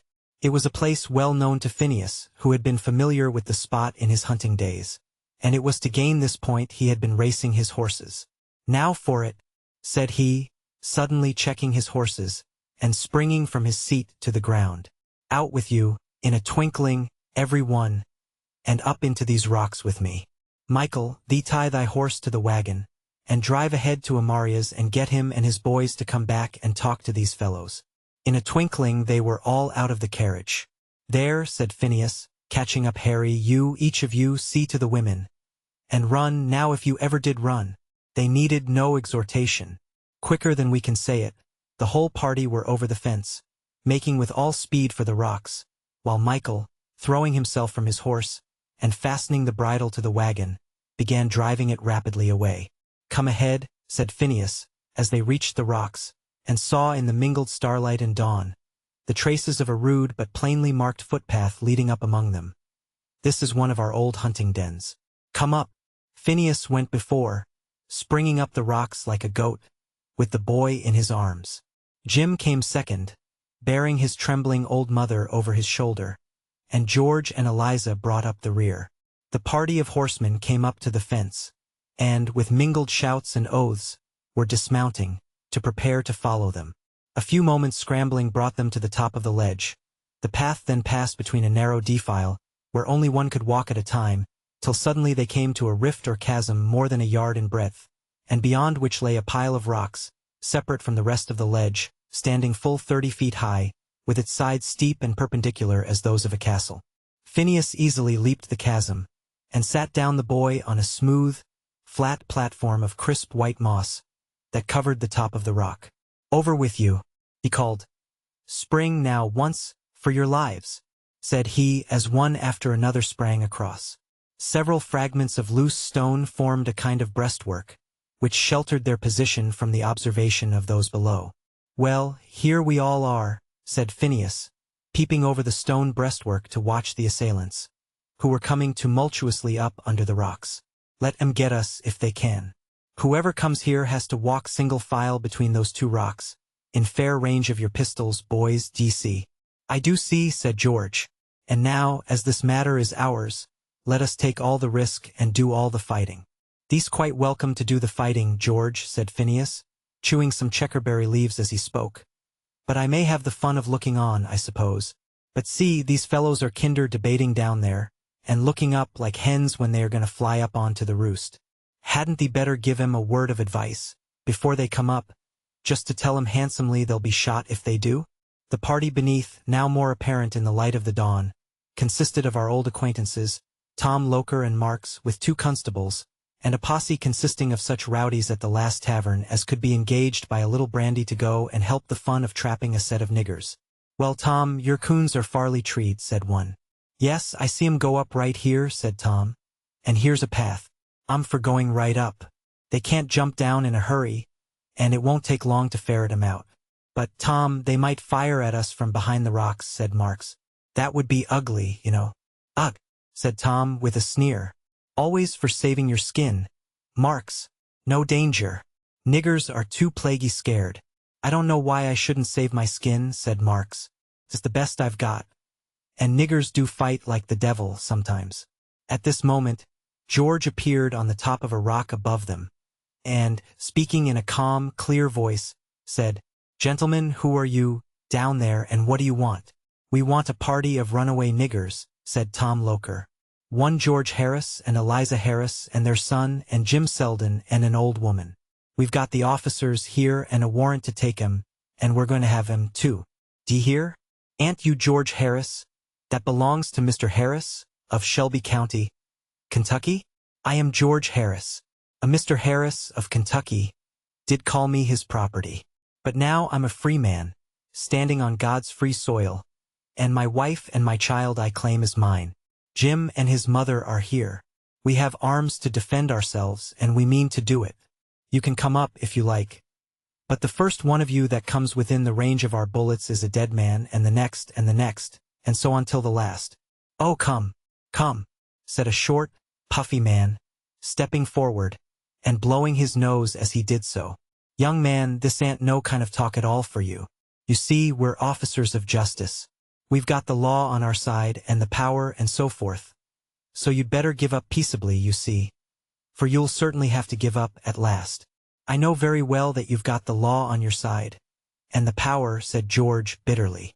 "You mean to take my wife to sell in New Orleans, and put my boy like a calf in a trader's pen, and send Jim's old mother to the brute that whipped and abused her before, because he couldn't abuse her son.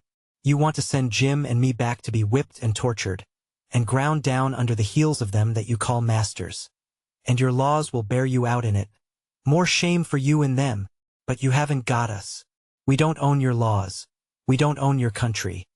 We stand here as free under God's sky as you are, and, by the great God that made us, we'll fight for our liberty till we die." George stood out in fair sight on the top of the rock as he made his declaration of independence.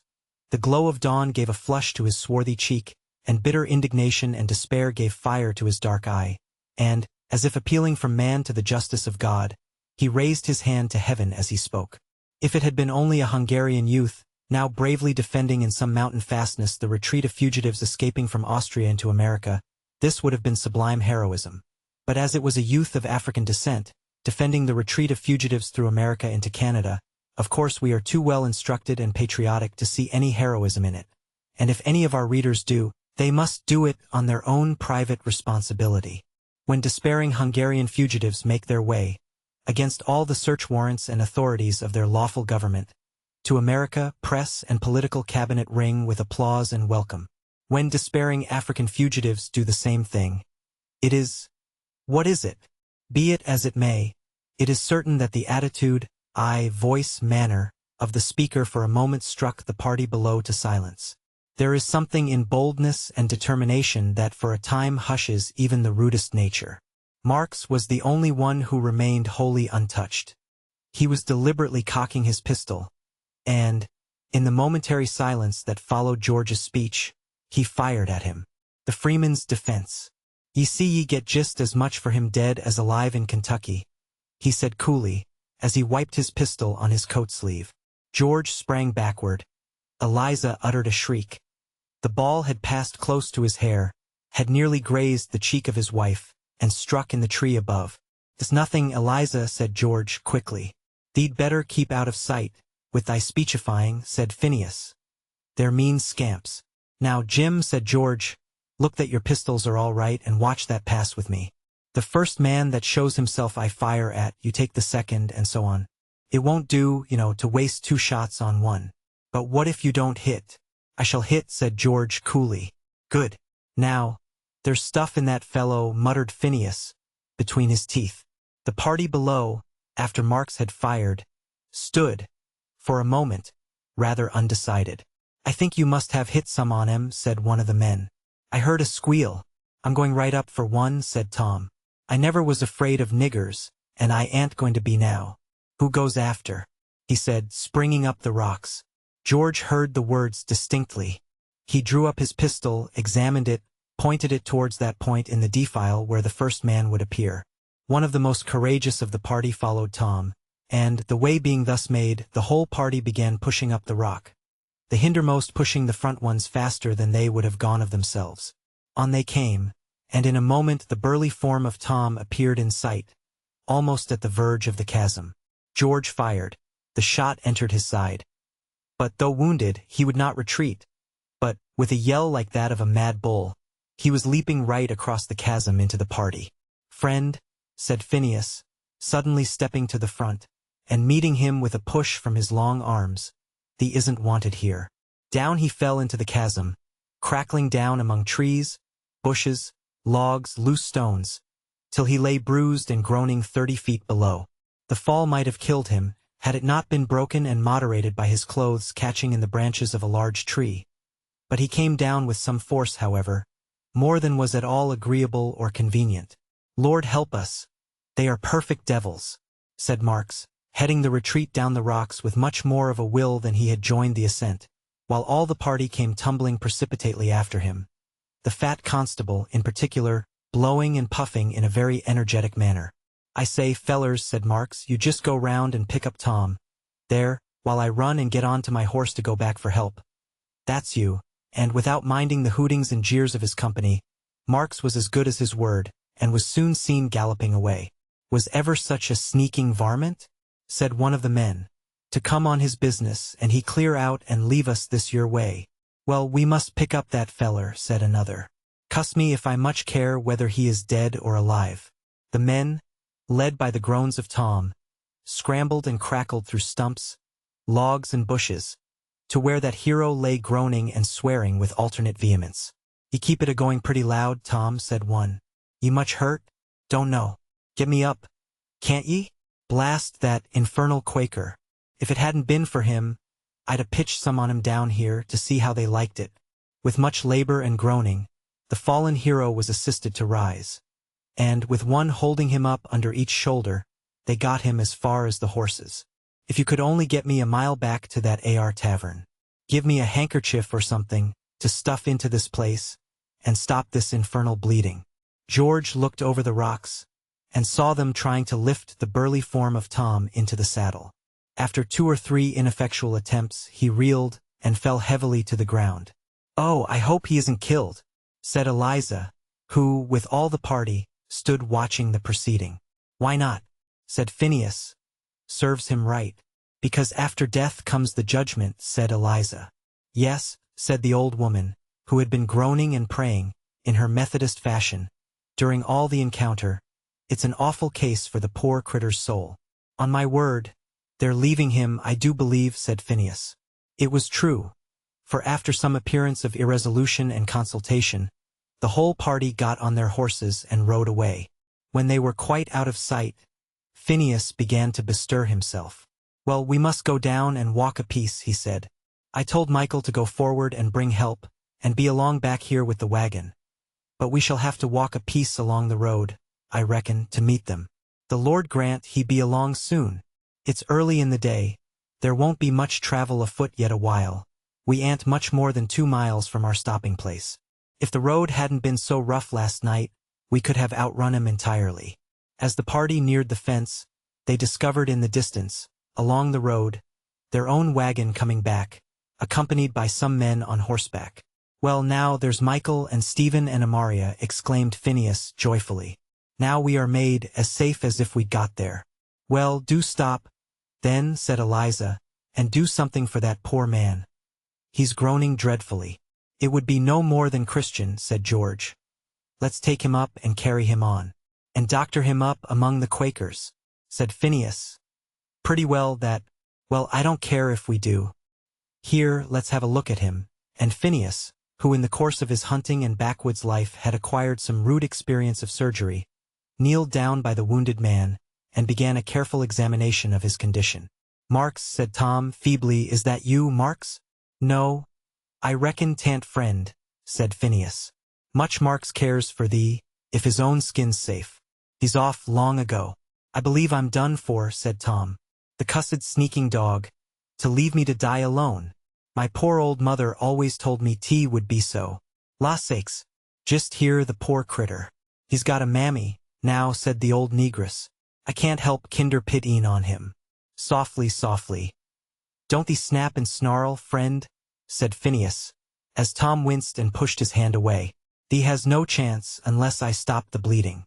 And Phineas busied himself with making some offhand surgical arrangements with his own pocket handkerchief, and such as could be mustered in the company. "You pushed me down there," said Tom, faintly. "Well, if I hadn't, thee would have pushed us down." "Thee sees," said Phineas, as he stooped to apply his bandage. "There, there, let me fix this bandage. We mean well to thee, we bear no malice. Thee shall be taken to a house where they'll nurse thee first rate, well as thy own mother could." Tom groaned, and shut his eyes. In men of his class, vigor and resolution are entirely a physical matter, and ooze out with the flowing of the blood, and the gigantic fellow really looked piteous in his helplessness. The other party now came up. The seats were taken out of the wagon.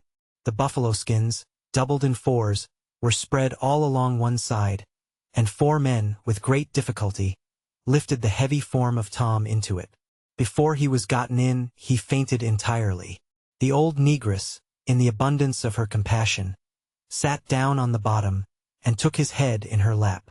Eliza, George and Jim bestowed themselves, as well as they could, in the remaining space, and the whole party set forward. "What do you think of him?" said George, who sat by Phineas in front. "Well, it's only a pretty deep flesh wound. But, then, tumbling and scratching down that place didn't help him much. It has bled pretty freely, pretty much drained him out, courage and all. But he'll get over it and maybe learn a thing or two by it." "I'm glad to hear you say so," said George.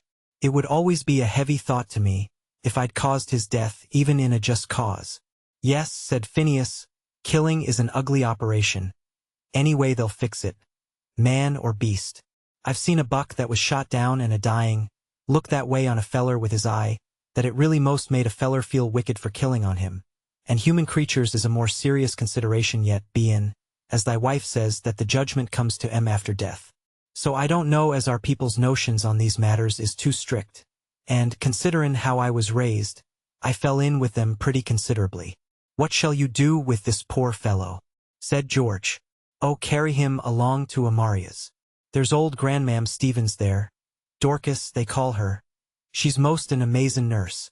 She takes to nursing real natural, and ain't never better suited than when she gets a sick body to tend. We may reckon on turning him over to her for a fortnight or so."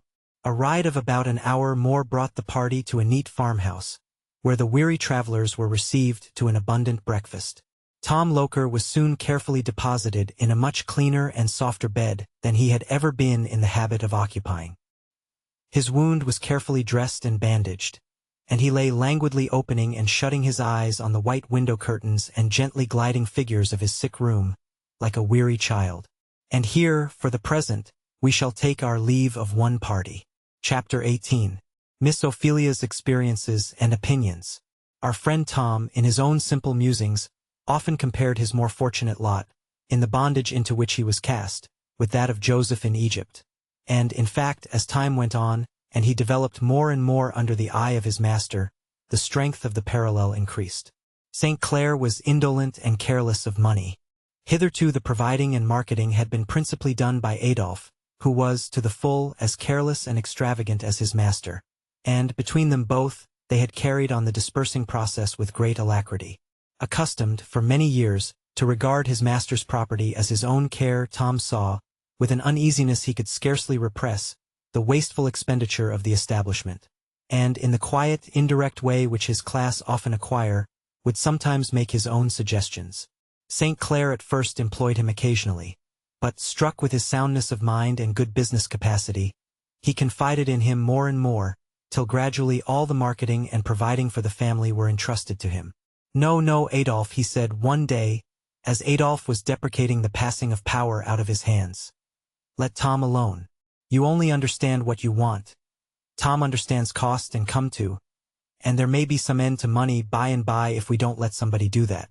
Trusted to an unlimited extent by a careless master, who handed him a bill without looking at it, and pocketed the change without counting it, Tom had every facility and temptation to dishonesty, and nothing but an impregnable simplicity of nature, strengthened by Christian faith, could have kept him from it. But, to that nature, the very unbounded trust reposed in him was bond and seal for the most scrupulous accuracy. With Adolf the case had been different. Thoughtless and self-indulgent, and unrestrained by a master who found it easier to indulge than to regulate, he had fallen into an absolute confusion as to meum tuum with regard to himself and his master, which sometimes troubled even Street Clare. His own good sense taught him that such a training of his servants was unjust and dangerous. A sort of chronic remorse went with him everywhere, although not strong enough to make any decided change in his course, and this very remorse reacted again into indulgence. He passed lightly over the most serious faults, because he told himself that, if he had done his part, his dependents had not fallen into them. Tom regarded his gay, airy, handsome young master with an odd mixture of fealty, reverence, and fatherly solicitude.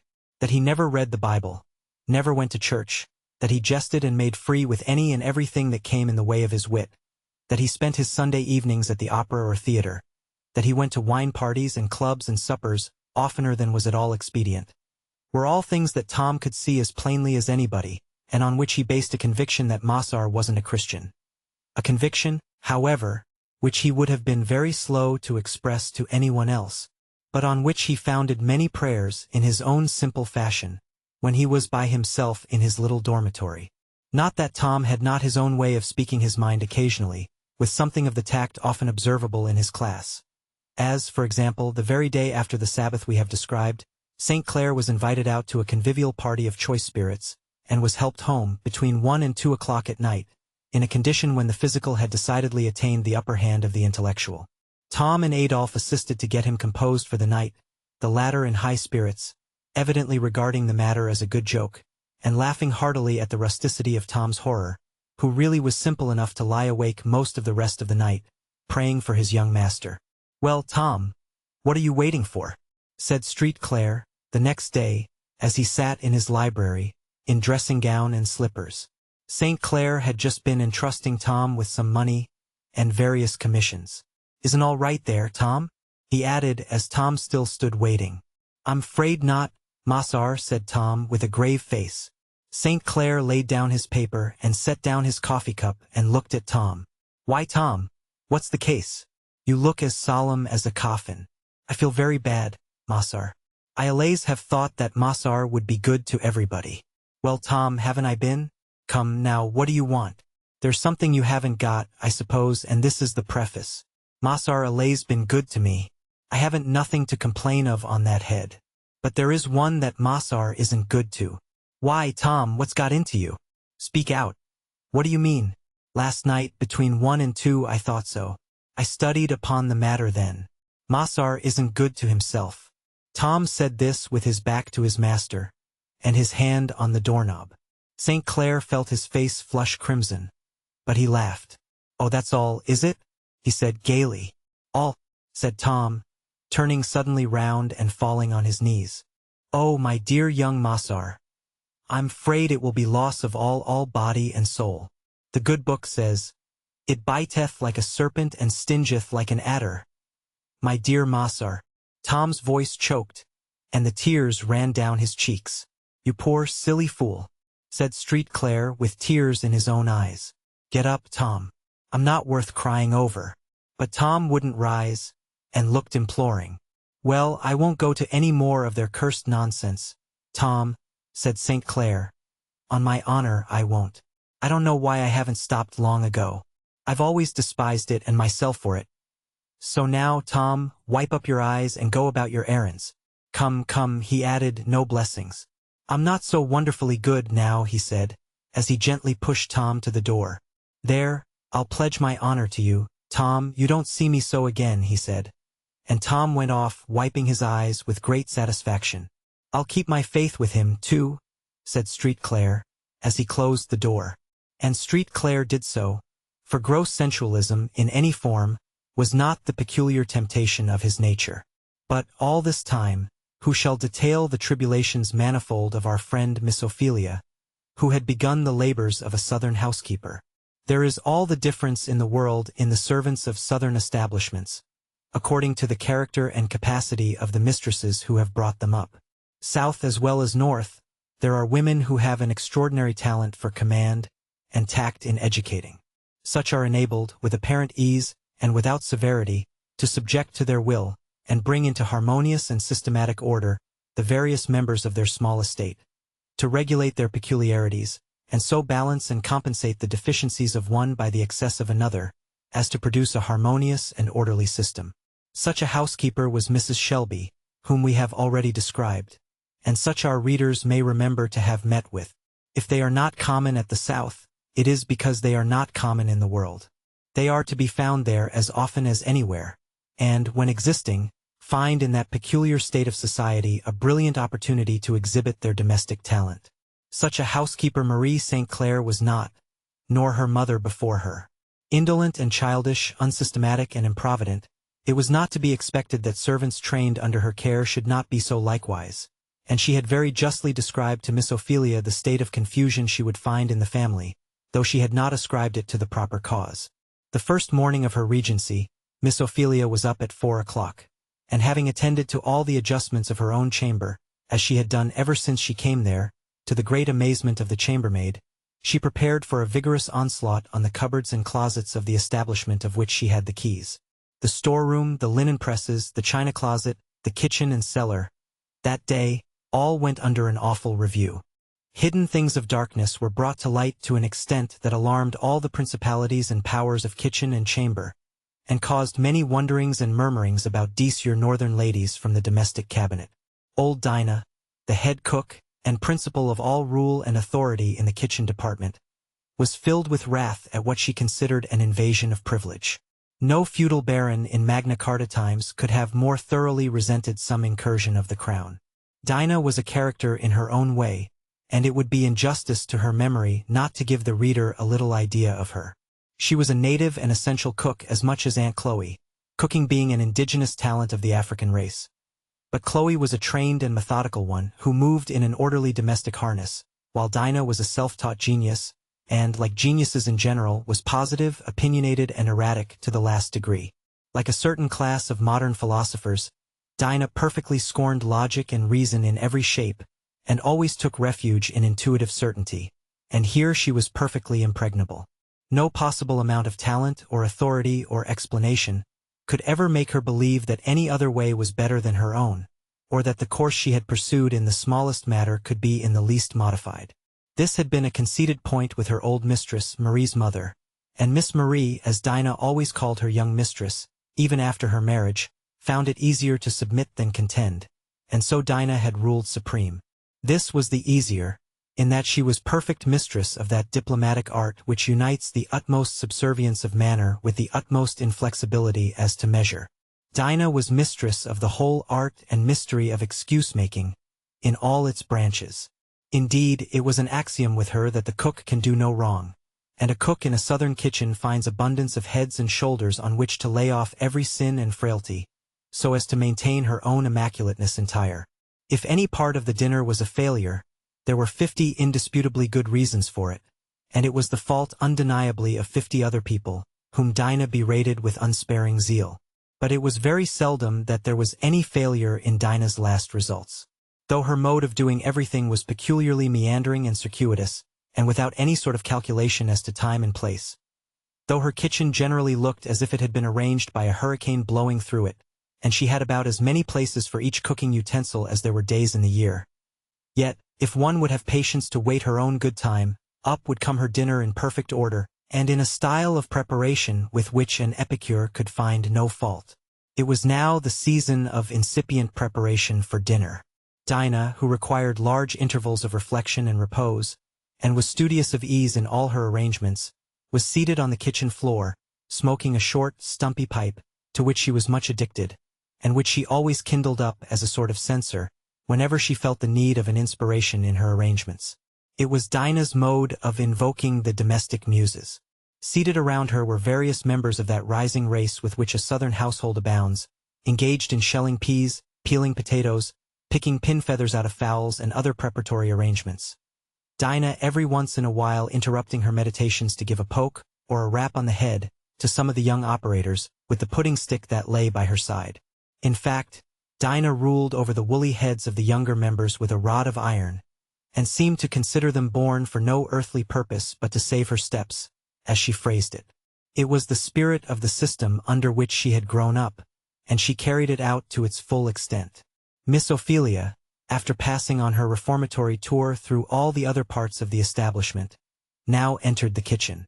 Dinah had heard, from various sources, what was going on, and resolved to stand on defensive and conservative ground.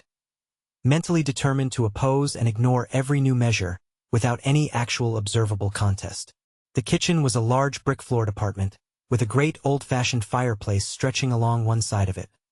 An arrangement which Street Claire had vainly tried to persuade Dinah to exchange for the convenience of a modern cook-stove. Not she. No Puseyite or conservative of any school was ever more inflexibly attached to time-honored inconveniences than Dinah. Edward Bouverie Pusey, 1800 to 1882, champion of the orthodoxy of revealed religion, defender of the Oxford movement, and Regius Professor of Hebrew and Canon of Christ Church, Oxford. When Street Claire had first returned from the north, impressed with the system and order of his uncle's kitchen arrangements, he had largely provided his own with an array of cupboards, drawers, and various apparatus to induce systematic regulation, under the sanguine illusion that it would be of any possible assistance to Dinah in her arrangements. He might as well have provided them for a squirrel or a magpie. The more drawers and closets there were, the more hiding holes could Dinah make for the accommodation of old rags, hair combs, old shoes, ribbons, cast-off artificial flowers, and other articles of virtu, wherein her soul delighted. When Miss Ophelia entered the kitchen, Dinah did not rise, but smoked on in sublime tranquillity, regarding her movements obliquely out of the corner of her eye, but apparently intent only on the operations around her. Miss Ophelia commenced opening a set of drawers. "What is this drawer for, Dinah?" she said. "It's handy for most anything, Mrs.," said Dinah. So it appeared to be. From the variety it contained, Miss Ophelia pulled out first a fine damask tablecloth stained with blood, having evidently been used to envelop some raw meat. "What's this, Dinah? You don't wrap up meat in your mistress' best tablecloths?" "Oh lor, Mrs., no. The towels was all a-missin'. So I just did it. I laid out to wash that that's why I put it thar." "Shiftless," said Miss Ophelia to herself, proceeding to tumble over the drawer, where she found a nutmeg grater and 2 or 3 nutmegs, a Methodist hymn book, a couple of soiled Madras handkerchiefs, some yarn and knitting work, a paper of tobacco and a pipe, a few crackers, 1 or 2 gilded china saucers with some pomade in them, 1 or 2 thin old shoes, a piece of flannel carefully pinned up enclosing some small white onions, several damask table napkins, some coarse crash towels, some twine and darning needles, and several broken papers, from which sundry sweet herbs were sifting into the drawer. "Where do you keep your nutmegs, Dinah?" said Miss Ophelia, with the air of one who prayed for patience. "Most anywhar, Mrs. There's some in that cracked teacup up there, and there's some over in that AR cupboard. Here are some in the grater," said Miss Ophelia, holding them up. "Laws, yes, I put 'em there this morning. I likes to keep my things handy," said Dinah. "You, Jake, what are you stopping for? You'll cotch it. Be still thar," she added with a dive of her stick at the criminal. "What's this?" said Miss Ophelia, holding up the saucer of pomade. "Laws, it's my har grease. I put it thar to have it handy. Do you use your mistress' best saucers for that?" "Law, it was 'cause I was drive and in sich a hurry. I was gwine to change it this very day. Here are 2 damask table napkins. Them table napkins I put thar to get 'em washed out, some day. Don't you have some place here on purpose for things to be washed?" "Well, Mossar Street Claire got dat ar chest," he said, "for dat. But I likes to mix up biscuit and hev my things on it some days, and then it ain't handy a-liftin' up the lid. Why don't you mix your biscuits on the pastry table, there? Law, Mrs., it gets so full of dishes, and one thing and another, der ain't no room, no way. But you should wash your dishes and clear them away." "Wash my dishes?" said Dinah, in a high key, as her wrath began to rise over her habitual respective manner. What does ladies know 'bout work, I want to know? When Demasar ever get his dinner, if I vast to spend all my time a-washin' and a-puttin' up dishes? Miss Marie never telled me so, nohow. Well, here are these onions. Laws, yes, said Dinah. Thar's whar I put 'em now. Couldn't 'member. Them particular onions I was a savon for dis your very stew. I forgot they was in dat old flannel. Miss Ophelia lifted out the sifting papers of sweet herbs. I wish Mrs. wouldn't touch dem ar. I likes to keep my things where I knows whar to go to 'em, said Dinah, rather decidedly. But you don't want these holes in the papers. Them handy for siftin' on tea out, said Dinah. But you see it spills all over the drawer. Laws, yes. If Mrs. will go a-tumblin' things all up so, it will. Mrs. has spilt lots dat ar way, said Dinah, coming uneasily to the drawers. If Mrs. only will go upstairs till my clarin' up time comes, I'll have everything right. But I can't do nothin' when ladies is round a-henderin'. You, Sam, don't you gib the baby dat ar sugar bowl. I'll crack ye over if ye don't mind. I'm going through the kitchen and going to put everything in order once, Dinah, and then I'll expect you to keep it so. Lor now, Miss Phelia, dat ar ain't no way for ladies to do. I never did see ladies doin' no sich. My old Mrs. nor Miss Marie never did, and I don't see no kinder need on tea. And Dinah stalked indignantly about, while Miss Ophelia piled and sorted dishes, emptied dozens of scattering bowls of sugar into one receptacle, sorted napkins, tablecloths and towels, for washing. Washing, wiping, and arranging with her own hands, and with a speed and alacrity which perfectly amazed Dinah. Lor now, if dat ar de way dem northern ladies do, dey ain't ladies, nohow, she said to some of her satellites, when at a safe hearing distance. I has things as straight as anybody when my clarin' up times comes, but I don't want ladies round a-henderin', and getting my things all where I can't find 'em. To do Dinah justice, she had, at irregular periods, paroxysms of reformation and arrangement, which she called clarin' up times, when she would begin with great zeal, and turn every drawer and closet wrong side outward, onto the floor or tables, and make the ordinary confusion sevenfold more confounded. Then she would light her pipe, and leisurely go over her arrangements, looking things over and discoursing upon them, making all the young fry scour most vigorously on the tin things, and keeping up for several hours a most energetic state of confusion, which she would explain to the satisfaction of all inquirers, by the remark that she was a clarin' up. She couldn't hev things a-gwine on so as they had been, and she was gwine to make these young ones keep better order. For Dinah herself somehow indulged the illusion that she, herself, was the soul of order, and it was only the youngness, and the everybody else in the house, that were the cause of anything that fell short of perfection in this respect. When all the tins were scoured, and the tables scrubbed snowy white, and everything that could offend tucked out of sight in holes and corners, Dinah would dress herself up in a smart dress, clean apron, and high, brilliant madras turban, and tell all marauding youngness to keep out of the kitchen, for she was gwine to have things kept nice. Indeed, these periodic seasons were often an inconvenience to the whole household, for Dinah would contract such an immoderate attachment to her scoured tin, as to insist upon it that it shouldn't be used again for any possible purpose, at least, till the ardor of the clarin'-up period abated. Miss Ophelia, in a few days, thoroughly reformed every department of the house to a systematic pattern. But her labors in all departments that depended on the cooperation of servants were like those of Sisyphus or the Danaides. In despair, she one day appealed to St. Clair. There is no such thing as getting anything like a system in this family. To be sure, there isn't, said St. Clair. Such shiftless management, such waste, such confusion, I never saw. I dare say you didn't. You would not take it so coolly if you were housekeeper. My dear cousin, you may as well understand, once for all, that we masters are divided into two classes, oppressors and oppressed. We who are good-natured and hate severity make up our minds to a good deal of inconvenience. If we will keep a shambling, loose, untaught set in the community, for our convenience, why, we must take the consequence. Some rare cases I have seen of persons who, by a peculiar tact, can produce order and system without severity, but I'm not one of them, and so I made up my mind long ago to let things go just as they do. I will not have the poor devils thrashed and cut to pieces, and they know it. And, of course, they know the staff is in their own hands. But to have no time, no place, no order, all going on in this shiftless way. My dear Vermont, you natives up by the North Pole set an extravagant value on time. What on earth is the use of time to a fellow who has twice as much of it as he knows what to do with?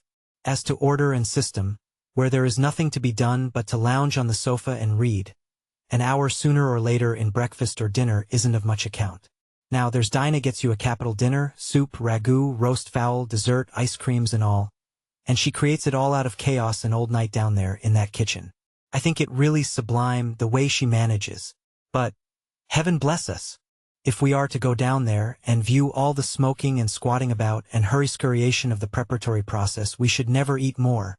My good cousin, absolve yourself from that. It's more than a Catholic penance, and does no more good. You'll only lose your own temper, and utterly confound Dinah. Let her go her own way. But, Augustine, you don't know how I found things. Don't I? Don't I know that the rolling pin is under her bed, and the nutmeg grater in her pocket with her tobacco? That there are 65 different sugar bowls, one in every hole in the house? That she washes dishes with a dinner napkin one day, and with a fragment of an old petticoat the next? But the upshot is, she gets up glorious dinners, makes superb coffee, and you must judge her as warriors and statesmen are judged, by her success. But the waste, the expense.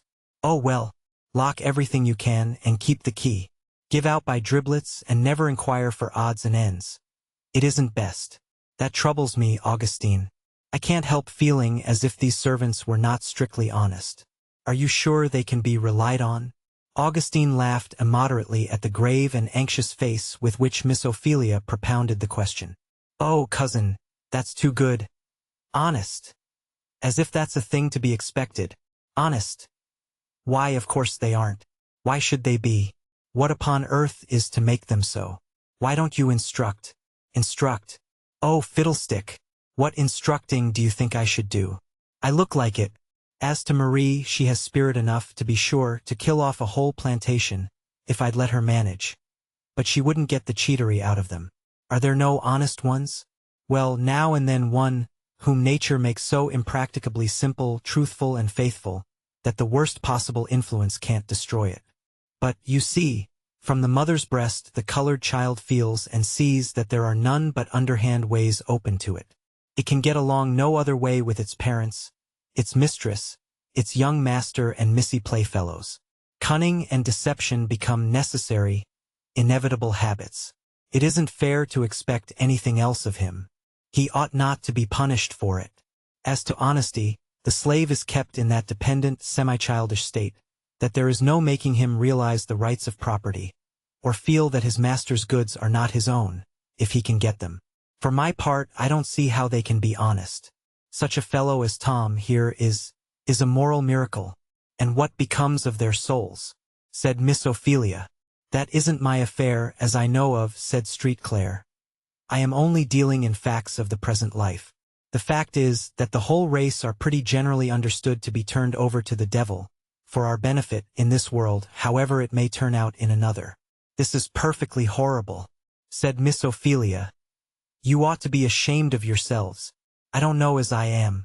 We are in pretty good company for all that, said Street Clare, as people in the broad road generally are.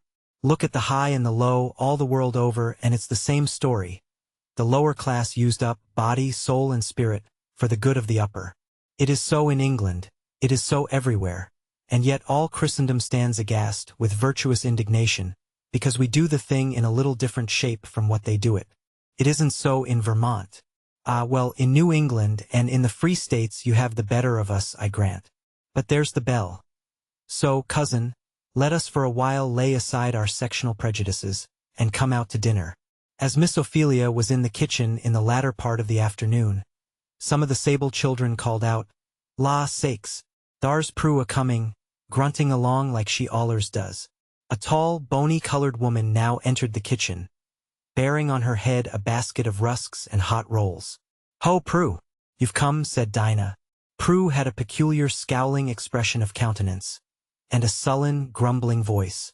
She set down her basket, squatted herself down, and resting her elbows on her knees said, "Oh Lord, I wished I was dead." "Why do you wish you were dead?" said Miss Ophelia. I'd be out of my misery, said the woman gruffly, without taking her eyes from the floor. What need you getting drunk, then, and cutting up, Prue? Said a spruce quadroon chambermaid, dangling, as she spoke, a pair of coral eardrops. The woman looked at her with a sour, surly glance. Maybe you'll come to it one of these your days. I'd be glad to see you, I would. Then you'll be glad of a drop like me to forget your misery. Come, Prue, said Dinah, let's look at your rusks. Here's Mrs. will pay for them. Miss Ophelia took out a couple of dozen. Thar's some tickets in that AR old crack jug on the top shelf, said Dinah. You Jake climb up and get it down. Tickets. What are they for? Said Miss Ophelia. We buy tickets of her Massar, and she gives us bread for 'em. And they counts my money and tickets when I gets home to see if I got the change. And if I haunt, they half kills me. And serves you right, said Jane, the pert chambermaid, if you will take their money to get drunk on. That's what she does, Mrs. And that's what I will do. I can't live no other ways. Drink and forget my misery. You are very wicked and very foolish, said Miss Ophelia, to steal your master's money to make yourself a brute with. It's mighty likely, Mrs. But I will do it. Yes, I will. Oh, Lord! I wish I is dead, I do. I wish I is dead, and out of my misery. And slowly and stiffly the old creature rose, and got her basket on her head again. But before she went out, she looked at the quadroon girl, who still stood playing with her eardrops. Ye think ye're mighty fine with them are, a frolickin' and a tossin' your head, and a lookin' down on everybody. Well, never mind, you may live to be a poor, old, cut-up critter like me. Hope to the Lord ye will, I do. Then see if ye won't drink, drink, yourself into torment. And survey ye right, too, ugh. And, with a malignant howl, the woman left the room. Disgusting old beast, said Adolphe, who was getting his master's shaving water. If I was her master, I'd cut her up worse than she is. He couldn't do that AR, no ways, said Dinah. Her back's a far sight now. She can't never get a dress together over it. I think such low creatures ought not to be allowed to go round to genteel families, said Miss Jane. What do you think, Mr. Streetclare? She said, coquettishly tossing her head at Adolphe. It must be observed that, among other appropriations from his master's stock, Adolphe was in the habit of adopting his name and address, and that the style under which he moved, among the colored circles of New Orleans, was that of Mr. Streetclare. I'm certainly of your opinion, Miss Benoir, said Adolphe. Benoir was the name of Marie St. Clair's family, and Jane was one of her servants. Pray, Miss Benoir, may I be allowed to ask if those drops are for the ball tomorrow night? They are certainly bewitching. I wonder now, Mr. Streetclare, what the impudence of you men will come to, said Jane, tossing her pretty head, till the eardrops twinkled again. I shan't dance with you for a whole evening, if you go to asking me any more questions. Oh, you couldn't be so cruel, now. I was just dying to know whether you would appear in your pink tarlatan, said Adolphe. What is it? Said Rosa, a bright, piquant little quadroon who came skipping downstairs at this moment. Why, Mr. St. Clair's so impudent. On my honor, said Adolphe, I'll leave it to Miss Rosa now. I know he's always a saucy creature, said Rosa, poising herself on one of her little feet, and looking maliciously at Adolphe. He's always getting me so angry with him. Oh, ladies, you will certainly break my heart. Between you, said Adolphe. I shall be found dead in my bed, some morning, and you'll have it to answer for. Do hear the horrid creature talk, said both ladies, laughing immoderately. Come, clar out you. I can't have you cluttering up the kitchen, said Dinah. In my way, foolin' round here. Aunt Dinah's glum because she can't go to the ball, said Rosa. Don't want none of your light-colored balls, said Dinah. Cuttin' round, makin' believe you's white folks. Arter all, you's niggers much as I am. Aunt Dinah greases her wool stiff, every day, to make it lie straight, said Jane. And it will be wool, after all, said Rosa, maliciously shaking down her long, silky curls. Well, in the Lord's sight, ain't wool as good as har, any time? Said Dinah. I'd like to have Mrs. say which is worth the most, a couple such as you or one like me. Get out wid ye trumpery. I won't have ye round. Here the conversation was interrupted in a twofold manner. St. Clair's voice was heard at the head of the stairs, asking Adolphe if he meant to stay all night with his shaving water. And Miss Ophelia, coming out of the dining room, said, "Jane and Rosa, what are you wasting your time for, here? Go in and attend to your muslins." Our friend Tom, who had been in the kitchen during the conversation with the old Rusk woman, had followed her out into the street. He saw her go on, giving every once in a while a suppressed groan. At last she set her basket down on a doorstep and began arranging the old, faded shawl which covered her shoulders. "I'll carry your basket apiece," said Tom, compassionately. "Why should ye?" said the woman. "I don't want no help." "You seem to be sick, or in trouble or something," said Tom. "I ain't sick," said the woman shortly. "I wish," said Tom, looking at her earnestly, "I wish I could persuade you to leave off drinking. Don't you know it will be the ruin of ye, body and soul?" "I knows I'm gwine to torment," said the woman sullenly. "You don't need to tell me that, ar. I's ugly, I's wicked. I's gwine straight to torment. Oh, Lord, I wish I thar." Tom shuddered at these frightful words, spoken with a sullen, impassioned earnestness. "Oh, Lord have mercy on ye, poor critter. Ha'n't ye never heard of Jesus Christ?" "Jesus Christ? Who's he?" "Why, he's the Lord," said Tom. "I think I've hearn tell o' the Lord, and the judgment and torment. I've heard o' that. But didn't anybody ever tell you of the Lord Jesus, that loved us poor sinners and died for us?" "Don't know nothin' 'bout that," said the woman. "Nobody ha'n't never loved me, since my old man died." "Where was you raised?" said Tom. "Up in Kentuck. A man kept me to breed children for market, and sold 'em as fast as they got big enough. Last of all, he sold me to a speculator, and my massar got me o' him." "What set you into this bad way of drinkin'?" "To get shet o' my misery. I had one child after I come here, and I thought then I'd have one to raise, 'cause massar wasn't a speculator. It was de purtest little thing, and Mrs. she seemed to think a heap on tea at first. It never cried. It was likely and fat. But Mrs. tuck sick, and I tended her, and I tuck the fever, and my milk all left me, and the child it pined to skin and bone, and Mrs. wouldn't buy milk for it. She wouldn't hear to me, when I telled her I hadn't milk. She said she knowed I could feed it on what other folks eat. And the child kinder pined and cried and cried and cried day and night and got all gone to skin and bones, and Mrs. got sot egg in it, and she said tea want nothing but crossness. She wished it was dead, she said, and she wouldn't let me have it o' nights, 'cause, she said, it kept me awake and made me good for nothing. She made me sleep in her room, and I had to put it away off in a little kind o' garret, and thar it cried itself to death one night. It did. And I tuck to drinkin', to keep its crying out of my ears. I did. And I will drink. I will, if I do go to torment for it. Massar says I shall go to torment, and I tell him I've got thar now." "Oh, ye poor critter," said Tom. "Ha'n't nobody never telled ye how the Lord Jesus loved ye, and died for ye?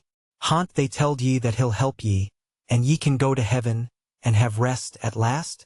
"I looks like gwine to heaven," said the woman. "Ain't there where white folks is gwine? S'pose they'd have me thar?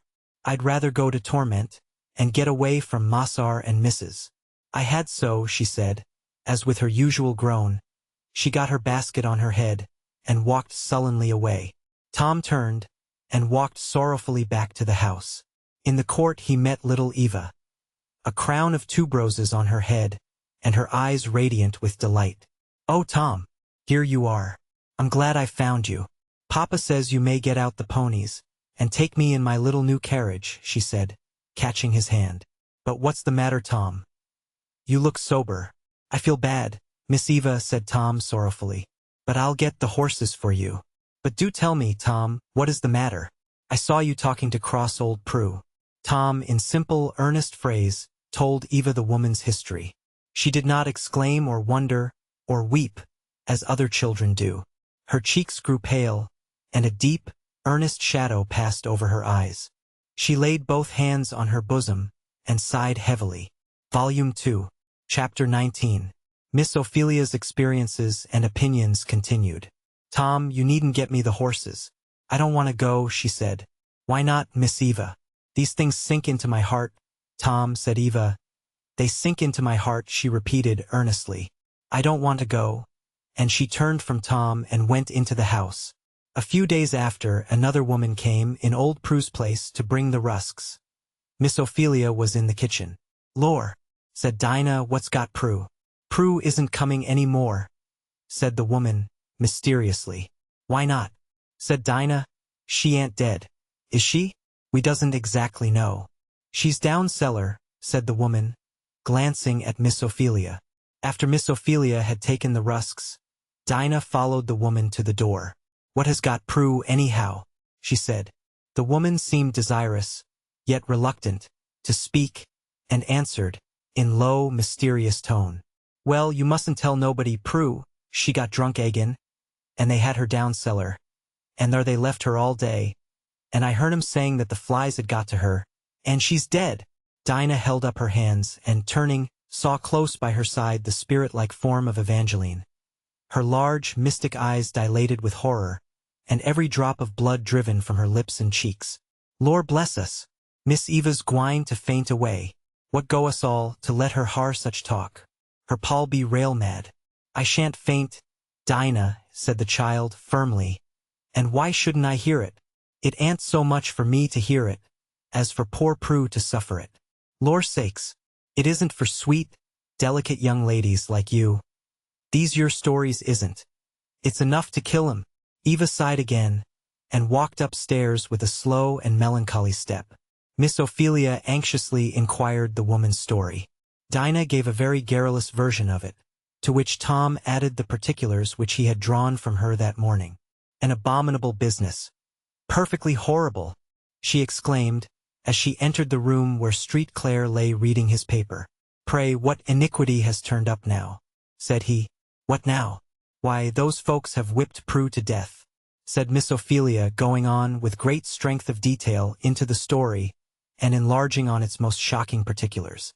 "I thought it would come to that sometime," said Street Clare, going on with his paper. "Thought so. Ain't you going to do anything about it?" said Miss Ophelia. "Haven't you got any selectmen or anybody to interfere and look after such matters? It's commonly supposed that the property interest is a sufficient guard in these cases. If people choose to ruin their own possessions, I don't know what's to be done. It seems the poor creature was a thief and a drunkard, and so there won't be much hope to get up sympathy for her. It is perfectly outrageous. It is horrid, Augustine. It will certainly bring down vengeance upon you. My dear cousin, I didn't do it, and I can't help it. I would if I could. If low-minded, brutal people will act like themselves, what am I to do? They have absolute control. They are irresponsible despots. There would be no use in interfering. There is no law that amounts to anything practically for such a case. The best we can do is to shut our eyes and ears, and let it alone. It's the only resource left us. How can you shut your eyes and ears? How can you let such things alone? My dear child, what do you expect? Here is a whole class, debased, uneducated, indolent, provoking, put, without any sort of terms or conditions, entirely into the hands of such people as the majority in our world are. People who have neither consideration nor self-control, who haven't even an enlightened regard to their own interest, for that's the case with the largest half of mankind. Of course, in a community so organized, what can a man of honorable and humane feelings do, but shut his eyes all he can, and harden his heart? I can't buy every poor wretch I see. I can't turn knight-errant, and undertake to redress every individual case of wrong in such a city as this. The most I can do is to try and keep out of the way of it. St. Clare's fine countenance was for a moment overcast. He said, "Come, cousin, don't stand there looking like one of the fates. You've only seen a peep through the curtain, a specimen of what is going on the world over in some shape or other. If we are to be prying and spying into all the dismals of life, we should have no heart to anything. Tea is like looking too close into the details of Dinah's kitchen." And Street Clare lay back on the sofa and busied himself with his paper. Miss Ophelia sat down and pulled out her knitting work and sat there grim with indignation. She knit and knit, but while she mused the fire burned. At last she broke out, "I tell you, Augustine, I can't get over things so if you can. It's a perfect abomination for you to defend such a system. That's my mind." "What now?" said Street Clare, looking up. "At it again. Hey? I say it's perfectly abominable for you to defend such a system, said Miss Ophelia with increasing warmth. I defend it, my dear lady? Whoever said I did defend it? Said Street Claire. Of course you defend it, you all do, all you Southerners. What do you have slaves for if you don't? Are you such a sweet innocent as to suppose nobody in this world ever does what they don't think is right? Don't you or didn't you ever do anything that you did not think quite right? If I do, I repent of it. I hope, said Miss Ophelia, rattling her needles with energy. So do I, said Street Claire, peeling his orange. I'm repenting of it all the time. What do you keep on doing it for? Didn't you ever keep on doing wrong after you'd repented, my good cousin? Well, only when I've been very much tempted, said Miss Ophelia. Well, I'm very much tempted, said Street Claire. That's just my difficulty. But I always resolve I won't and I try to break off. Well, I have been resolving I won't, off and on, these 10 years, said Street Claire. But I haven't, somehow, got clear. Have you got clear of all your sins? Cousin? Cousin Augustine, said Miss Ophelia seriously, and laying down her knitting work. I suppose I deserve that you should reprove my shortcomings. I know all you say is true enough. Nobody else feels them more than I do. But it does seem to me, after all, there is some difference between me and you. It seems to me I would cut off my right hand sooner than keep on, from day to day, doing what I thought was wrong. But, then, my conduct is so inconsistent with my profession, I don't wonder you reprove me. Oh, now, cousin, said Augustine, sitting down on the floor, and laying his head back in her lap, don't take on so awfully serious. You know what a good-for-nothing, saucy boy I always was. I love to poke you up. That's all. Just to see you get earnest. I do think you are desperately, distressingly good. It tires me to death to think of it. But this is a serious subject, my boy. Auguste, said Miss Ophelia, laying her hand on his forehead. Dismally so, said he, and I never want to talk seriously in hot weather. What with mosquitoes and all, a fellow can't get himself up to any very sublime moral flights. And I believe, said Street Claire, suddenly rousing himself up, there's a theory now. I understand now why northern nations are always more virtuous than southern ones. I see into that whole subject. Oh, Augustine, you are a sad rattlebrain. Am I? Well, so I am, I suppose, but for once I will be serious now. But you must hand me that basket of oranges. You see, you'll have to stay me with flagons and comfort me with apples, if I'm going to make this effort. Now, said Augustine, drawing the basket up, I'll begin.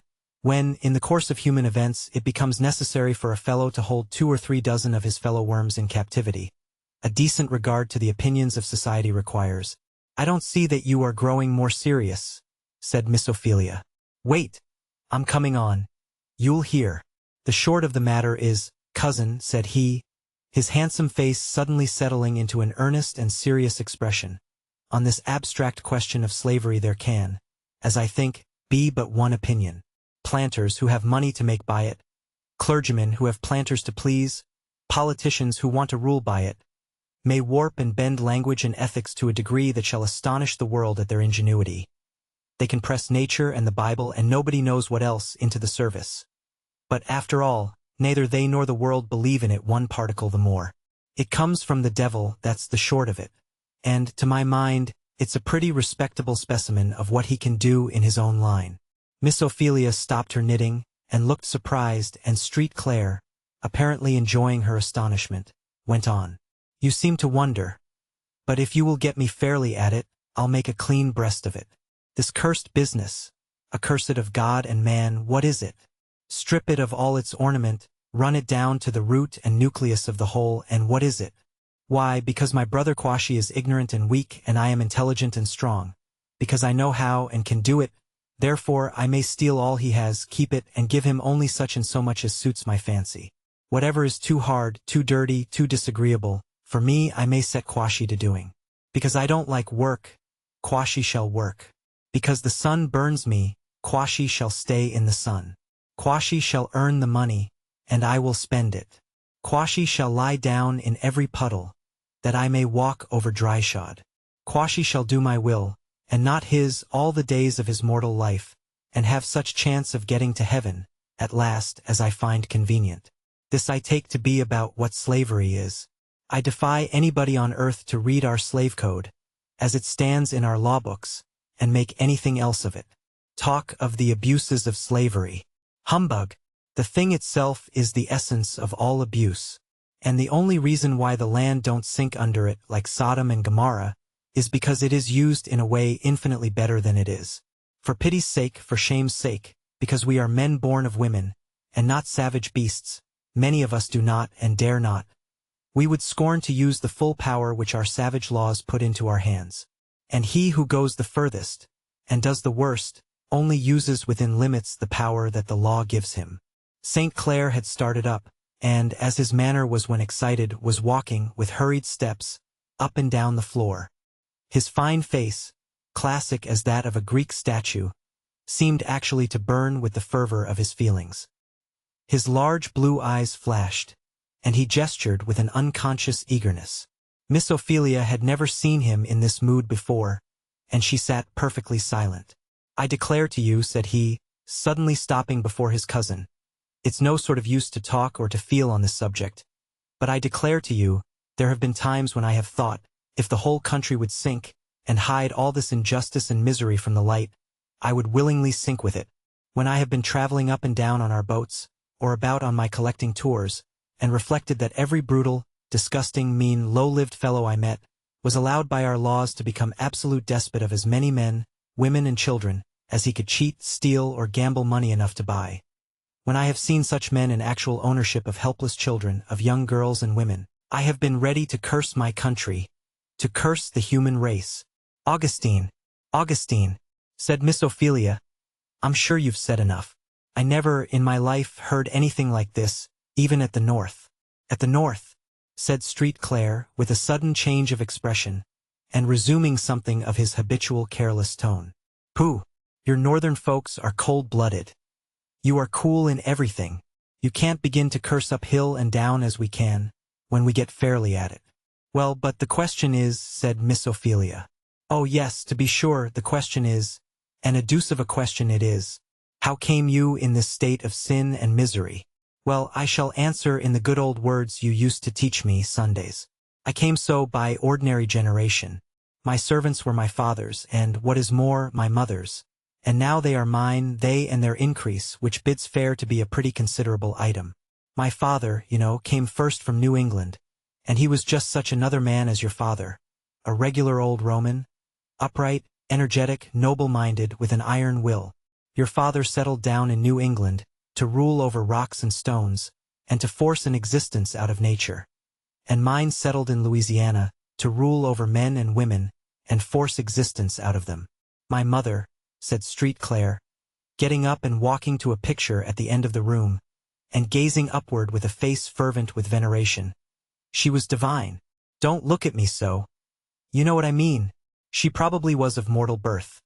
But, as far as ever I could observe, there was no trace of any human weakness or error about her. And everybody that lives to remember her, whether bond or free, servant, acquaintance, relation, all say the same. Why, cousin, that mother has been all that has stood between me and utter unbelief for years. She was a direct embodiment and personification of the New Testament. A living fact, to be accounted for, and to be accounted for in no other way than by its truth." "Oh, mother, mother," said St. Clair, clasping his hands in a sort of transport, and then suddenly checking himself, he came back, and seating himself on an ottoman, he went on, "My brother and I were twins, and they say, you know, that twins ought to resemble each other, but we were in all points a contrast.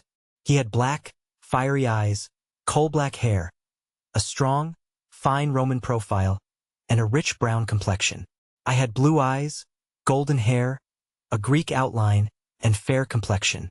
He was active and observing, I dreamy and inactive. He was generous to his friends and equals, but proud, dominant, overbearing to inferiors, and utterly unmerciful to whatever set itself up against him. Truthful we both were, he from pride and courage, I from a sort of abstract ideality. We loved each other about as boys generally do, off and on and in general. He was my father's pet and I my mother's.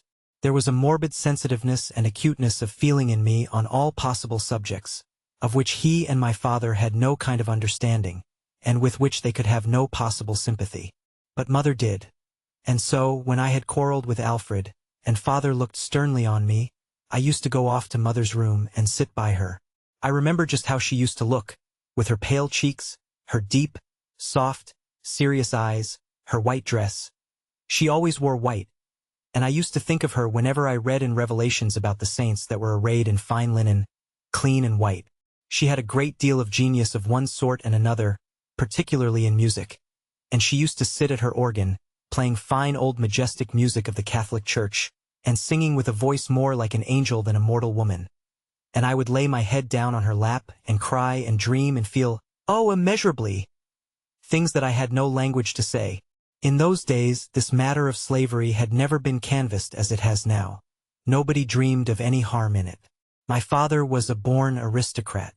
I think, in some pre-existent state, he must have been in the higher circles of spirits, and brought all his old court pride along with him. For it was ingrained, bred in the bone, though he was originally of poor and not in any way of noble family. My brother was begotten in his image. Now, an aristocrat, the world over, has no human sympathies beyond a certain line in society. In England the line is in one place, in Burma in another, and in America in another. But the aristocrat of all these countries never goes over it. What would be hardship and distress and injustice in his own class is a cool matter of course in another one. My father's dividing line was that of color. Among his equals, never was a man more just and generous. But he considered the Negro, through all possible gradations of color, as an intermediate link between man and animals, and graded all his ideas of justice or generosity on this hypothesis. I suppose, to be sure, if anybody had asked him, plump and fair, whether they had human immortal souls, he might have hemmed and hawed and said yes. But my father was not a man much troubled with spiritualism. Religious sentiment he had none, beyond a veneration for God, as decidedly the head of the upper classes. Well, my father worked some 500 Negroes. He was an inflexible, driving, punctilious businessman. Everything was to move by system, to be sustained with unfailing accuracy and precision. Now, if you take into account that all this was to be worked out by a set of lazy, twaddling, shiftless laborers, who had grown up all their lives, in the absence of every possible motive to learn how to do anything but shirk, as you Vermonters say, and you'll see that there might naturally be, on his plantation, a great many things that looked horrible and distressing to a sensitive child like me. Besides all, he had an overseer, great, tall, slab-sided, two-fisted renegade son of Vermont, begging your pardon, who had gone through a regular apprenticeship in hardness and brutality and taken his degree to be admitted to practice. My mother never could endure him, nor I, but he obtained an entire ascendancy over my father, and this man was the absolute despot of the estate. I was a little fellow then, but I had the same love that I have now for all kinds of human things. A kind of passion for the study of humanity, come in what shape it would. I was found in the cabins and among the field hands a great deal, and of course was a great favorite, and all sorts of complaints and grievances were breathed in my ear, and I told them to mother, and we, between us, formed a sort of committee for a redress of grievances. We hindered and repressed a great deal of cruelty, and congratulated ourselves on doing a vast deal of good, till, as often happens, my zeal overacted. Stubbs complained to my father that he couldn't manage the hands, and must resign his position. Father was a fond, indulgent husband, but a man that never flinched from anything that he thought necessary. And so he put down his foot, like a rock, between us and the field hands. He told my mother, in language perfectly respectful and deferential, but quite explicit, that over the house servants she should be entire mistress, but that with the field hands he could allow no interference. He revered and respected her above all living beings, but he would have said it all the same to the Virgin Mary herself, if she had come in the way of his system. I used sometimes to hear my mother reasoning cases with him, endeavoring to excite his sympathies. He would listen to the most pathetic appeals with the most discouraging politeness and equanimity. It all resolves itself into this, he would say. Must I part with Stubbs or keep him? Stubbs is the soul of punctuality, honesty, and efficiency. A thorough business hand, and as humane as the general run. We can't have perfection, and if I keep him, I must sustain his administration as a whole, even if there are, now and then, things that are exceptionable. All government includes some necessary hardness. General rules will bear hard on particular cases. This last maxim my father seemed to consider a settler in most alleged cases of cruelty. After he had said that, he commonly drew up his feet on the sofa, like a man that has disposed of a business, and betook himself to a nap or the newspaper, as the case might be. The fact is, my father showed the exact sort of talent for a statesman. He could have divided Poland as easily as an orange, or trod on Ireland as quietly and systematically as any man living. At last my mother gave up in despair. It never will be known, till the last account, what noble and sensitive natures like hers have felt, cast, utterly helpless, into what seems to them an abyss of injustice and cruelty, and which seems so to nobody about them. It has been an age of long sorrow of such natures, in such a hell-begotten sort of world as ours.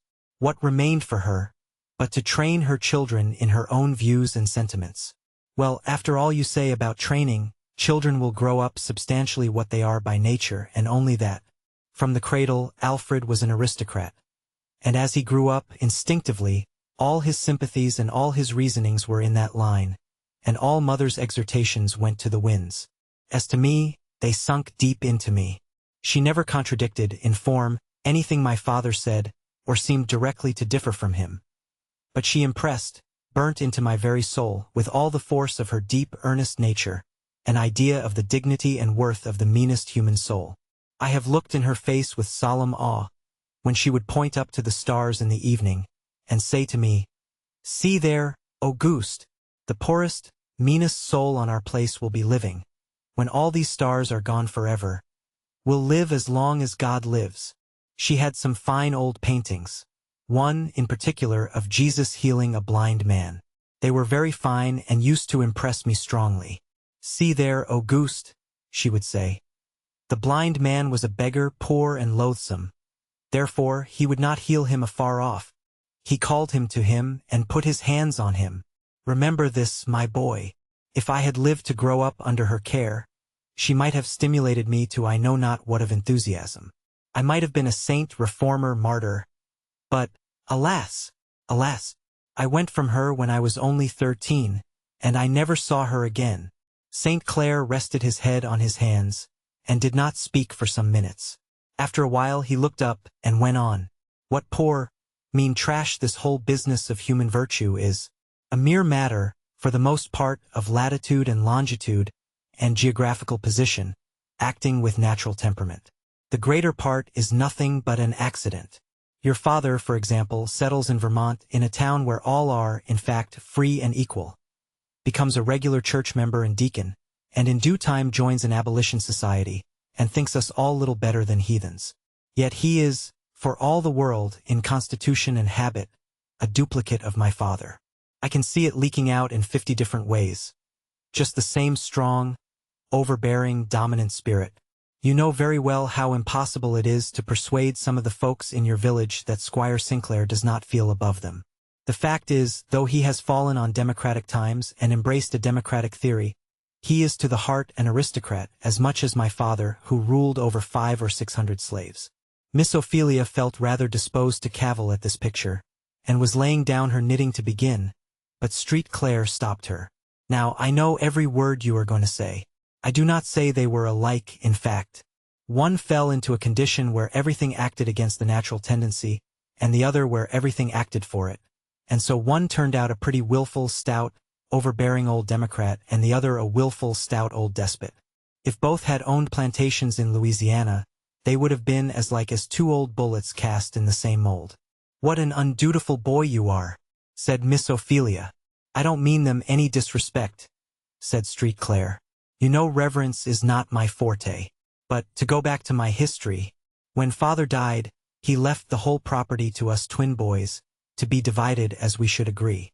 There does not breathe on God's earth a nobler-souled, more generous fellow than Alfred in all that concerns his equals, and we got on admirably with this property question, without a single unbrotherly word or feeling. We undertook to work the plantation together, and Alfred, whose outward life and capabilities had double the strength of mine, became an enthusiastic planter, and a wonderfully successful one. But 2 years' trial satisfied me that I could not be a partner in that matter.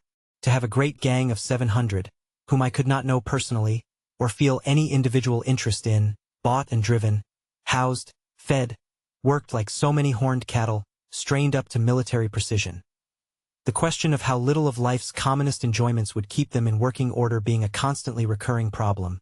The necessity of drivers and overseers, the ever-necessary whip, first, last, and only argument.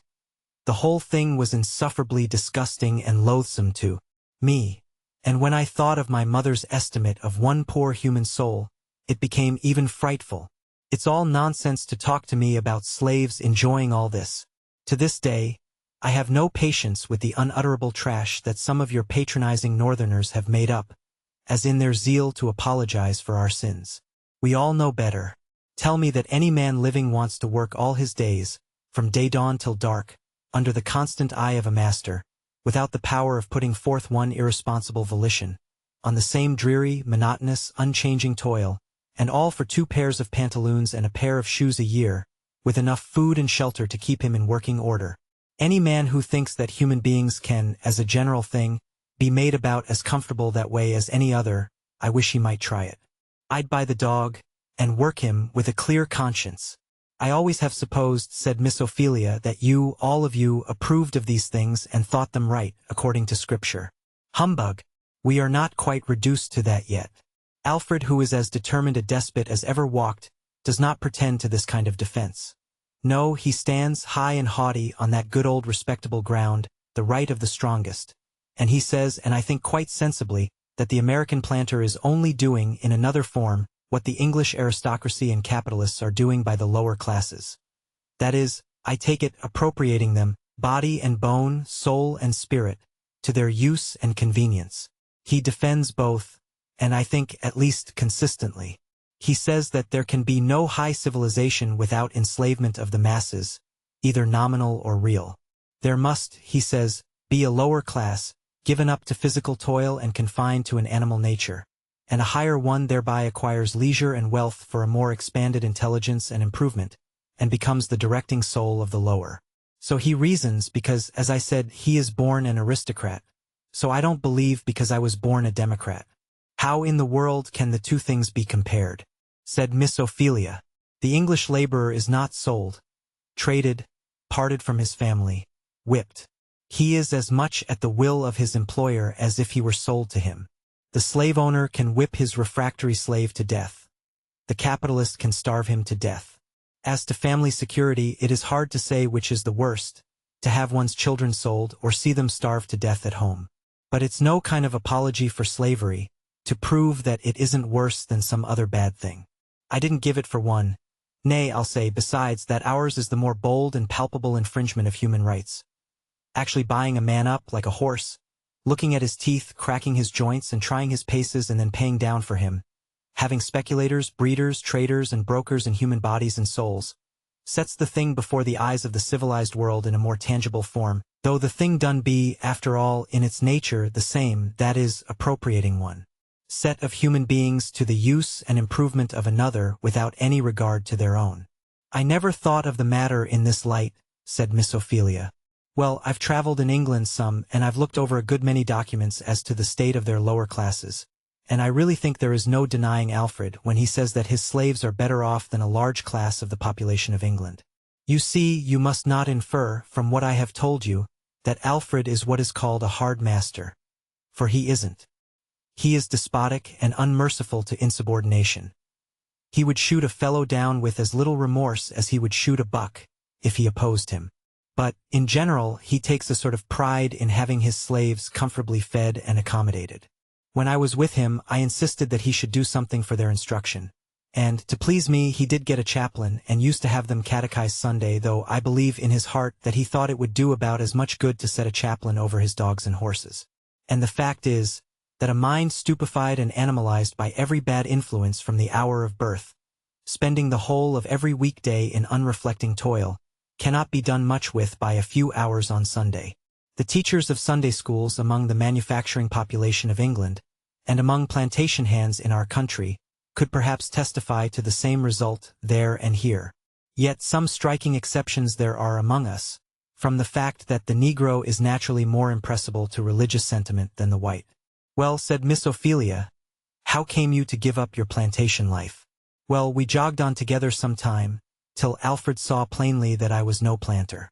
He thought it absurd, after he had reformed and altered and improved everywhere to suit my notions, that I still remained unsatisfied.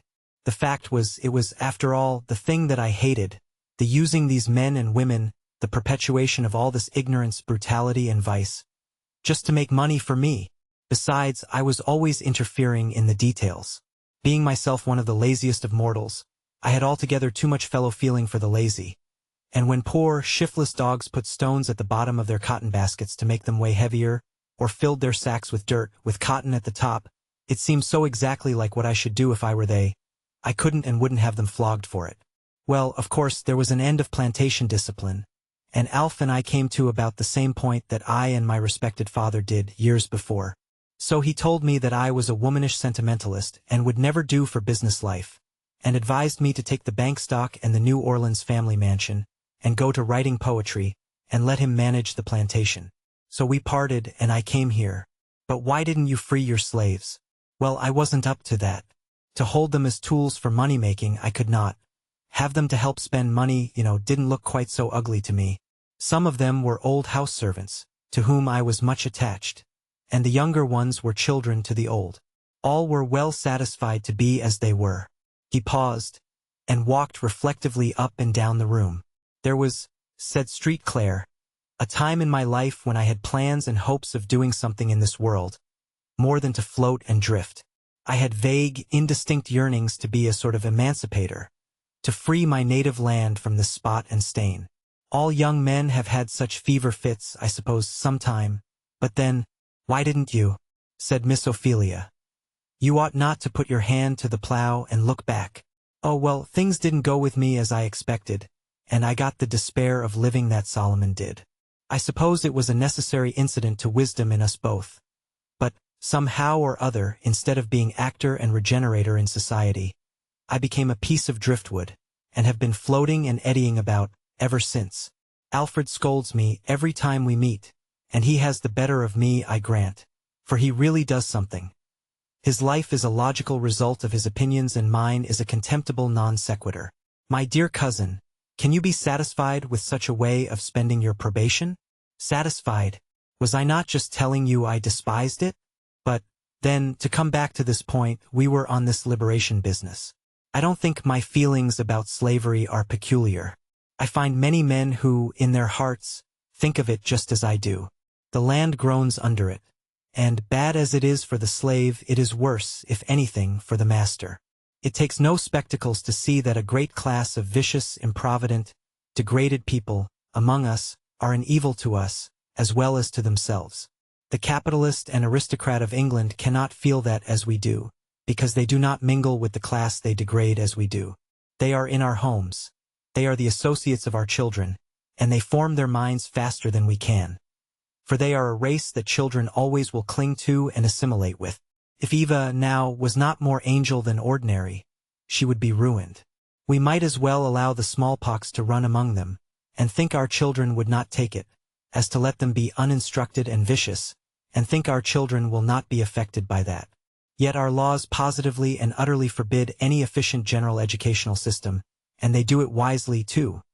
For, just begin and thoroughly educate one generation, and the whole thing would be blown sky high. If we did not give them liberty, they would take it. And what do you think will be the end of this? Said Miss Ophelia. I don't know. One thing is certain, that there is a mustering among the masses the world over, and there is a dies irae coming on, sooner or later. The same thing is working in Europe, in England, and in this country. My mother used to tell me of a millennium that was coming, when Christ should reign, and all men should be free and happy. And she taught me, when I was a boy, to pray, Thy kingdom come. Sometimes I think all this sighing, and groaning, and stirring among the dry bones foretells what she used to tell me was coming. But who may abide the day of his appearing? Augustine, sometimes I think you are not far from the kingdom, said Miss Ophelia, laying down her knitting, and looking anxiously at her cousin. Thank you for your good opinion, but it's up and down with me. Up to heaven's gate in theory, down in earth's dust in practice. But there's the tea bell. Do let's go. And don't say now, I haven't had one downright serious talk, for once in my life. At table, Marie alluded to the incident of Prue. I suppose you'll think, cousin, she said, that we are all barbarians. I think that's a barbarous thing, said Miss Ophelia, but I don't think you are all barbarians. Well now, said Marie, I know it's impossible to get along with some of these creatures. They are so bad they ought not to live. I don't feel a particle of sympathy for such cases. If they'd only behave themselves, it would not happen. But, Mamma, said Eva, the poor creature was unhappy. That's what made her drink. Oh, fiddlestick! As if that were any excuse. I'm unhappy very often. I presume, she said pensively, that I've had greater trials than ever she had. It's just because they are so bad. There's some of them that you cannot break in by any kind of severity. I remember father had a man that was so lazy he would run away just to get rid of work, and lie round in the swamps, stealing and doing all sorts of horrid things. That man was caught and whipped time and again, and it never did him any good. And the last time he crawled off, though he couldn't but just go, and died in the swamp. There was no sort of reason for it, for father's hands were always treated kindly. I broke a fellow in once, said Street Clare, that all the overseers and masters had tried their hands on in vain. You, said Marie. Well, I'd be glad to know when you ever did anything of the sort. Well, he was a powerful, gigantic fellow, a native-born African, and he appeared to have the rude instinct of freedom in him to an uncommon degree. He was a regular African lion. They called him Scipio. Nobody could do anything with him, and he was sold round from overseer to overseer, till at last Alfred bought him, because he thought he could manage him. Well, one day he knocked down the overseer, and was fairly off into the swamps. I was on a visit to Alf's plantation, for it was after we had dissolved partnership. Alfred was greatly exasperated, but I told him that it was his own fault, and laid him any wager that I could break the man, and finally it was agreed that, if I caught him, I should have him to experiment on. So they mustered out a party of some 6 or 7, with guns and dogs, for the hunt. People, can get up as much enthusiasm in hunting a man as a deer, if it is only customary. In fact, I got a little excited myself, though I had only put in as a sort of mediator in case he was caught. Well, the dogs bayed and howled, and we rode and scampered, and finally we started him. He ran and bounded like a buck, and kept us well in the rear for some time. But at last he got caught in an impenetrable thicket of cane. Then he turned to bay, and I tell you he fought the dogs right gallantly. He dashed them to right and left, and actually killed 3 of them with only his naked fists, when a shot from a gun brought him down, and he fell, wounded and bleeding, almost at my feet. The poor fellow looked up at me with manhood and despair both in his eye. I kept back the dogs and the party, as they came pressing up, and claimed him as my prisoner. It was all I could do to keep them from shooting him in the flush of success. But I persisted in my bargain, and Alfred sold him to me. Well, I took him in hand, and in 1 fortnight I had him tamed down as submissive and tractable as heart could desire. What in the world did you do to him? Said Marie. Well, it was quite a simple process. I took him to my own room, had a good bed made for him, dressed his wounds and tended him myself until he got fairly on his feet again. And, in process of time, I had free papers made out for him, and told him he might go where he liked. And did he go? Said Miss Ophelia. No. The foolish fellow tore the paper in 2, and absolutely refused to leave me. I never had a braver, better fellow, trusty and true as steel. He embraced Christianity afterwards, and became as gentle as a child. He used to oversee my place on the lake, and did it capitally, too. I lost him the first cholera season. In fact, he laid down his life for me, for I was sick almost to death. And when, through the panic, everybody else fled, Scipio worked for me like a giant, and actually brought me back into life again. But, poor fellow, he was taken right after, and there was no saving him. I never felt anybody's loss more. Eva had come gradually nearer and nearer to her father, as he told the story. Her small lips apart, her eyes wide and earnest with absorbing interest. As he finished, she suddenly threw her arms around his neck, burst into tears, and sobbed convulsively. Eva, dear child, what is the matter? Said Street Clare, as the child's small frame trembled and shook with the violence of her feelings. This child, he added, ought not to hear any of this kind of thing. She's nervous. No, Papa. I'm not nervous, said Eva, controlling herself, suddenly, with a strength of resolution singular in such a child. I'm not nervous, but these things sink into my heart. What do you mean, Eva? I can't tell you, Papa. I think a great many thoughts. Perhaps someday I shall tell you. Well, think away, dear. Only don't cry and worry your Papa, said Street Claire. Look here. See what a beautiful peach I have got for you. Eva took it and smiled, though there was still a nervous twitching about the corners of her mouth. Come, look at the goldfish, said Street Claire, taking her hand and stepping on to the veranda. A few moments, and merry laughs were heard through the silken curtains, as Eva and Street Claire were pelting each other with roses, and chasing each other among the alleys of the court. There is danger that our humble friend Tom be neglected amid the adventures of the higher born. But if our readers will accompany us up to a little loft over the stable, they may, perhaps, learn a little of his affairs. It was a decent room, containing a bed, a chair, and a small, rough stand, where lay Tom's Bible and hymn book, and where he sits at present with his slate before him, intent on something that seems to cost him a great deal of anxious thought.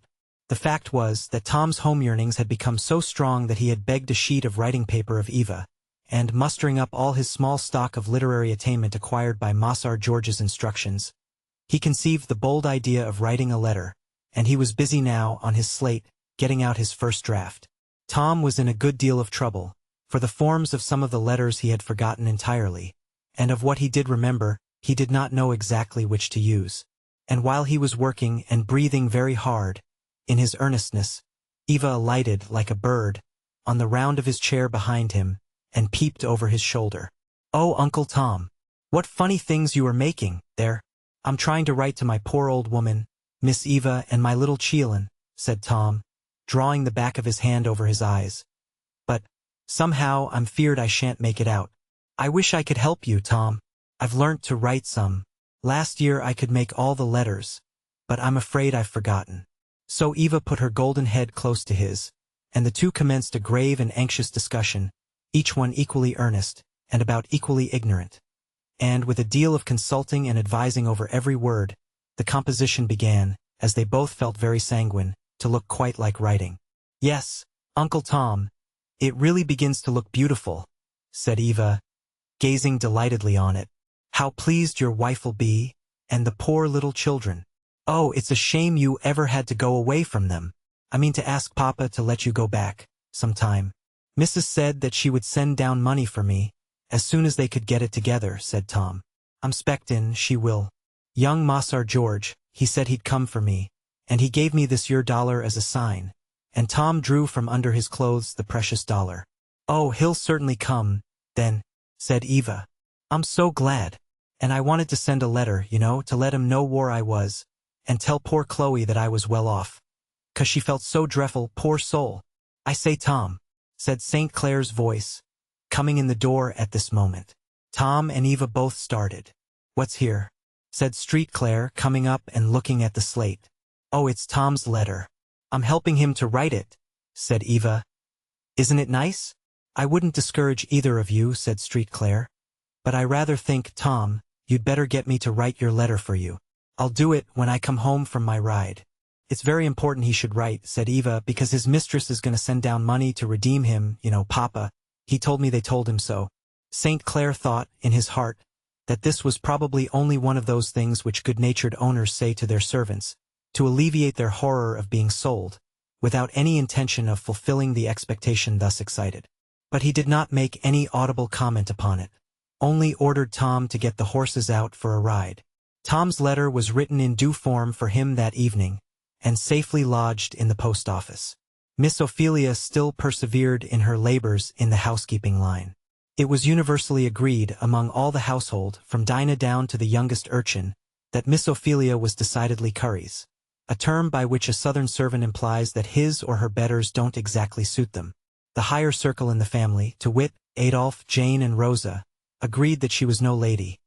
Ladies never keep working about as she did, that she had no air at all, and they were surprised that she should be any relation of the Street Claires. Even Marie declared that it was absolutely fatiguing to see Cousin Ophelia always so busy. And, in fact, Miss Ophelia's industry was so incessant as to lay some foundation for the complaint. She sewed and stitched away, from daylight till dark, with the energy of one who is pressed on by some immediate urgency. And then, when the light faded, and the work was folded away, with one turn out came the ever-ready knitting work, and there she was again, going on as briskly as ever. It really was a labor to see her. Chapter 20.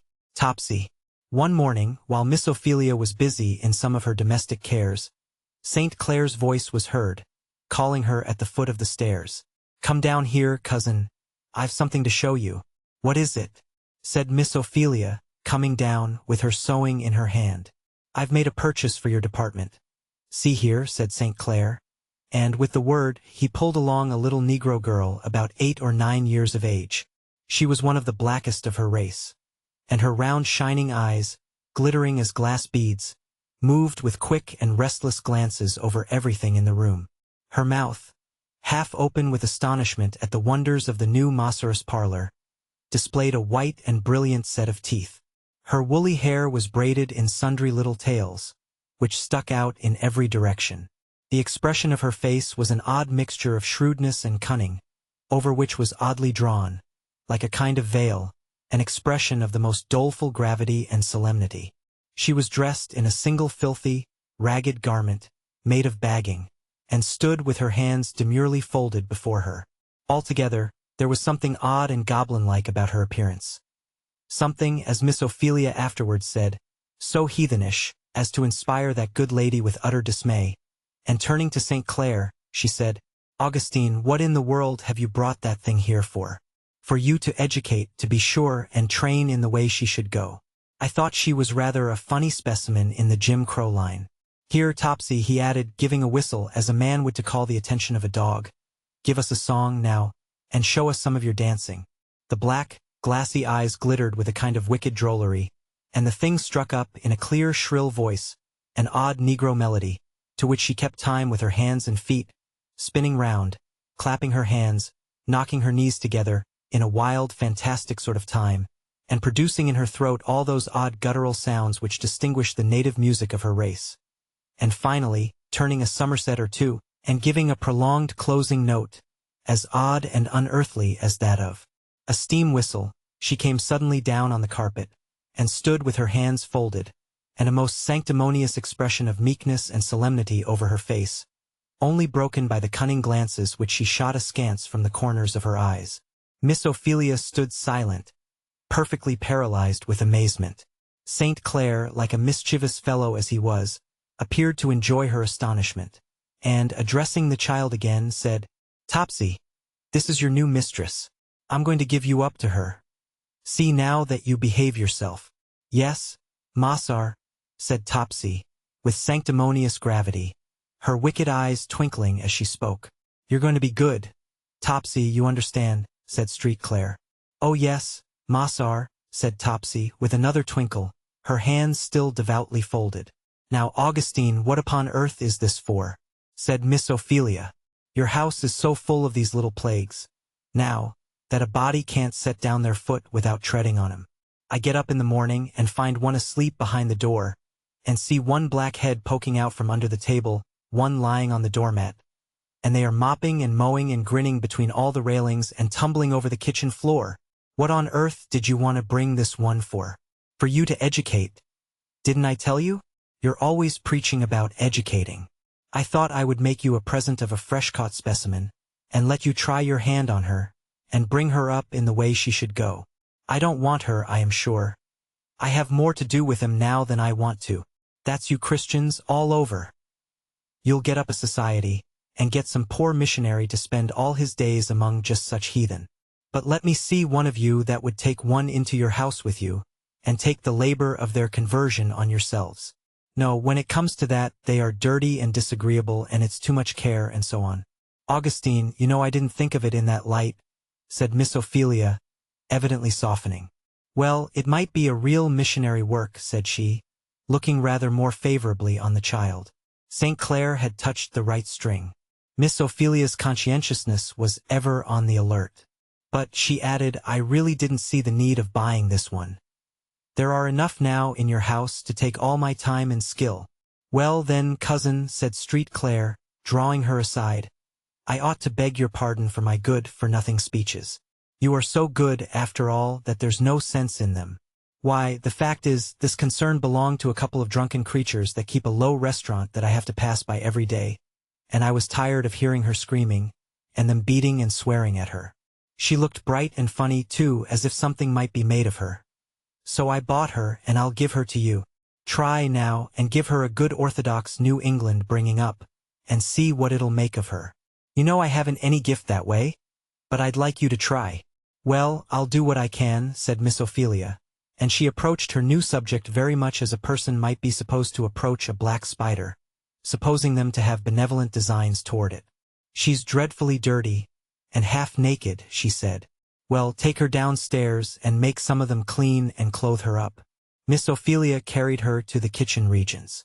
Don't see what Mossar St. Clair wants of 'nother nigger, said Dinah, surveying the new arrival with no friendly air. Won't have her around under my feet. I know. Pa, said Rosa and Jane with supreme disgust. Let her keep out of our way. What in the world Mossar wanted another of these low niggers for? I can't see. You go long. No more nigger dan you be, Miss Rosa, said Dinah, who felt this last remark a reflection on herself. You seem to tink yourself white folks. You ain't nae one, black nor white. I'd like to be one or twoer. Miss Ophelia saw that there was nobody in the camp that would undertake to oversee the cleansing and dressing of the new arrival, and so she was forced to do it herself, with some very ungracious and reluctant assistance from Jane. It is not for ears polite to hear the particulars of the first toilet of a neglected, abused child. In fact, in this world, multitudes must live and die in a state that it would be too great a shock to the nerves of their fellow mortals even to hear described. Miss Ophelia had a good, strong, practical deal of resolution, and she went through all the disgusting details with heroic thoroughness, though, it must be confessed, with no very gracious air. For endurance was the utmost to which her principles could bring her. When she saw, on the back and shoulders of the child, great welts and callous spots, ineffaceable marks of the system under which she had grown up thus far, her heart became pitiful within her. See there, said Jane, pointing to the marks, don't that show she's a limb? We'll have fine works with her, I reckon. I hate these nigger young. So disgusting. I wonder that Mossar would buy her. The young unalluded to heard all these comments with the subdued and doleful air which seemed habitual to her, only scanning, with a keen and furtive glance of her flickering eyes, the ornaments which Jane wore in her ears. When arrayed at last in a suit of decent and whole clothing, her hair cropped short to her head, Miss Ophelia, with some satisfaction, said she looked more Christian-like than she did, and in her own mind began to mature some plans for her instruction. Sitting down before her, she began to question her. How old are you, Topsy? Dun know, Mrs., said the image, with a grin that showed all her teeth. Don't know how old you are? Didn't anybody ever tell you? Who was your mother? Never had none, said the child, with another grin. Never had any mother? What do you mean? Where were you born? Never was born, persisted Topsy, with another grin that looked so goblin-like, that, if Miss Ophelia had been at all nervous, she might have fancied that she had got hold of some sooty gnome from the land of diablerie. But Miss Ophelia was not nervous, but plain and businesslike, and she said with some sternness, You mustn't answer me in that way, child. I'm not playing with you. Tell me where you were born, and who your father and mother were. Never was born, reiterated the creature, more emphatically.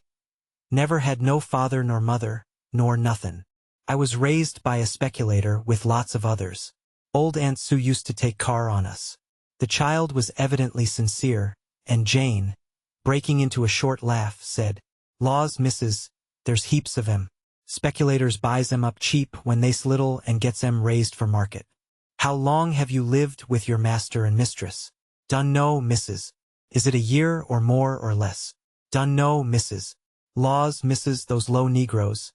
They can't tell. They don't know anything about time, said Jane. They don't know what a year is. They don't know their own ages. Have you ever heard anything about God? Topsy? The child looked bewildered, but grinned as usual. Do you know who made you? Nobody, as I knows on, said the child, with a short laugh. The idea appeared to amuse her considerably, for her eyes twinkled, and she added, I 'spect I growed. Don't think nobody never made me. Do you know how to sew? Said Miss Ophelia, who thought she would turn her inquiries to something more tangible. No, missus. What can you do? What did you do for your master and mistress? Fetch water and wash dishes and rub knives and wait on folks. Were they good to you? 'Spect they was, said the child, scanning Miss Ophelia cunningly. Miss Ophelia rose from this encouraging colloquy. Street Claire was leaning over the back of her chair. You find virgin soil there, cousin. Put in your own ideas. You won't find many to pull up. Miss Ophelia's ideas of education, like all her other ideas, were very set and definite, and of the kind that prevailed in New England a century ago, and which are still preserved in some very retired and unsophisticated parts, where there are no railroads. As nearly as could be expressed, they could be comprised in very few words: to teach them to mind when they were spoken to teach them the catechism, sewing, and reading, and to whip them if they told lies. And though, of course, in the flood of light that is now poured on education, these are left far away in the rear, yet it is an undisputed fact that our grandmothers raised some tolerably fair men and women under this regime, as many of us can remember and testify. At all events, Miss Ophelia knew of nothing else to do, and, therefore, applied her mind to her heathen with the best diligence she could command. The child was announced and considered in the family as Miss Ophelia's girl, and, as she was looked upon with no gracious eye in the kitchen, Miss Ophelia resolved to confine her sphere of operation and instruction chiefly to her own chamber. With a self-sacrifice which some of our readers will appreciate, she resolved, instead of comfortably making her own bed, sweeping and dusting her own chamber, which she had hitherto done, in utter scorn of all offers of help from the chambermaid of the establishment, to condemn herself to the martyrdom of instructing Topsy to perform these operations. Ah, woe the day! Did any of our readers ever do the same, they will appreciate the amount of her self-sacrifice. Miss Ophelia began with Topsy by taking her into her chamber, the first morning, and solemnly commencing a course of instruction in the art and mystery of bed-making. Behold, then, Topsy, washed and shorn of all the little braided tails wherein her heart had delighted, arrayed in a clean gown, with well-starched apron, standing reverently before Miss Ophelia, with an expression of solemnity well befitting a funeral. Now, Topsy, I'm going to show you just how my bed is to be made.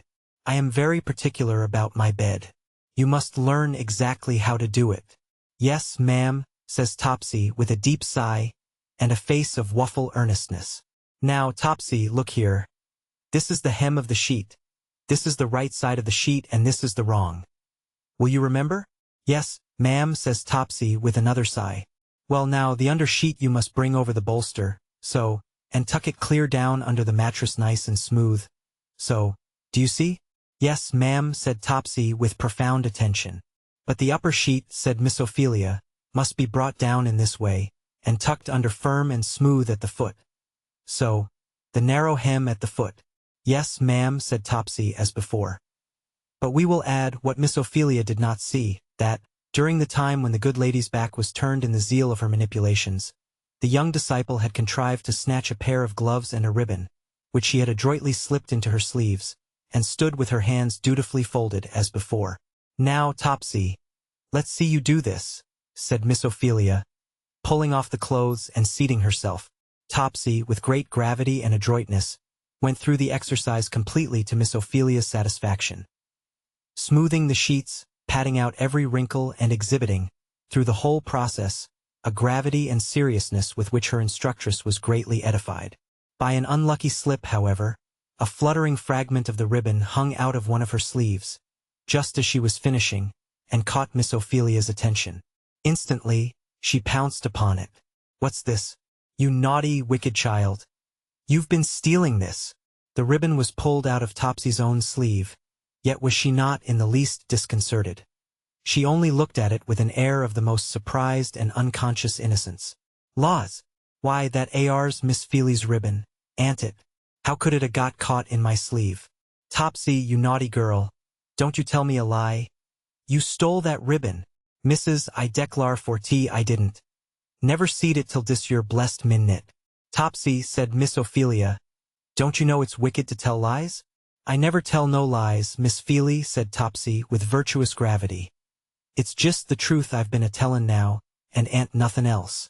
Topsy, I shall have to whip you if you tell lies so. Laws, missus, if you's to whip all day, couldn't say no other way, said Topsy, beginning to blubber. I never seed dat AR. It must 'a got caught in my sleeve. Miss Feely must have left it on the bed, and it got caught in the clothes and so got in my sleeve. Miss Ophelia was so indignant at the bare-faced lie that she caught the child and shook her. Don't you tell me that again. The shake brought the glove onto the floor from the other sleeve. There you, said Miss Ophelia, will you tell me now you didn't steal the ribbon? Topsy now confessed to the gloves, but still persisted in denying the ribbon. Now, Topsy, said Miss Ophelia, if you'll confess all about it, I won't whip you this time. Thus adjured, Topsy confessed to the ribbon and gloves, with waffle protestations of penitence. Well now, tell me. I know you must have taken other things since you have been in the house, for I let you run about all day yesterday. Now, tell me if you took anything, and I shan't whip you. Laws, missus, I took Miss Eva's red thing she wores on her neck. You did, you naughty child. Well, what else? I took Rosa's earrings. Them red ones. Go bring them to me this minute, both of 'em. Laws, missus, I can't. They burnt up. Burnt up. What a story. Go get 'em, or I'll whip you. Topsy, with loud protestations, and tears, and groans, declared that she could not. They burnt up. They was, what did you burn 'em for? Said Miss Ophelia. 'Cause I wicked. I is mighty wicked, anyhow. I can't help it. Just at this moment, Eva came innocently into the room, with the identical coral necklace on her neck. Why, Eva, where did you get your necklace? Said Miss Ophelia. Get it? Why, I've had it on all day, said Eva. Did you have it on yesterday? Yes. And what is funny, Auntie? I had it on all night. I forgot to take it off when I went to bed. Miss Ophelia looked perfectly bewildered. The more so as Rosa, at that instant, came into the room, with a basket of newly ironed linen poised on her head, and the coral eardrops shaking in her ears. I'm sure I can't tell anything what to do with such a child, she said in despair. What in the world did you tell me you took those things for, Topsy? Why, Mrs. said I must fess, and I couldn't think of nothing else to fess, said Topsy, rubbing her eyes. But, of course, I didn't want you to confess things you didn't do, said Miss Ophelia. That's telling a lie just as much as the other. Laws now, is it? Said Topsy, with an air of innocent wonder. La, there ain't any such thing as truth in that limb, said Rosa, looking indignantly at Topsy. If I was Mossar Street Clare, I'd whip her till the blood run. I'd let her catch it. No, no, Rosa, said Eva with an air of command, which the child could assume at times. You mustn't talk so, Rosa. I can't bear to hear it. La sakes, Miss Eva, you so good you don't know nothing how to get along with niggers. There's no way but to cut 'em well up, I tell ye. Rosa, said Eva, hush, don't you say another word of that sort. And the eye of the child flashed, and her cheek deepened its color. Rosa was cowed in a moment. Miss Eva has got the Street Clare blood in her, that's plain. She can speak, for all the world, just like her papa, she said, as she passed out of the room. Eva stood looking at Topsy.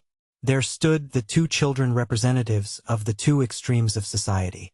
The fair, high-bred child, with her golden head, her deep eyes, her spiritual, noble brow, and prince-like movements, and her black, keen, subtle, cringing, yet acute neighbor.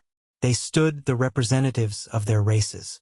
The Saxon, born of ages of cultivation, command, education, physical and moral eminence. The Afric, born of ages of oppression, submission, ignorance, toil and vice. Something, perhaps, of such thoughts struggled through Eva's mind. But a child's thoughts are rather dim, undefined instincts, and in Eva's noble nature many such were yearning and working, for which she had no power of utterance. When Miss Ophelia expatiated on Topsy's naughty, wicked conduct, the child looked perplexed and sorrowful, but said, sweetly, Poor Topsy, why need you steal? You're going to be taken good care of now. I'm sure I'd rather give you anything of mine than have you steal it.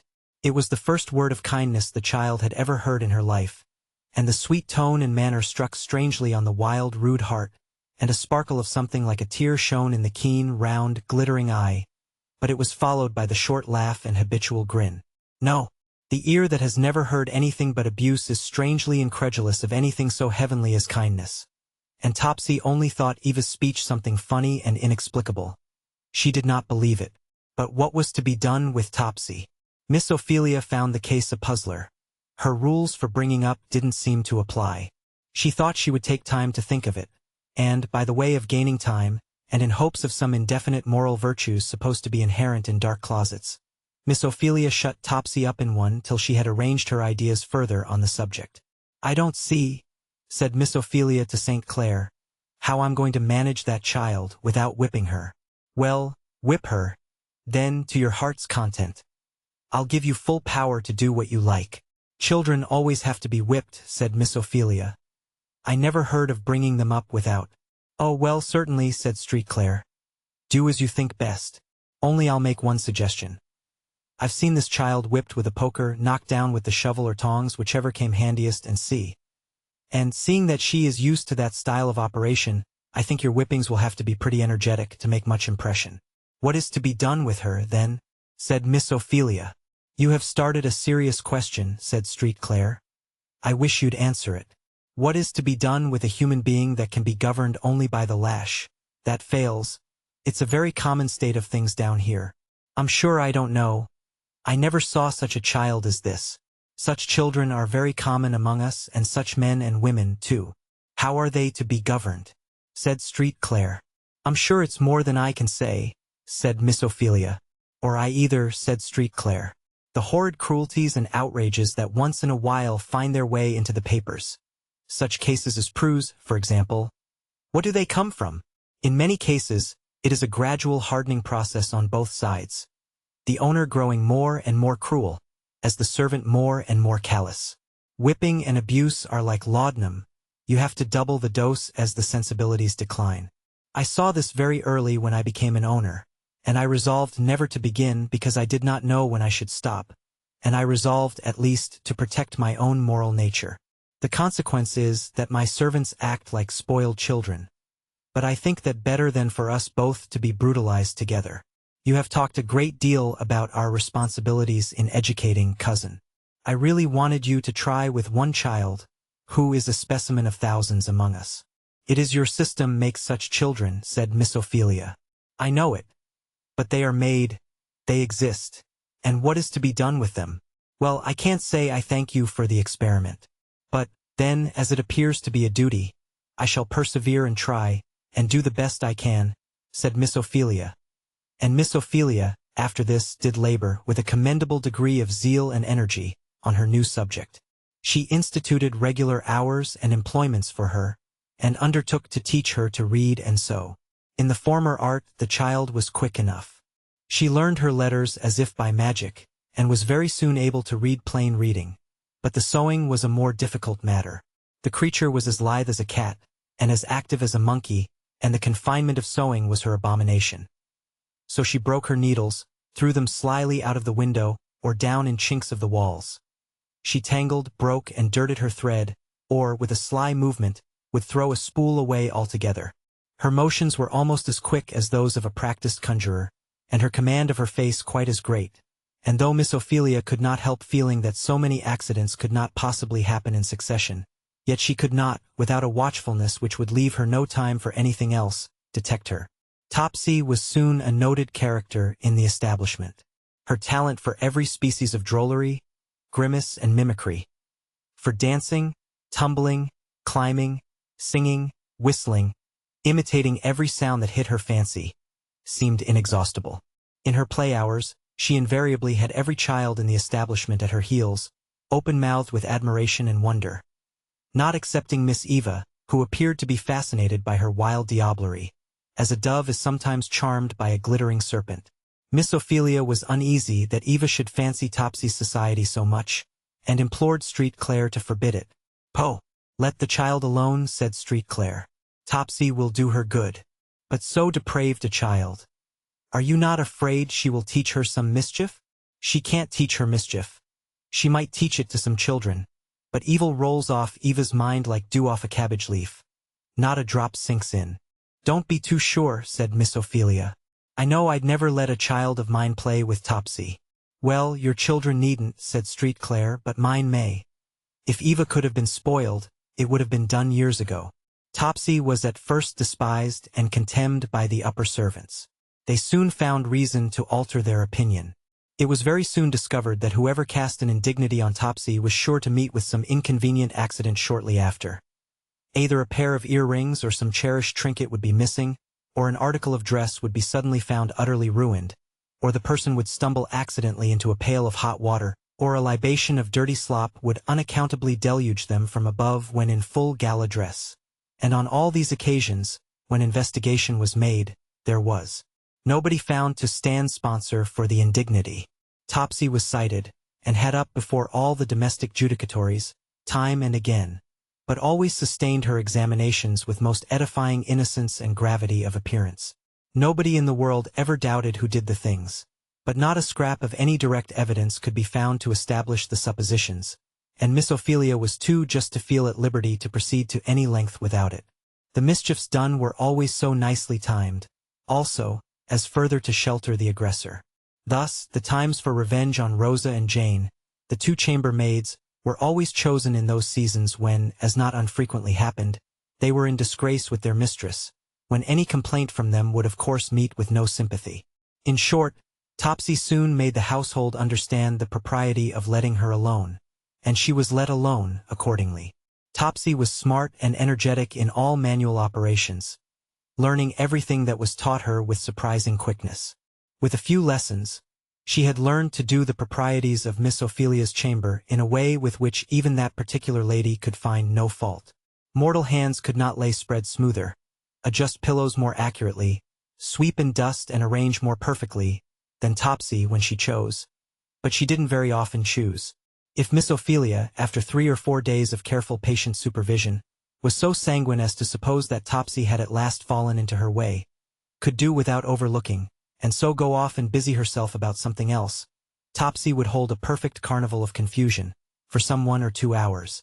Instead of making the bed, she would amuse herself with pulling off the pillowcases, butting her woolly head among the pillows, till it would sometimes be grotesquely ornamented with feathers sticking out in various directions.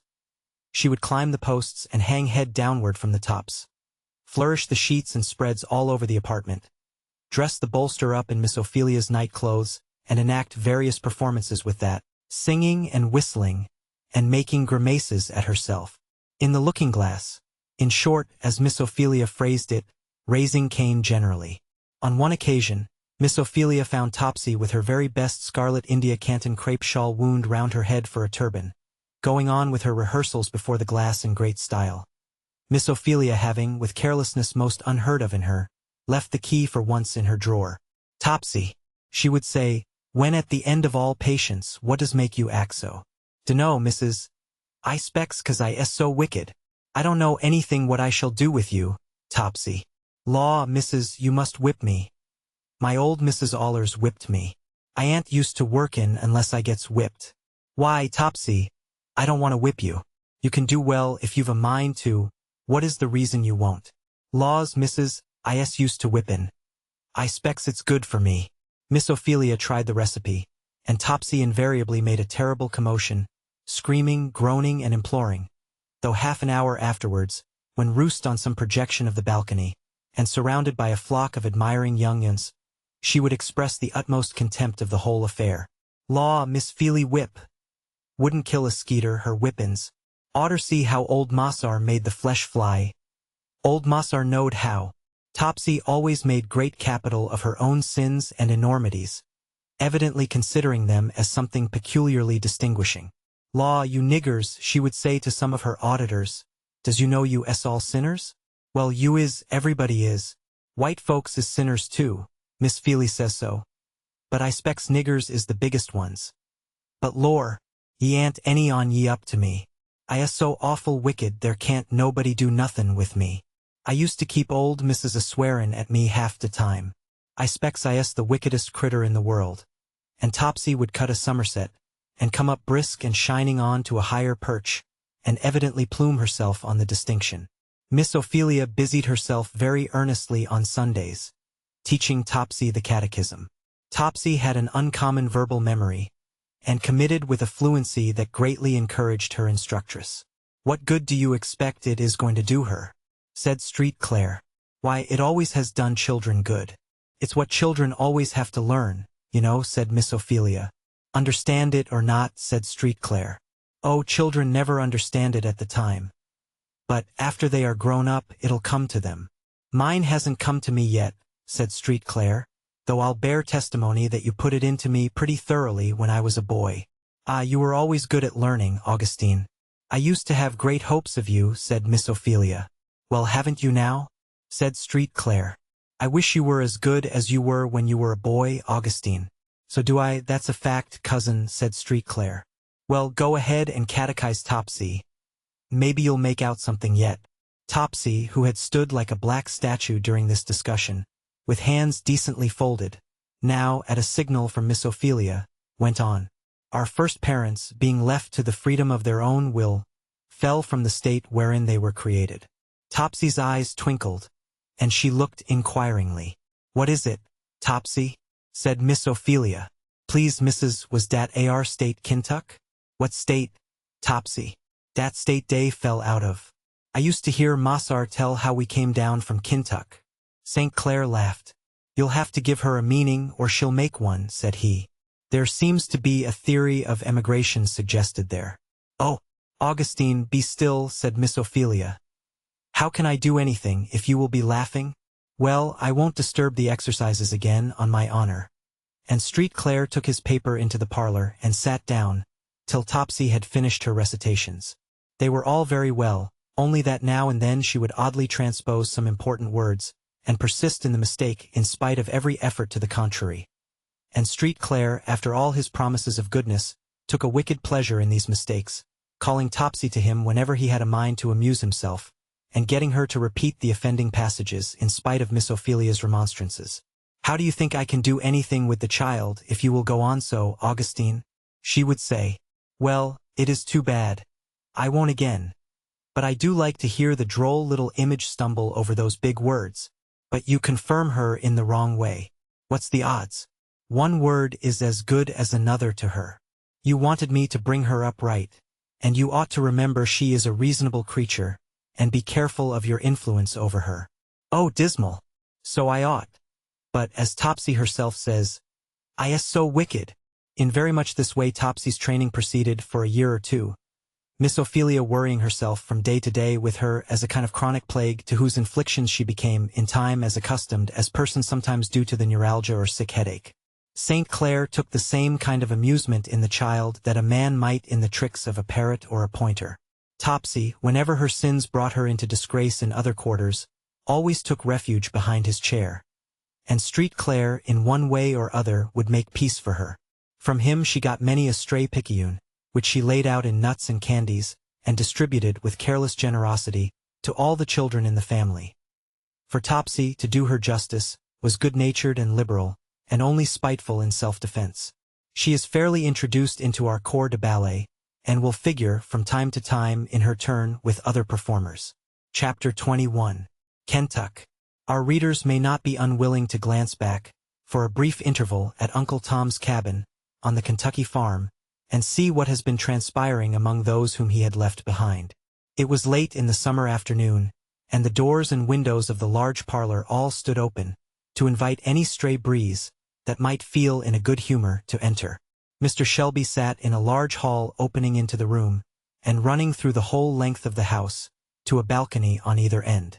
Leisurely tipped back on one chair, with his heels in another, he was enjoying his after-dinner cigar. Mrs. Shelby sat in the door, busy about some fine sewing. She seemed like one who had something on her mind, which she was seeking an opportunity to introduce.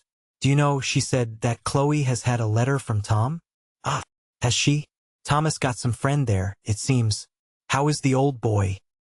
"He has been bought by a very fine family, I should think," said Mrs. Shelby. "Is kindly treated, and has not much to do." "Ah, well, I'm glad of it. Very glad, said Mr. Shelby heartily. Tom, I suppose, will get reconciled to a southern residence. Hardly want to come up here again.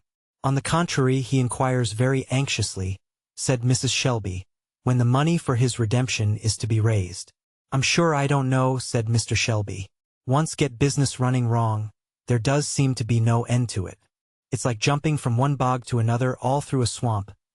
Borrow of one to pay another, and then borrow of another to pay one. And these confounded notes falling due before a man has time to smoke a cigar and turn round. Dunning letters and dunning messages, all scamper and hurry-scurry. It does seem to me, my dear, that something might be done to straighten matters. Suppose we sell off all the horses and sell one of your farms and pay up square. Oh, ridiculous, Emily! You are the finest woman in Kentucky. But still you haven't sense to know that you don't understand business. Women never do and never can. But, at least, said Mrs. Shelby, could not you give me some little insight into yours? A list of all your debts, at least, and of all that is owed to you, and let me try and see if I can't help you to economize. Oh, bother! Don't plague me, Emily. I can't tell exactly. I know somewhere about what things are likely to be. But there's no trimming and squaring my affairs, as Chloe trims crust off her pies. You don't know anything about business, I tell you. And Mr. Shelby, not knowing any other way of enforcing his ideas, raised his voice. A mode of arguing very convenient and convincing, when a gentleman is discussing matters of business with his wife. Mrs. Shelby ceased talking, with something of a sigh. The fact was, that though her husband had stated she was a woman, she had a clear, energetic, practical mind, and a force of character every way superior to that of her husband. So that it would not have been so very absurd a supposition, to have allowed her capable of managing, as Mr. Shelby supposed. Her heart was set on performing her promise to Tom and Aunt Chloe, and she sighed as discouragements thickened around her. Don't you think we might in some way contrive to raise that money? Poor Aunt Chloe. Her heart is so set on it. I'm sorry if it is. I think I was premature in promising. I'm not sure now, but it's the best way to tell Chloe, and let her make up her mind to it. Tom'll have another wife in a year or two, and she had better take up with somebody else. Mr. Shelby, I have taught my people that their marriages are as sacred as ours. I never could think of giving Chloe such advice. It's a pity, wife, that you have burdened them with a morality above their condition and prospects. I always thought so. It's only the morality of the Bible, Mr. Shelby. Well, Emily, I don't pretend to interfere with your religious notions. Only they seem extremely unfitted for people in that condition. They are, indeed, said Mrs. Shelby, and that is why, from my soul, I hate the whole thing. I tell you, my dear, I cannot absolve myself from the promises I make to these helpless creatures. If I can get the money no other way, I will take music scholars. I could get enough, I know, and earn the money myself. You wouldn't degrade yourself that way, Emily? I never could consent to it. Degrade? Would it degrade me as much as to break my faith with the helpless? No, indeed. Well, you are always heroic and transcendental, said Mr. Shelby, but I think you had better think before you undertake such a piece of quixotism. Here the conversation was interrupted by the appearance of Aunt Chloe, at the end of the veranda. If you please, Mrs., said she. Well, Chloe, what is it? Said her mistress, rising, and going to the end of the balcony. If Mrs. would come and look at dis your lotto poetry. Chloe had a particular fancy for calling poultry poetry, an application of language in which she always persisted, notwithstanding frequent corrections and advisings from the young members of the family. La sakes, she would say, I can't see. One jas good as toi. Poetry soothin' good anyhow, and so poetry Chloe continued to call it. Mrs. Shelby smiled as she saw a prostrate lot of chickens and ducks, over which Chloe stood, with a very grave face of consideration. I'm a-thinkin' whether Mrs. would be a-havin' a chicken pie o' this year. Really, Aunt Chloe, I don't much care. Serve them any way you like. Chloe stood handling them over abstractedly. It was quite evident that the chickens were not what she was thinking of. At last, with the short laugh with which her tribe often introduce a doubtful proposal, she said, Laws me, Mrs., what should Massar and Mrs. be a-troublin' theirselves 'bout de money, and not a-usin' what's right in der hands? And Chloe laughed again.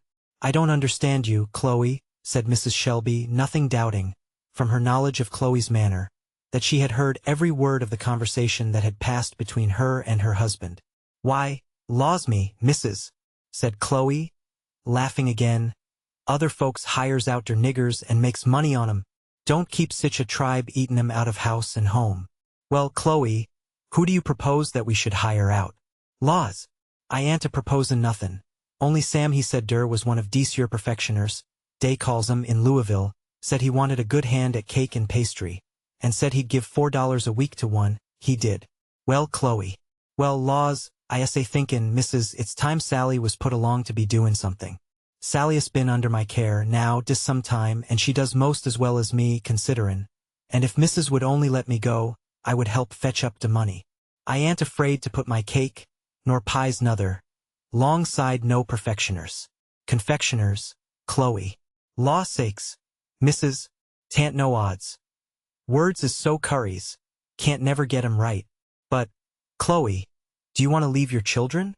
"Laws, missus, de boys is big enough to do day's works. Day does well enough, and Sally, she'll take de baby. She's such a pert young un, she won't take no lookin' arter. Louisville is a good way off." "Law sakes, who's afeard?" "It's down river, summer near my old man, perhaps?" said Chloe, speaking the last in the tone of a question, and looking at Mrs. Shelby. "No, Chloe. It's many 100 miles off," said Mrs. Shelby. Chloe's countenance fell. "Never mind. Your going there shall bring you nearer, Chloe. Yes, you may go, and your wages shall every cent of them be laid aside for your husband's redemption." As when a bright sunbeam turns a dark cloud to silver, so Chloe's dark face brightened immediately. It really shone. "Laws, if missus isn't too good. I was thinking of dat ar very thing, 'cause I shouldn't need no clothes, nor shoes, nor nothin'. I could save every cent." "How many weeks is der in a year, missus?" 52, said Mrs. Shelby. "Laws, now dear is, and $4 for each on 'em. Why, how much dat ar be?" $208, said Mrs. Shelby. "Why," said Chloe with an accent of surprise and delight. "And how long would it take me to work it out, missus?" "Some 4 or 5 years, Chloe. But then you needn't do it all. I shall add something to it. I wouldn't hear to missus givin' lessons nor nothin'. Massa's quite right in dat ar. Tea wouldn't do no ways. I hope none our family ever be brought to dat ar, while I es got hands." "Don't fear, Chloe. I'll take care of the honor of the family," said Mrs. Shelby, smiling. "But when do you expect to go?" "Well, I want 'spectin' nothin'. Only Sam, he's a-gwine to de river with some colts, and he said I could go 'long with him, so I jest put my things together. If missus was willin', I'd go with Sam tomorrow morning, if missus would write my pass, and write me a commendation." "Well, Chloe, I'll attend to it if Mr. Shelby has no objections. I must speak to him." Mrs. Shelby went upstairs, and Aunt Chloe, delighted, went out to her cabin, to make her preparation. "Law sakes, Mas'r George, he didn't know I es a-gwine to Louisville tomorrow," she said to George as entering her cabin. He found her busy in sorting over her baby's clothes. "I thought I'd jest look over Sis's things, and get 'em straightened up. But I'm gwine, Mas'r George. Gwine to have $4 a week, and missus is gwine to lay it all up, to buy back my old man agin." "Phew," said George, "here's a stroke of business, to be sure. How are you going?" "Tomorrow, wid Sam. And now, Mas'r George, I knows you'll jest sit down and write to my old man, and tell him all about it. Won't ye?" "To be sure," said George. "Uncle Tom'll be right glad to hear from us. I'll go right in the house for paper and ink, and then, Aunt Chloe, I can tell about the new colts and all." Sartin, Mas'r George. You go long, and I'll get ye up a bit o' chicken or some sich. You won't have many more suppers wid your poor old auntie." Chapter 22. The grass withereth, the flower fadeth. Life passes with us all a day at a time. So it passed with our friend Tom, till 2 years were gone. Though parted from all his soul held dear, and though often yearning for what lay beyond, still was he never positively and consciously miserable.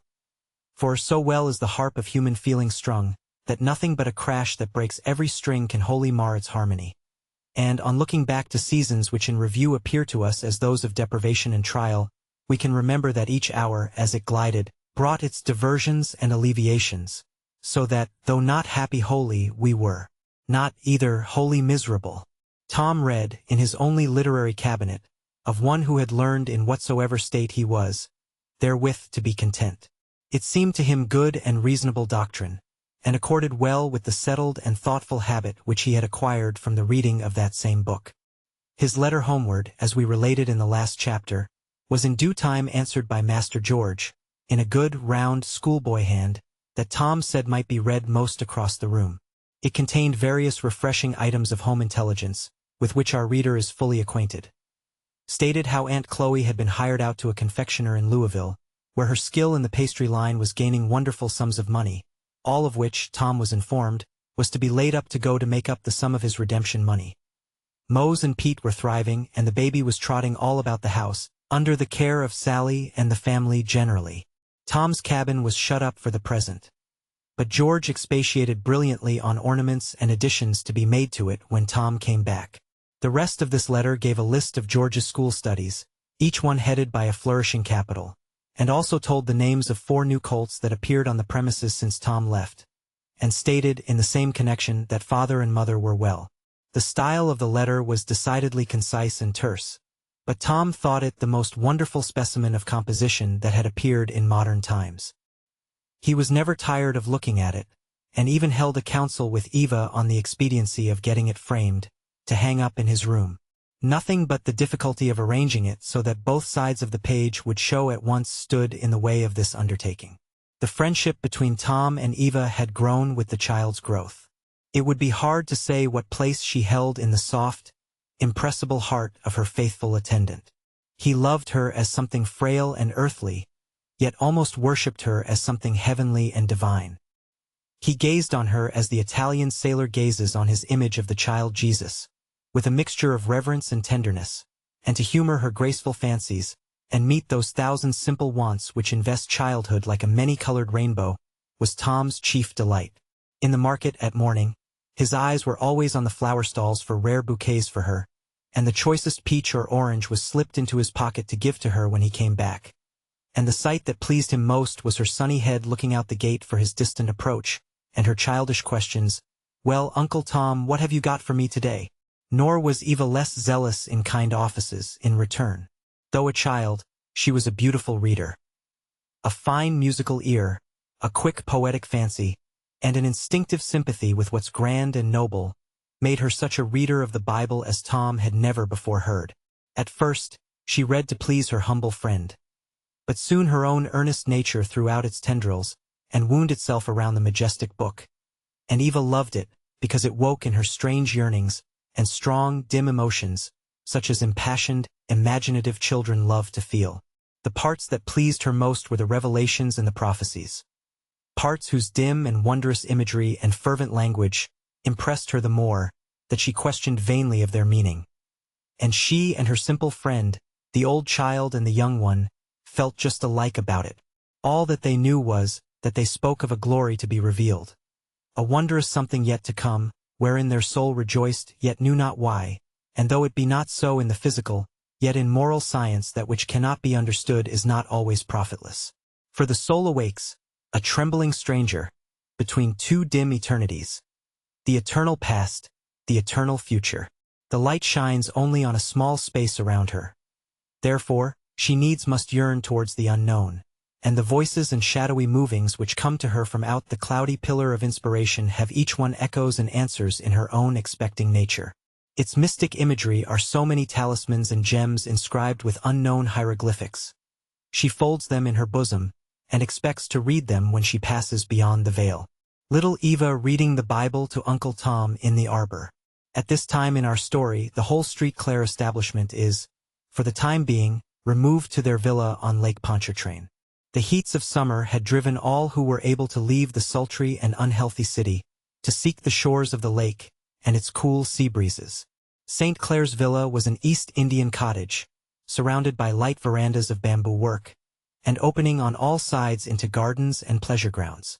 The common sitting room opened on to a large garden, fragrant with every picturesque plant and flower of the tropics, where winding paths ran down to the very shores of the lake, whose silvery sheet of water lay there, rising and falling in the sunbeams. a picture never for an hour the same, yet every hour more beautiful. It is now one of those intensely golden sunsets which kindles the whole horizon into one blaze of glory, and makes the water another sky.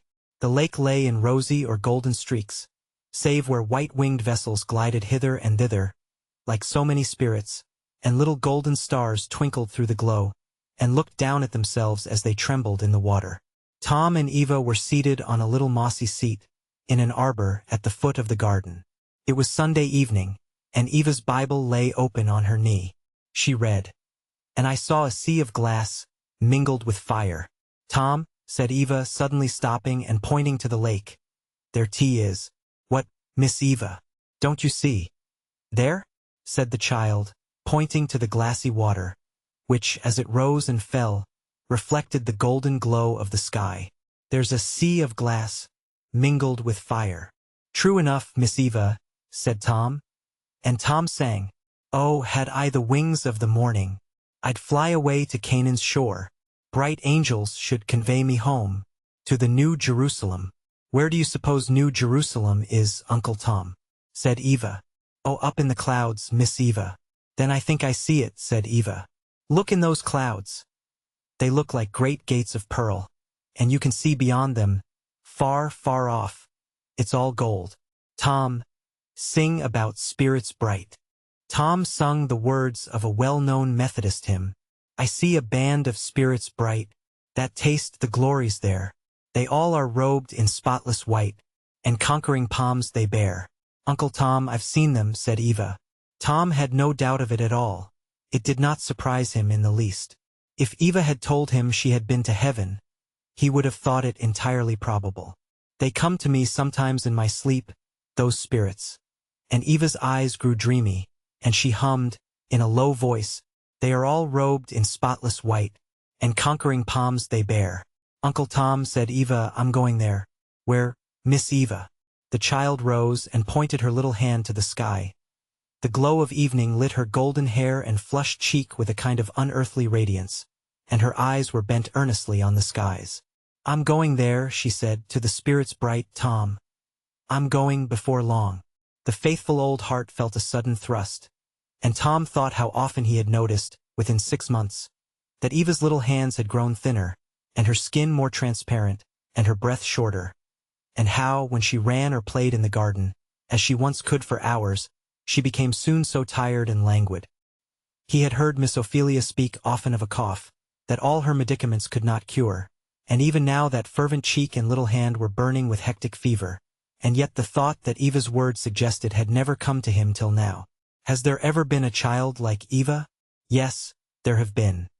But their names are always on gravestones, and their sweet smiles, their heavenly eyes, their singular words and ways, are among the buried treasures of yearning hearts. In how many families do you hear the legend that all the goodness and graces of the living are nothing to the peculiar charms of one who is not? It is as if heaven had an especial band of angels, whose office it was to sojourn for a season here, and endear to them the wayward human heart, that they might bear it upward with them in their homeward flight.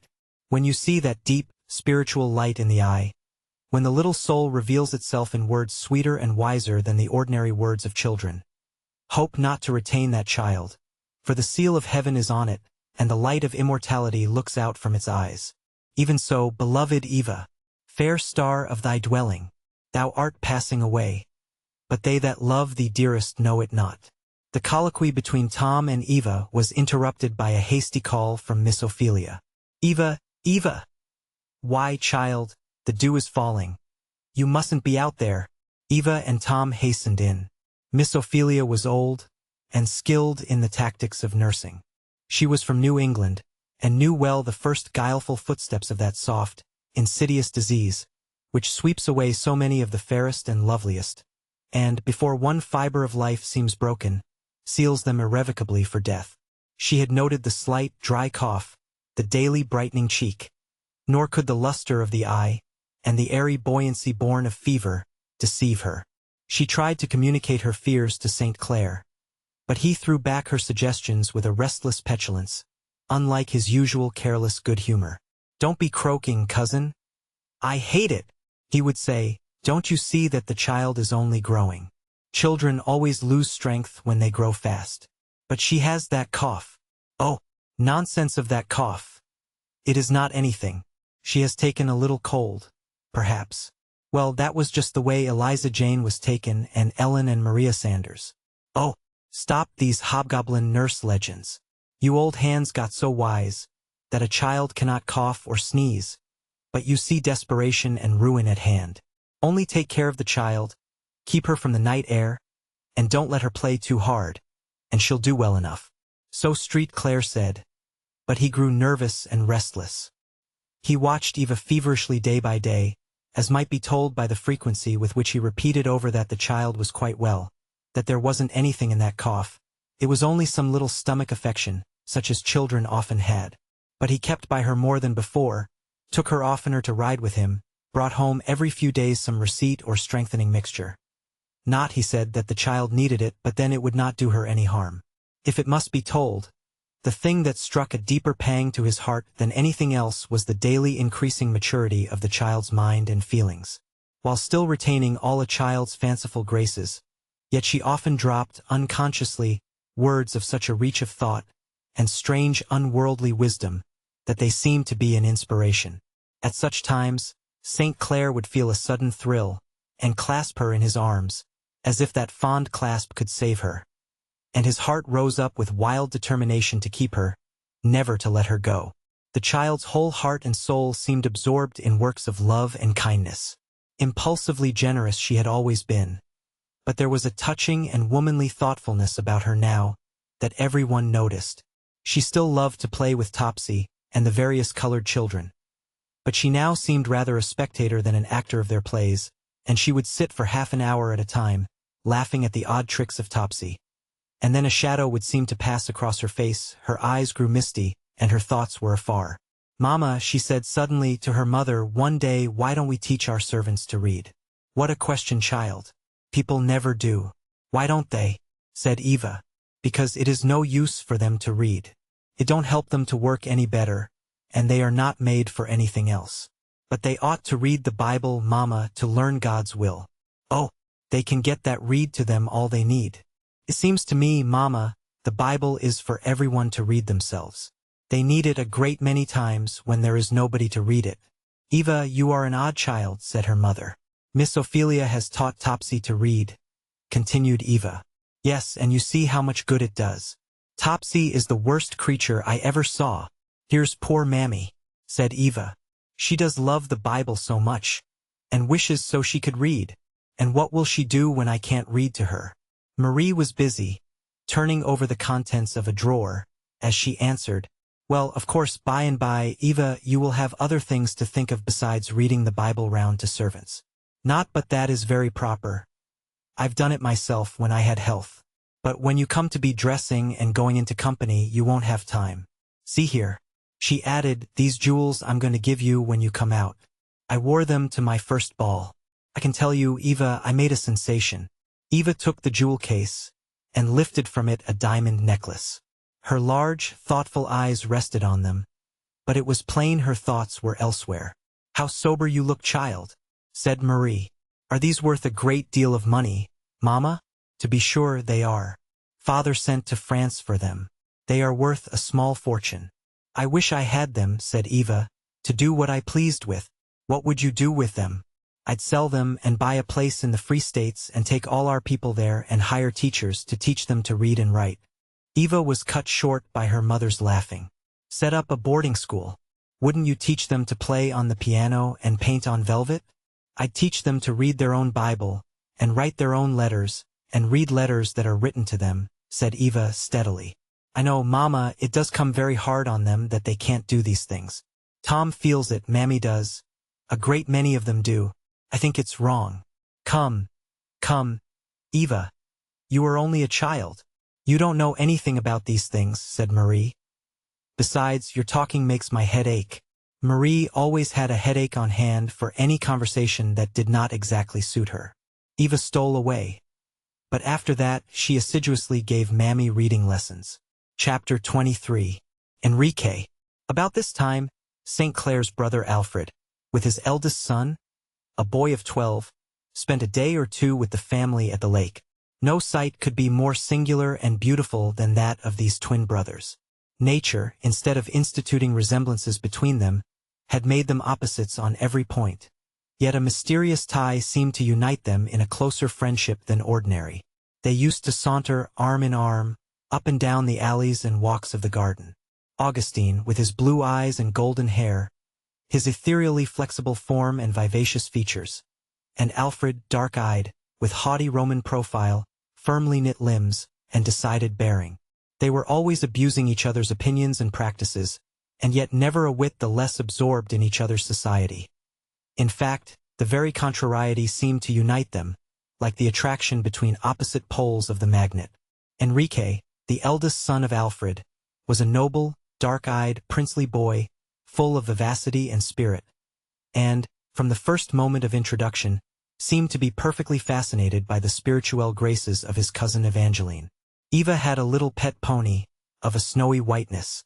It was easy as a cradle and as gentle as its little mistress, and this pony was now brought up to the back veranda by Tom, while a little mulatto boy of about 13 led along a small black Arabian, which had just been imported at a great expense for Enrique. Enrique had a boy's pride in his new possession, and, as he advanced and took the reins out of the hands of his little groom, he looked carefully over him and his brow darkened. "What's this, Dodo, you little lazy dog? You haven't rubbed my horse down this morning." "Yes, Massar," said Dodo submissively. "He got that dust on his own self." "You rascal! Shut your mouth," said Enrique, violently raising his riding whip. "How dare you speak?" The boy was a handsome, bright-eyed mulatto, of just Enrique's size, and his curling hair hung round a high, bold forehead. He had white blood in his veins, as could be seen by the quick flush in his cheek, and the sparkle of his eye, as he eagerly tried to speak. "Massar Enrique," he began. Enrique struck him across the face with his riding whip, and, seizing one of his arms, forced him onto his knees, and beat him till he was out of breath. "There, you impudent dog! Now will you learn not to answer back when I speak to you? Take the horse back and clean him properly. I'll teach you your place." "Young Massar," said Tom, I specs what he was gwine to say was, that the horse would roll when he was bringing him up from the stable. "He's so full of spirits. That's the way he got that dirt on him. I look to his cleaning." "You hold your tongue till you're asked to speak," said Enrique, turning on his heel, and walking up the steps to speak to Eva, who stood in her riding dress. "Dear cousin, I'm sorry this stupid fellow has kept you waiting," he said.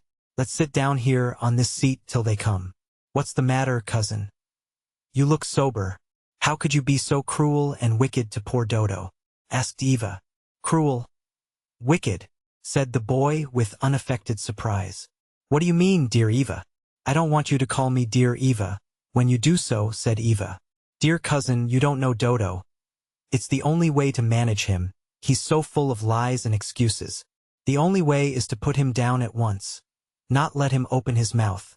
That's the way Papa manages." But Uncle Tom said it was an accident, and he never tells what isn't true. "He's an uncommon old nigger." "Then," said Enrique, "Dodo will lie as fast as he can speak. You frighten him into deceiving, if you treat him so. Why, Eva, you've really taken such a fancy to Dodo, that I shall be jealous. But you beat him, and he didn't deserve it. Oh well, it may go for some time when he does and don't get it. A few cuts never come amiss with Dodo. He's a regular spirit, I can tell you. But I won't beat him again before you, if it troubles you." Eva was not satisfied, but found it in vain to try to make her handsome cousin understand her feelings. Dodo soon appeared with the horses. "Well, Dodo, you've done pretty well this time," said his young master with a more gracious air. "Come now and hold Miss Eva's horse while I put her on to the saddle." Dodo came and stood by Eva's pony. His face was troubled. His eyes looked as if he had been crying. Enrique, who valued himself on his gentlemanly adroitness in all matters of gallantry, soon had his fair cousin in the saddle, and, gathering the reins, placed them in her hands. But Eva bent to the other side of the horse, where Dodo was standing, and said, as he relinquished the reins, "That's a good boy, Dodo." "Thank you." Dodo looked up in amazement into the sweet young face. The blood rushed to his cheeks, and the tears to his eyes. "Here, Dodo," said his master imperiously, Dodo sprang and held the horse, while his master mounted. "There's a picayune for you to buy candy with, Dodo," said Enrique. "Go get some." And Enrique cantered down the walk after Eva. Dodo stood looking after the two children. One had given him money, and one had given him what he wanted far more.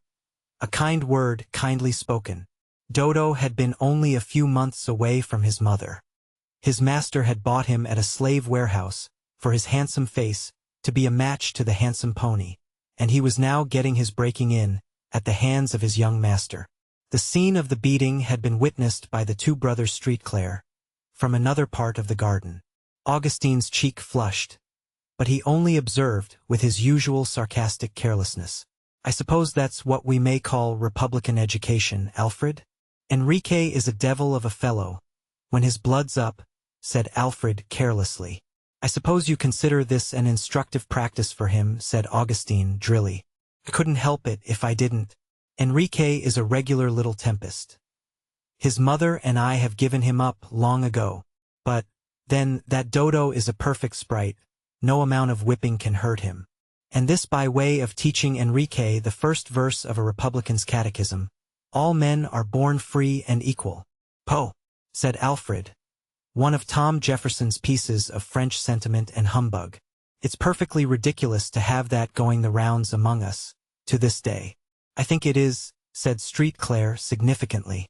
"Because," said Alfred, "we can see plainly enough that all men are not born free, nor born equal. They are born anything else. For my part, I think half this Republican talk sheer humbug. It is the educated, the intelligent, the wealthy, the refined, who ought to have equal rights and not the canaille." "If you can keep the canaille of that opinion," said Augustine. "They took their turn once in France. Of course, they must be kept down, consistently, steadily, as I should," said Alfred, setting his foot hard down as if he were standing on somebody. "It makes a terrible slip when they get up," said Augustine. "In St. Domingo, for instance." "Poh!" said Alfred, "we'll take care of that in this country. We must set our face against all this educating, elevating talk that is getting about now. The lower class must not be educated." "That is past praying for," said Augustine. "Educated they will be, and we have only to say how. Our system is educating them in barbarism and brutality. We are breaking all humanizing ties, and making them brute beasts. And, if they get the upper hand, such we shall find them." "They shall never get the upper hand," said Alfred. "That's right," said Streetclair. "Put on the steam, fasten down the escape valve, and sit on it and see where you'll land." "Well," said Alfred, "we will see. I'm not afraid to sit on the escape valve as long as the boilers are strong and the machinery works well." The nobles in Louis XVI. Time thought just so, and Austria and Pius IX. think so now, and some pleasant morning you may all be caught up to meet each other in the air, when the boilers burst. "Dies declarabit," said Alfred, laughing. "I tell you," said Augustine, "if there is anything that is revealed with the strength of a divine law in our times, it is that the masses are to rise, and the underclass become the upper one." "That's one of your red Republican humbugs. Augustine, why didn't you ever take to the stump? You'd make a famous stump orator." "Well, I hope I shall be dead before this millennium of your greasy masses comes on." "Greasy or not greasy, they will govern you, when their time comes," said Augustine, "and they will be just such rulers as you make them." The French noblesse chose to have the people sans culottes, and they had sans culotte governors to their heart's content. The people of Haiti. "Oh, come, Augustine, as if we hadn't had enough of that abominable, contemptible Haiti. The Haitians were not Anglo-Saxons. If they had been, there would have been another story. The Anglo-Saxon is the dominant race of the world, and is to be so. In August 1791, as a consequence of the French Revolution, the black slaves and mulattoes on Haiti rose in revolt against the whites, and in the period of turmoil that followed, enormous cruelties were practiced by both sides. The Emperor Dessalines, come to power in 1804, massacred all the whites on the island. Haitian bloodshed became an argument to show the barbarous nature of the Negro, a doctrine Wendell Phillips sought to combat in his celebrated lecture on Toussaint Louverture. "Well, there is a pretty fair infusion of Anglo-Saxon blood among our slaves now," said Augustine. There are plenty among them who have only enough of the African to give a sort of tropical warmth and fervor to our calculating firmness and foresight. If ever the San Domingo hour comes, Anglo-Saxon blood will lead on the day.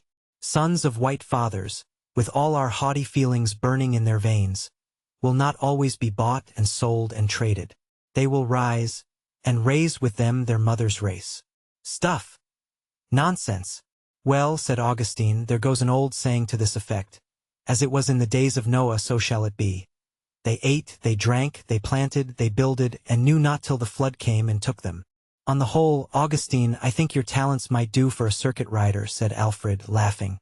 Never you fear for us. Possession is our 9 points. We've got the power. This subject race, said he, stamping firmly, is down and shall stay down. We have energy enough to manage our own powder. Sons trained like your Enrique will be grand guardians of your powder magazines, said Augustine, so cool and self-possessed. The proverb says, they that cannot govern themselves cannot govern others. There is a trouble there, said Alfred thoughtfully. There's no doubt that our system is a difficult one to train children under. It gives too free scope to the passions, altogether, which in our climate are hot enough. I find trouble with Enrique. The boy is generous and warm-hearted, but a perfect firecracker when excited. I believe I shall send him north for his education, where obedience is more fashionable, and where he will associate more with equals, and less with dependents. Since training children is the staple work of the human race, said Augustine, I should think it something of a consideration that our system does not work well there. It does not for some things, said Alfred. For others, again, it does.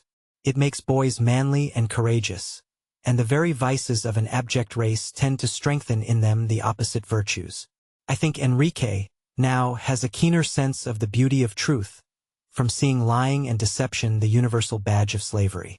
A Christian-like view of the subject, certainly, said Augustine. It's true, Christian-like or not, and is about as Christian-like as most other things in the world, said Alfred. That may be, said Street Clare. Well, there's no use in talking, Augustine. I believe we've been round and round this old track 500 times, more or less. What do you say to a game of backgammon?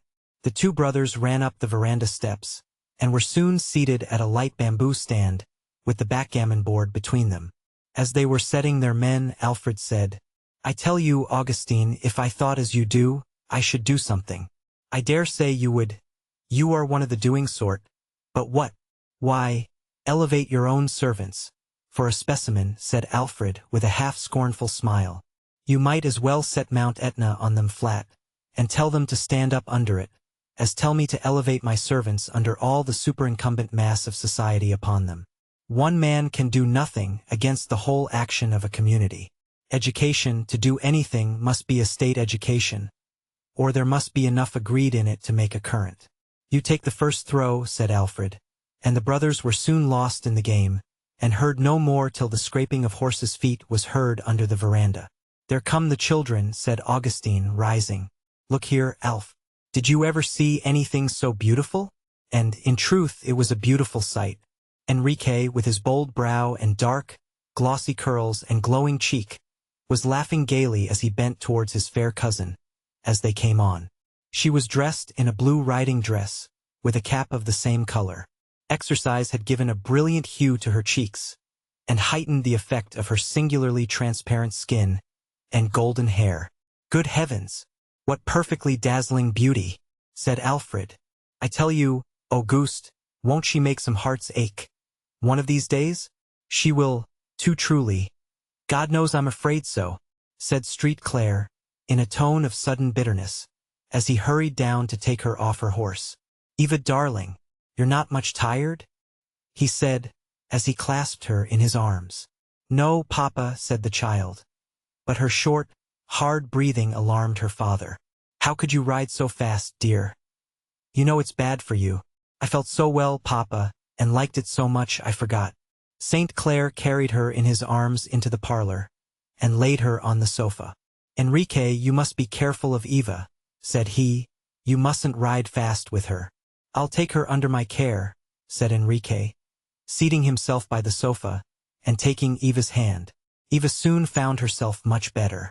Her father and uncle resumed their game, and the children were left together. "Do you know, Eva, I'm sorry Papa is only going to stay 2 days here, and then I shan't see you again for ever so long. If I stay with you, I try to be good, and not be cross to Dodo and so on. I don't mean to treat Dodo ill, but, I've got such a quick temper. I'm not really bad to him, though. I give him a picayune now and then, and you see he dresses well. I think, on the whole, Dodo's pretty well off. Would you think you were well off if there were not one creature in the world near you to love you? Well, of course not. And you have taken Dodo away from all the friends he ever had, and now he has not a creature to love him. Nobody can be good that way. Well, I can't help it, as I know of. I can't get his mother, and I can't love him myself, nor anybody else, as I know of." "Why can't you?" said Eva. "Love Dodo? Why, Eva, you wouldn't have me. I may like him well enough, but you don't love your servants." "I do indeed." "How odd. Don't the Bible say we must love everybody?" "Oh, the Bible! To be sure, it says a great many such things. But, then, nobody ever thinks of doing them. Eva, nobody does." Eva did not speak. Her eyes were fixed and thoughtful for a few moments. "At any rate," she said, "dear cousin, do love poor Dodo and be kind to him, for my sake. I could love anything, for your sake, dear cousin. For I really think you are the loveliest creature that I ever saw." And Enrique spoke with an earnestness that flushed his handsome face. Eva received it with perfect simplicity, without even a change of feature, merely saying, "I'm glad you feel so, dear Enrique. I hope you will remember." The dinner bell put an end to the interview. Chapter 24. Foreshadowings. 2 days after this, Alfred St. Clair and Augustine parted, and Eva, who had been stimulated by the society of her young cousin to exertions beyond her strength, began to fail rapidly. St. Clair was at last willing to call in medical advice, a thing from which he had always shrunk, because it was the admission of an unwelcome truth. But, for a day or two, Eva was so unwell as to be confined to the house, and the doctor was called. Marie St. Clair had taken no notice of the child's gradually decaying health and strength, because she was completely absorbed in studying out 2 or 3 new forms of disease to which she believed she herself was a victim. It was the first principle of Marie's belief that nobody ever was or could be so great a sufferer as herself, and therefore she always repelled quite indignantly any suggestion that anyone around her could be sick. She was always sure, in such a case, that it was nothing but laziness or want of energy, and that, if they had had the suffering she had, they would soon know the difference. Miss Ophelia had several times tried to awaken her maternal fears about Eva, but to no avail. "I don't see as anything ails the child," she would say. "She runs about and plays, but she has a cough." "Cough? You don't need to tell me about a cough. I've always been subject to a cough all my days. When I was of Eva's age, they thought I was in a consumption. Night after night, Mammy used to sit up with me. Oh, Eva's cough is not anything, but she gets weak and is short-breathed. Law, I've had that years and years. It's only a nervous affection. But she sweats so, nights. Well, I have these 10 years. Very often, night after night, my clothes will be wringing wet. There won't be a dry thread in my nightclothes, and the sheets will be so that Mammy has to hang them up to dry. Eva doesn't sweat anything like that." Miss Ophelia shut her mouth for a season. But now that Eva was fairly and visibly prostrated, and a doctor called Marie all on a sudden, took a new turn. She knew it, she said. She always felt it, that she was destined to be the most miserable of mothers. Here she was, with her wretched health, and her only darling child going down to the grave before her eyes. And Marie routed up Mammy nights, and rumpused and scolded, with more energy than ever all day, on the strength of this new misery. "My dear Marie, don't talk so," said St. Clair. "You ought not to give up the case so at once. You have not a mother's feelings, St. Clair. You never could understand me. You don't now. But don't talk so, as if it were a gone case. I can't take it as indifferently as you can, St. Clair. If you don't feel when your only child is in this alarming state, I do. It's a blow too much for me, with all I was bearing before. It's true," said St. Clair, "that Eva is very delicate, that I always knew, and that she has grown so rapidly as to exhaust her strength. and that her situation is critical. But just now she is only prostrated by the heat of the weather, and by the excitement of her cousin's visit, and the exertions she made. The physician says there is room for hope. Well, of course, if you can look on the bright side, pray do. It's a mercy if people haven't sensitive feelings, in this world. I am sure I wish I didn't feel as I do. It only makes me completely wretched. I wish I could be as easy as the rest of you. And the rest of them had good reason to breathe the same prayer. For Marie paraded her new misery as the reason and apology for all sorts of inflictions on everyone about her. Every word that was spoken by anybody, everything that was done or was not done everywhere, was only a new proof that she was surrounded by hard-hearted, insensible beings, who were unmindful of her peculiar sorrows. Poor Eva heard some of these speeches, and nearly cried her little eyes out, in pity for her mamma, and in sorrow that she should make her so much distress. In a week or two, there was a great improvement of symptoms. One of those deceitful lulls, by which her inexorable disease so often beguiles the anxious heart, even on the verge of the grave. Eva's step was again in the garden. In the balconies, she played and laughed again, and her father, in a transport, declared that they should soon have her as hearty as anybody. Miss Ophelia and the physician alone felt no encouragement from this elusive truce. There was one other heart, too, that felt the same certainty, and that was the little heart of Eva. What is it that sometimes speaks in the soul so calmly, so clearly, that its earthly time is short? Is it the secret instinct of decaying nature, or the soul's impulsive throb, as immortality draws on? Be it what it may, it rested in the heart of Eva, a calm, sweet, prophetic certainty that heaven was near. Calm as the light of sunset, sweet as the bright stillness of autumn, there her little heart reposed, only troubled by sorrow for those who loved her so dearly. For the child, though nursed so tenderly, and though life was unfolding before her with every brightness that love and wealth could give, had no regret for herself in dying. In that book which she and her simple old friend had read so much together, she had seen and taken to her young heart the image of one who loved the little child, and, as she gazed and mused, he had ceased to be an image and a picture of the distant past, and come to be a living, all-surrounding reality.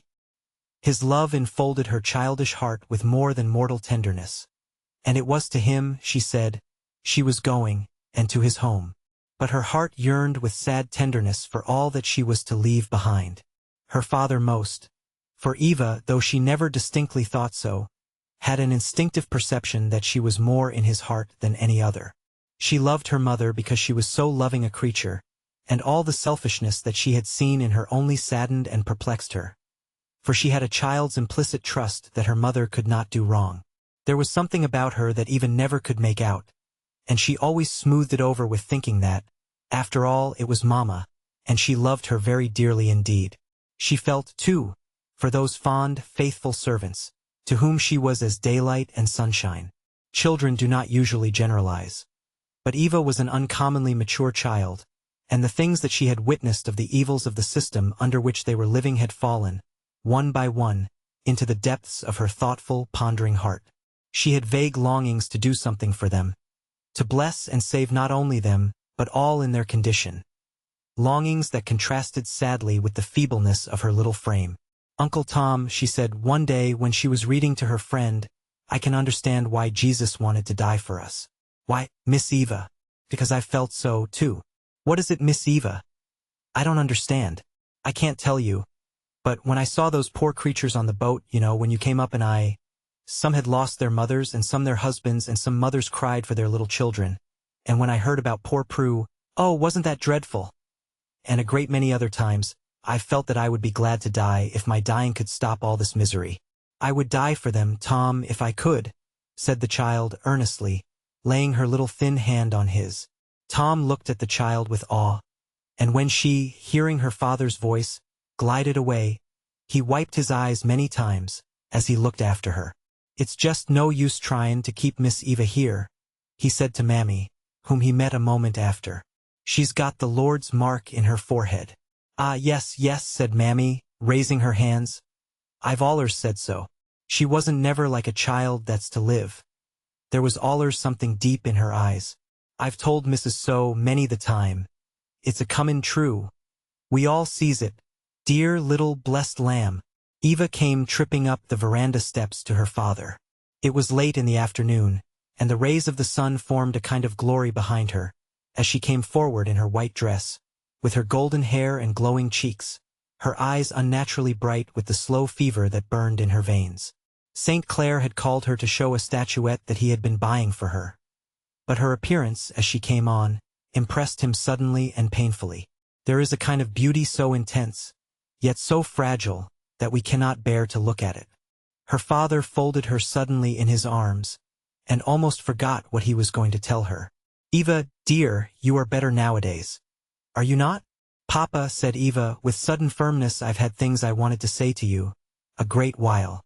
I want to say them now before I get weaker." St. Clair trembled as Eva seated herself in his lap. She laid her head on his bosom and said, "It's all no use, Papa, to keep it to myself any longer. The time is coming that I am going to leave you. I am going, and never to come back." And Eva sobbed. "Oh, now, my dear little Eva," said St. Clair, trembling as he spoke, but speaking cheerfully, "you've got nervous and low-spirited. You mustn't indulge such gloomy thoughts. See here, I've bought a statuette for you."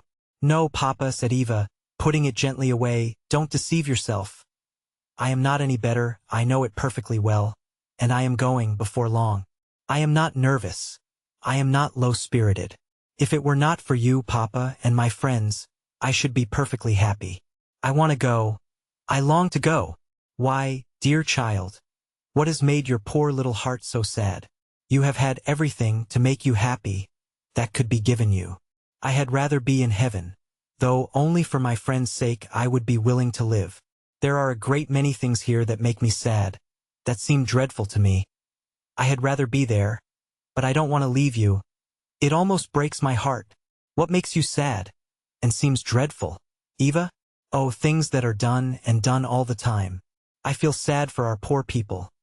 They love me dearly, and they are all good and kind to me. I wish, Papa, they were all free." "Why, Eva, child, don't you think they are well enough off now?"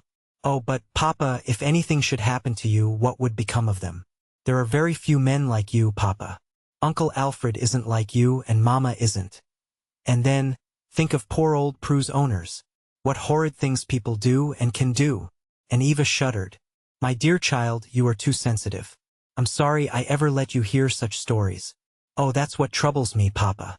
You want me to live so happy, and never to have any pain, never suffer anything, not even hear a sad story, when other poor creatures have nothing but pain and sorrow all their lives. It seems selfish. I ought to know such things, I ought to feel about them. Such things always sunk into my heart. They went down deep.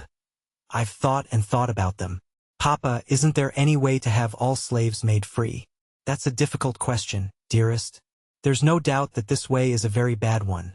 A great many people think so. I do myself. I heartily wish that there were not a slave in the land. But then I don't know what is to be done about it. Papa, you are such a good man, and so noble and kind, and you always have a way of saying things that is so pleasant. Couldn't you go all round and try to persuade people to do right about this? When I am dead, Papa, then you will think of me and do it for my sake." "I would do it if I could." "When you are dead, Eva," said St. Clair passionately. "Oh, child, don't talk to me so. You are all I have on earth." Poor old Prue's child was all that she had. And yet she had to hear it crying, and she couldn't help it. "Papa, these poor creatures love their children as much as you do me. Oh, do something for them. There's poor Mammy loves her children. I've seen her cry when she talked about them. And Tom loves his children. And it's dreadful, Papa, that such things are happening all the time." There, darling," said St. Clair soothingly. "Only don't distress yourself, don't talk of dying, and I will do anything you wish. And promise me, dear father, that Tom shall have his freedom as soon as—" She stopped and said, in a hesitating tone, "I am gone. Yes, dear, I will do anything in the world. Anything you could ask me to." "Dear Papa," said the child, laying her burning cheek against his, "how I wish we could go together." "Where, dearest?" said St. Clair. "To our Saviour's home. It's so sweet and peaceful there. It is all so loving there." The child spoke unconsciously, as of a place where she had often been. "Don't you want to go, Papa?" she said. St. Clair drew her closer to him, but was silent. "You will come to me," said the child, speaking in a voice of calm certainty which she often used unconsciously. "I shall come after you. I shall not forget you." The shadows of the solemn evening closed round them deeper and deeper, as St. Clair sat silently holding the little frail form to his bosom. He saw no more the deep eyes, but the voice came over him as a spirit voice, and, as in a sort of judgment vision, his whole past life rose in a moment before his eyes. His mother's prayers and hymns, his own early yearnings and aspirings for good, and, between them and this hour, years of worldliness and skepticism, and what man calls respectable living. We can think much, very much, in a moment. St. Clair saw and felt many things but spoke nothing, and, as it grew darker, he took his child to her bedroom, and, when she was prepared for rest, he sent away the attendants and rocked her in his arms, and sung to her till she was asleep. Chapter 25. The Little Evangelist. It was Sunday afternoon. St. Clair was stretched on a bamboo lounge in the veranda, solacing himself with a cigar. Marie lay reclined on a sofa, opposite the window opening on the veranda, closely secluded, under an awning of transparent gauze, from the outrages of the mosquitoes, and languidly holding in her hand an elegantly bound prayer book. She was holding it because it was Sunday, and she imagined she had been reading it, though, in fact, she had been only taking a succession of short naps with it open in her hand. Miss Ophelia, who, after some rummaging, had hunted up a small Methodist meeting within riding distance, had gone out, with Tom as driver, to attend it, and Eva had accompanied them. "I say, Augustine," said Marie after dozing a while, "I must send to the city after my old Dr. Posey. I'm sure I've got the complaint of the heart." "Well, why need you send for him?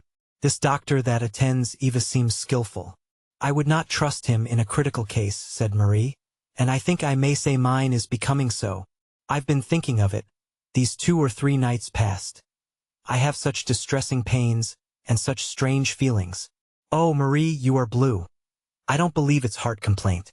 "I dare say you don't," said Marie. "I was prepared to expect that. You can be alarmed enough if Eva coughs, or has the least thing the matter with her. But you never think of me. If it's particularly agreeable to you to have heart disease, why, I'll try and maintain you have it," said St. Clair. "I didn't know it was." "Well, I only hope you won't be sorry for this, when it's too late," said Marie. "But, believe it or not, my distress about Eva, and the exertions I have made with that dear child, have developed what I have long suspected." What the exertions were which Marie referred to, it would have been difficult to state. St. Clair quietly made this commentary to himself, and went on smoking, like a hard-hearted wretch of a man as he was, till a carriage drove up before the veranda, and Eva and Miss Ophelia alighted. Miss Ophelia marched straight to her own chamber, to put away her bonnet and shawl, as was always her manner, before she spoke a word on any subject, while Eva came at St. Clair's call and was sitting on his knee, giving him an account of the services they had heard. They soon heard loud exclamations from Miss Ophelia's room, which, like the one in which they were sitting, opened on to the veranda, and violent reproof addressed to somebody. "What new witchcraft has Tops been brewing?" asked St. Clair. "That commotion is of her raising, I'll be bound." And, in a moment after, Miss Ophelia, in high indignation, came dragging the culprit along. "Come out here, now," she said. "I will tell your master." "What's the case now?" asked Augustine. "The case is, that I cannot be plagued with this child any longer. It's past all bearing. Flesh and blood cannot endure it. Here I locked her up and gave her a hymn to study. And what does she do but spy out where I put my key, and has gone to my bureau and got a bonnet trimming, and cut it all to pieces to make dolls' jackets. I never saw anything like it in my life." "I told you, cousin," said Marie, "that you'd find out that these creatures can't be brought up without severity." "If I had my way now," she said, looking reproachfully at St. Clair, "I'd send that child out and have her thoroughly whipped. I'd have her whipped till she couldn't stand." "I don't doubt it," said St. Clair. "Tell me of the lovely rule of woman. I never saw above a dozen women that wouldn't half kill a horse, or a servant, either, if they had their own way with them, let alone a man." "There is no use in this shilly-shally way of yours, St. Clair," said Marie. "Cousin is a woman of sense, and she sees it now as plain as I do. Miss Ophelia had just the capability of indignation that belongs to the thorough-paced housekeeper, and this had been pretty actively roused by the artifice and wastefulness of the child. In fact, many of my lady readers must own that they should have felt just so in her circumstances. But Marie's words went beyond her, and she felt less heat.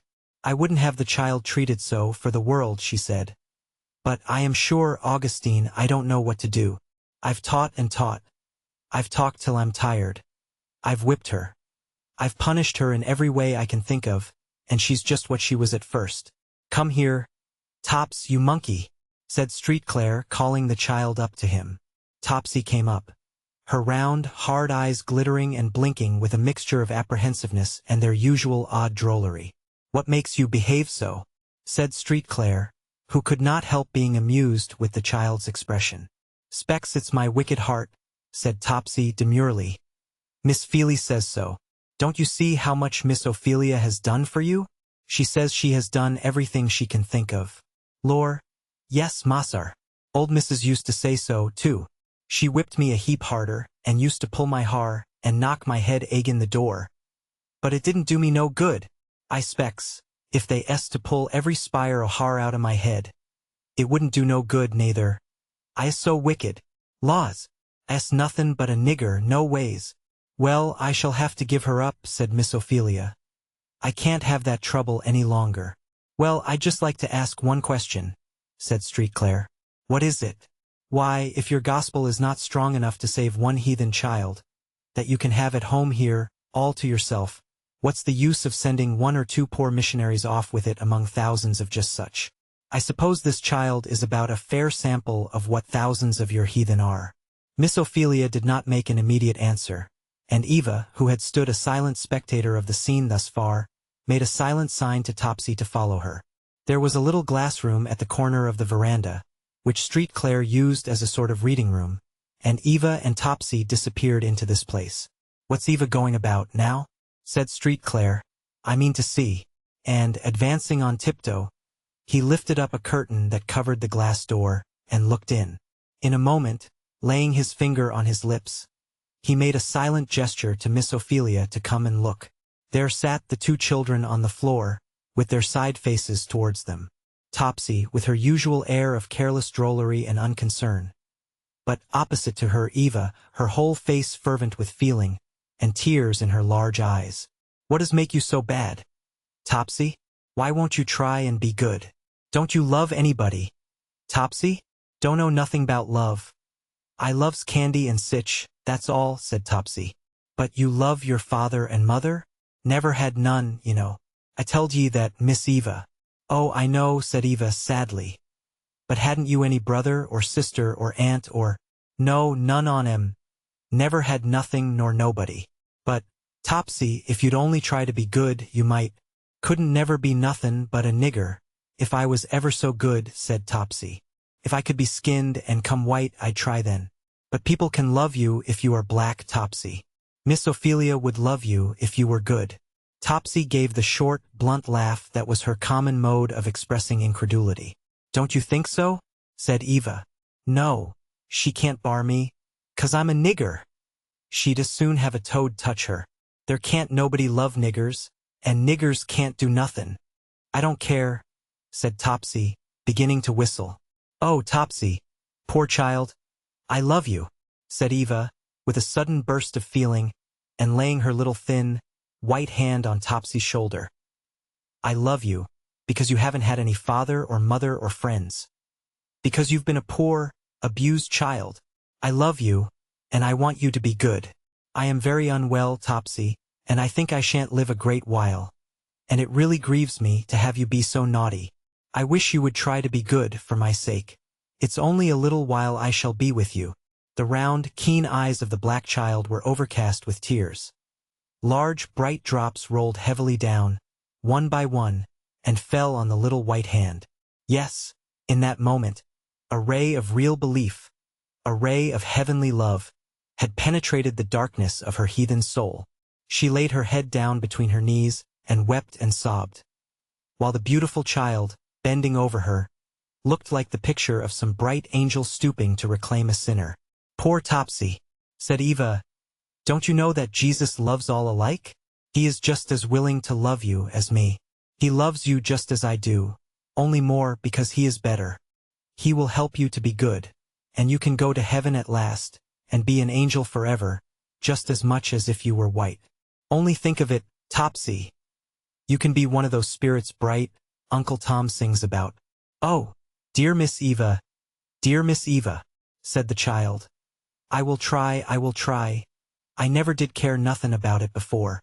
St. Clair at this instant dropped the curtain. Puts me in mind of mother, he said to Miss Ophelia. It is true what she told me. If we want to give sight to the blind, we must be willing to do as Christ did. Call them to us and put our hands on them. I've always had a prejudice against Negroes, said Miss Ophelia, and it's a fact. I never could bear to have that child touch me. But I don't think she knew it. Trust any child to find that out, said St. Clair. There's no keeping it from them. But I believe that all the trying in the world to benefit a child, and all the substantial favors you can do them, will never excite one emotion of gratitude, while that feeling of repugnance remains in the heart. It's a queer kind of a fact, but so it is. I don't know how I can help it, said Miss Ophelia. They are disagreeable to me. This child in particular. How can I help feeling so? Eva does, it seems. Well, she's so loving. After all, though, she's no more than Christ-like, said Miss Ophelia. I wish I were like her. She might teach me a lesson. It wouldn't be the first time a little child had been used to instruct an old disciple. If it were so, said St. Clair. Chapter 26. Death. Weep not for those whom the veil of the tomb, in life's early morning, hath hid from our eyes. Weep not for those. A poem by Thomas Moore, 1779 to 1852. Eva's bedroom was a spacious apartment, which, like all the other rooms in the house, opened on to the broad veranda. The room communicated on one side with her father and mother's apartment, on the other with that appropriated to Miss Ophelia. St. Clair had gratified his own eye and taste in furnishing this room in a style that had a peculiar keeping with the character of her for whom it was intended. The windows were hung with curtains of rose-colored and white muslin. The floor was spread with a matting which had been ordered in Paris, to a pattern of his own device, having round it a border of rosebuds and leaves, and a centerpiece with full-flown roses. The bedstead, chairs, and lounges were of bamboo, wrought in peculiarly graceful and fanciful patterns. Over the head of the bed was an alabaster bracket, on which a beautiful sculptured angel stood, with drooping wings, holding out a crown of myrtle leaves. From this depended, over the bed, light curtains of rose-colored gauze, striped with silver, supplying that protection from mosquitoes which is an indispensable addition to all sleeping accommodation in that climate. The graceful bamboo lounges were amply supplied with cushions of rose-colored damask, while over them, depending from the hands of sculptured figures, were gauze curtains similar to those of the bed. A light, fanciful bamboo table stood in the middle of the room, where a Parian vase, wrought in the shape of a white lily, with its buds, stood, ever filled with flowers. On this table lay Eva's books and little trinkets, with an elegantly wrought alabaster writing stand, which her father had supplied to her when he saw her trying to improve herself in writing. There was a fireplace in the room, and on the marble mantel above stood a beautifully wrought statuette of Jesus receiving little children, and on either side marble vases, for which it was Tom's pride and delight to offer bouquets every morning. 2 or 3 exquisite paintings of children, in various attitudes, embellished the wall. In short, the eye could turn nowhere without meeting images of childhood, of beauty, and of peace. Those little eyes never opened, in the morning light, without falling on something which suggested to the heart soothing and beautiful thoughts. The deceitful strength which had buoyed Eva up for a little while was fast passing away. Seldom and more seldom her light footstep was heard in the veranda, and oftener she was found reclined on a little lounge by the open window, her large, deep eyes fixed on the rising and falling waters of the lake. It was towards the middle of the afternoon, as she was so reclining, her Bible half open, her little transparent fingers lying listlessly between the leaves. Suddenly she heard her mother's voice, in sharp tones, in the veranda. "What now, you baggage? What new piece of mischief? You've been picking the flowers, hey?" And Eva heard the sound of a smart slap. "Law, missus, they 's for Miss Eva," she heard a voice say, which she knew belonged to Topsy. Miss Eva. A pretty excuse. You suppose she wants your flowers, you good-for-nothing nigger? Get along off with you. In a moment, Eva was off from her lounge, and in the veranda. Oh, don't, mother. I should like the flowers. Do give them to me. I want them. Why, Eva, your room is full now. I can't have too many, said Eva. Topsy, do bring them here. Topsy, who had stood sullenly, holding down her head, now came up and offered her flowers. She did it with a look of hesitation and bashfulness, quite unlike the eldritch boldness and brightness which was usual with her. It's a beautiful bouquet, said Eva, looking at it. It was rather a singular one, a brilliant scarlet geranium, and one single white japonica, with its glossy leaves. It was tied up with an evident eye to the contrast of color, and the arrangement of every leaf had carefully been studied. Topsy looked pleased as Eva said, Topsy, you arrange flowers very prettily. Here, she said, is this vase I haven't any flowers for. I wish you'd arrange something every day for it. Well, that's odd, said Marie. What in the world do you want that for? Never mind, Mama. You'd as lief as not Topsy should do it, had you not? Of course, anything you please, dear. Topsy, you hear your young mistress.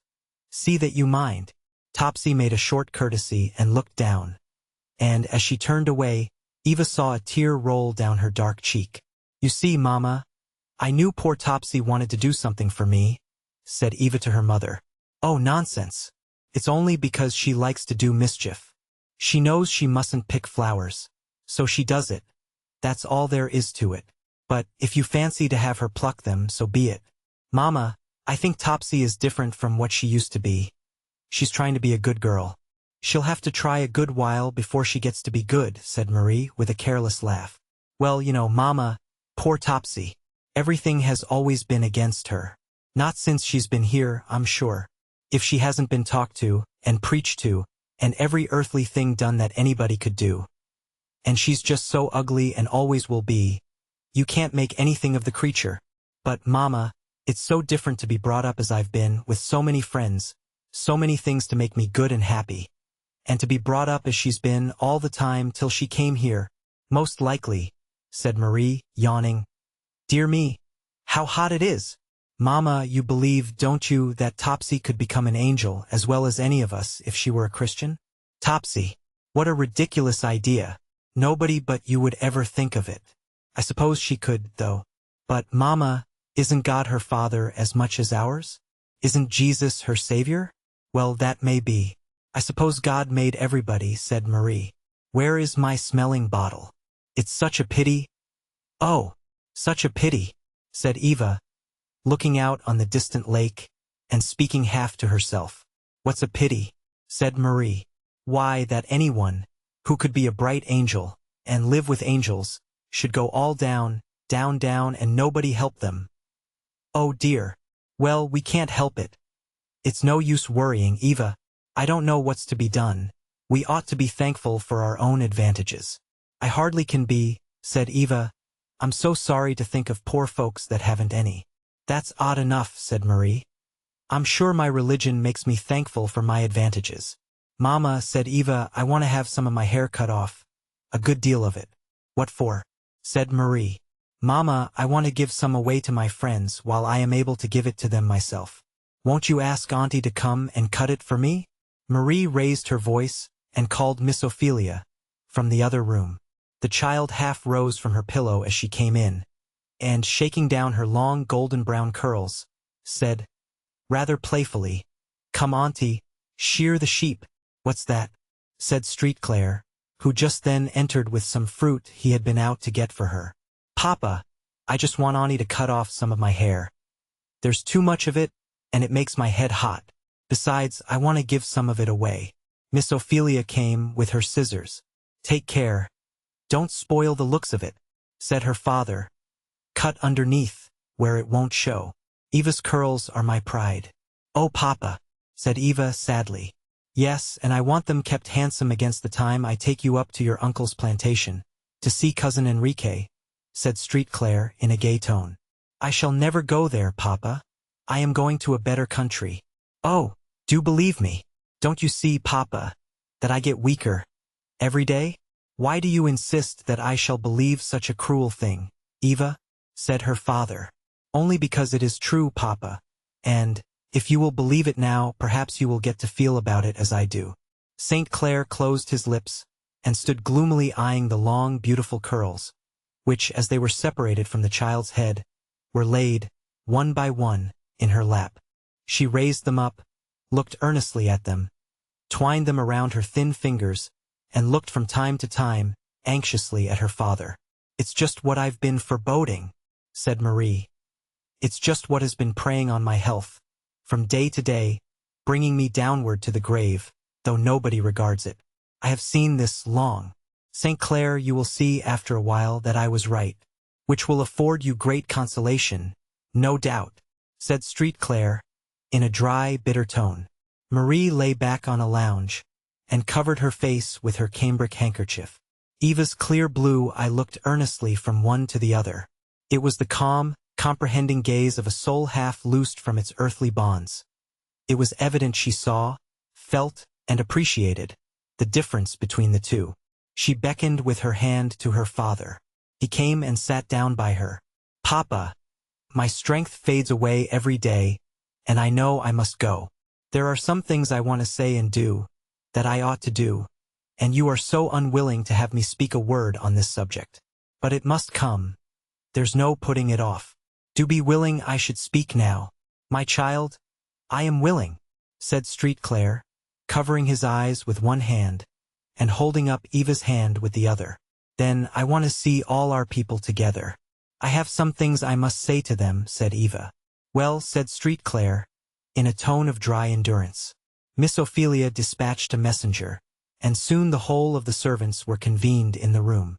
Eva lay back on her pillows, her hair hanging loosely about her face, her crimson cheeks contrasting painfully with the intense whiteness of her complexion and the thin contour of her limbs and features, and her large, soul-like eyes fixed earnestly on everyone. The servants were struck with a sudden emotion. The spiritual face, the long locks of hair cut off and lying by her, her father's averted face, and Marie's sobs, struck at once upon the feelings of a sensitive and impressible race. And, as they came in, they looked one on another, sighed, and shook their heads. There was a deep silence, like that of a funeral.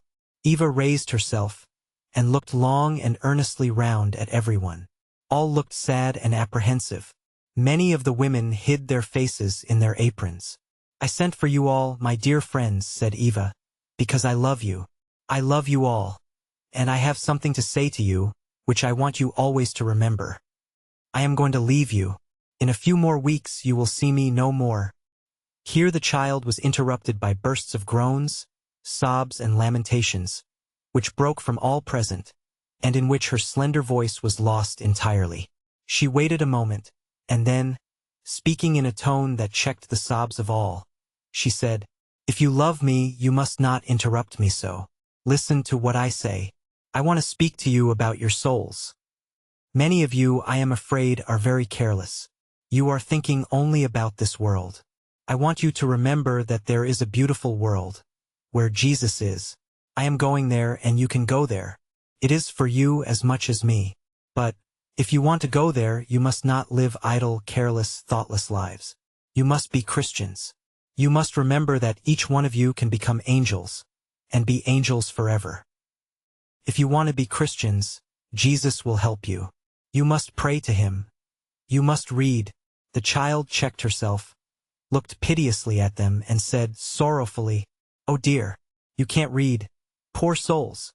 And she hid her face in the pillow and sobbed, while many a smothered sob from those she was addressing, who were kneeling on the floor, aroused her. "Never mind," she said, raising her face and smiling brightly through her tears. "I have prayed for you, and I know Jesus will help you, even if you can't read. Try all to do the best you can. Pray every day. Ask him to help you and get the Bible read to you whenever you can, and I think I shall see you all in heaven." "Amen," was the murmured response from the lips of Tom and Mammy, and some of the elder ones who belonged to the Methodist Church. The younger and more thoughtless ones, for the time completely overcome, were sobbing, with their heads bowed upon their knees. "I know," said Eva, "you all love me." "Yes, "Oh yes, indeed we do. Lord bless her," was the involuntary answer of all. "Yes, I know you do. There isn't one of you that hasn't always been very kind to me, and I want to give you something that, when you look at, you shall always remember me. I'm going to give all of you a curl of my hair, and, when you look at it, think that I loved you and am gone to heaven, and that I want to see you all there." It is impossible to describe the scene, as, with tears and sobs, they gathered round the little creature, and took from her hands what seemed to them a last mark of her love. They fell on their knees, they sobbed and prayed, and kissed the hem of her garment. And the elder ones poured forth words of endearment, mingled in prayers and blessings, after the manner of their susceptible race. As each one took their gift, Miss Ophelia, who was apprehensive for the effect of all this excitement on her little patient, signed to each one to pass out of the apartment. At last, all were gone but Tom and Mammy. "Here, Uncle Tom," said Eva, "is a beautiful one for you." "Oh, I am so happy, Uncle Tom, to think I shall see you in heaven. For I'm sure I shall, and Mammy, dear good kind Mammy," she said, fondly throwing her arms round her old nurse, "I know you'll be there too. Oh, Miss Eva, don't see how I can live without ye, no how," said the faithful creature. "'Pears like it's just taking everything off the place to once it," and Mammy gave way to a passion of grief.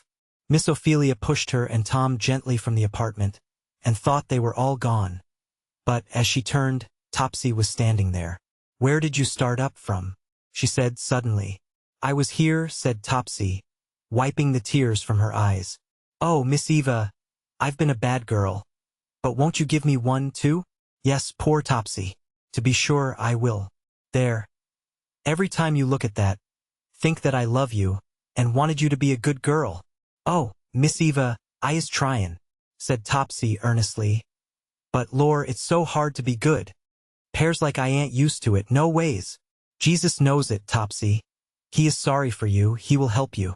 Topsy, with her eyes hid in her apron, was silently passed from the apartment by Miss Ophelia. But, as she went, she hid the precious curl in her bosom. All being gone, Miss Ophelia shut the door. That worthy lady had wiped away many tears of her own, during the scene, but concern for the consequence of such an excitement to her young charge was uppermost in her mind. St. Clair had been sitting, during the whole time, with his hand shading his eyes, in the same attitude. When they were all gone, he sat so still. "Papa," said Eva gently, laying her hand on his. He gave a sudden start and shiver, but made no answer. "Dear Papa," said Eva. "I cannot," said Street Clair, rising, "I cannot have it so. The Almighty hath dealt very bitterly with me." And Street Clair pronounced these words with a bitter emphasis. "Indeed, Augustine, has not God a right to do what he will with his own?" said Miss Ophelia. "Perhaps so. But that doesn't make it any easier to bear," said he, with a dry, hard, tearless manner as he turned away. "Papa, you break my heart," said Eva, rising and throwing herself into his arms. "You must not feel so." And the child sobbed and wept with a violence which alarmed them all, and turned her father's thoughts at once to another channel. "There, Eva, there, dearest. Hush, hush. I was wrong. I was wicked. I will feel any way, do any way. Only don't distress yourself. Don't sob so. I will be resigned. I was wicked to speak as I did." Eva soon lay like a wearied dove in her father's arms, and he, bending over her, soothed her by every tender word he could think of. Marie rose and threw herself out of the apartment into her own, when she fell into violent hysterics. "You didn't give me a curl, Eva," said her father, smiling sadly. "They are all yours, Papa," said she, smiling, "yours and Mamma's, and you must give dear Auntie as many as she wants. I only gave them to our poor people myself because, you know, Papa, they might be forgotten when I am gone, and because I hoped it might help them remember." "You are a Christian, are you not, Papa?" said Eva doubtfully. "Why do you ask me? I don't know. You are so good, I don't see how you can help it." "What is being a Christian, Eva?" "Loving Christ most of all," said Eva. "Do you, Eva?" "Certainly I do." "You never saw him," said Street Clair. "That makes no difference," said Eva. "I believe him, and in a few days I shall see him." And the young face grew fervent, radiant with joy. St. Clair said no more. It was a feeling which he had seen before in his mother, but no chord within vibrated to it. Eva, after this, declined rapidly. There was no more any doubt of the event. The fondest hope could not be blinded. Her beautiful room was avowedly a sick room, and Miss Ophelia day and night performed the duties of a nurse, and never did her friends appreciate her value more than in that capacity. With so well-trained a hand and eye, such perfect adroitness and practice in every art which could promote neatness and comfort, and keep out of sight every disagreeable incident of sickness. With such a perfect sense of time, such a clear, untroubled head, such exact accuracy in remembering every prescription and direction of the doctors. She was everything to him. They who had shrugged their shoulders at her little peculiarities and setnesses, so unlike the careless freedom of Southern manners, acknowledged that now she was the exact person that was wanted. Uncle Tom was much in Eva's room. The child suffered much from nervous restlessness, and it was a relief to her to be carried. And it was Tom's greatest delight to carry her little frail form in his arms, resting on a pillow, now up and down her room, now out into the veranda. And when the fresh sea breezes blew from the lake, and the child felt freshest in the morning, he would sometimes walk with her under the orange trees in the garden, or, sitting down in some of their old seats, sing to her their favorite old hymns. Her father often did the same thing. But his frame was slighter, and when he was weary, Eva would say to him, "Oh, Papa, let Tom take me. Poor fellow. It pleases him, and you know it's all he can do now, and he wants to do something."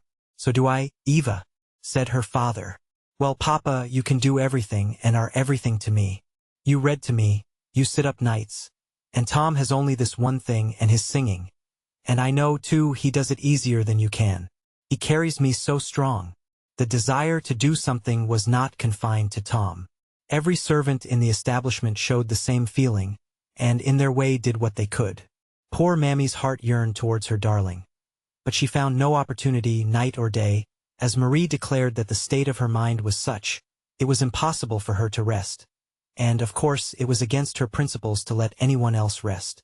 20 times in a night, Mammy would be roused to rub her feet, to bathe her head, to find her pocket handkerchief, to see what the noise was in Eva's room, to let down a curtain because it was too light, or to put it up because it was too dark. And in the daytime, when she longed to have some share in the nursing of her pet, Marie seemed unusually ingenious in keeping her busy anywhere and everywhere all over the house, or about her own person, so that stolen interviews and momentary glimpses were all she could obtain. "I feel it my duty to be particularly careful of myself. Now," she would say, "feeble as I am, and with the whole care and nursing of that dear child upon me." "Indeed, my dear," said Street Claire, "I thought our cousin relieved you of that. You talk like a man, St. Clair. Just as if a mother could be relieved of the care of a child in that state. But, then, it's all alike. No one ever knows what I feel. I can't throw things off, as you do." St. Clair smiled. You must excuse him, he couldn't help it.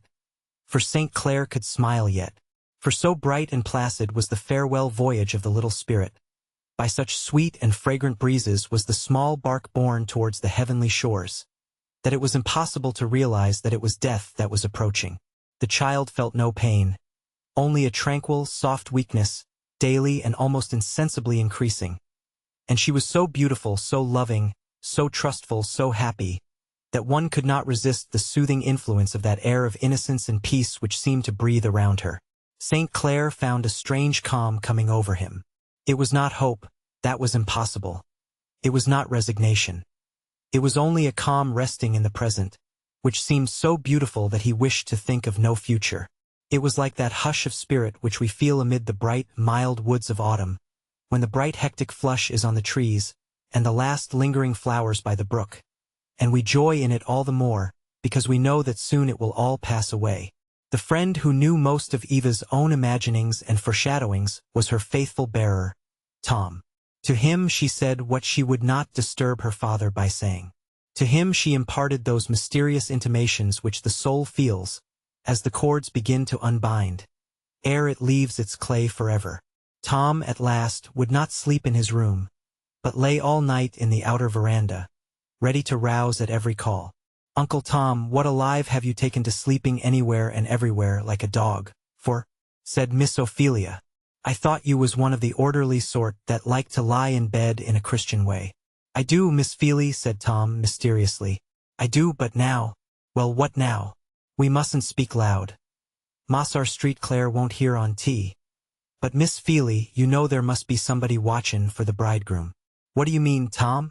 You know it says in Scripture, at midnight there was a great cry made. Behold, the bridegroom cometh.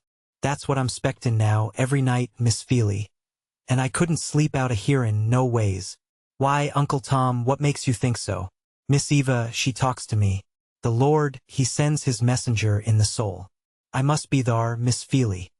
For when that AR blessed child goes into the kingdom, they'll open the door so wide, we'll all get a look in at the glory, Miss Feely. Uncle Tom, did Miss Eva say she felt more unwell than usual tonight? No, but she telled me this morning she was coming nearer. Thar's them that tells it to the child, Miss Feely. It's the angels. It's the trumpet sound afore the break o' day, said Tom, quoting from a favorite hymn. This dialogue passed between Miss Ophelia and Tom, between 10 and 11 one evening, after her arrangements had all been made for the night, when, on going to bolt her outer door, she found Tom stretched along by it in the outer veranda. She was not nervous or impressible, but the solemn, heartfelt manner struck her. Eva had been unusually bright and cheerful that afternoon, and had sat raised in her bed, and looked over all her little trinkets and precious things, and designated the friends to whom she would have them given, and her manner was more animated, and her voice more natural, than they had known it for weeks. Her father had been in the evening, and had said that Eva appeared more like her former self than ever she had done since her sickness. And when he kissed her for the night, he said to Miss Ophelia, "Cousin, we may keep her with us after all. She is certainly better," and he had retired with a lighter heart in his bosom than he had had there for weeks. But at midnight, strange, mystic hour, when the veil between the frail present and the eternal future grows thin, then came the messenger.